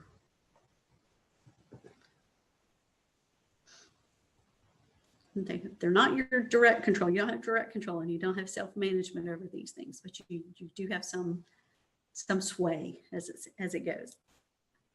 And then the final thing are your direct control items. So just put a big check mark by the things that you directly can control. These are obstacles that you can find a way to overcome. And guess what? We're going to find a way to overcome those obstacles. So we've already taken away the obstacles that we couldn't control. Those are no control obstacles. You know, things are going to happen in life. This is why it's important to have contingency plans. This is why it's important to develop a strong set of coping skills and innovative thinking and problem solving, critical thinking, because those characteristics are going to help you kind of overcome those obstacles for which you have no control. You may not be able to do things one way, but there might be a different approach that you can take to achieve the same result. So that's a topic for a whole nother day, but just know that in business, especially in life too, you've got to expect the unexpected. Things are going to come, you know, twists are going to turn or come, plot twists are going to happen. Unexpected things are good and bad are going to happen to us. So you've got to be able to be healthy and deal with those things as they come. And when you're living your purpose and you're living your passion, you're going to be better equipped to handle those things because your state of mind is different than when you're kind of struggling and you're beat down and you're working through a job that you just don't love. So that's why it's hugely important. And that's why I'm glad you're here today, because I really feel like this is incredibly important. So now that you've identified your obstacles, I want you to rank them. So, or as we like to say, rack and stack them. So you're going to start with the number one and just assign a number to each of those. What's most important to you? What's the second most important? What's the third most important? What's the fourth most important? It might not be importance. It might be critical. It might be this must happen before this can happen, before this can happen. So go ahead and look at those obstacles. Now, here again, you might even begin to see some recurring themes in your obstacles. And this is really good because this process helps you get clear on what obstacles you can face, and it can help you kind of become empowered to act in a healthy manner, in a productive way. You can identify obstacles before they come sometimes if you've noticed these themes, and not be paralyzed, you know, in your life or in your business when they happen, because these are the things that are preventing you from achieving goals and realizing your dreams. So we want to learn how to notice these things, name these things, and develop a plan for them. So the second part of your homework now is developing a plan to overcome each of those obstacles. And we're going to move on to our third topic for today, which is taking your first steps toward a new life. So now that you've identified your unique gifts and you're starting to see some common themes, and you know that your life is of importance, and you know that your work is of importance, and you know that God has developed within you things that you want to achieve in your life, things that you want to do, legacies you want to leave. So how do you get to the place that you can actually make those things happen? You've identified what it is you want to do. Where are your strengths? Look at your obstacles. What's keeping you from doing that? Make a plan to overcome those obstacles. And it might take you a little bit of time. It might take you a longer time. You know, time doesn't matter. What matters is that you're making progress toward doing this every day of your life. If you have a goal, that's how you reach your goal, right? You set a point and then you start making steps every day toward achieving that goal. You see the carrot out there and you walk toward the carrot every day, right? You eat the carrot, you enjoy the carrot, and you set your sights on a different carrot. You keep going and you keep going and you keep going. And you might have setbacks along the way, but knowing and understanding that you do have a purpose and your life does matter, and being true to who God called you to be matters, that's what's going to give you that drive to keep going and keep going and keep going whenever you have those rough times. So how do you apply your special gifts and your talents? And once you've identified those passions, your values, and your talents, it's time to actually put them to work, and exploring ways of building your life around those things.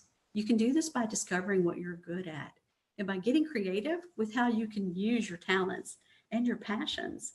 So we're going to go back to work and get your paper back out and your pencil back out. I want to just walk you through one more little short exercise. So I want you to take some things, it's just a minute now. And I want you to think about maybe 1 or 2 or 3 big things that you would like to accomplish in your life before you leave this earth. Take just a couple of seconds.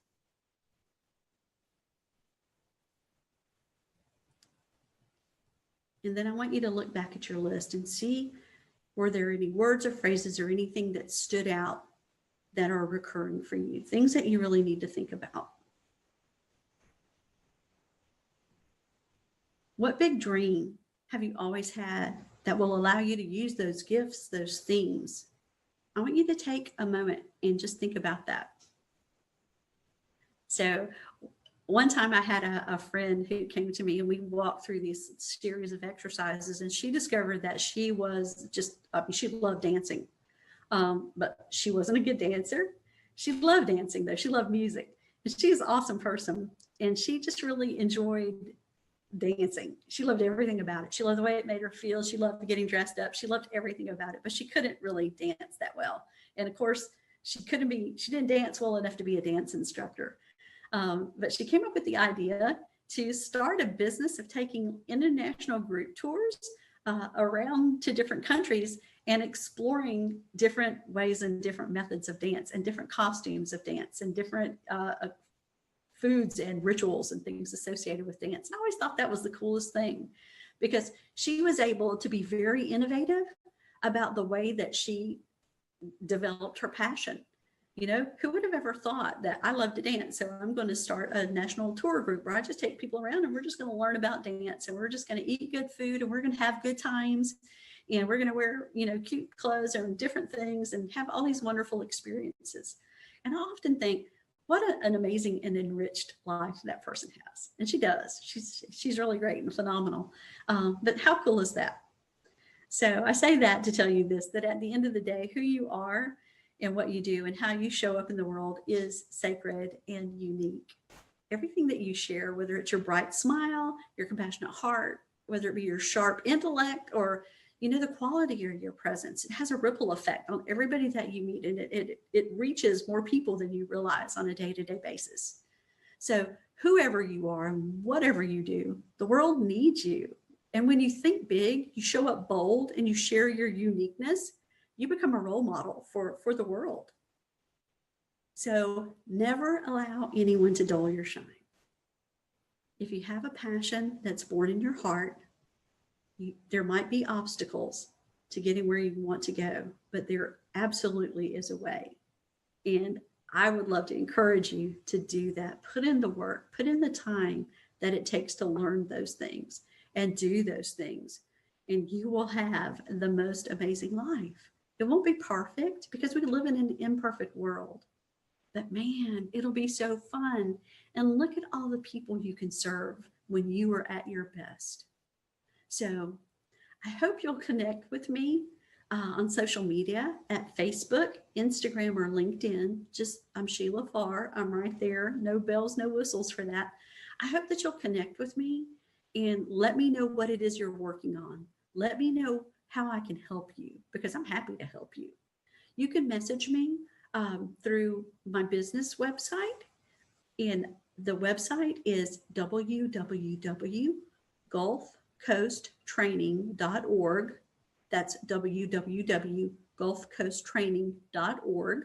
The name of my business again is Gulf Coast Training and Education Services. It is about 8 miles long, I know, but if you type in www.gulfcoasttraining.org, you can message me through there. You can find a transcript of today. You can find a course that talks about doing these sorts of discovery things. So that might be fun for you too. And I'd really love to hear about your specific talents and how you're using your individual gifts to make our world a better place. So let me hear from you, and I want to learn more about you. And of course, if I can help you, always feel free to call on me. I'm happy to help. If you are interested in working with me to kind of gain a better understanding of what we talked about today, or digging deeper into any of this, certainly I would welcome you to do that too. So give me a call, contact me, reach out to me. I'll be happy to help in any way. And I love connecting with folks that I run across, whether it be in conferences. Like I said, you heard me say I love to network, and I truly do. So I hope you'll connect with me with that. Again, I want to thank you for your attention today. I want to thank everybody in the Comeback Champion Nation for allowing me to spend some time with you today. And again, my name is Sheila Farr. I'm from Gulf Coast Training and Education Services in Biloxi, Mississippi. And I hope to hear from you soon. Thank you.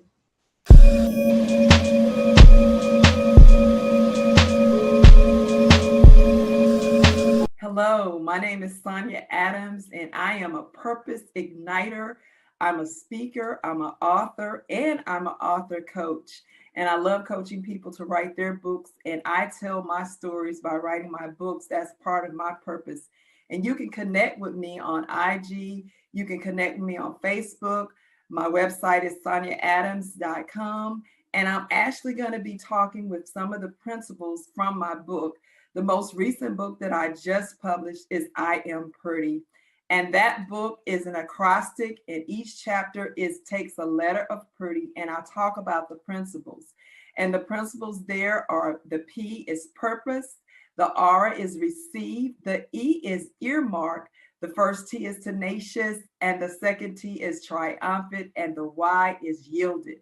And it's primarily for women, but what I'm going to do is extract 3 of those principles today that are universal, and I'll be talking to everyone about the principles of purpose, the principles of tenacious or tenacity, and the principle of being triumphant and living a triumphant life.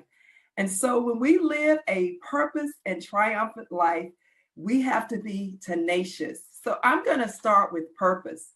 Purpose is what we were created to do and who we were created to be. Years ago, Rick Warren wrote a book entitled The Purpose-Driven Life. And in that book, he talked about what purpose is, and it sold millions of copies. So it is an astonishment that so many people must be looking for their purpose. They want to know, why am I here? What was I created to do? And so if we look at our gifts and our talents, and how do our gifts and talents collaborate or connect with what we were purposed to do? I love this quote by Miles Monroe. It says, purpose is when you know and understand what you were born to accomplish. Vision is when you see it in your mind and begin to imagine it. The purpose is the original intent or desire for why you were created. The manufacturer determines the purpose and how it will function in the earth. When we begin to learn our gifts and our talents and why we were designed and created, then we begin to walk in our purpose. It helps us wake up daily. It gives us passion. It drives us. That's why I love walking in my purpose. I love my why and my purpose is to empower others. And when you know your why, it drives you. It gives you passion. Your why never changes. So when you're thinking about your purpose, why do you live? Why do you get up every morning? Why were you created? Your why never changes, but what changes is your how. How do I empower others? How do you empower others? I empower others by speaking, by serving, by giving, by writing my books and sharing my books with others so that they can read and be empowered in their purpose. And it changes and fluctuates from year to year, from day to day, maybe from week to week. Sometimes I travel. Sometimes I do it on Zoom. Sometimes I speak to people one-on-one. And of course, I sell my books or give them my books to be empowered. So whatever your why is, know it, but then find out how you're going to fulfill your purpose. That's so important. And so we have to be flexible. We have to know that the why never changes, but the methods will. But you know, when you're walking in purpose, you will fail sometimes. That's why my next point, talking about tenacity and being tenacious, is so important. We have to have tenacity. Tenacity means a resolve, persistent, being driven, having the uncanny determination to keep going. Many of us possess this character trait, and we use it when we walk in steadfastness and determination. No matter how many times we fall, we get back up. I love Dr. Maya Angelou, I'm sorry, and her poem entitled, "And Still I Rise," and it describes a tenacious person. I want to just read a few lines from her poem. "You may write me down in history with your bitter, twisted lies. You may trod me in the very dirt, but still, like dust, I rise. Just like moons and like suns with the circling of the tides, just like hope springing high, still I rise. You may shoot me with your words, you may cut me with your eyes, you may kill me with your hatefulness, but still, like air, I rise. We rise even when obstacles come in our way. We still get back up, because when we do, we are walking in tenacity. We are walking in our purpose. So no matter what failures have happened in your life, no matter what tragedies have happened in your life, still you rise. Have the tenacity to get up and believe that you can do it again, because your purpose is what drives you. And though things may not always go your way, if you know your why, you can get back up and keep going and live a triumphant life. And that's the last point that I'm coming to. Because when you walk in purpose, you have tenacity, you can live triumphantly. Triumphant is a life full of victory, success. It's exciting and exhilarating, and it breathes life into others. I like to say I'm living my most triumphant life, even at this age now. I'm enjoying and I'm passionate and I'm breathing life into others. And you know what? Living a triumphant life comes when you continue to pursue your passion and pursue your purpose. And so if I would take a pun from my book, I'm living my most prettiest life, which is very triumphant.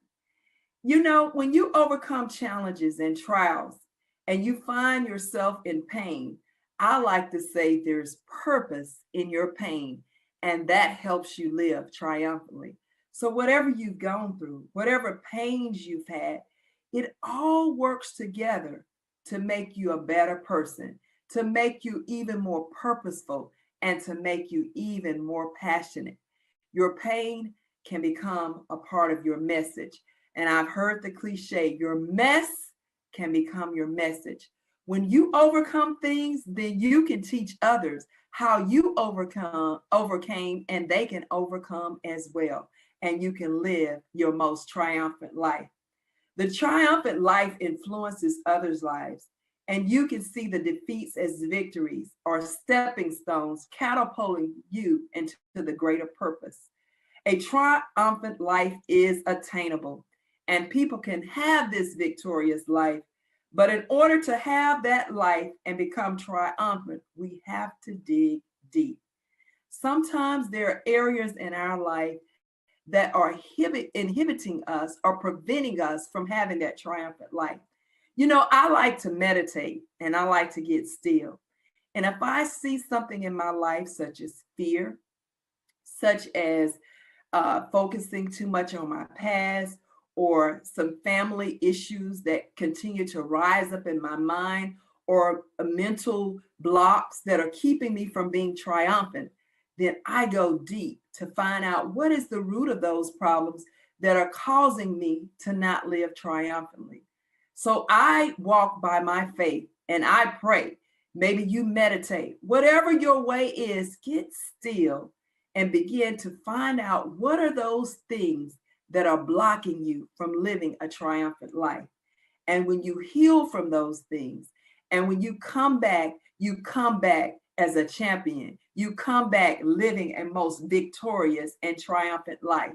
So even if I just know that there's something that's small, I still want to use it as a stepping stone to move forward in what I am purposed to do.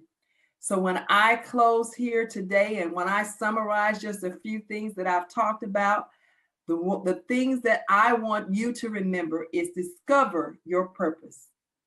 And when you discover your purpose, is who you were called to be and what you are called to do. Number 2, use your tenacity to continue even when you fail. Get back up. Like Dr. Maya Angelou said, still rise and get back up. And discover those areas that are keeping you from being triumphant. And when you discover those areas, heal from those areas, you can live a most triumphant life. You're not far from it. You're already walking in it, some of you. Most of us have heard the cliche, a diamond in the rough. And most of us have rough edges and things in our lives that we need to chisel or excavate. The diamond never shines until it goes through the arduous process of being refined. So maybe you're in your refining season, but you are a diamond and you will shine. And diamonds do encourage, and they also help others to shine also. I like to say it this way: better people live better lives. And can I say triumphant lives? As I close, I want to leave you with 3 success secrets of being a champion. Walking in purpose empowers others. Your pit prepares you for your palace, and humility takes you into places and keeps you there. I love to connect with you, and I would love to share with you my books and things that I have about living a triumphant life. You can find me on Facebook and on Instagram, and we have a new app now. Maybe you haven't heard about it, but Clubhouse. And in those different social media places, I want to meet you. You can DM me. You can send me a Facebook message. SoniaAdams.com is my website. You can schedule there to have a conference with me, a session with me, because my purpose is to empower you to live a triumphant life. So connect with me, because that's why I'm here. And I want to help you to live your best life as well. And most important, to live your purpose, to walk with tenacity and live a triumphant life. You can do it. It's in you. You're a champion.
Hi, I'm Dr. Wendy Labat, and I want to thank you for coming to my session. I'd like to start out with this quote by Robert Kiyosaki. He says, "It's not how much money you make, but how much money you keep, how hard it works for you, and how many generations you keep it for." Now, I'd like to share my story with you. I started my entrepreneurial journey a little over 36 years ago with no business experience, very limited resources. And it was at a time when there was no internet or social media. And the only thing you can do with the cell phone was make an expensive phone call. And I opened an office equipment business and I catered to Fortune 500 companies. Now, in order to be considered for the big contracts, you had to have the right image, which meant you had to have a brick and mortar office, employees, inventory, and all the overhead that goes with it. And you had expenses that had to be paid whether you made money or not. And if you projected anything less, you were considered a mom and pop organization that wasn't capable of handling the big contracts. But of course, I wanted the big contracts. But it got to be a little challenging, and not really a little, it got to be very challenging at a certain point as my business grew to keep that bright image up, because it didn't match, my cash flow didn't match the expenses I had to, meet every month to maintain that image. So because of that, I was forced to learn how to make my money work for me, how to make, just find creative ways to get the things I needed for the company to grow and develop. Now, that meant for me to learn how to negotiate with my clients to get them to pay me sooner rather than later, negotiate with my vendors to get better terms and pricing, and to negotiate with my financial institutions to kind of help me, with the funding to help my business grow, because I had the business, I just had to have the money and the product to go with it. But those challenges, like I said, they forced me to learn some things. They forced me to be a better businesswoman. Now, I'm going to fast forward to 2014. By that time, I had gotten out of the office equipment business and I had been in the tax preparation business for probably a little over 10, maybe 15 years by that point. Now, the Affordable Care Act mandated that everybody have health insurance. So I expanded my business to include insurance and financial services. So I didn't want to be a hypocrite.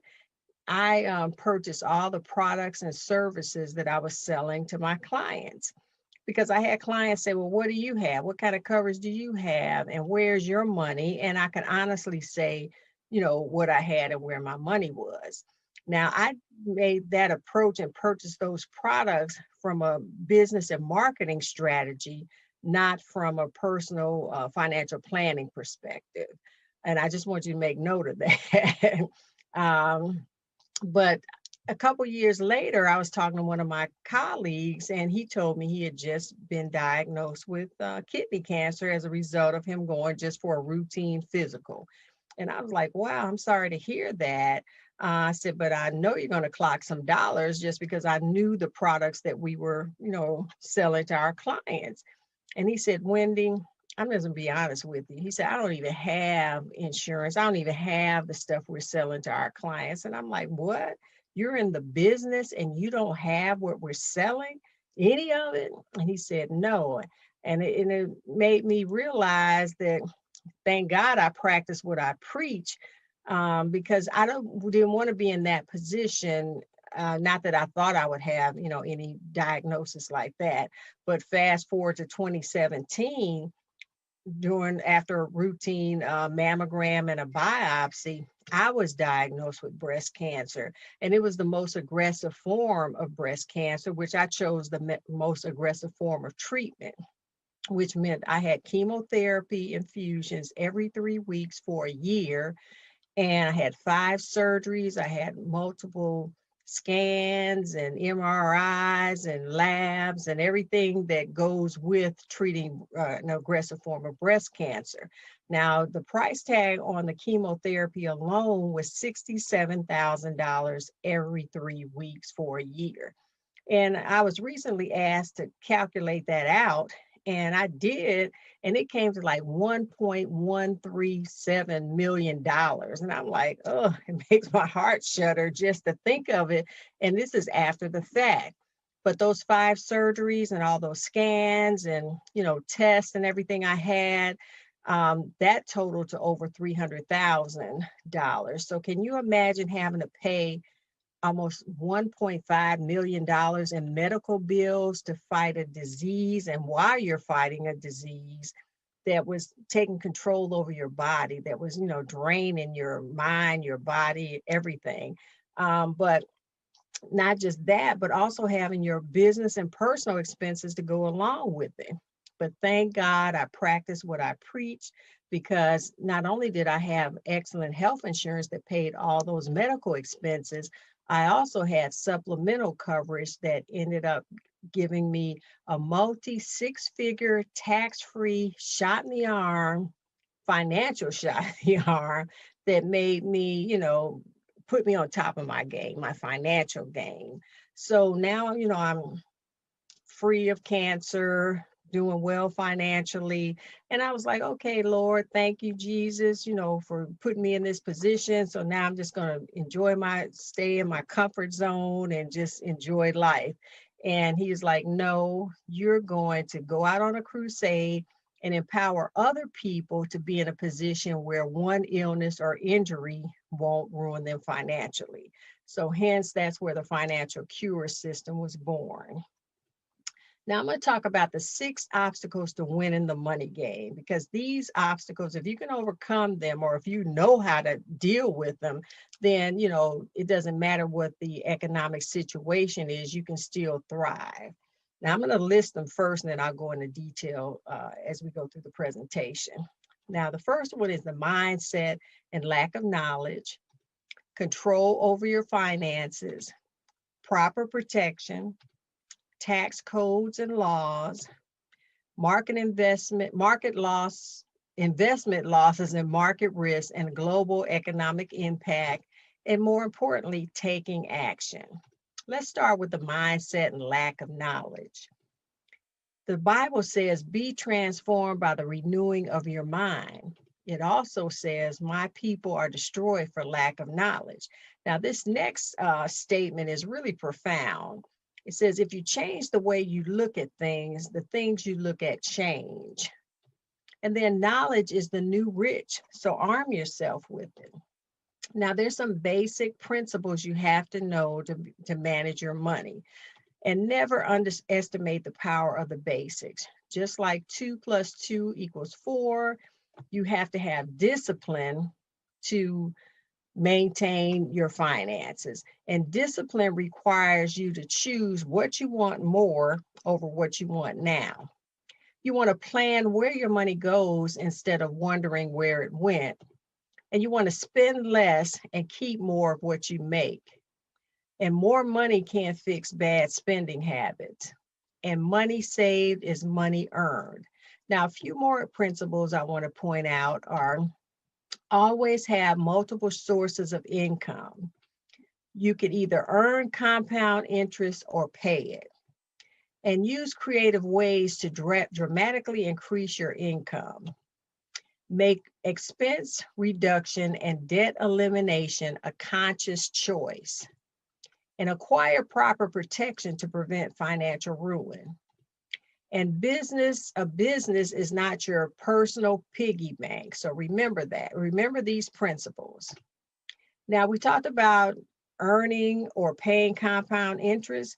This is an example of how you earn it with the rule of 72. And basically, the rule of 72 tells you to take the return on your investment divided by 72, and that tells you how many years it takes for your investment to double. Excuse me. Now we're going to look at 4, 6, 8, and 10% return on investment. And this example shows a 34-year-old investing $10,000 and what their return would be using the rule of 72 at each level of return on investment. So at 4%, it's going to take 18 years for that money to double. So by the time that person turns 70, they're going to have 40,000. At 6%, they'll have 80,000. At 8%, 160,000. And at 10%, they'll have $320,000 from that 10,000 they started with at age 34. So I don't know about you, but I want to be on that 10%, $320,000 side. Now you're wondering, how can you earn higher interest rates without putting your money at risk, for loss in the market? And we'll talk about that later. But this is how you pay compound interest on debt. Let's say you charge $1,500 on your credit card. And if you pay it off within that 30 days or 1 month, you pay no interest and the total amount paid is $1,500. Now, let's say you don't want to pay $1,500 in one shot. You say you pay $135 a month. Then it's going to take you a year to pay that debt off, and then you'll pay $125 in interest. But let's say you want to say, I don't want to spend that much. I'm just going to do $30 a month. Now, at $30 a month, which is the minimum payment, you will take 11 years to pay that $1,500 off. And not only that, but you'll pay $1,413 in interest, which is almost as much as you spent in the beginning. So remember, you do not want to let interest compound on debt, but you do want interest to compound on your investment. So if you don't understand how compound interest affects your balance, then you will pay more. Now, you want to take control over your finances. Money is a big part of your life, and when you learn how to get your finances under control, then all areas of your life will soar. And if you don't find a way to make money while you sleep, you'll work until you die. Now, you want to have multiple streams of income, and we talked about that before. You got your earned income from a job, you got your profit income from a business, residual income, say from previous businesses that you conducted, like, commissions that are ongoing. You got capital gains, which is profits from a sale of an asset. You got royalties, which are from other people using your work, like from books or movies, copyrights, trademarks. And then you've got interest, which one of my clients is from lending money. And she said, well, I don't lend money, but I told her, if you got money in the bank, you're lending money at a low interest rate to the bank. So that's interest money. And then you got dividends from when you own stock. And then you got rental income from renting out property, whether it be to a tenant on a long-term basis, or your home for Airbnb, or even vehicles. And people are renting out their vehicles. But you want to have a lot of passive income, because that's money that just comes to you. That's that money that Warren Buffett's talking about, making money while you sleep. That's what that is.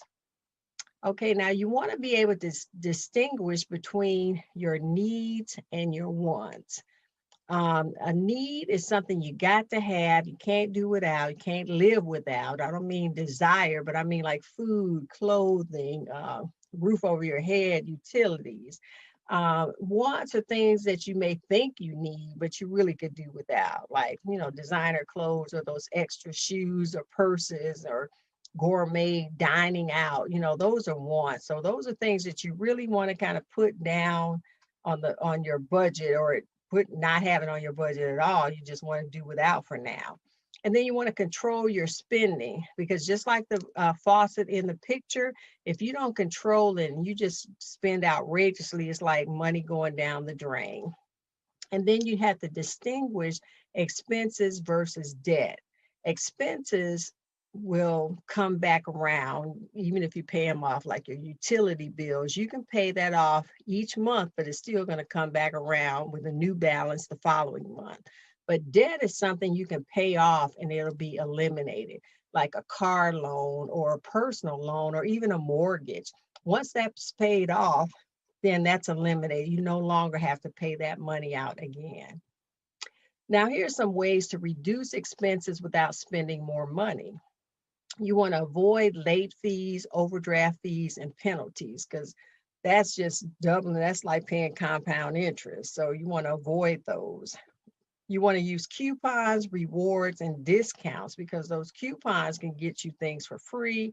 Rewards can get you things for free, and discounts can reduce the amount you pay for things.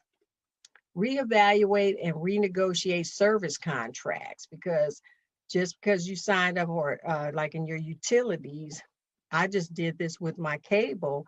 I renegotiated and asked, look, what plans are out there now? And I'm saving $100 a month and getting more services than I had prior to making that negotiation. You want to cancel unused subscriptions and memberships. We're coming up on the first of the year. Even though we're dealing with COVID, a lot of people are, have those gym memberships they've been paying for all year. They're not using it. You have a lot of apps and subscriptions that you got in the beginning, but you're not using now. Cancel that. That money can be used better to build up your cash reserve, pay off a debt, or go towards some other expense. And then you want to consolidate and refinance loans.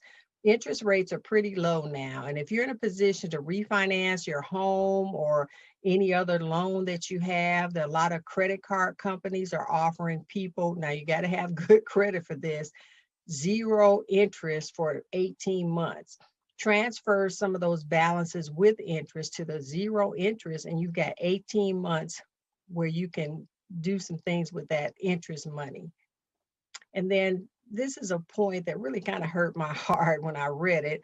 In 2017, banks made $34 billion in overdraft fees. Now, overdraft fees are when you write a check or something and you don't have the money, the bank would charge you an overdraft fee. And I don't know if it's like $35, $40. I don't know what it is now, but you want to make sure you link your credit cards and you want to link your checking account to a credit card or a savings account, because you want to avoid that. And usually banks, if you're not a regular frequent flyer, as they call it, they will give you credit. Say if you slip up once or twice and don't, make that connection, they'll give you the credit for that overdraft fee.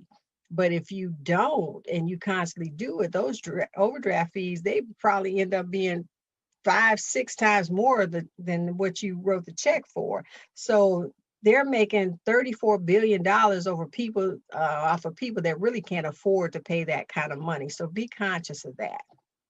Now, proper protection. You know my story. I had proper protection. Now, the greatest wealth is health. Health is like money. You never have a true idea of its value until you lose it. And risk is like fire. If controlled, it will help you. If uncontrolled, it will destroy you. And a good man leaves an inheritance for his children's children, and proper protection allows you to do that. Now, you want to avoid the risk of financial disaster. We just finished open enrollment for the Affordable Care Act. Now, health insurance, you have to know there's a cost to have it and a cost to use it, and they're not the same, and you must know the difference. Having a low premium and high deductible is not a good strategy because you're self-insured until you meet that deductible. Life insurance with living benefits is the way to go, because you may have life insurance and it'll help take care of your family when you die, but living benefits can help take care of you while you're living. You can access up to 90% of your death benefit while you're living if you're diagnosed with a critical illness or like cancer or have a heart attack or anything like that, and stroke. And then also there's certain injuries as well that you can access that money. So you want to make sure you have life insurance with living benefits. An example is if you have a $500,000 policy and you're diagnosed with cancer, say stage 4 cancer, you can withdraw $450,000 from that policy and still leave your family with $50,000 death benefit in case of your demise. Now, you want to be aware of tax codes and tax laws. We're about to enter tax season, and tax laws and codes have changed, and there's nothing certain except death and taxes.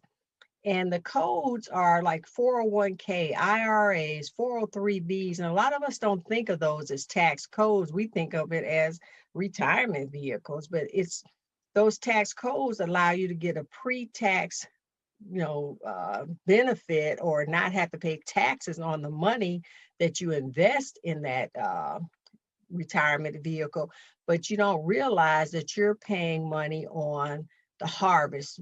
We call it tax-free seed and a taxable harvest. Now, I don't know about you, but I'd rather pay taxes on the seed and get a tax-free harvest. So keep that in mind. And then you got tax laws that dictate your income tax, Social Security tax, probate tax, estate tax, and Form 706 tax in case you have a business when you pass away.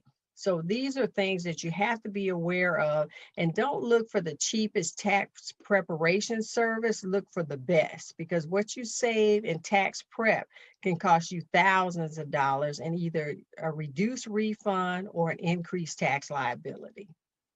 And then investment losses, market risk, and global economic impact.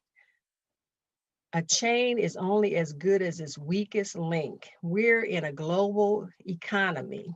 Just like we're in a pandemic, what happened in China is affecting the whole world. Supply chain is like nature. It's all around us. Now, here's what I was talking about, saving, protecting your investment and getting that high return on interest, high return on investment without market loss. Now, that's called indexing.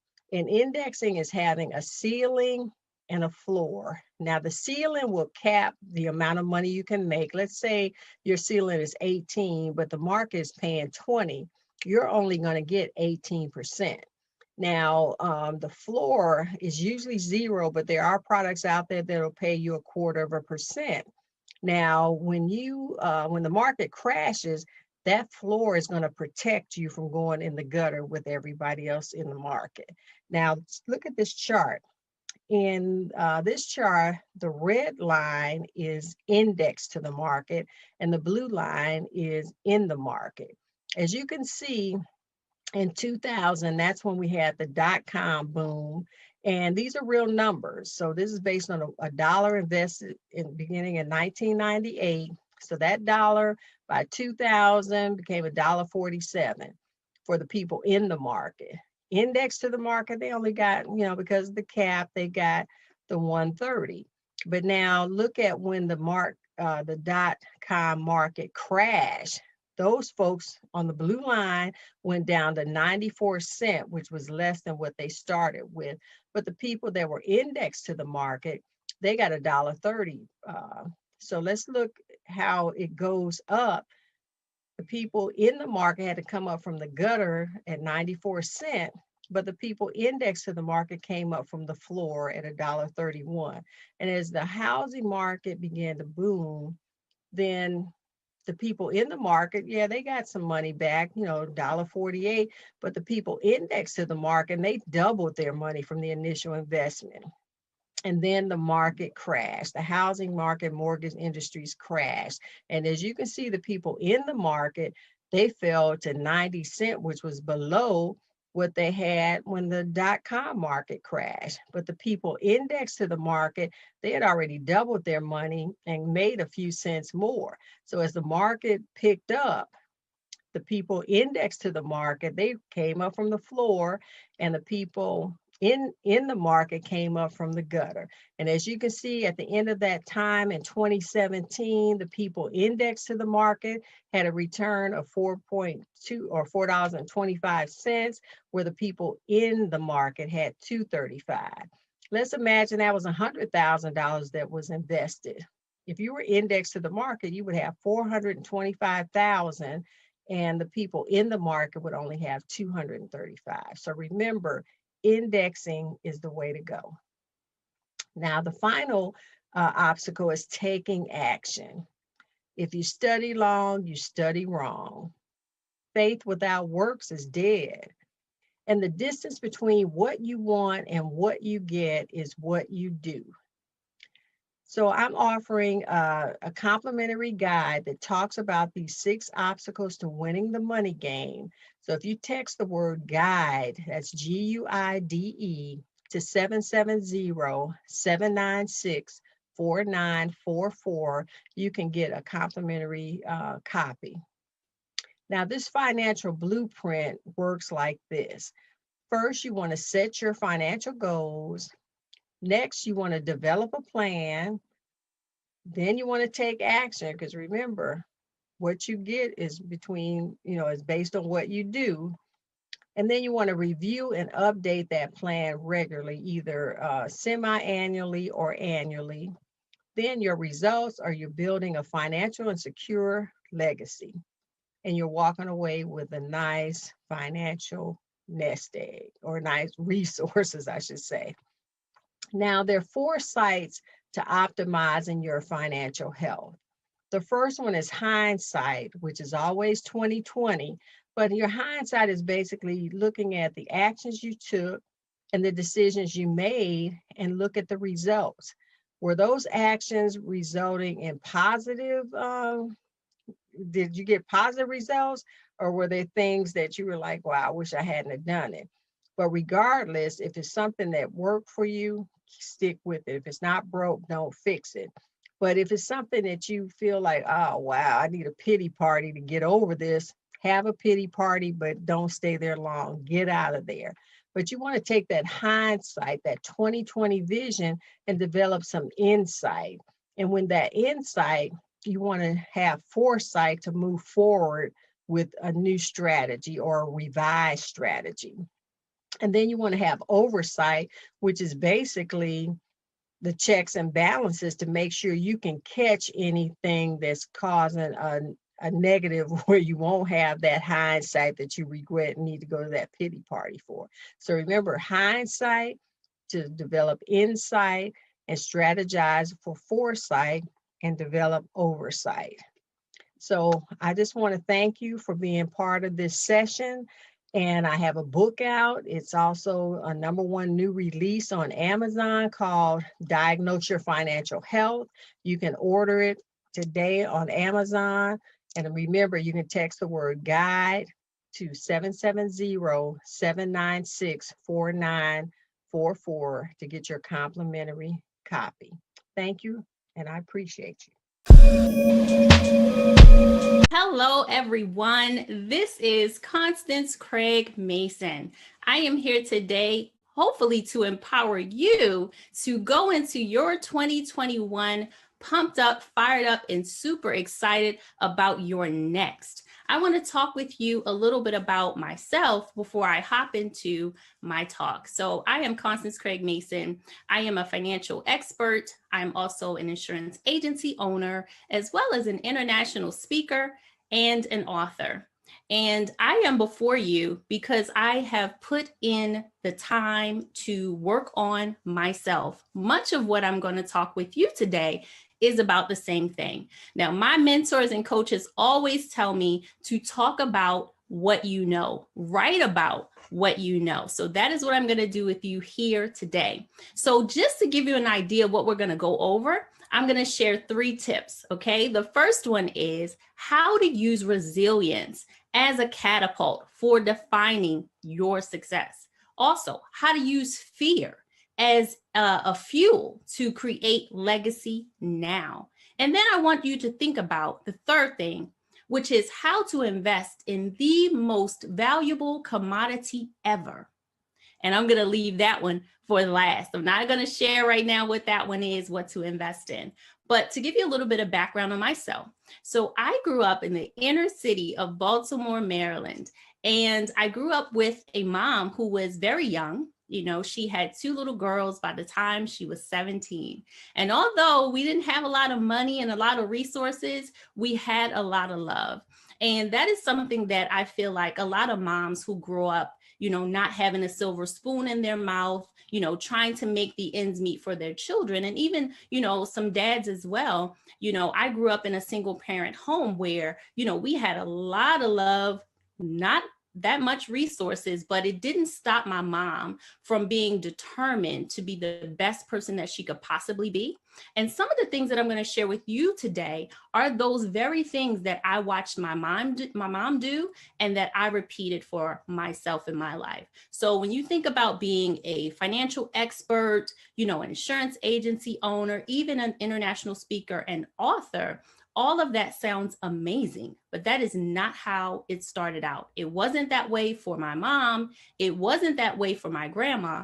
And it certainly wasn't that way for me. So I ended up having 2 little children by the time I was 19 and 3 by the time I was 21. So even though it was not my intention to kind of repeat the cycle of being a young mom, just like my mother was, it happened. How many know life happens? And so when you go through poverty, that is one of those things where you feel like, you don't have all the resources, you don't have maybe a good circle that can show you the way of success. But that should not stop you. It didn't stop me. And going back to my first tip that I'll talk with you today, using resilience as a catapult for defining success, that is exactly what I did. And when I talk about resilience, most of us know what that means. It really means when life happens, you get right back up.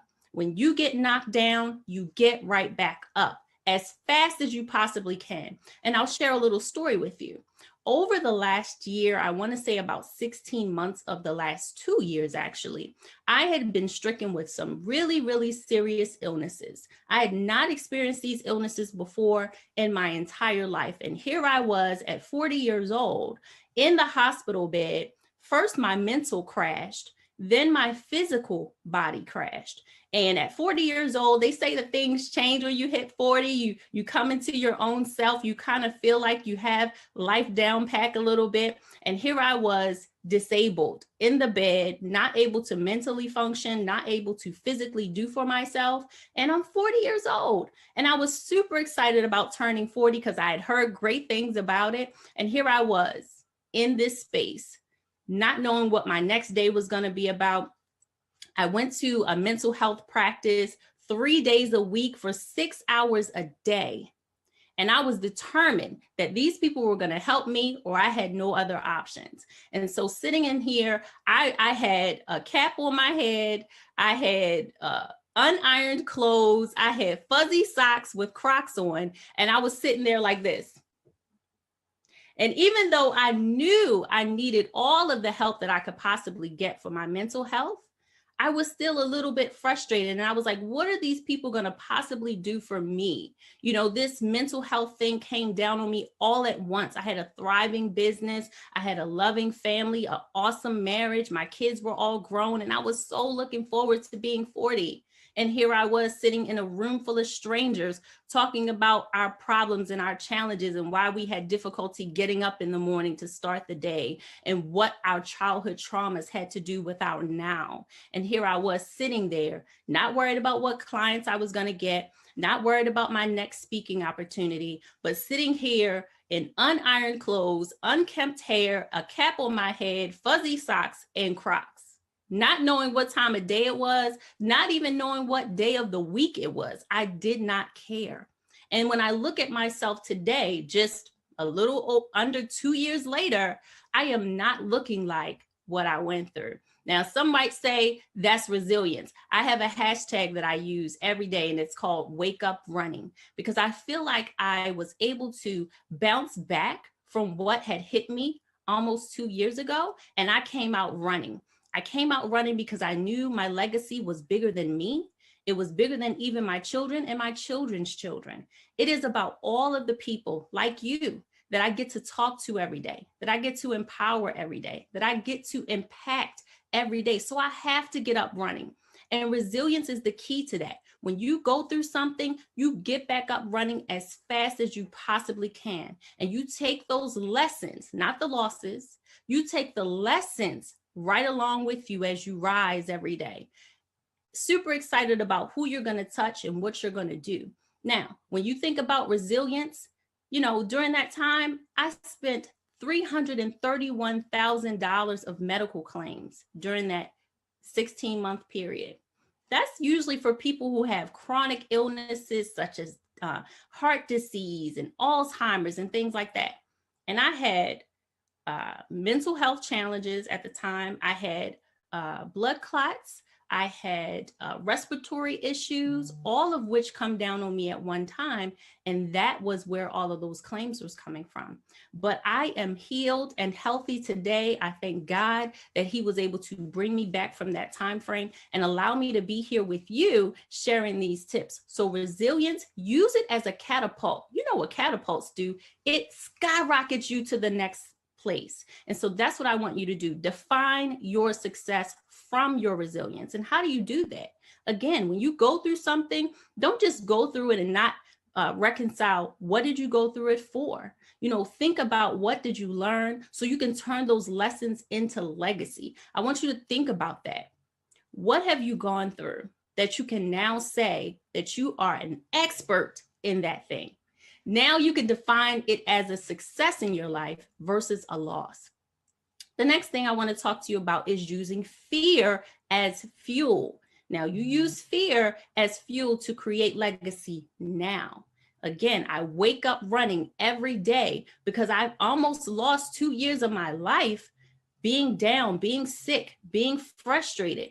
And so every day that I wake up, I think, how can I get to the next level?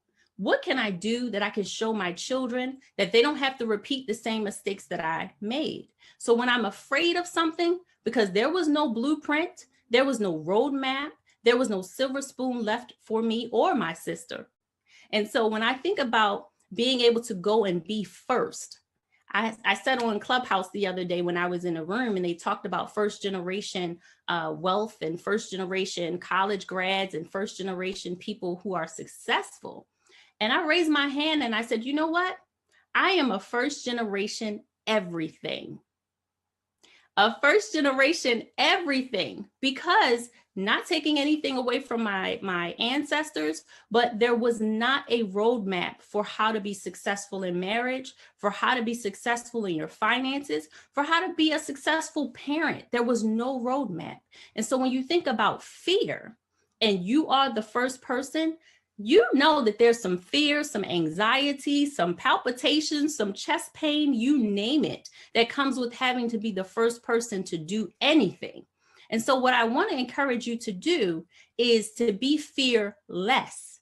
And I know oftentimes, even in spiritual concepts, we hear to not fear at all. But that's not really what I believe God is saying. He is saying to not let fear rule you, to not let fear stop you, and to feel whatever fear you have, because I guarantee if a lion walks in this room right now, I would be afraid and I probably would run. But at the end of the day, that's a realistic fear. It's right in front of you. You see it there. But some people don't understand what fear is when it's not something tangible that you see. Right? Fear can come up in you again when you're doing a new business, or you're doing a new, when you're getting promoted, or you're a new parent. Fear can rise up in you, and it's hard to explain to somebody because they can't see it, but you see it and you feel it. And what I want to encourage you to do is to feel it and do it anyway. Feel the fear and do it anyway. And what I want you to do today is be that much less fearful than you were the day before. So every single day, you're going to have less and less fear, and you're going to have more and more confidence. There's a quote from James F. Burns, and he says, too many people think about security more than they think about opportunity. I'll say it again. Too many people think about security instead of opportunity, more afraid of life than death. Now, when I read that quote, it really resonated with me, because when we think about having to live this life or getting to live this life, it should be something that excites you. It should be something that we're grateful about, not afraid of taking a leap, because guess what? When you take that leap, there's going to be someone there to catch you. There's going to be someone there to guide you. Someone like me who's already been there, done that, and got the t-shirt to prove that I've been through some stuff. And when you think about creating legacy now, everything you're doing today is what is setting up that legacy. If you're going for your new business, if you're expanding or pivoting your business, you are creating legacy for your generations to come. So take courage. That's what I want to say. Take courage today. Don't be afraid. Take the steps that you need to so you can get to the next level. And so my next thing that I want to talk with you about is investing in the most valuable commodity ever. And that commodity is you. Invest in you more so than stocks and bonds and ETFs and real estate All of those are amazing investments, but the investment in you will always return on that investment. That's the same thing that I did. I didn't grow up with a silver spoon. I don't have what they call ABCs behind my name. I joke when I think about having degrees and masters and that kind of thing. I don't have those things, but it has not stopped me from being a financial expert. It has not stopped me from being an Amazon bestselling author. It has not stopped me from being an international speaker. Why? Because I invest in myself. I take the time, I pay for courses, I pay for coaches. Before I had any money to invest in any of those things, I was Googling everything. Google came out right around the time that I was a young adult. And I was Googling every basic need, not things like investing and buying homes. No, basic needs like how to get a driver's license, how to get a bank account, how to establish credit, basic adulting needs. Google was my BFF. I always say that. Google was my BFF. And when I think about what I was doing as a young adult, I was literally looking for all the answers on Google. And I'll bring you up to date. About a couple of weeks ago, I got a call from a gentleman from CBS 21, Harrisburg, Pennsylvania. And he had left a message for me because he said, you know, we were looking for a financial expert to put in our New Year, New You segment. And we were looking for people in our area, and your information popped up. Now think about it. I spent the majority of my young adult life Googling all the answers about basic needs and how to get by.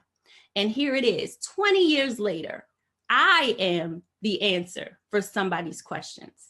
I took a moment and I had to breathe that in because God had shown me full circle that because I had invested in myself, I was able to be found on Google, of all places, as a financial expert. And here I was, someone who grew up in poverty, who is now able to have answers that someone could use for their 2021 goals. And so what I want to encourage you today, again, is to use resilience as a catapult for defining your own success. And the next thing is to use fear as a fuel to create legacy now. Wake up running every day towards your goals. And the last thing, invest in the most valuable commodity ever, which is you. You are the best investment ever. And so what I want to leave you and challenge you with is you need to make a decision to be bigger. Make a decision to be bigger. And if you make that decision, the next thing you want to do is put some action behind that decision. Okay, the only person that you are destined to become is the person you decide to be. And as much as I want to take credit for that quote, that was not me. That was Ralph Waldo Emerson who said, the only person you are destined to become is the person you decide to be.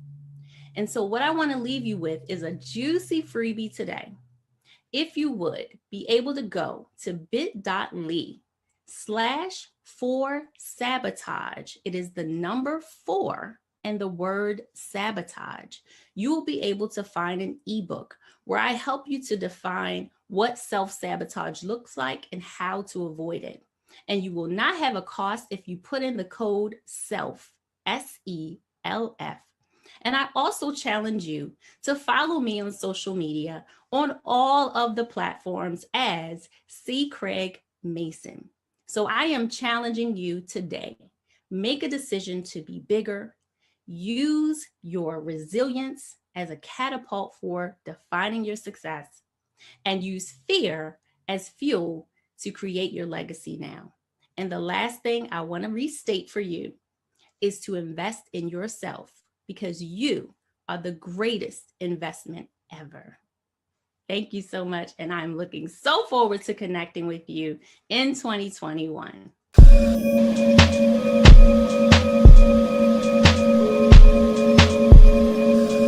Hello there, everyone. It's LaToya Rose. I am your fiscal affairs strategist, and I am here to just encourage you. My title today is Grit Over Distractions. And for all of my comeback champions, my underdogs, those people who, you know, someone may have told you your dreams are small, you're playing too big. I'm ready to tell you that with grit over distractions, you will create profits. Now, before we get going all deep into my tips, let me just define for you grit and distractions, because those two terms, a lot of times people get a little confused as to what is grit. So grit is all about your character. It's about being at a level of resolve, meaning no matter what comes your way, you have a level of resolve, of know-how, of just purpose that you're going to move forward regardless of the facts. Grit is also the strength of your character, who you truly are, not the thing or the person that people want you to be. That is grit. So even when your bank account may be negative, even when it seems that everyone who once wanted to work with you is working with everyone else, with the strength of your character, with that grit, you will succeed. Distractions. Distractions is anything, and I like to say everything, that takes your attention away from being the best person that you can be, the best mother, the best father, the best business owner, the best friend, the best human being. A distraction, a phone call from people who may be bored, right? I'm talking about maybe missing a paycheck. A distraction is any little thing that can deter your attention, turn you to the left or to the right. Behind me, there is a mural of Black Wall Street, also known as Black Wall Street. It's located in Tulsa, Oklahoma, historic Greenwood Avenue. Let me tell you, in 1921, May 31st to be exact, overnight, for 2 days, May 31st and June 1st of 1921, a land 40 plus blocks burned, was bombed by white mobsters. Now, on these 40 plus blocks, there were African Americans, Native Americans, but mainly African American businesses who were thriving. They knew how to circulate their dollars within their community. Community meant that even if there was a distraction, meaning a dispute or a disagreement, we got over it, yet we continue to circulate. We continue to connect. We continue to support each other's business. 1921, there was a race massacre, bombings. Current day in 2020, we only have 2 buildings left, yet what we've been doing by sharing the story is so many Black Wall Streets have been created globally. I'm talking about you, and even that person that's sitting next to you. Minorities coming together, realizing that they have something to offer the world. Now, when you understand that the strength of your character, and you realize that anything that goes against you earning money, with you standing up and being who you are supposed to be, is a distraction. Let me tell you, the over is defined as going upward and getting beyond it. See, sometimes it's hard to see a mountain and telling it to move, but sometimes you have to rise up and get over something so that you can actually be, again, the best version of yourself. So grit over distractions, right? I like to call it God mode. Whenever you get into God mode, you have just this rhythm of the beat. Oh yeah, a rhythm of the beat. You ever just grew to a song and thought, man, that's my jam? You ever just play that music in the background as you're writing your business plan, as you're doing your bookkeeping, as you're creating some type of product line? That's what I need for you to do moving forward in quarter 1, 2, 3, 4, and beyond. See, your children's children should be able to eat off of your grit over distraction mode right now. How do you create profits? Well, first of all, you have to be consistent. You have to be consistent with thinking positive, knowing that you were called to be great. 2, you have to have a plan of action that you have to execute every day. That goes back with being consistent, right? 3, employ mentors, as also, number 4, delegate the work. I'm talking about the easy stuff. You know, I know you can do it all, yet we have to get out of the do it ourselves. Because see, the tedious tasks that you could be doing for little or no money, when you delegate it, you create a freedom of time. See, in order to create profits, you have to know your numbers. So 5, knowing your numbers and not running from the fact that we all have had some type of trauma, some type of tragedy that may have distracted us from being money savvy with money or behaving well with our money. Yet you have to just forgive yourself. That's number 6. Forgive yourself for not knowing the things that you probably should have known. Now you know it. 8, show up. Price at a point that's at an industry standard. I don't care if you're starting in business today. Price your products and services at industry standard. Offer no one discounts, especially not out the gate. For what? Why are you discounting yourself? Number 9, collaborate. Even with people who offer the same services as you. Because what that does is that shows the greater at large audience and community that there is no competition, that I have options, and it's okay because they know I have options. And finally, number 10. Oh yes, number 10 for completion. In order to maintain this grit over distractions, to create your profits, I need for you to rinse and repeat steps 1 through 9 in the next venture. See, Ecclesiastes 11, 1 and 2, the NIV version, not only does it tell us to pretty much have a passport, right, so we can ship our grain across the seas, it also tells us to have 7, yes, 8 streams of income, for we do not know when despair is going to hit. And I need for you to realize something. With preparation, with consistency, with mentorship, wise counsel, and with having just a God mode that is unexplainable, you will create the profits that not only you can enjoy, but like I said before, like Beyonce said in her song, honey, let your grandchildren be rich and on the Forbes list. Again, ladies and gentlemen, I am Latoya Rose. I am your wealth strategist. I am the person who gives you the audacity to discover your genius and monetize it. I hope that you will embrace your comeback, and I hope that you will continue to stand up, because grit over distractions creates profit.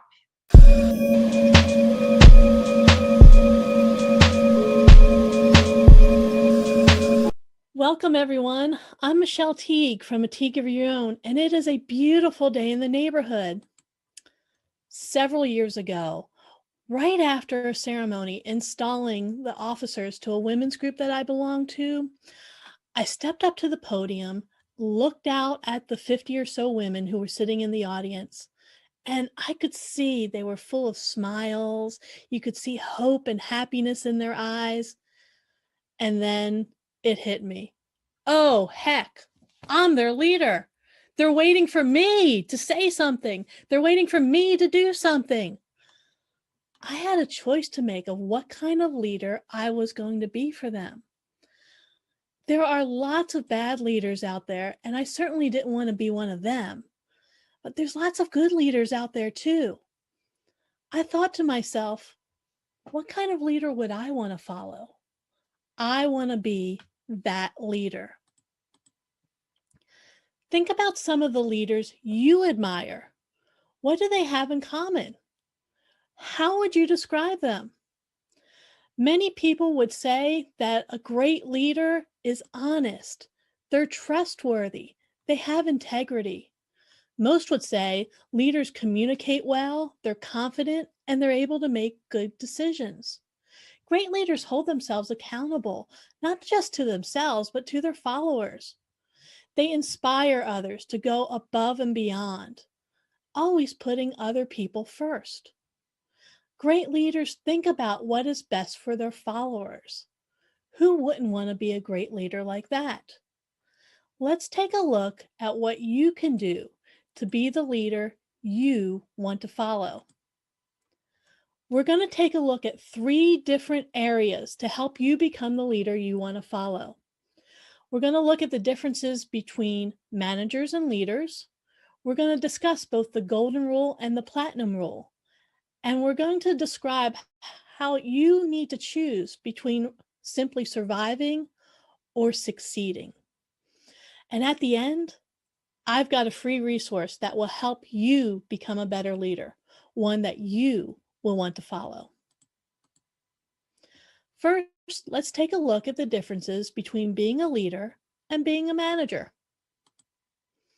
I need you to write this down. You lead people and you manage tasks. Did you get that? You lead people and you manage tasks. That's a huge difference. Leaders create a vision. They paint a picture of what they see as possible and inspire and engage their people into turning that into a reality. They think beyond what leaders do, and they activate people into being part of something bigger than themselves. They know that high functioning teams can accomplish a lot more working together than individuals working by themselves. Managers, on the other hand, create goals. They focus on setting and measuring those goals and then set out to achieve them. They create different situations and control them to reach or exceed their expectations. Leaders are change agents. They are proud disruptors. Innovation is their mantra. They embrace change and they know that even if things are working, there is always a better way. And they understand and accept the fact that changes to the system will often create waves. Managers, they maintain the status quo. They stick with what works, refining systems, refining structures and processes to make them better and make improvements. Leaders take risks. They're willing to try new things, even if it means they fail miserably. They know that failure is often a step on the path to success.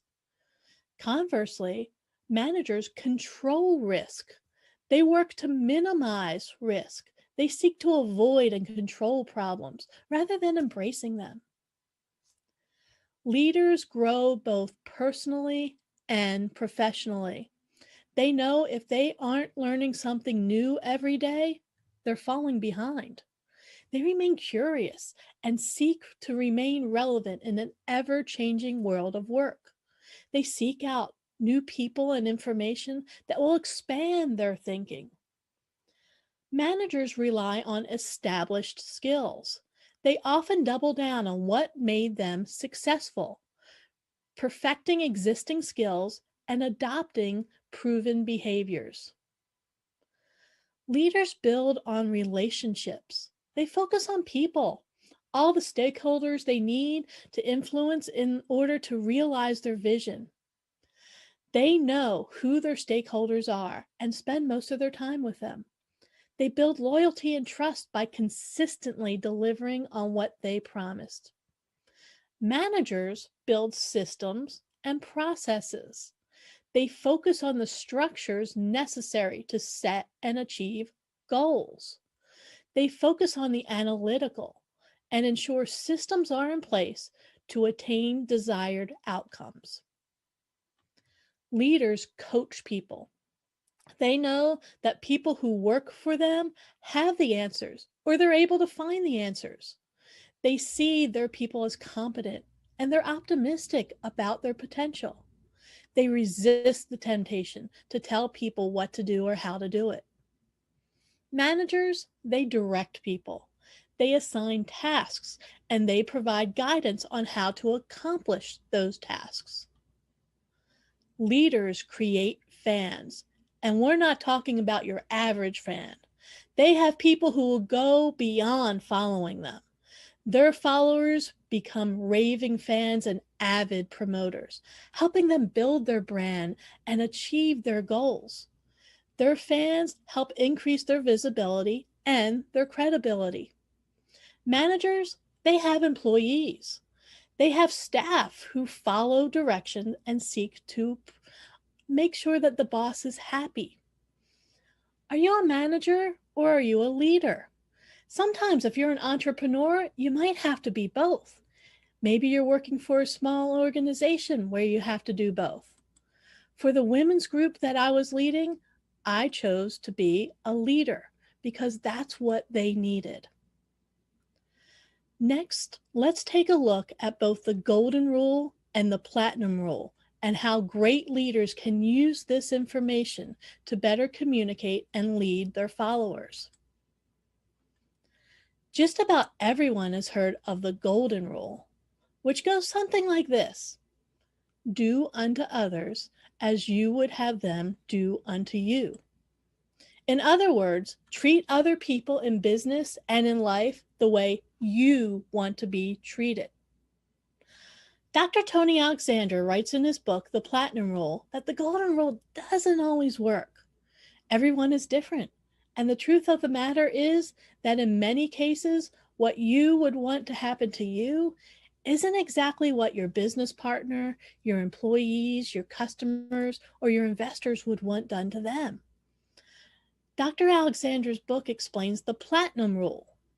Do unto others as they would want done to them, or treat other people the way they want to be treated. The golden rule, as good as it is, has some limitations, since all people in all situations are different. When you follow the platinum rule, however, you can be sure you're actually doing what the other person wants done and assure yourself a better outcome. There's a story Dale Carnegie told in his book, How to Win Friends and Influence People, which illustrates the platinum rule. He writes, "Personally, I am very fond of strawberries and cream, but I have found for some strange reason, fish prefer worms. So when I went fishing, I didn't think about what I wanted. I thought about what they wanted. I didn't bait the hook with strawberries and cream. Rather, I dangled a worm or a grasshopper in front of the fish and said, 'Wouldn't you like to have that?' Why not use the same common sense when we're trying to communicate and lead people? For the women's group I was president of, I chose to communicate and lead in their preferences, not mine. Write this down. Communication is the real work of leadership. Did you get that? Communication is the real work of leadership. The dean of the Harvard Business School said that, and it is so true. We need to communicate with our followers in a style they prefer. Same with leading them. The people you're leading, are they reserved or are they outgoing? Are they task-oriented or are they people-oriented? A leadership communication tool such as DISC can help you determine the preferences of the people around you and how to better communicate and lead them. Stay tuned. I have a free gift for you that can help you be a better leader, one that you will want to follow.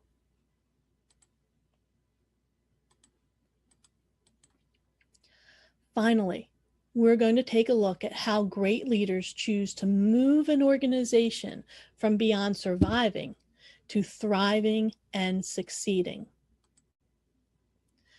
Surviving in business means you are meeting your obligations and maybe you're turning a profit, but you're not really doing anything to set your business up for long-term success. You probably have the next few months planned out, or maybe even up to 6 months. But are you planned out for the next year or even for the next 18 to 24 months? Success, by contrast, means that you are doing all the things to survive, but you're also positioning your organization for a prosperous future. Your business is thriving today while keeping an eye on what is right around the corner. See, the key difference between success and surviving is not what you're doing right now, but what you are set up to do months or even years from now. Successful business owners always have one eye on the future. They're preparing and planning for changes in their industry or in their markets.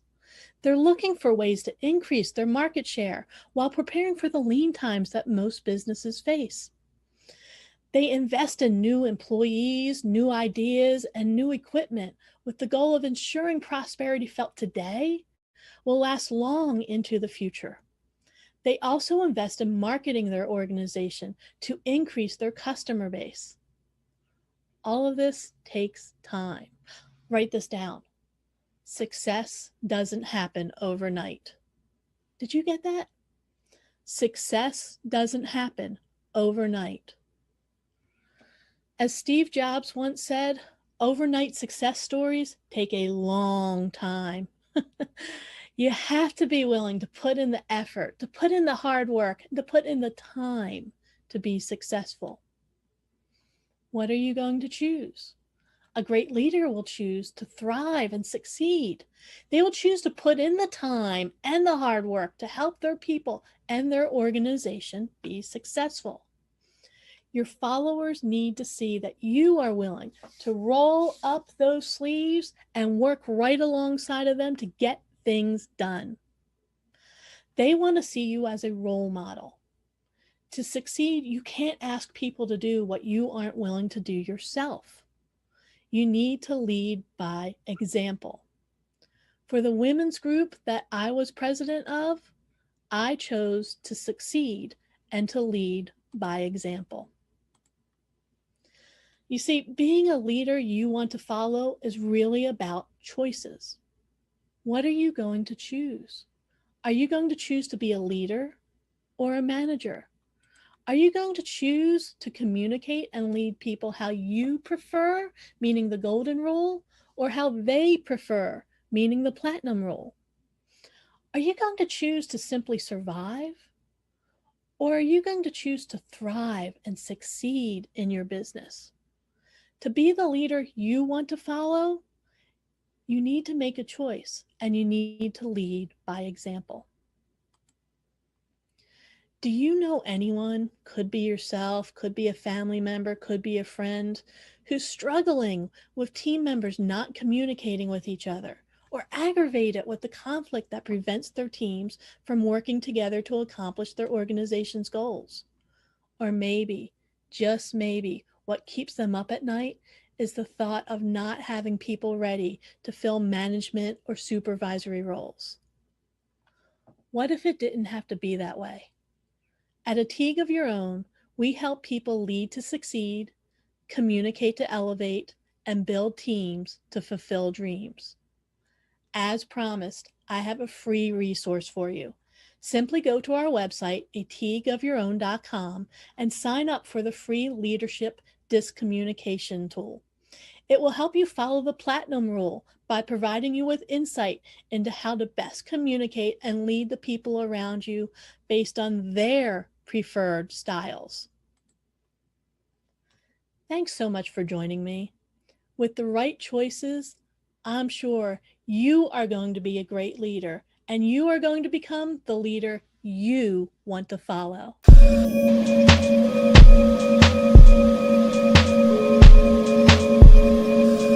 Hello, welcome champions. Today we have come to be a part of an amazing event. Time is infinite, but the time that we've been given is not. The time that we've been blessed with actually comes with a time that we start and a time that we end, which is so imperative for us to make today our January 1st. Hello, I'm Nedra Buckmeyer, and I am confident of a few things. I'm confident that as I show up in purpose and on purpose, that I will ignite those that desire hope, and it will ignite their passions. And I help individuals to rewrite their futures. So I am so glad that you're here today. Welcome to the world's #1 5-day virtual summit, helping develop the champion within you. I'm glad that you're here.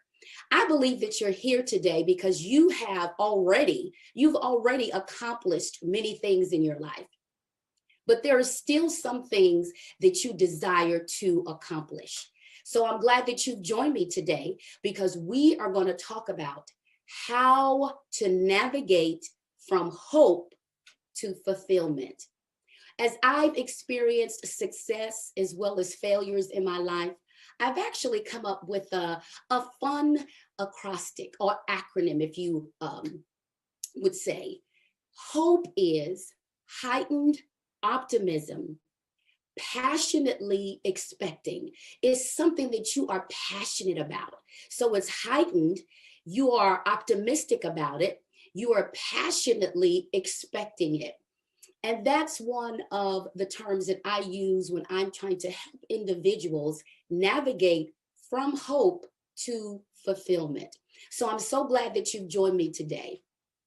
And as I have navigated from success, from hope, that is, to fulfillment in real life, I realized that there are some founding principles that I have learned along my journey. I call it the R3 principle: reflect, realign, and realize. It has become an essential, foundational, navigational realization for me as I've gone from concept, hoping, to fulfillment. So I'm glad you're here today. So the first component of that R3 principle is reflect. When you hear the word, you may immediately begin to reflect on your life, some of the things that you've already accomplished, some of the things that are happening right now in your present life, and some of the things that you desire to accomplish. See, when you reflect, you understand what has already happened. You're very familiar with what is, but you're also optimistically looking towards what can and will be. So when you reflect, you're really assessing your life. And when you assess something, you are judging it based upon its worth and its significance. Where is that in your life? What things are worthy, noteworthy? What things that you can, that have impacted others or yourself to a level of significance? So as you reflect, you may begin to ask yourself the question, well, what's significant right now? What am I still hoping for that I have not yet achieved? I believe that along this journey called life, that the test of time, it begins to bump up against the things that we desire, and it can sometimes diminish that heightened optimism. But I want you to know today that as you continue along this journey, although there may be some times that you feel like the air has been pushed out of your hopes and your dreams, all you have to do is reset and then begin to reflect so that you can take an earnest and honest assessment of where you are, what you've accomplished, what you desire to accomplish, and then begin to chart that down as to where you are headed so that you can put together some actionable steps that can move you from that hope to navigating to fulfillment. Today, every decision that you've made, whatever you've put in place, whatever you've stopped, whatever you have started, everything that you have done has brought you to right where you are today. All of the decisions, the things that you have succeeded, where you have succeeded, and the places where you failed, it's brought you to today, which is why it's important that today become your January 1st. Secondly, the second component of helping you to navigate from hope to fulfillment in the R3 principle is realign. Immediately when I hear that word, I think of a shifting and a changing and a pivot. As we've made the earnest assessment, when you make that assessment, it helps things to become clearer. You have a clear path because you're kind of doing a brain dump of all the things you've experienced. And in these things that you are desiring, that hope, that dream, that vision that you see ahead of you, you have clarity now. You've put it down on paper. You've had the ability to write it down. So it helps you to know what was, what is, and what will be. And then it gives you a specific path to follow towards fulfillment. And so now as you are aligning those things, what's important, what's not as important, things that are imminent, that needs to take place right now, those will help you as you are realigning places and spaces, things that you need to, that needs immediate attention for you to move forward to fulfillment. And so as you are beginning to realize, I believe that you are understanding some things, even as I'm speaking to you now, that as you are reflecting in your mind, you've already begun to think of some things. And now as you are understanding, I need to shift and change some things. And when you realign some things, you are literally changing the position of it. And so it can go from a level of not important to the absolute important in order for you to fulfill those things. So at this point, I know you're already realizing that change is imminent. Change, something needs to change in order for you to move from that hope so that you can actually fulfill it. I've understood that change always compels a commitment to exchange something or one thing for something else. And that every change starts with a decision because you are desiring an alternate result.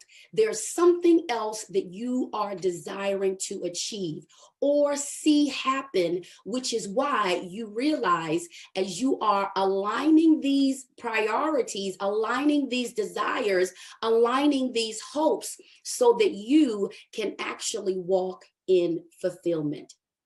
I can remember not so long ago in my life, about 2.5 years ago, I needed to do something about my health, or rather I wanted to improve my health and my overall wellness. One of the desires I had is that I wanted to lose weight. So it already reflected on where I was. I was feeling sluggish. I was literally carrying too much weight for my height and for my body type. And it was beginning to cause some other things to happen for me from a health perspective. So I had to make a choice. I had to make a decision. And after I made the decision, it was my hope to lose the weight, my desire to lose the weight, but I had to realign some things. I had to realign several things, actually. One of the things, working full-time, traveling, also being a partner in a nonprofit, a lead partner in a nonprofit organization, being a speaker, traveling internationally, I had to realign and make some adjustments. So I already had the commitment. I made the decision to make the change. Now I needed to follow through. So I had to realign. I had to change the position of health being absolute primary for me. And so what did I adjust? I made adjustment in my schedule. I ended up getting up at 4:30 in the morning to meet my trainer at 5:30. It was pitch black. The mornings that I would get up and made that adjustment, I made that realignment in my life so that my desire of moving from better health and wellness, it was fulfilled. Not only did I change that part of the day where I was waking up, I also had to change what I ate. I was more cognizant of what I was putting in my body. I also had to change my mental perspective. One, from getting up that early in the morning, because really naturally, not an early morning person. I am I like to stay up later. So I had to make that adjustment so that I can move from hope to fulfillment. And so it was great that I hired a trainer, but I still had to have some actionable steps that took me from what I desired to actually walking in fulfillment. And so as I realigned those areas, I moved from that desire, an absolutely needed desire from a health and wellness perspective, to being able to lose the weight. And now 2.5 years after, being able to maintain and still be cognizant of the things that I'm putting in my body, because I desire that my purpose does not, that my body actually does not outlive my purpose, that I have the ability to remain healthy and strong. And so do you, as you are navigating from hope to fulfillment. Lastly, our last component is realization. You will be able to realize what you've been working towards as you pull these components together.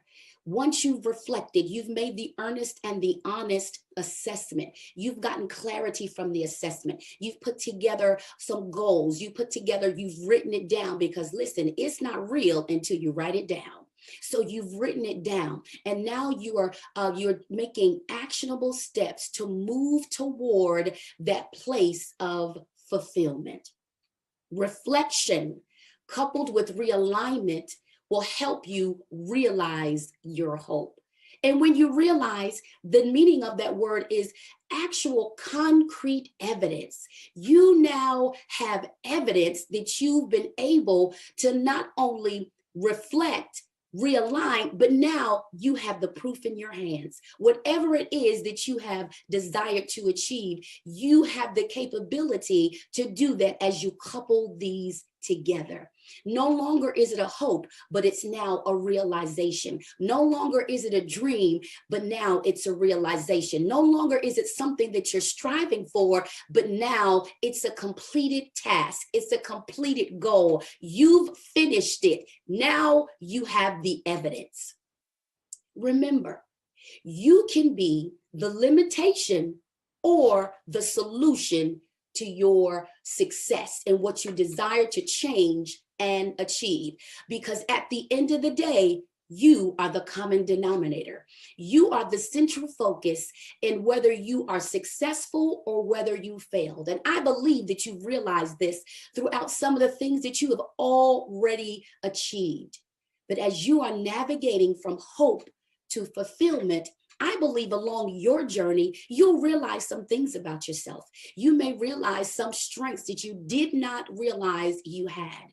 And conversely, you may realize some areas that tried to deteriorate your strength. And so that you will know what you need, areas that you need to bolster, areas that you need to work on. And so today, is this going to be your January 1st? I'll ask you, who do you need to become to walk in your hope that is fulfilled? What do you need to realign? What do you need to shift? Where do you need to pivot in order to see it through to the end? I encourage you to connect with me, because I love to hear your story. I'd love to hear your story of how you have utilized the R3 principle: reflect, realign, and realize. Remember, champion, today is your January 1st. You can begin today navigating through your experience from hoping to fulfillment. I know that you have heightened, optimistic, passionate ideas that you are expecting. But possibly there's a shift and a realignment that needs to take place in order for that to happen. I hope that the R3 principle helps you to navigate from hope to fulfillment. Today is your January 1st, champion. I join you today in celebrating what you're going to accomplish, but I also want you to connect with me. Will you do that? You can connect with me on Instagram, LinkedIn, Facebook, as well as YouTube. You can find me there as Nedra Buckmeyer. I am signing off, and I wish you a phenomenal remainder of your year. Today is your January 1st, and you are absolutely a champion.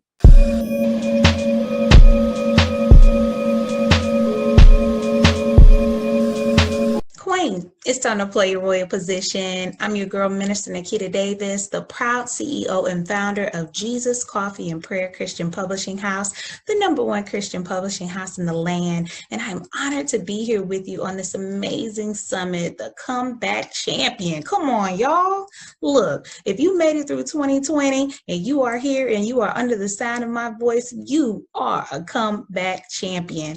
I am honored and delighted to be amongst the amazing speakers, all the didactic workshops that you've had the opportunity to listen to, whether live or on the replay. We're going to go ahead and remix that thing and add Queen, it's time to raise the bar into the mix. I'm going to teach you. I want you to learn how to earn from 5K to 5 figures monthly doing what you love. Now, I want to be real clear here. This is specifically for speakers, authors, and girl bosses. So if you're a speaker, you aspire to be a speaker. If you're an author, you aspire to be an author, or you're a girl boss, whether that's a product-based or a service-based business, or aspire to be, then you're in the right seat. I want to lay a little foundation here for you. The talk that I'm providing to you today is a little bit more in depth. I have several signature talks that I provide to my clientele and on a larger scale, whether I take the stage in the live format before COVID-19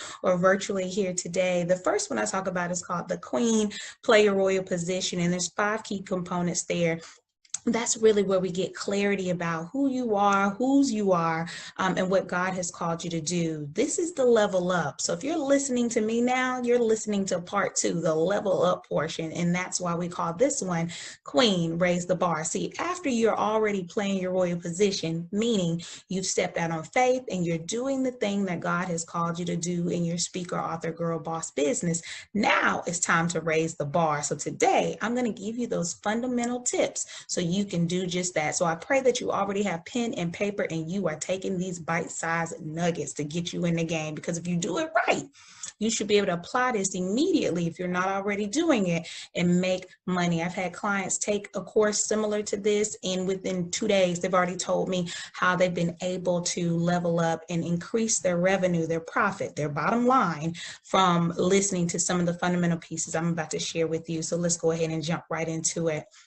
So if you didn't know, I am an ordained minister, right? And so the first caveat, the first piece, the pillar, the foundation of everything I'm talking to you about first starts with faith.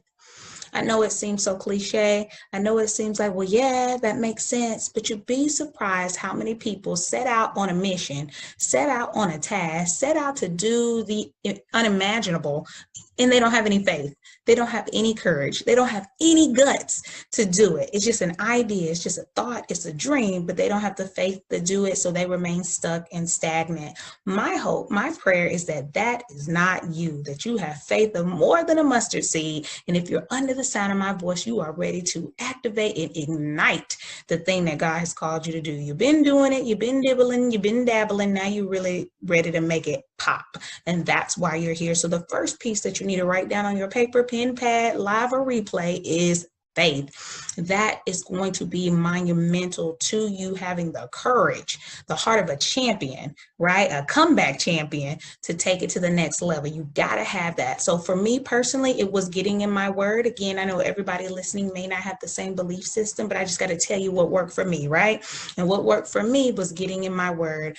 I start my day off with prayer. I start my day off with reading my Bible. I start my day off with gratitude to God. I start my day off with the foundation of Christ. For me, that has been the absolute best thing that I ever could do, because it helps me fix my focus, and it helps me. I believe that if I start off with gratitude in the atmosphere, that it has no choice but to come back to me some 10, some 30, some 60 fold. So that's the first piece, faith. Now let's deep dive into it. So there's several pillars. The first pillar, and this is it, assuming that you're already an active business owner, you've been in your business, but you're ready to take it to the next level.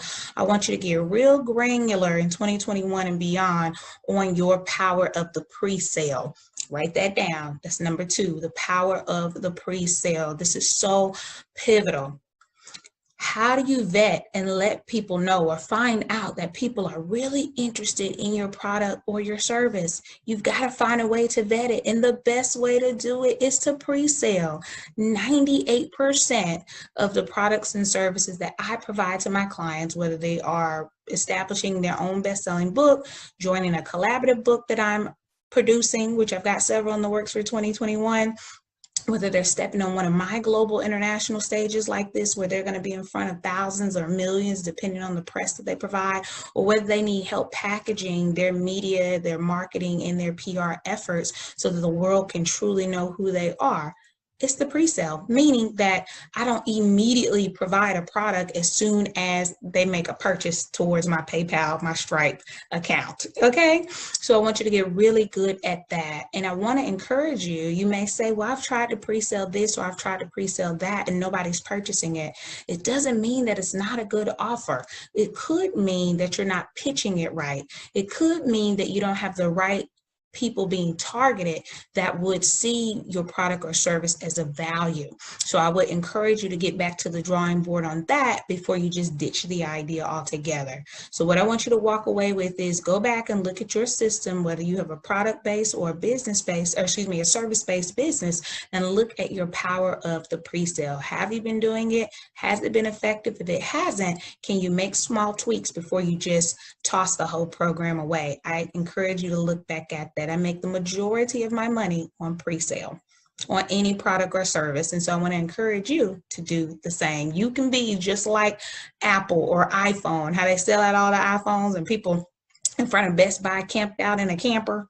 They can do the same thing for you. They're standing in line for Jordans. They can stand in line for your product and service because you've created value that they find irresistible. You have a tasty, juicy offer that they cannot live without. And so therefore, they're willing to pay you for something they can't get for a couple weeks, a couple days, a couple months, because you're still crafting it. Supply and demand at its finest, you guys. So get real good at that and then produce. You got to produce. You got to produce, so you won't be in business long, okay? But get really good with the power of the pre-sale and you will watch your bottom line skyrocket, okay? Another piece, after you got the power of the pre-sale, then I need you to get the power of the packaging. Come on, y'all. Packaging. You can put that in the comments, the chat. You could tweet that. When you think of your Fortune 500 companies, your Fortune top 100 companies, they have mastered down to science the power of the packaging. And by packaging, I mean bundle, baby. And that means what other complementary services can you surround your all-star dish? So kind of think of it like this. You are the steak, whatever your favorite steak. I don't care if it's Morton's or Fleming's. I'm a Ruth Chris girl myself. Okay, now not every day, but every now and again I get a hankering for a little piece of Ruth Chris, okay? But whatever steak you like, or if you don't like steak, whatever your favorite dish is, it's great by itself, but it needs a lineup. It needs a co-star cast. What's the co-star cast that goes around that main dish? For me, when I go to Ruth Chris, I think about that juicy steak, whether it's a porterhouse or, or get me a good old T-bone. But guess what? I don't just go to Ruth Chris and just want a steak. I actually want some sides. Well, guess what? I got to buy the corn separately. I got to get the green beans or what have you separately. It's got to be added because those are things that marry the dishes well. For those who have an occasional drink, I personally don't drink, not knocking anybody who does, but you may have a wine that you like to pair with your favorite steak or with your favorite seafood dish, right? So that's what I mean. So for example, I am the publisher of Purpose. Yes, I help queens to publish their best-selling books. We've got a 100% best-selling track record. God gets all the glory for that. He's really helped my team to be equipped and master the art of marketing in the book world, if you will. But we didn't stop there. We started off with the book, but it quickly morphed into women saying, hey, I now need to spread my message on stage. And that opened a door, a complimentary door for our queens, and that's what I call my ladies. So if you're watching this, you're a queen. If you are one of my females watching this, one of my women who are watching this program today. So yes, that became a complimentary dish, right? People needed access to PR and getting their information on CBS, ABC, NBC, Fox. So that opened up another avenue for my marketing team. Whereas originally we didn't start there, but it quickly morphed. It wasn't because I just said, oh, this is what they want. It's no, they told me. If you listen to your client, if you listen to your target market, they will tell you what they need. It's up to you to find the pain point and provide a top-notch solution. So bundle, the power of the package, okay? Write that down.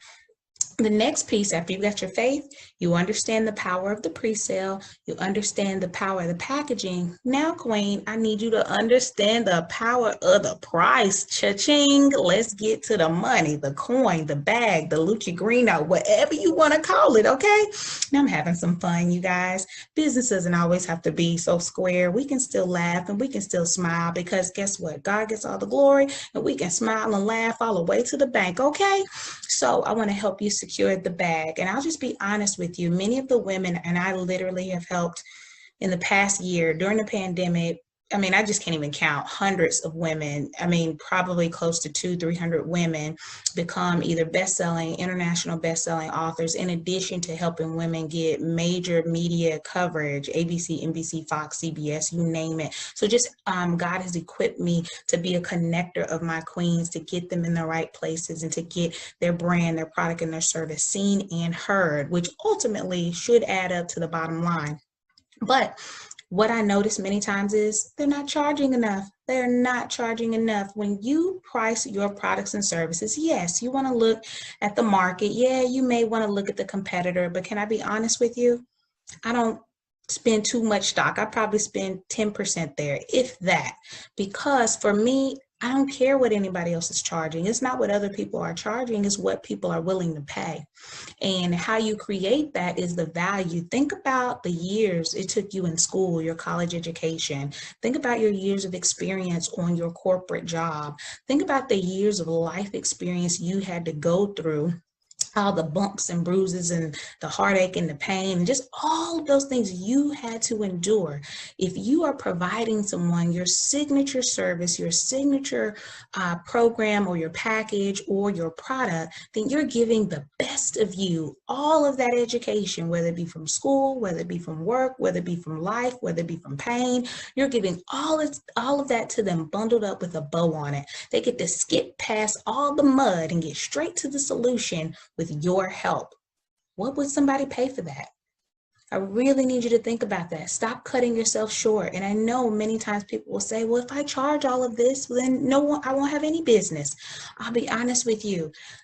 The people who are not willing to see the value after you have done it in a decent way and in a way that they should gravitate towards it, those are not your people. I want to break you free right now. Those are not your people.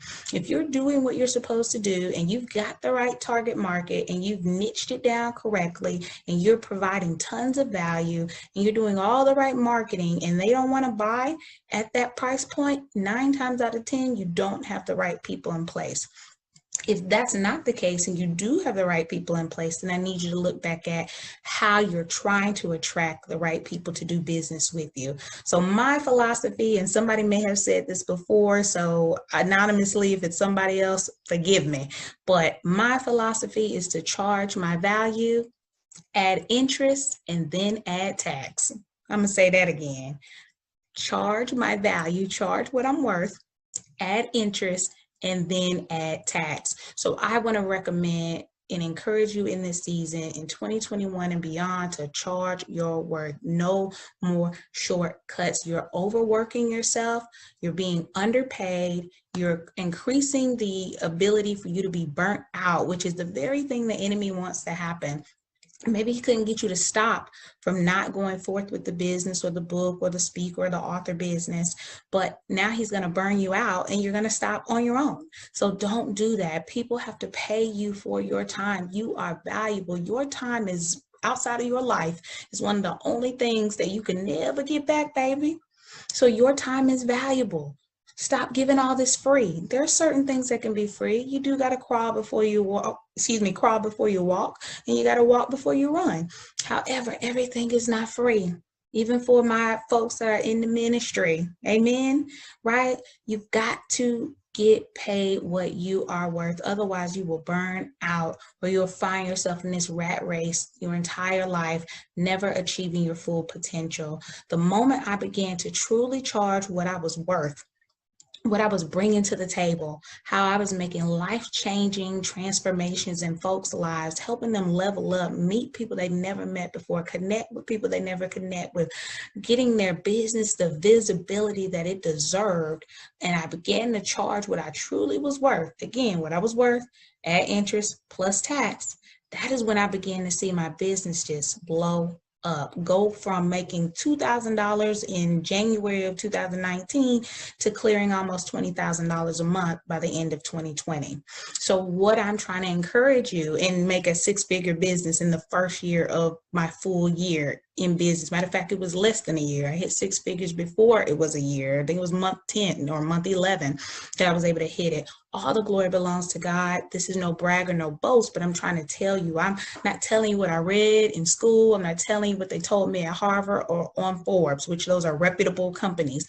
I'm telling you what I lived, what I experienced. And when I began to charge what I was worth, added interest plus tax, that is when I began to see my business skyrocket. And I also began to see more people be impacted. I made a bigger impact in the earth. Before I leave out of here today, because I've talked to you already about the faith, you got to have it. Talk to you about the power of the pre-sale, you got to do it. Talk to you about the power of packaging. We talked about the power of pricing. Two quick pieces, the power of collaboration, y'all. Write that down. I know you may be thinking, I collaborate, I'm in groups, I share. That's beautiful. I need you to be strategic. I need you to be like a surgeon. I need you to be laser focused on how strategic you are, not manipulative, not parasitic in your relationships, but that you are intentional and deliberate about how and who and when you build this supporting cast, how you build your leadership team, how you build your squad and your tribe so that you all can support each other and level up together. There's time out for just any and everybody being in your circle. Yes, I fell in that trap too, okay? There was a time where I just wanted everybody to come along because the heart of me is to see everybody win. And my heart is still to see everybody win. However, there are some people that just want to use and abuse and take. I forget who says this, but someone great once said, those who are givers have to create boundaries because takers do not have any. So make sure you get the right collaborations. Make sure you've got the right kingdom connections and people who want to spur you on that you can edify and help grow up and glow up in this season too. That was pivotal. That was one of the most single-handed things I could have done to help blow my business up. And I expect 2021 to take off. I will be a seven-figure business within the next 1 to 2 years. You can mark those words. And it's because of God's glory and his grace and because of the strategic movement, collaborations, and some of the other tools that I provided to you. With the last 2 minutes that I have for you, I talked about the power of collaboration. I want to talk about the power of consistency. Y'all know the saying, consistency busts pipes. Consistency. Don't give up. Don't give in. Repeat that. Don't give up. Don't give in. Okay? So whatever you do, you can't be upset with your mother, your brother, the preacher, the teacher, your neighbor, your cousin. It don't matter. God didn't give them the vision. He gave it to you. So one of the most pivotal things you can do is to stay consistent and continue to follow your dream. Be active, be deliberate. Use some of these strategies and tips and tools that I provided to you so that you can win in 2021 and beyond. But you got to be consistent. Consistently show up and watch how God glows up in your life in this season and the next. And the last quick piece I'll give to you, I gave you the collaboration and I gave you consistency, is the power of the press. You gotta have it. Get you some PR. If you need help, feel free to reach out to a girl, reach out to anybody you choose, but you need that. You've got to start thinking of yourself as a Fortune 500 company in order to yield Fortune 500 fruit. Okay, you can rewind that back. So look, I've given you all the tips that I personally have used. If you need something more in depth, if you would like those written out from me, reach out to me. You can email me at info, that's INFO, at JesusCoffeeAndPrayer.com. Email me in the subject line, put Come Back Champion, and I will have a free gift for you as a friendly reminder, in addition to the Queen Experience 5 pillars and concepts. Those are bonuses. Those are from step 1. So if you want those, if you want this on repeat in regards to the pillars that I provided, email me at info@JesusCoffeeAndPrayer.com and I will get them in your hand. Make sure you follow me at Jesus Coffee and Prayer on Facebook and Instagram. May God bless you. Remember, Queen, it's time to raise the bar.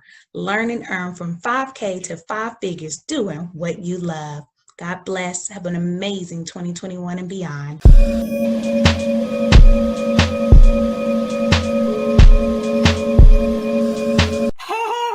I am Rhino Julie, and I am so excited to be here at the Comeback Champions Summit. It is an honor to be speaking to you guys today, and we are about to have so much fun.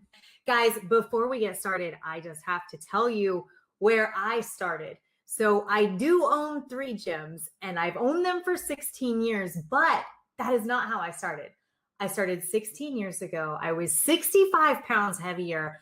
I own this little print mailing business. And I don't know about you guys, but my businesses over the years, they've gone like this. And so has my health. And so has my weight. And can anyone identify with that with me here?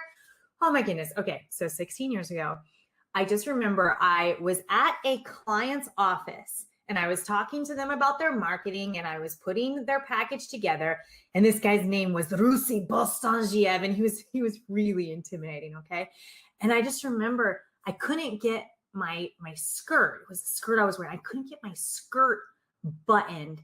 And so I was actually wearing a jacket to cover up the fact that my skirt wouldn't button because just none of my clothes were fitting. And I just remember I'm in Las Vegas. That's where I live. And I was just sweating because it's actually kind of hot in Las Vegas.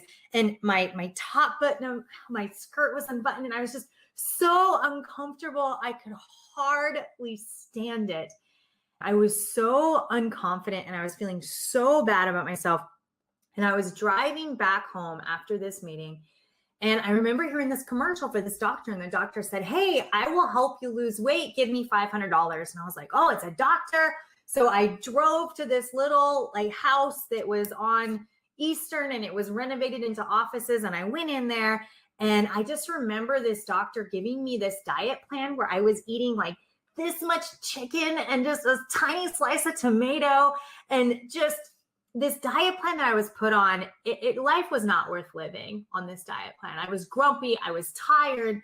It was just not enough food. But of course, I lost the weight. And then, of course, I gained the weight back. And I just remember thinking, this is where my life ended up. I remember when I was a kid, I used to think I was going to grow up and I was going to do great things. And I was going to have this business. And then this is where my story ends, is with me unable to lose weight and just feeling bad about myself every minute of the day, while also just loving food so much. Can any of you guys feel me on any of this? I love food so much. Food is just this amazing, beautiful gift. Okay, so back to the story. So I went to another doctor, and this doctor was like, "Oh, well, of course you have a hard time losing the weight and keeping it off because your adrenals don't work properly. You produce too much cortisol. You have all of these things wrong with you. Of course you can't lose the weight." And I was like, what? This is terrible. And I just remember thinking, I have to figure out a way to lose weight once and for all without losing my mind, because I know I can't do the strict diet thing. I just couldn't. And I ended up quitting my little print mailer business, just quit it, gave all of my customers to my competitors. And I ended up starting what is today the Camp Rhino gyms in Las Vegas. And for the next 16 years, I was obsessed with weight loss. It's all I thought about. I would lose the weight and then I would gain it back. And then I would lose the weight and then I would gain it back over and over. And I was like, I am going to figure out once and for all how to keep the weight off. And has any of you guys ever experienced that where you would lose the weight and you did it by just being super disciplined and doing all these things that you just know you don't want to do for the rest of your life? You're like, I am just going to do this until I get the weight off and then I'm going to have some fun. Maybe even your weeks are like that, like 5 days of trying to be really, really good. And then 2 days of just eating whatever. And then that weight slowly creeps up. I just remember every December, I would have a certain number on the scale. And I was like, okay, I'm going to lose that weight. And then the next year, December, I would lose almost all of it except like a pound. And then I would do that every December. And then every year I would be just a little bit higher and a little bit higher on the scale. Have you guys done that? Are you guys feeling me? Okay. So back to the story. I don't really like working out, but I have always forced myself to. And I also love food. And when I say I love food, I mean, okay, I don't want to like do this thing on long-term weight loss, this comeback champion summit talk, and then be getting you all excited about food. So I won't go into all the foods I love, but hopefully you're feeling me and hopefully you're like me. Like hopefully you want to figure out a way to live your life and enjoy going to dinner with your family. We should be able to go to our family's house and eat the favorite family recipes without feeling bad, right? You guys feeling me? We should be able to live amazing, beautiful lives without constantly worrying about this. I was just talking to one of my clients today, and she said, like, her whole goal was to be not fat by 40. And she did it, by the way. And she's loving her life. And she drinks wine when she goes to wine country. And she eats her mom's pie, okay? That is the way that life should be. We don't want to spend our entire lives in this brutal cycle of sacrifice to try to get to a certain point and then gorge, and then back to where we were over and over and over again. We want to figure out how to lose that weight once and for all. And guess what, guys? I have the answer. So I'm not just telling you the problem, okay? I have the answer, but it's not always what we would expect. Did you guys know that self-control is actually something that runs out every day? So if we say, I'm going to go be disciplined and I'm going to get motivated and I'm going to have self-control, it's not that easy. Like, it's not our fault that we go to bed at night and we say, tomorrow I'm going to be awesome.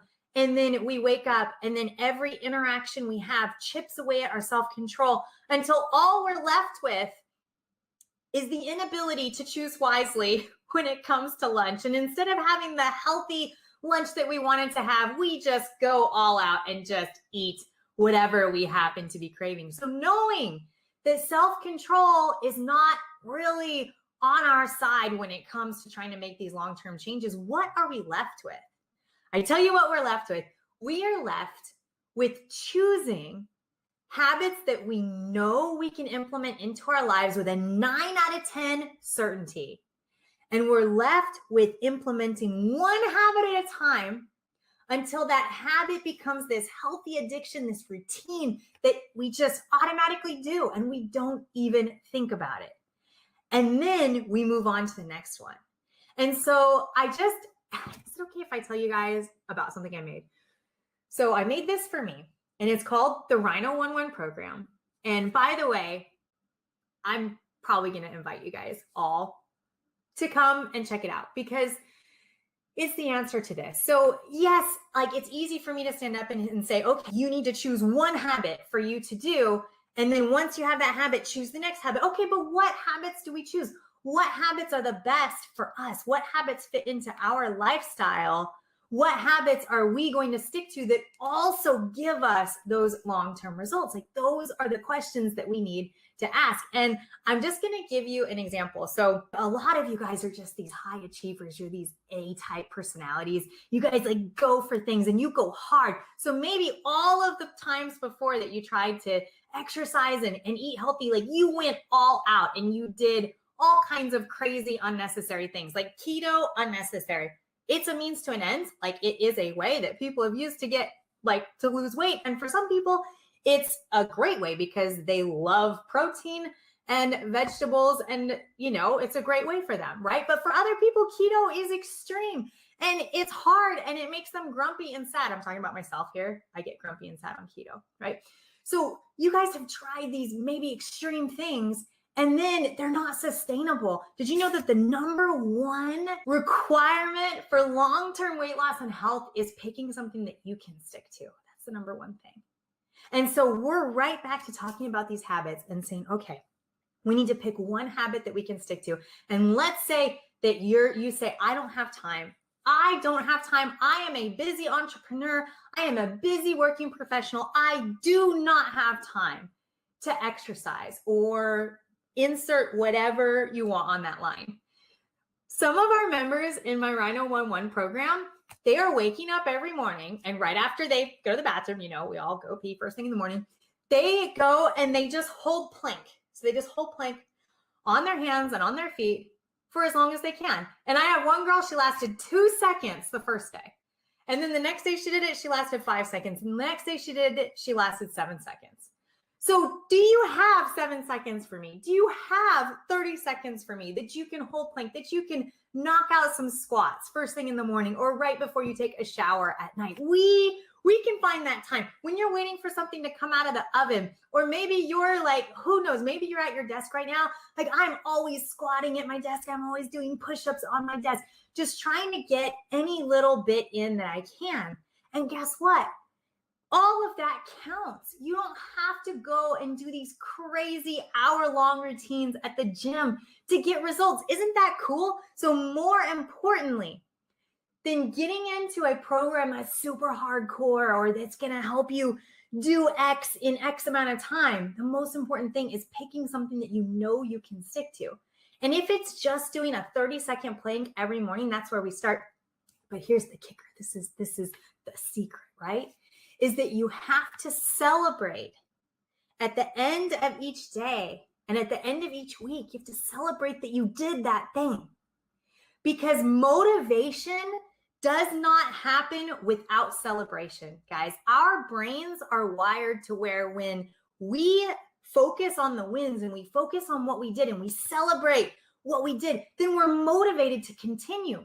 But if we always say that's not enough, I'm not doing enough, I'm not doing enough, there's no motivation in that. So once you do your planks for 30 seconds every morning, maybe that's what you're doing, and then you reward yourself, you celebrate, you say, yeah, I did that, and yeah, I'm proud of myself for doing that. Then next week, you find yourself willing and able to do something a little more because you're motivated. And so you do something a little more, you add something, you add 10 squats. And then you reward yourself and you celebrate that you did that. And then the next week you add a little bit more. And what you find, if you keep adding habits that you know you can stick to, and you keep celebrating that you completed those habits, then that's when you all of a sudden get all the way up to this beautiful lifestyle that you never knew you would want. You can change your desires just by starting with those baby steps and working your way up. And you don't start with something that you can't sustain. You start with something that you know that you can sustain. How beautiful is that? How awesome is that? And guys, I do not recognize my life right now. 10 years ago, if you would have told me what my life looked like now, I would say, oh no, there's no way I could be happy with that lifestyle. There's no way. Like I used to eat like around a pound of Jelly Bellies every night. And a pound of Jelly Bellies is a lot. And it's actually kind of expensive. Like that's what I used to do. That used to be my life. And now I don't want that. I swear to you, I don't want that. But it didn't start by quitting sugar cold turkey. No, I started by adding things into my life that made me crave more good things. And so it wasn't by restricting, and it wasn't by saying, no, Rhino Julie, you can't have that. It wasn't doing that because, oh my goodness, when we tell ourselves that we can't have something, it's all we think about and it's all we want, right? Oh yeah, you've done it before. I've done it before. No, but I added the good stuff little by little in manageable pieces until now I am a completely different person who desires different things. How amazing is that, guys? You know what? I really want to just extend the invitation to you. I want you to go to rhino11.com. And I hope that something I said just sticks, right? I hope that something I said helps you just make that one change.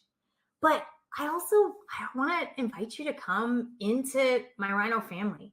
So before coronavirus, I was only at the gyms, and the people in Las Vegas were the only people I could help. And once my gyms were shut down, and they're open again, thank goodness, but there's still some people who don't want to go to the gyms. There's still some people who are scared to go to the gyms. There's still some people who, because of how much weight they gained during COVID, they don't feel comfortable, even though my gym is so supportive and so positive that, they just don't feel comfortable. And so now I have something I've never had before. I have my online family, and at rhino11.com, you can go there and you can join us for a week. You could get a free week, and you could just see what happens when you have a group supporting you, and see what happens when you have me helping you figure out your action steps. We actually get on a Zoom call every week, and I answer questions and help everybody. And it's my favorite time of the week because it's just amazing. And also every week you learn something. So there's a members site. I went way above and beyond because this program is only $9 a week, but it's my heart project. Like it's really fun for me because we're doing things the long-term way. So there's not instant gratification in what we're doing. I mean, there kind of is because we celebrate our wins and you actually start to feel pretty awesome pretty fast. But it's not like the gimmicky, like, oh, you're going to lose 20 pounds in, 4 weeks or anything like that. It's slow and steady, long-term, gradual habit change. And from day one, you get access to a membership site. And from day one, you're watching videos and you have your little workbook and you're just becoming aware of where you're at now. You're becoming aware of where you want to go. And then I help you figure out what your first habit is, and I give you some suggestions. And then you get on the call with us. You're in our little online group. And then we celebrate that you completed your habit for the first week. So there's accountability. So you don't fall through the cracks. There's accountability. And then the next week, like for the next week, we figure out what your next habit's going to be. And it's based on what your long-term goals are. So I have some people in the group, they're like, Julie, yes, I understand why I need to go slow, because the slower you lose weight, the longer it stays off, by the way. But they're like, okay, I understand I need to go slow, but I really need this and I need it a little sooner. And we say, okay, out of all of these habits that will definitely help you lose weight faster, which one do you know you can do? Which one do you know you can accomplish with a 9 out of 10 certainty? And then they'll tell me and I say, okay, that's going to be your habit for this next week. I'm going to be checking on you in a week. So I want to extend that invitation to you to just try it for a week. I put 4 videos up at the front so that you could get access to more in the first week because I really hope it'll help you. And regardless, whether you join my little online family or whether you go on your own, I want you to, first of all, give yourself some grace. It is not your fault. Like wherever you're at right now, you just didn't know. It's easy when we know how, right? Like right now, it's easy for me if I need, if I gain like 5 pounds, right? It's easy. I know how. Like I've done it before, and I've done it before the long-term way, right? But when you don't know it, you just don't know it. And so I just want to help you figure out how your body works. I want to help you take command over your body. And I want to help you take command over the rest of your life, because I truly believe that when we feel good on the inside and we feel good on the outside, that's when we're able to claim command over the rest of our lives. And that's when we're able to have better relationships. And that's when we're able to improve our finances. And that's when we're able to improve every aspect of our lives. And I want that for you so bad. So whether you go to rhino11.com and take me up on the free week, I just want to get to know everybody out there. Or whether you do it on your own, please just look me up on Facebook, Rhino Julie, or on Instagram, Rhino Julie, or my Rhino Julie podcast. Let's stay connected. If you follow me, I will follow you back.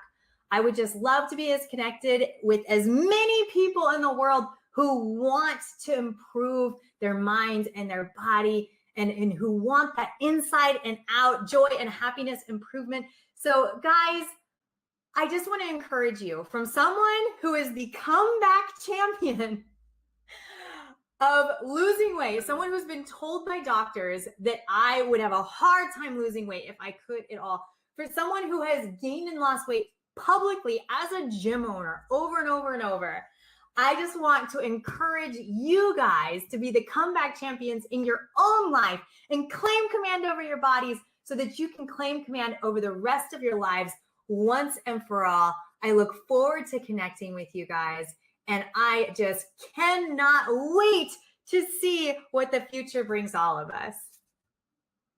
Oh, guys, I almost forgot. Okay, I do this at the end of everything. Just humor me, okay? Put your hands in. We do this at the end of every talk, at the end of every class at my gym. We're going to do Rhino Tough on 3, okay? Ready? Is your hand in? Rhino Tough on 3. 1, 2, 3. Rhino Tough! Bye, guys.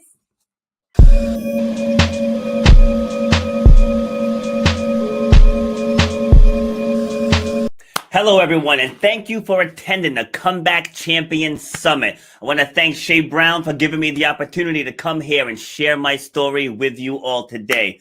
So, becoming who you were meant to be. We all have that person inside when we were younger that we just dreamed of being, and then sometimes life just happens and you veer off course. And that happened with me. I remember as a teen, I grew up in the woods in Rhode Island, and I remember I had a stick in my hand, and I was looking out at the trees, and I was just preaching away, just giving a motivational speak to the trees. And I was motivating, I was uplifting, and the trees were my audience. As the wind's blowing, the leaves are making noise, and that was my applause at the end of my speech. And my mom is up on the deck, and I hear her, she's like, "Boy, what are you doing down there?" And I told her, I'm motivating the masses. And she kind of like shook her head a little bit and she walked off. But that moment right there, I knew that's what I wanted to do. I was born to be on stage. But somehow I ended up spending many, many years as a restaurant manager. I was good at it. I made decent money with it. I was able to take care of my kids, but that schedule was brutal. So anyone that works in that industry, you know that schedule is brutal. So working nights, working weekends, working every holiday. It just wasn't good. I was missing too many things with the children.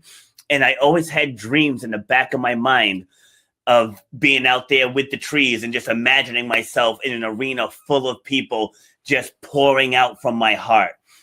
So this one day I'm driving to work. I had an hour commute. And as I'm driving, I just start to breathe a little erratically.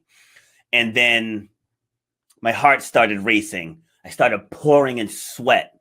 Like I seriously thought I was having a heart attack. I ended up pulling off on the side of the highway, and I had an all-out panic attack, an anxiety attack. But I just knew, like I started bawling my eyes out because I knew I wasn't where I was supposed to be in life. I was in my early 30s when this happened. And I ended up not going into work that night. I took the next exit and I went back home. I called my boss and just told him, I was like, I just can't do it. So obviously he wasn't happy, but he just understood what I was going through. And so at that moment, I decided I need to do something to break this up. I need to do something that fulfills my soul. And so the other part of what I wanted to do, I wanted to do something in the health and fitness field also. So I had a big garage. I didn't get blessed with the handy gene. So I turned my garage into a gym. And I just started, put a couple ads out on Craigslist and just started training some people. So I would spend anywhere from 10 to 12 hours at the restaurant, but I would come home and then I would teach a 1-hour fitness class in my garage. And that was kind of a good way to decompress because I was taking the stress of the restaurant into my home, being short with the kids, snapping at my now ex, and it just wasn't good. So I needed a positive outlet. And little did I know that positive outlook was going to completely change my life.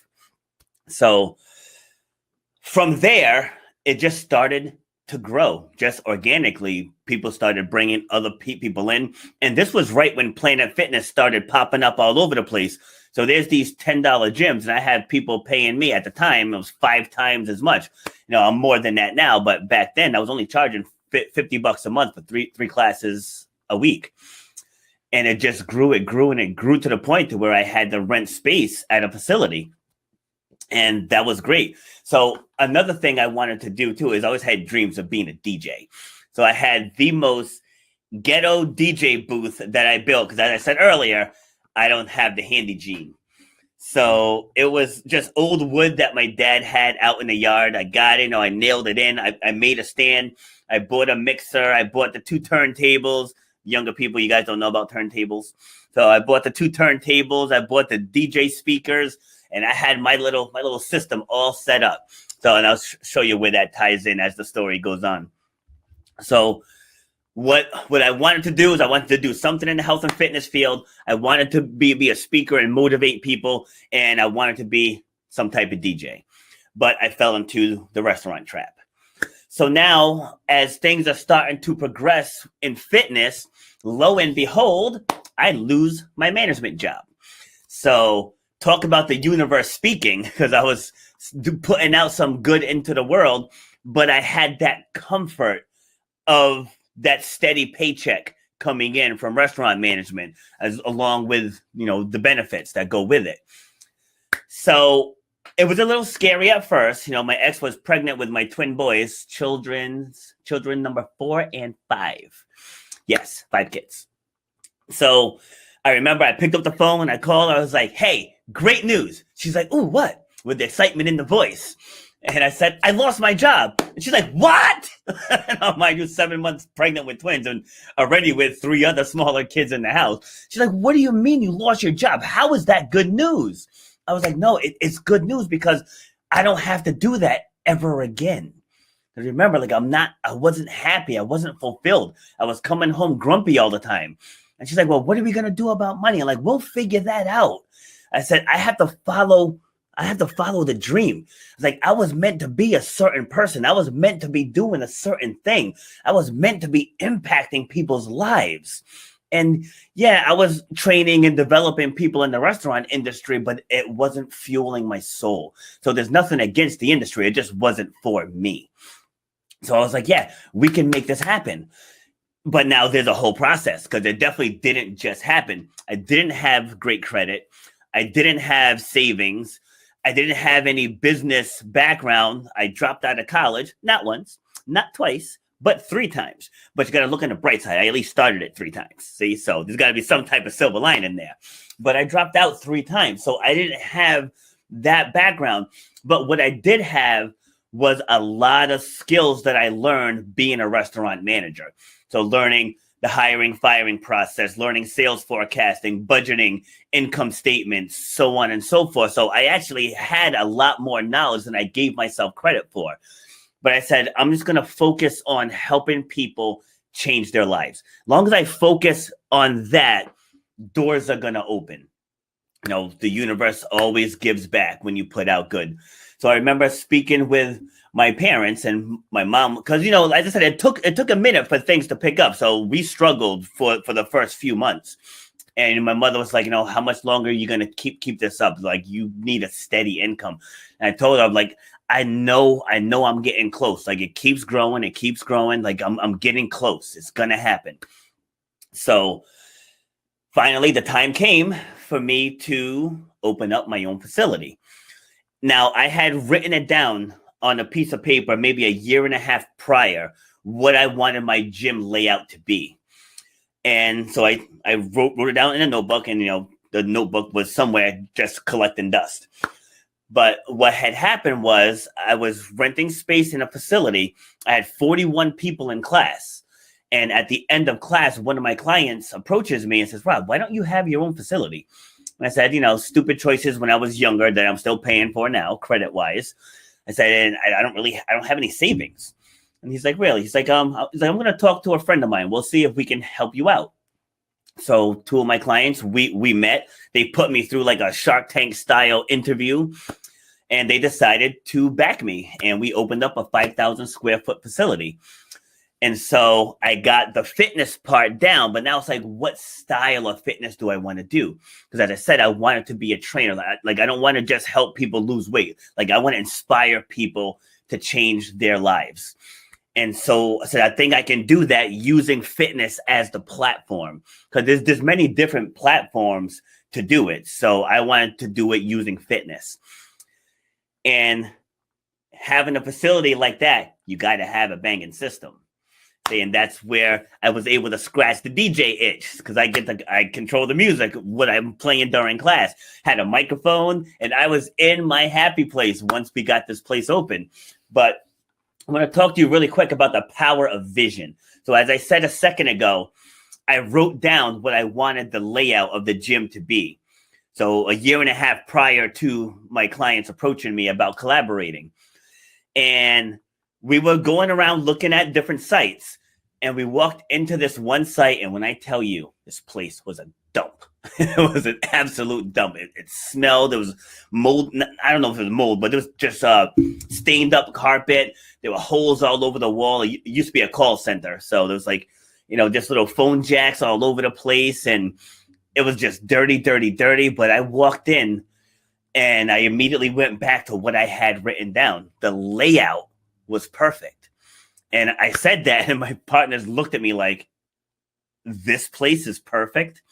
I said, yeah. I said, we can get rid of the carpet. Like, we can clean it up. We can paint the walls. It's like, we can do all that. I was like, but this layout is absolutely perfect for what we need. So they bought into my vision, and we put together a really, really nice looking facility. And it was great. So we had the music and all of that stuff. And that all came from that vision back as a teen when I was in the backyard. Like I had visions of all of that, of being able to touch people's lives, being able to just play music. And it was all coming together. But now I started doing workshops and doing groups where I'm getting up in front of others, like outside of the gym setting, and talking about resilience and perseverance and goal setting and vision and taking action and all that stuff. And I was like, you know what? Like, I want to be able to take this even bigger. Because, when you're out there talking to the trees, like the forest is huge. And just like that, there's 7 billion people on this planet. And people need to hear what I have to say, from my own experiences. So I wanted to get deeper. So I joined a speaker program, and that program changed my delivery. It changed so much because I went from just talking to people to being able to transform people with my stories. Because it's one thing to just get up and say, hi, I'm Rob Foster. I donated a kidney to my sister. I'm good. She's good. Have a great day.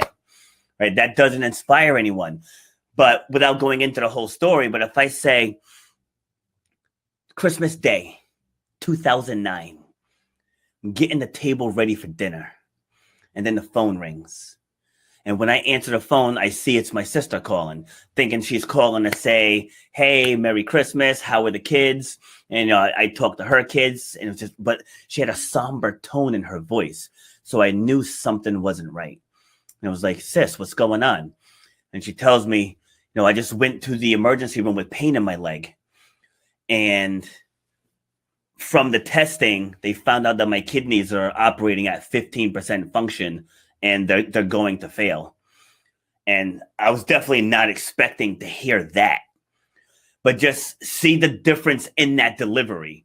So starting with Christmas 2009, like I brought you to a place where you're thinking, what am I doing? What was I doing Christmas 2009? And then like I was able to pull you into the story.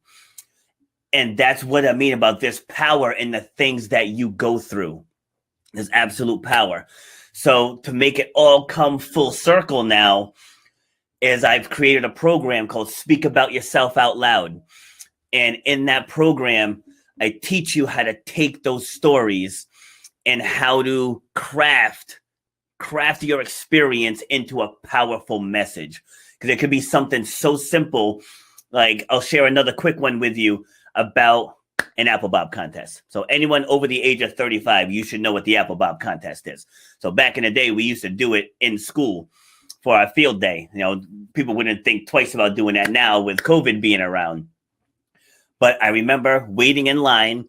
My friend was in front of me, and he's telling me, you have no chance of beating me. I'm winning this hands down. And, I was in second grade when this was happening. So I was like, all right, we'll see. And so it's his turn to go. And he goes down, and he's back up 5 seconds, which is far ahead of the next fastest person. But he questioned my ability to beat him. And that day actually fueled something within me. So I remember walking over to the tub. I'm pulling up my sleeves. I'm getting ready. I'm casing it, looking at the tub, picking my apple victim. I'm like, I think I want that one. It was in the corner. So I was like, if I can pin it to the side, drop it down, sink my teeth in, and pull it up, I can beat 5 seconds. Like, I know I can. And so I get there, my hands on the side. The teacher says, go. And I duck my head down. I came up in 2.2. And I looked at my friend. I said, don't you ever question my abilities again. See, and it's something so simple as an apple bob contest, but I spun that around into a life lesson. So about not letting other people put limitations on you. And we've all either done that or currently doing it or have dealt with that in the past.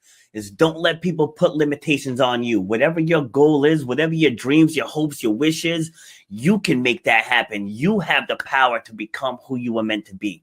And so how we're going to break that down, you got to start out with a pain assessment. That's where you currently are.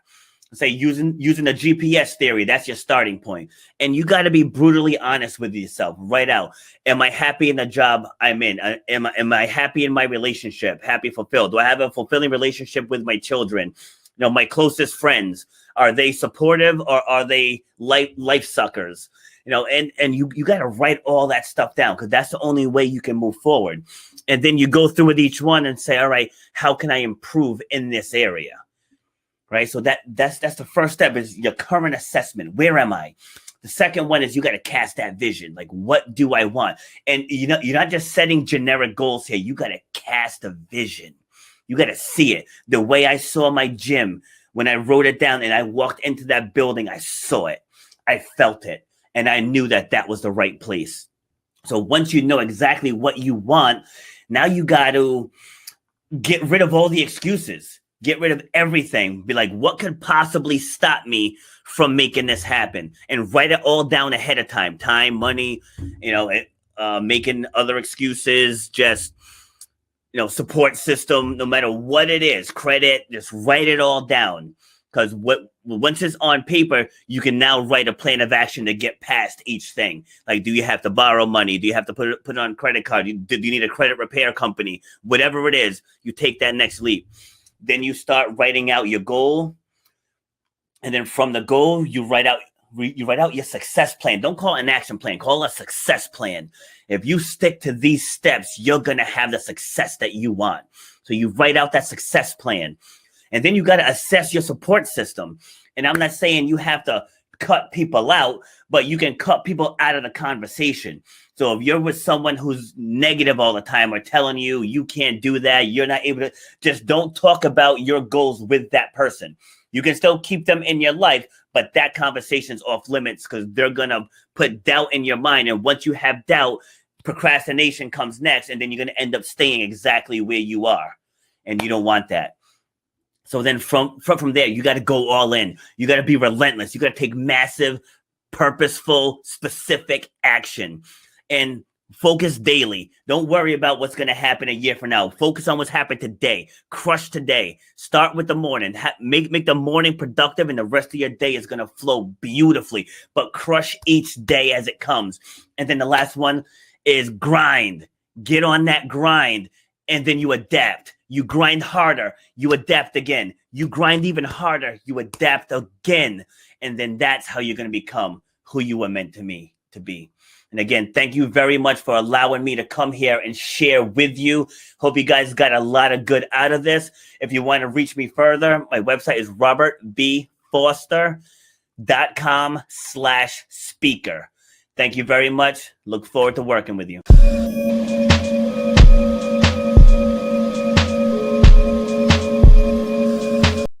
4 years ago, I decided to dare myself to do something in my business that, quite frankly, I thought was impossible. But you know, they say shoot for the stars, and I decided I was going to go beyond the stars. I was going to go to the moon. And so that year, I made a decision that I would 4 times my annual income. So take all the money that I had made the year before, and I was going to 4 times that total amount in 1 month. I know, an absolute dare. But I signed up for it. I said, I don't know how, but I'm daring myself that I'm going to figure out how to do it. I'm going to be very happy when I do, and then I'm going to share it with everyone who's willing to listen. So let me ask you a question.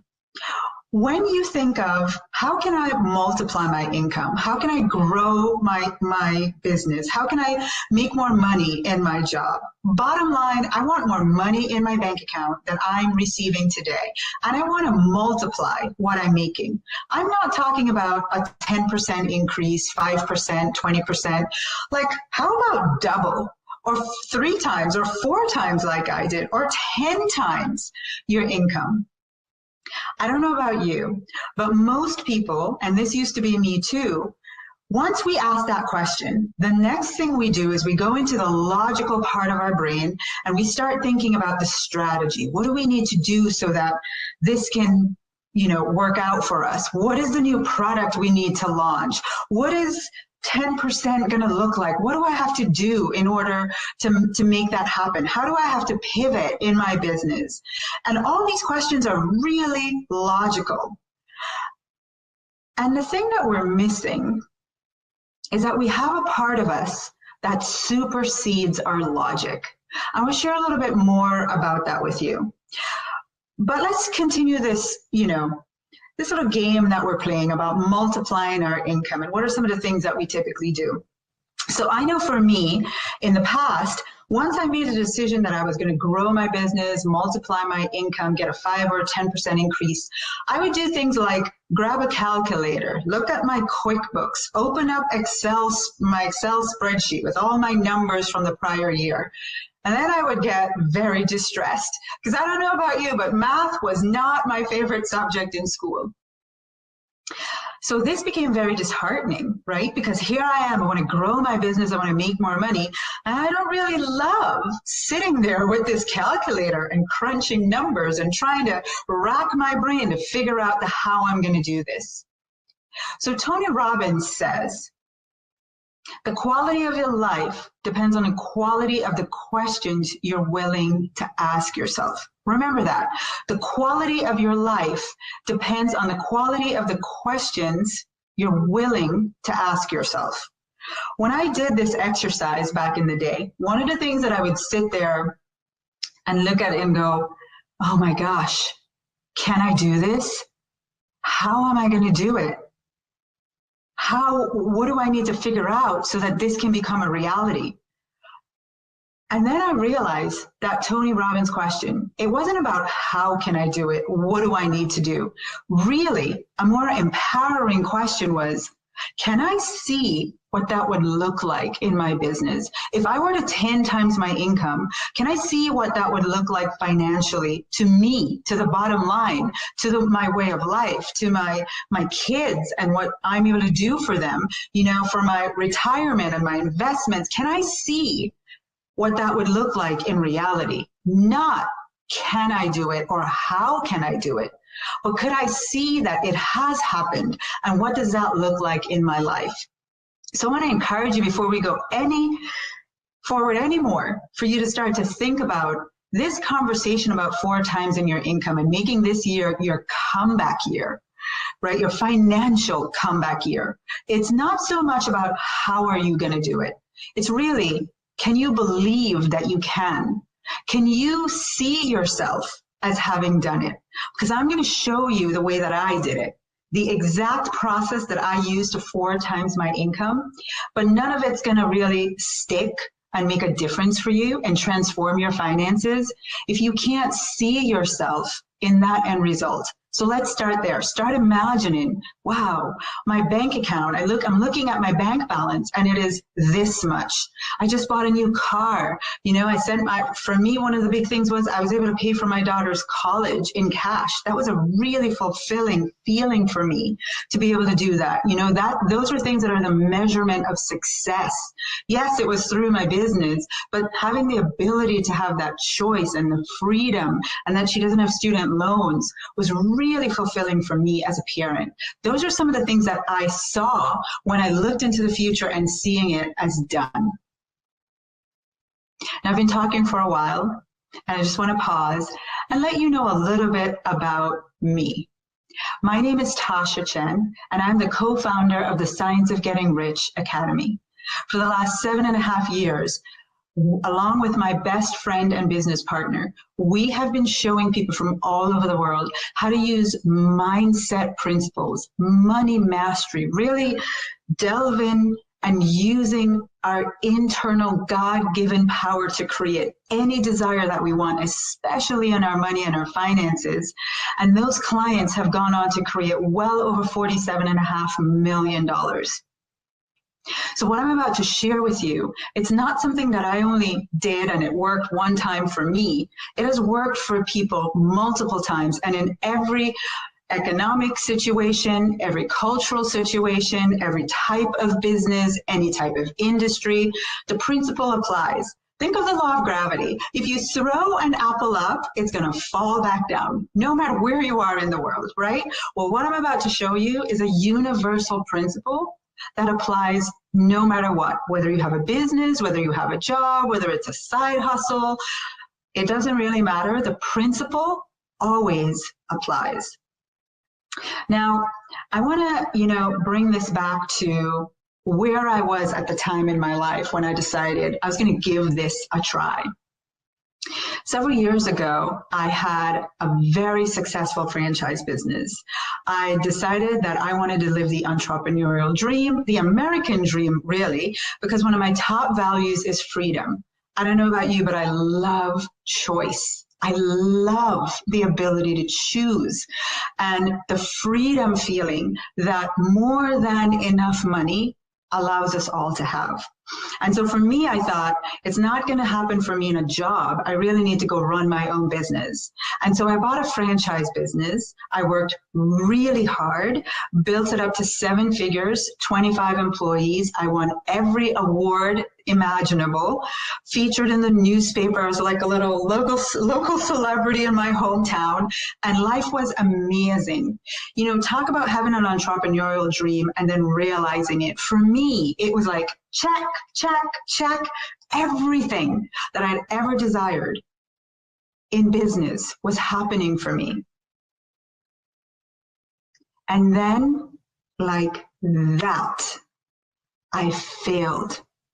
Now, by failure, I don't mean things just didn't work out. We had to file Chapter 11 bankruptcy. I got divorced. My kids, because I was so busy building this business, they no longer recognize me.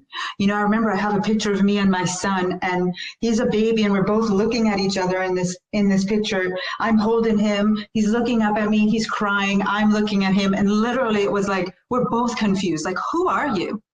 That's the state that my relationship with my children had gotten to. And my health, forget it. I was in and out of the hospital like it was a revolving door. But the ultimate was that I could no longer look at myself in the mirror.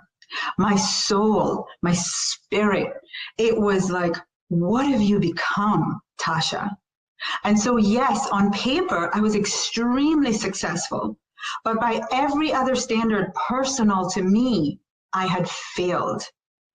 And so when the dust settled, the husband was gone, I had no income, the kids were still there, the mortgage was due, the car notes due, the bills are coming right, left, and center. And one of the things that I realized at this point in my life was that I was a prisoner to financial fear. Every single day, I would take my kids to school, drive back home, and literally sit on the kitchen floor crying, shaking. The fear, the overwhelming feeling of what am I going to do financially? How am I going to make ends meet? How am I going to pay these bills? Am I ever going to be in a better financial position because I have Chapter 11 bankruptcy looming in my life? And one thing happened during that period. Every day I would pick the kids up from school and I would go to the mailbox. I would open a mailbox, and in the mailbox would be the evidence of my fears around money. Every day I would open a mailbox, I was shaking because I literally knew what would be in there every afternoon. I would get overdraft notices. I would get past due bills, you know, when they put the big red past due on the outside of the envelope, letters from creditors threatening, I mean, you name it, I was getting it every day in this mailbox. And so every afternoon I would go shaking like a leaf, you know, with trepidation, knowing, oh my gosh, what's going to be in there today? But this one afternoon, I picked up the kids, like I said, they were sitting in the car. I went shaking to open the mailbox. And I happened to glance towards the car and made eye contact with my son. As soon as I made eye contact, I quickly looked away. And I also, in that instant, asked myself, why are you looking away? What's going on here, Tasha? And the answer was, I'm ashamed. I feel really guilty. I feel like, I mean, just the worst failure as a mom, as a human being, as a daughter, in every way. I feel like a failure because look at this legacy that I'm leaving for my kids. And I decided in that moment, enough. This will not be the legacy that my kids have. I got to figure out this money thing, and I got to do it really fast because so help me God, this will not be their legacy. They will not grow up with fear around money. And I didn't know what to do next. That was literally it. I made that decision and it was like, okay, now what? And the next day I woke up, and when the fears came up within me, I grab a journal. I just got the inspiration, grab a journal. And every single time I had a fear, I would take this journal and I would write out the opposite of that fear. So one of my biggest fears was that I would have to go back and get a job to make money. And I was really afraid of that because I really love freedom. I love to make my own schedule, have my own time, work when I want to work, take off when I want to take off. And so inside of me was this like, you have no money, you need a job. And as much as I needed money, I wanted my freedom too. So I had this conflict going on within. And so that morning I grabbed the journal, and the very first entry in that journal was, I can have money and freedom too. I am so grateful. I can have money and freedom too. And then every moment that day, from there on, every day, every moment of every day, every time I had a fear, I would grab the journal and write out the opposite. And my life began to transform in ways that it would take me 3 hours or more to even begin to scratch the surface of how things just started coming to me. And I learned a very valuable lesson in that process. One is that gratitude is one of the most powerful spiritual principles that we can apply in changing our financial situation. But the other thing that taught me was a mind made up.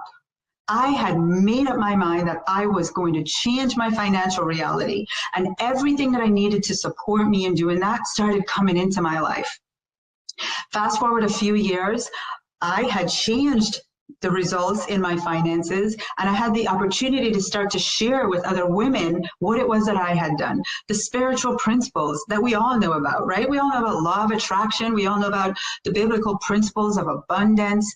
It's all a part of what we can use to change our lives. But instead, what we do is we use hard work, we use effort, we use logic, and all's well with all of that.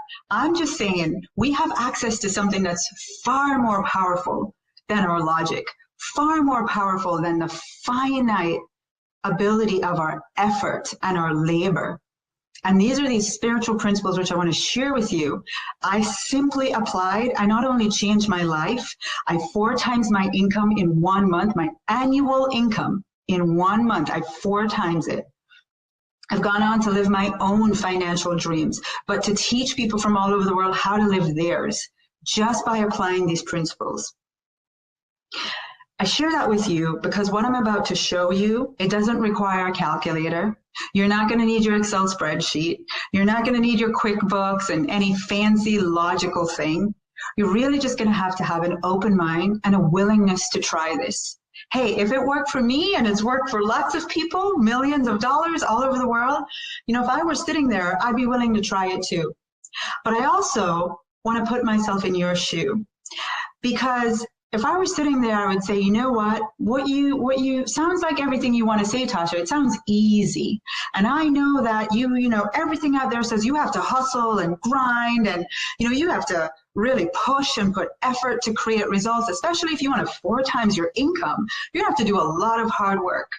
And I want to say to you, I understand that because I used to believe that that was the only way. I am not going to tell you that it's not true. Yes, you can work hard and you can create results. There are lots of people doing it. But may I inspire you to consider that there is another way. All roads lead to Rome, right? So there's not just one road that leads to Rome. All roads lead to Rome. I want to invite you to consider an alternate way that will allow you to utilize something within you that's far more powerful than the way you might have been doing it. And if you're down for it, just get ready to take notes. Here we go. Bob Proctor, in his book, You Were Born Rich, he said this: mental awareness of prosperity always precedes wealth in the physical form. The mental awareness of prosperity, being able to see yourself in the end result, in the financial outcome that you desire, with the income that you want to make, you know, in the next 12 months, being able to see that in your mind always precedes it happening in your bank account, in your business, in your physical world. Everything was first a thought. That's another way to say that. Everything was first a thought. So what I realized was I was going about creating financial results the wrong way. I was using, well, I did it this way last year, so let me, you know, change some things to create a different outcome. When really what that message is saying, can you see yourself with the result that you desire? So what is the result that you desire? I'm going to suggest 4 times in your income in the next 12 months. Why not? Shoot for the moon, right? Go beyond the stars. Shoot for the moon. Let's just have some fun, play with this process, and go at 4 times in your income. You can thank me later. When it does happen, you can thank me later. So this model is what I call, and I teach in my courses, it utilizes the power of intention. When you create an intention, it's a lot different than a goal. When you set a financial goal, your mind automatically goes into, well, what has to be done? What are the tasks to be completed? What is the strategy that needs to be employed? Basically, your mind is asking, how are we going to do this? When you set an intention is a declaration that this outcome has occurred. This thing is done. I have declared it. I have said it is so, and it is now complete. And from here on out, I'm simply walking into that destiny. I'm simply going on about my business every day. I'm getting inspired about what actions to take, the things to do, opportunities that are going to need to come to me. Everything is going to start to come together so that what you said was true becomes your reality. That is the power of intention. This is the most leveraged thing that we have in being able to create. We have free will, we have choice, we have our imagination. Let's use it to create some results. Let's make some declarations, because I am the one who decides what happens in my life. So are you. You are the one who decides, right? So let's decide 4 times your income in the next 12 months. Now, I want to share with you how this process works, the mechanics of this. It's really simple. If I were to turn the camera around in my office, you would see these all over my office. I literally have one for the year. I have one for my product launch. I have one for my personal household budget. I do it for everything because it works. So the very first thing that we're going to do is we're going to decide on a date. What is your by when date? What in your mind are you deciding by this date I will have experienced this financial result? And so you're going to put the date that you decide right there. The next thing is you're going to write a gratitude statement. So remember I said what we're using here is the power of our intention, the power of our imagination, the power of our ability to declare something as done and complete, and then experience it in our mind. So when you write a gratitude statement, what happens is you are connecting to this result in such a way, you see it so clear, you see it so done, that you are able to feel the gratitude for it. I know when I did this for me, I knew what that number was, that 4 times my annual income. I knew what it was. And when I had the thought of materializing that in 1 month, oh my gosh, my gratitude was off the charts. I was so besides myself grateful. I am talking about deep and profound gratitude. I was like, wow, this feels phenomenal to have achieved this. I am so grateful. Thank you, thank you, thank you. I could see it. I could feel it. It was so real to me that I had to express that kind of gratitude. I could feel the gratitude as if it had happened. So you're going to write a gratitude statement at the top of your sheet, right? Now we're going to get into the mechanics. This is where, like, this blew my mind that this could be this simple. Now, remember the first time I did this, it was just, let me see if this could work. Then I went on to do it over and over and over again. Then I went on to teach people to do it, and they were getting the same results, right? So I just want you to be like my first time. Just give it a shot. The first thing you're going to put is, what is 4 times your income? What is that number? You want to write it out so your mind can see it in black and white. This is the finish line. This is the goal. This is the result. This is where I'm going, right? Half the times we were like, oh, I want, it would be really nice if I could make more money next year. Just like a blank, like more, I don't know, $5 more would be great. Like, be specific. What is the number? 4 times your income, 2 times your income, whatever you want to go for, just write the number down plain and clear for your mind to see, this is the finish line. This is where we're going, right? So once you have that complete, now we're going to go into the parts of this that's going to be for you to do, and the part that you don't know how it's going to happen, but you're willing to give that to God, universe, source, whatever language it is that you use, right? That's what you're going to put on this side. Because here's one of the things that happens. The moment you give your mind a clue that you're going to go for something that you've never done before, what happens? Your ego starts saying, that's not possible. You can't do that. You've never done that before. You don't know how to do it. You don't have the right connections. You don't know how to sell. You don't, have a product that would make that much money. Our egos just come up with all kinds of reasons why it can't happen. Or all the things that would need to happen so that it could become a reality. And then you go, oh my gosh, I would need 1 million new clients in order for me to make that number. And I don't know how to do that, right? So we need to acknowledge that part of us that's going to come up with those things. And what we're going to do is go, well, I'm not responsible for how that happens. I'm going to put that on God and the universe to have it work out for me, to have whatever needs to happen be organized in such a way that the opportunities present themselves for me to take advantage of so that I can get this number. And I'm going to give you my example of what happened here for me, right? But let's get back to this side, me, the part of you that we need to work on. In order for this to work, in order for this part over here, what are you going to do? What is your commitment that you're willing to make in order for this number to materialize? Because let's face it, we have to take action. We're going to have to do something. I am not a proponent of putting a number out there and sitting and clasping your hands and hoping for the clouds to part and a blessing to come down. I'm not about it. We are going to have to take action. What I want to distinguish is what you are going to do and what the big heavy lifting you're just going to give over here to a power greater than you, right? And once you make that clear in your mind, this thing happens where it's like, I can do this. I can do this. I know I can do this. I can see it as done. The thing that gets most people caught up is this part about me, because here is where all of our money stuff surfaces. When I sat down to do this, some of the things that started to come up for me was, well, do I deserve that much money?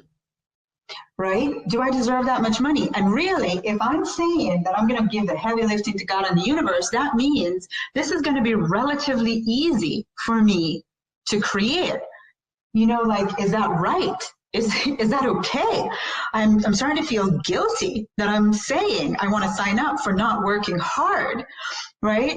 Nobody in my family has ever made that money. It says that if I desire this much money, according to my religious beliefs, says that if I desire this much money, which is far more than I need, then I'm greedy, right? Can you relate? All of this starts to come up. And so over here, you're trying to get this number, but you, on this part of the triangle, you're clogged. You are clogging up the system with all of these beliefs. And so I'm going to show you how to do this, but I want to invite you to an opportunity where I'm going to help you clear all of this. So that when you really sit down to do this process, you are so clear that this whole thing just works like a machine. Right? So one of the things that I do is I have a 5-day money attraction challenge.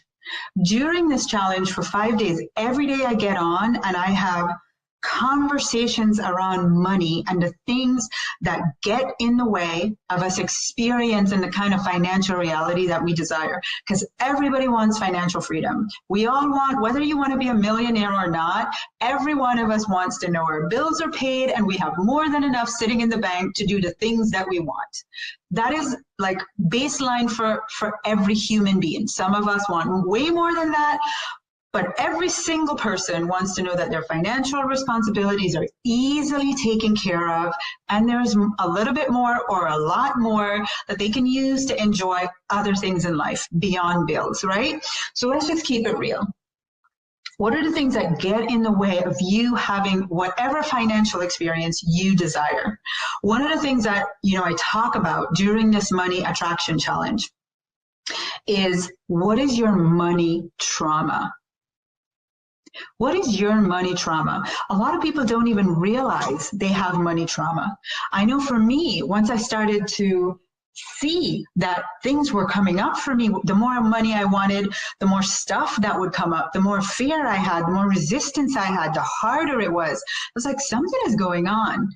And when I started looking back at my life story, I realized I'd had several incidents in my life with trauma, one of which was a bankruptcy. That was very traumatic for me because I had been accustomed to working really hard my whole life and succeeding. Now here I was, the biggest form of financial failure, Chapter 11, bankruptcy. The trauma that created for me, besides the guilt and the shame, was, well, maybe you're not good with money. You shouldn't have a lot of money. Right? That was a trauma that got created for me. So here I am asking now for a big, huge number, and this trauma is coming back up. I just want you to pause for a moment and start to think about some things that might have happened in your life that are related to money. Maybe it involved your family. Maybe in a job, you never got a promotion and you were told, some reason that really created some trauma for you. And it was like, gosh, I was really looking forward to that raise. Whatever it might be, maybe somebody hurt you really badly and money was involved. You don't even realize that you have trauma related to money that's getting in the way of you achieving the financial results that you have. So during this challenge, that's one of the things that we talk about and I address and I show you how to overcome it. The other thing is, and we all know this, we have beliefs around money. These beliefs, they're like the glass ceiling of our income level. So you have these beliefs that say a lot of money is X. Therefore, you're always just below that a lot of money amount in your life. Sometimes you're way below it, but you never quite can get there, or you get there and that's it. You're like, why can't I ever make more than that? Why is it so hard to go beyond that? Or sometimes it's your beliefs dictate if money flows easily to you or if you have to work hard. You're looking at other people and you're going, why is it so easy for them to make money? But it's so hard for me. I don't understand. And so you're doing things like this and you're doing all the right things. You're working really hard in your business. You're trying to climb the corporate ladder. You're going back to school and getting degrees. You're doing everything. But these beliefs are working against you. Your beliefs around money, they're determining, are you going to be rich or poor? Are you going to, have money come to you easy or hard? And if you're not aware of what they are and how they're playing out in your life, you can see how this is going to affect you. Right? So during this 5-day challenge, these are some of the things that I really coach you through. And another big one, especially for the women watching, and even men, because I've had my male clients tell me, I can't spend that kind of money on myself. No, I really want a new pair of shoes, but I couldn't. I love that shoe, but I cannot spend that kind of money on myself. I don't deserve that much money. And so we have deservingness issues around money. We look at our family history and we create these stories around what we deserve or don't deserve.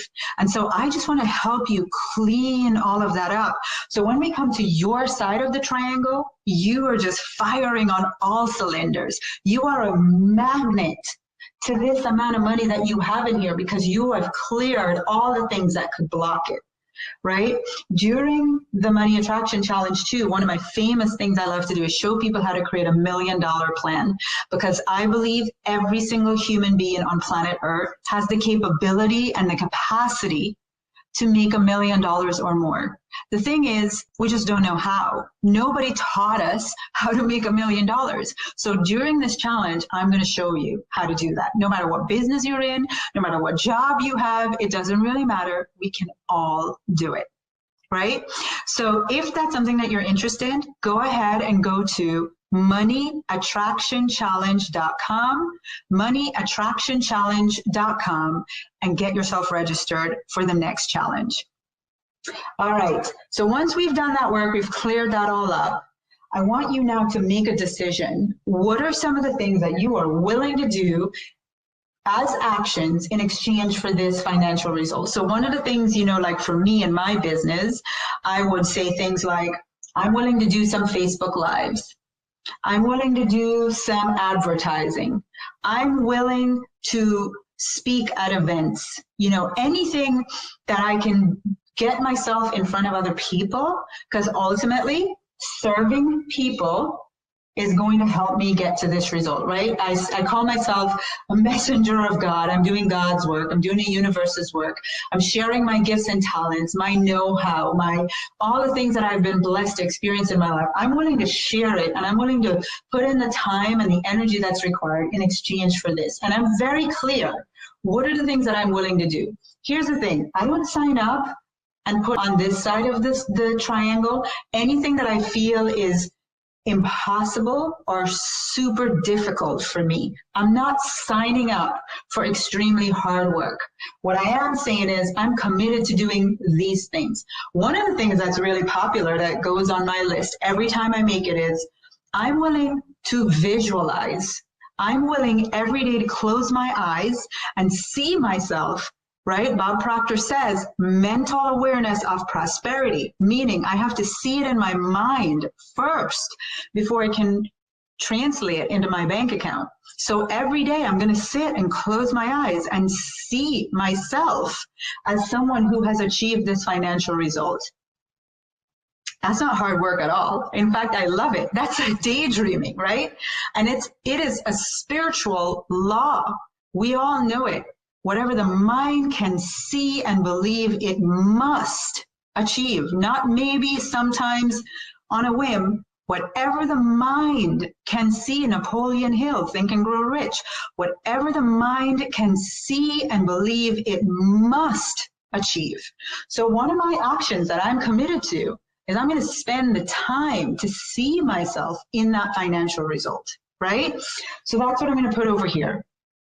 Now over here is where I'm going to put the things that I know, make sense to me It needs to be done in order for me to make this happen. But I don't know how that's I don't know how to do it, quite frankly. I either don't know how to do it, or it seems so difficult and impossible that I'm just gonna list it over here for God to take care of, the universe to take care of, whatever you decide. You can put higher power, you can put source, you can put creator. I don't know what language you use. You could just put supreme being. But I'm telling you what, you're gonna put this over here to a higher energy than you. You're gonna give it off for that higher power to create whatever needs to happen so that you get this result. So the year that I wanted to 4 times my income in a month, I was getting ready to have a live event. And so I decided, in order for me to make this income, I think I need 300 people to show up at this event. Well, I didn't know how to get 300 people to an event. I live in a small town in Florida. Hardly anybody knows where it's at. So I'm like, how am I going to get 300 people to this event? I did not know how, but I wrote it over here. 300 people at the event. I needed really high-level speakers who I knew if I had an event and they showed up as speakers, more people would more likely attend this event. I didn't know who those speakers were. I didn't know if they would say yes. I knew I couldn't pay them, right? I mean, we're talking about headline speakers, usually never speak at an event without being paid. And so I didn't know how that was going to happen, but I wrote it over here as something that would happen. And I can tell you several other things, but I'm hoping you get the idea. In your mind right now, you have some ideas about how you can make this money, but you don't know how to figure that out. It feels really hard. It feels impossible. You're going to put that over here on this side. Right? The heavy lifting goes over here. And so in the example of my event, what ended up happening is I didn't have 300 people show up at the event. I might have had 220 people, but I still made the number. I still got the financial result, right? So instead of every single day leading up to the event, worrying about, can I get more people? How can I get more people? I just did what I said I was going to do. I did that. And I left that over here to be figured out. And that's kind of like the magic of how this works, because you cannot figure out the how. The how, it might happen the way you think, it might not happen that way. But what you know, is if your mind can see it and believe it, if you can write it out in a way that you can see it like this, you can know what you're going to do and what you've handed off to God and the universe to do, and you see yourself having this financial result, then the law says it must materialize. You can have confidence in that. So that's, this is, look, I feel like I figured out like the magic formula for making more money easily, using the power of intention, not more effort. I really feel like I got it. And I've been sharing with anybody who's willing to listen, and they've changed their lives. And that's all I really want to do. I just want to ask you, can you be open enough to try something this simple? What do you have to lose? If it works, you will have multiplied your income, right? If it didn't work, you would have gone through the process of really releasing some of the things around money that you might have, which is only going to set you up to be in a better position to create the financial results that you want in the future. So what I'm telling you is there's a no-lose situation here, right? It's all wins, if you're willing to do this. And then the last thing, which is not here, but I kind of threw in as a bonus. So when I did this, I had it up on my wall in my office. And I want to encourage you, put this somewhere that you can see it every day. In addition to sitting and visualizing, I want you to be able to physically see it and walk past it a couple times a day, because what that does is it imprints your subconscious mind, and your subconscious mind is the supercomputer. Back in here, the science behind it is just incredible. What I'm telling you is scientifically proven. It's not religion, it's not spirituality, it's science. We all have in our brain something called a reticular activating system. Literally, this thing in our brain says, show me what you want, and I'm going to go about creating situations in your life so you get it. right? So I'm just going to leave it in its simplest form. That's all you need to know about the science. So what I'm telling you is how to show your brain. You visualize yourself having achieved this number, and then you make yourself see this several times a day, right? And then your brain is going to go do what you get yourself in the circumstances and opportunities that will create this result. Now, sometimes you're going to walk past this and your little ego is going to go, yeah, sure. Sure. We know that that might happen. So what I do is at the very bottom, I put a really strong affirmation. You know, like I might write, I'm a powerful manifester, or I can do all things through Christ who strengthens me. Something that when you say it, it just like quiets that ego.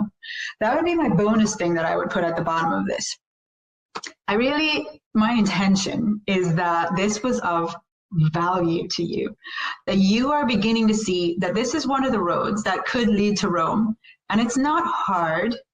It takes discipline, yes, but it's certainly not hard compared to what we're accustomed to doing, which is using our effort to create results. I'm going to challenge you to give that a try, and I would love to know what are some of the results that you have. And please remember, go ahead and get registered for our 5-day Money Attraction Challenge. The website again is moneyattractionchallenge.com. It's been a pleasure to be able to share this information with you. It is my heart's desire that it makes an impact in your finances, in your way you relate to money, the relationship that you start to have with money, and more than anything, really, that you begin to remember just how powerful you really are in creating anything that you desire in your life. Thanks.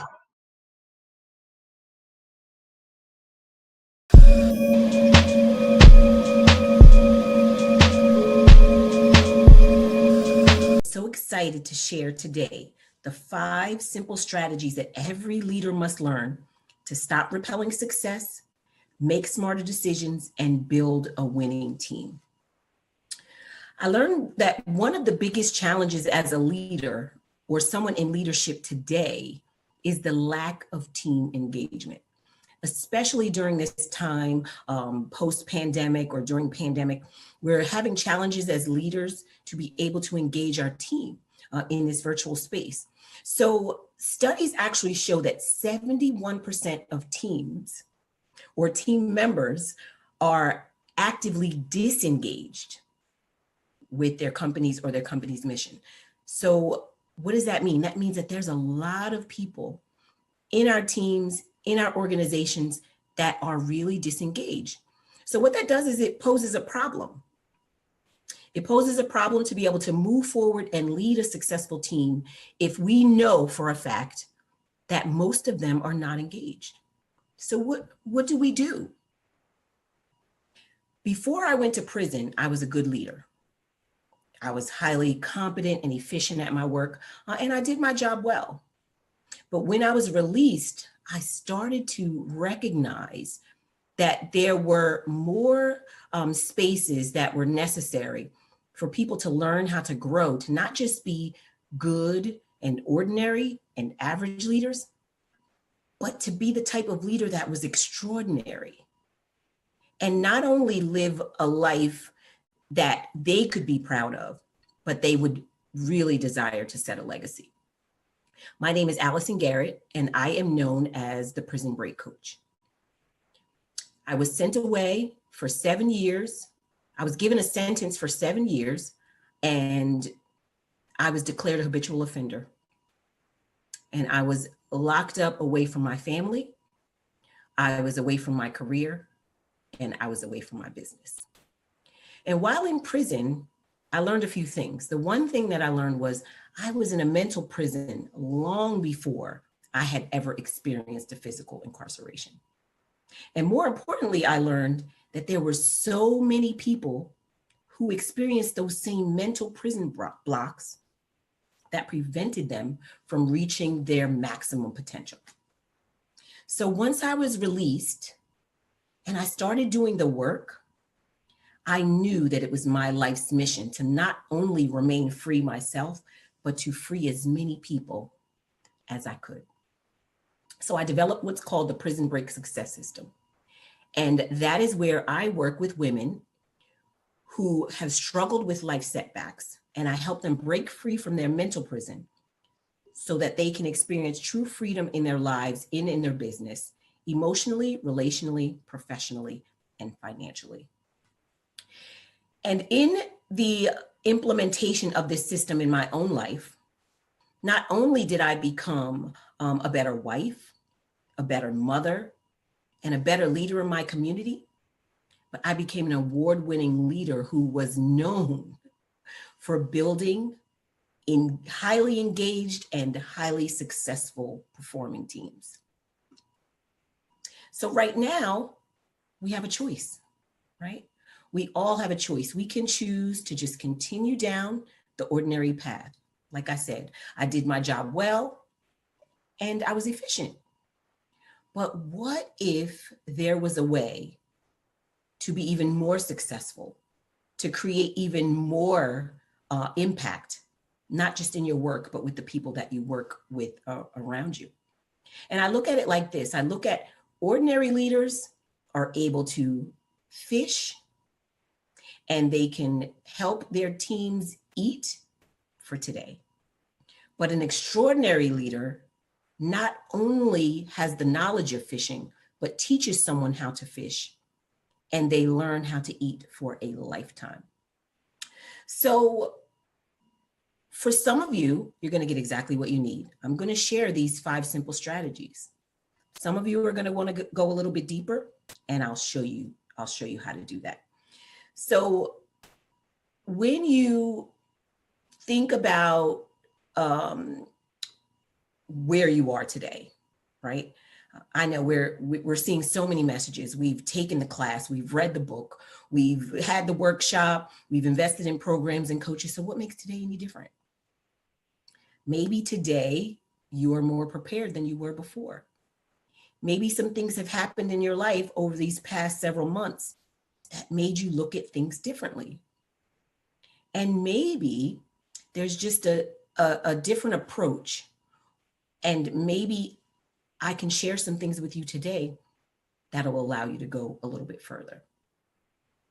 I use a combination of spiritual and laws, spiritual principles and laws in combination with the science of personality, because there's some things about us that the only way we can change them is if we remove those hidden blocks and tap into that untapped potential.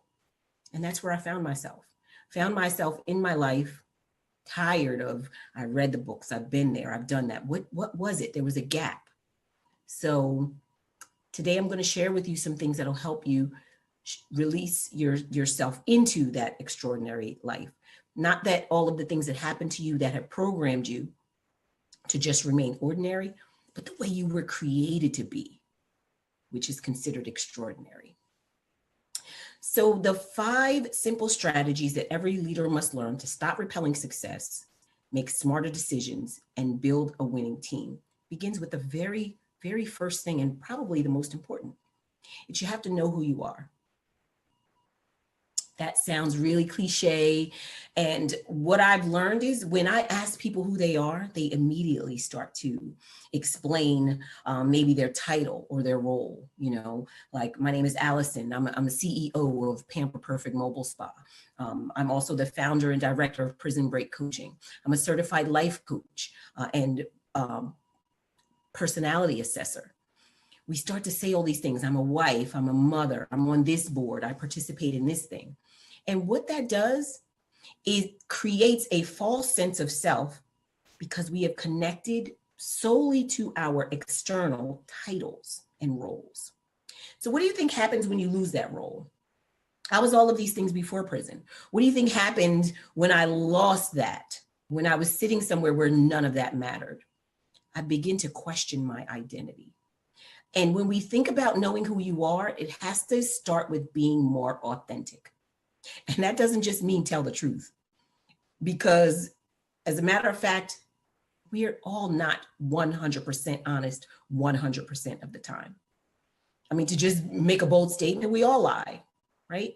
We all lie, and we lie for different reasons. But as you start to understand that the first thing that you need to do is know who you are and become more authentic, it is a step-by-step process, and you gain it little by little every single day. And the more you show up being authentic, that's what leadership is about. Because you know, just as well as I do, you can spot fake a mile away, and that has nothing to do with a lie, but that is where it starts. So what I want you to start doing is start thinking about how much you lie. And it may sound silly, but the first thing that I want you to do is I want you to keep track of every lie you tell for 1 week. And not only do I want you to write down the lie, I want you to write down a little brief description of what it was surrounding the lie. Like, why did you lie? And at the end of that week, I want you to begin to evaluate, after you're logging this, is this lie something to protect myself? Or was it in the interest of others? And as silly as that may sound, that is a way that you start to recognize that you're not as authentic as you could be. And to be an extraordinary leader, you have to start to deal with being more authentic.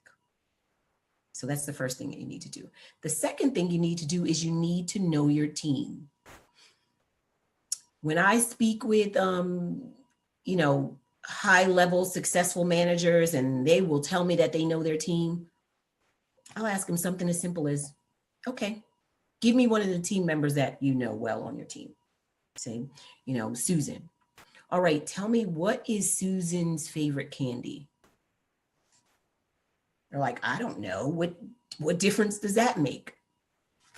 Well, that's the problem, is we have dismissed the idea of really building a rapport. What we do is we just scare our teams into mediocrity because we make them believe that to be successful, it's about processes and lists and to-dos, and as many as you check off creates an idea of success. And while they're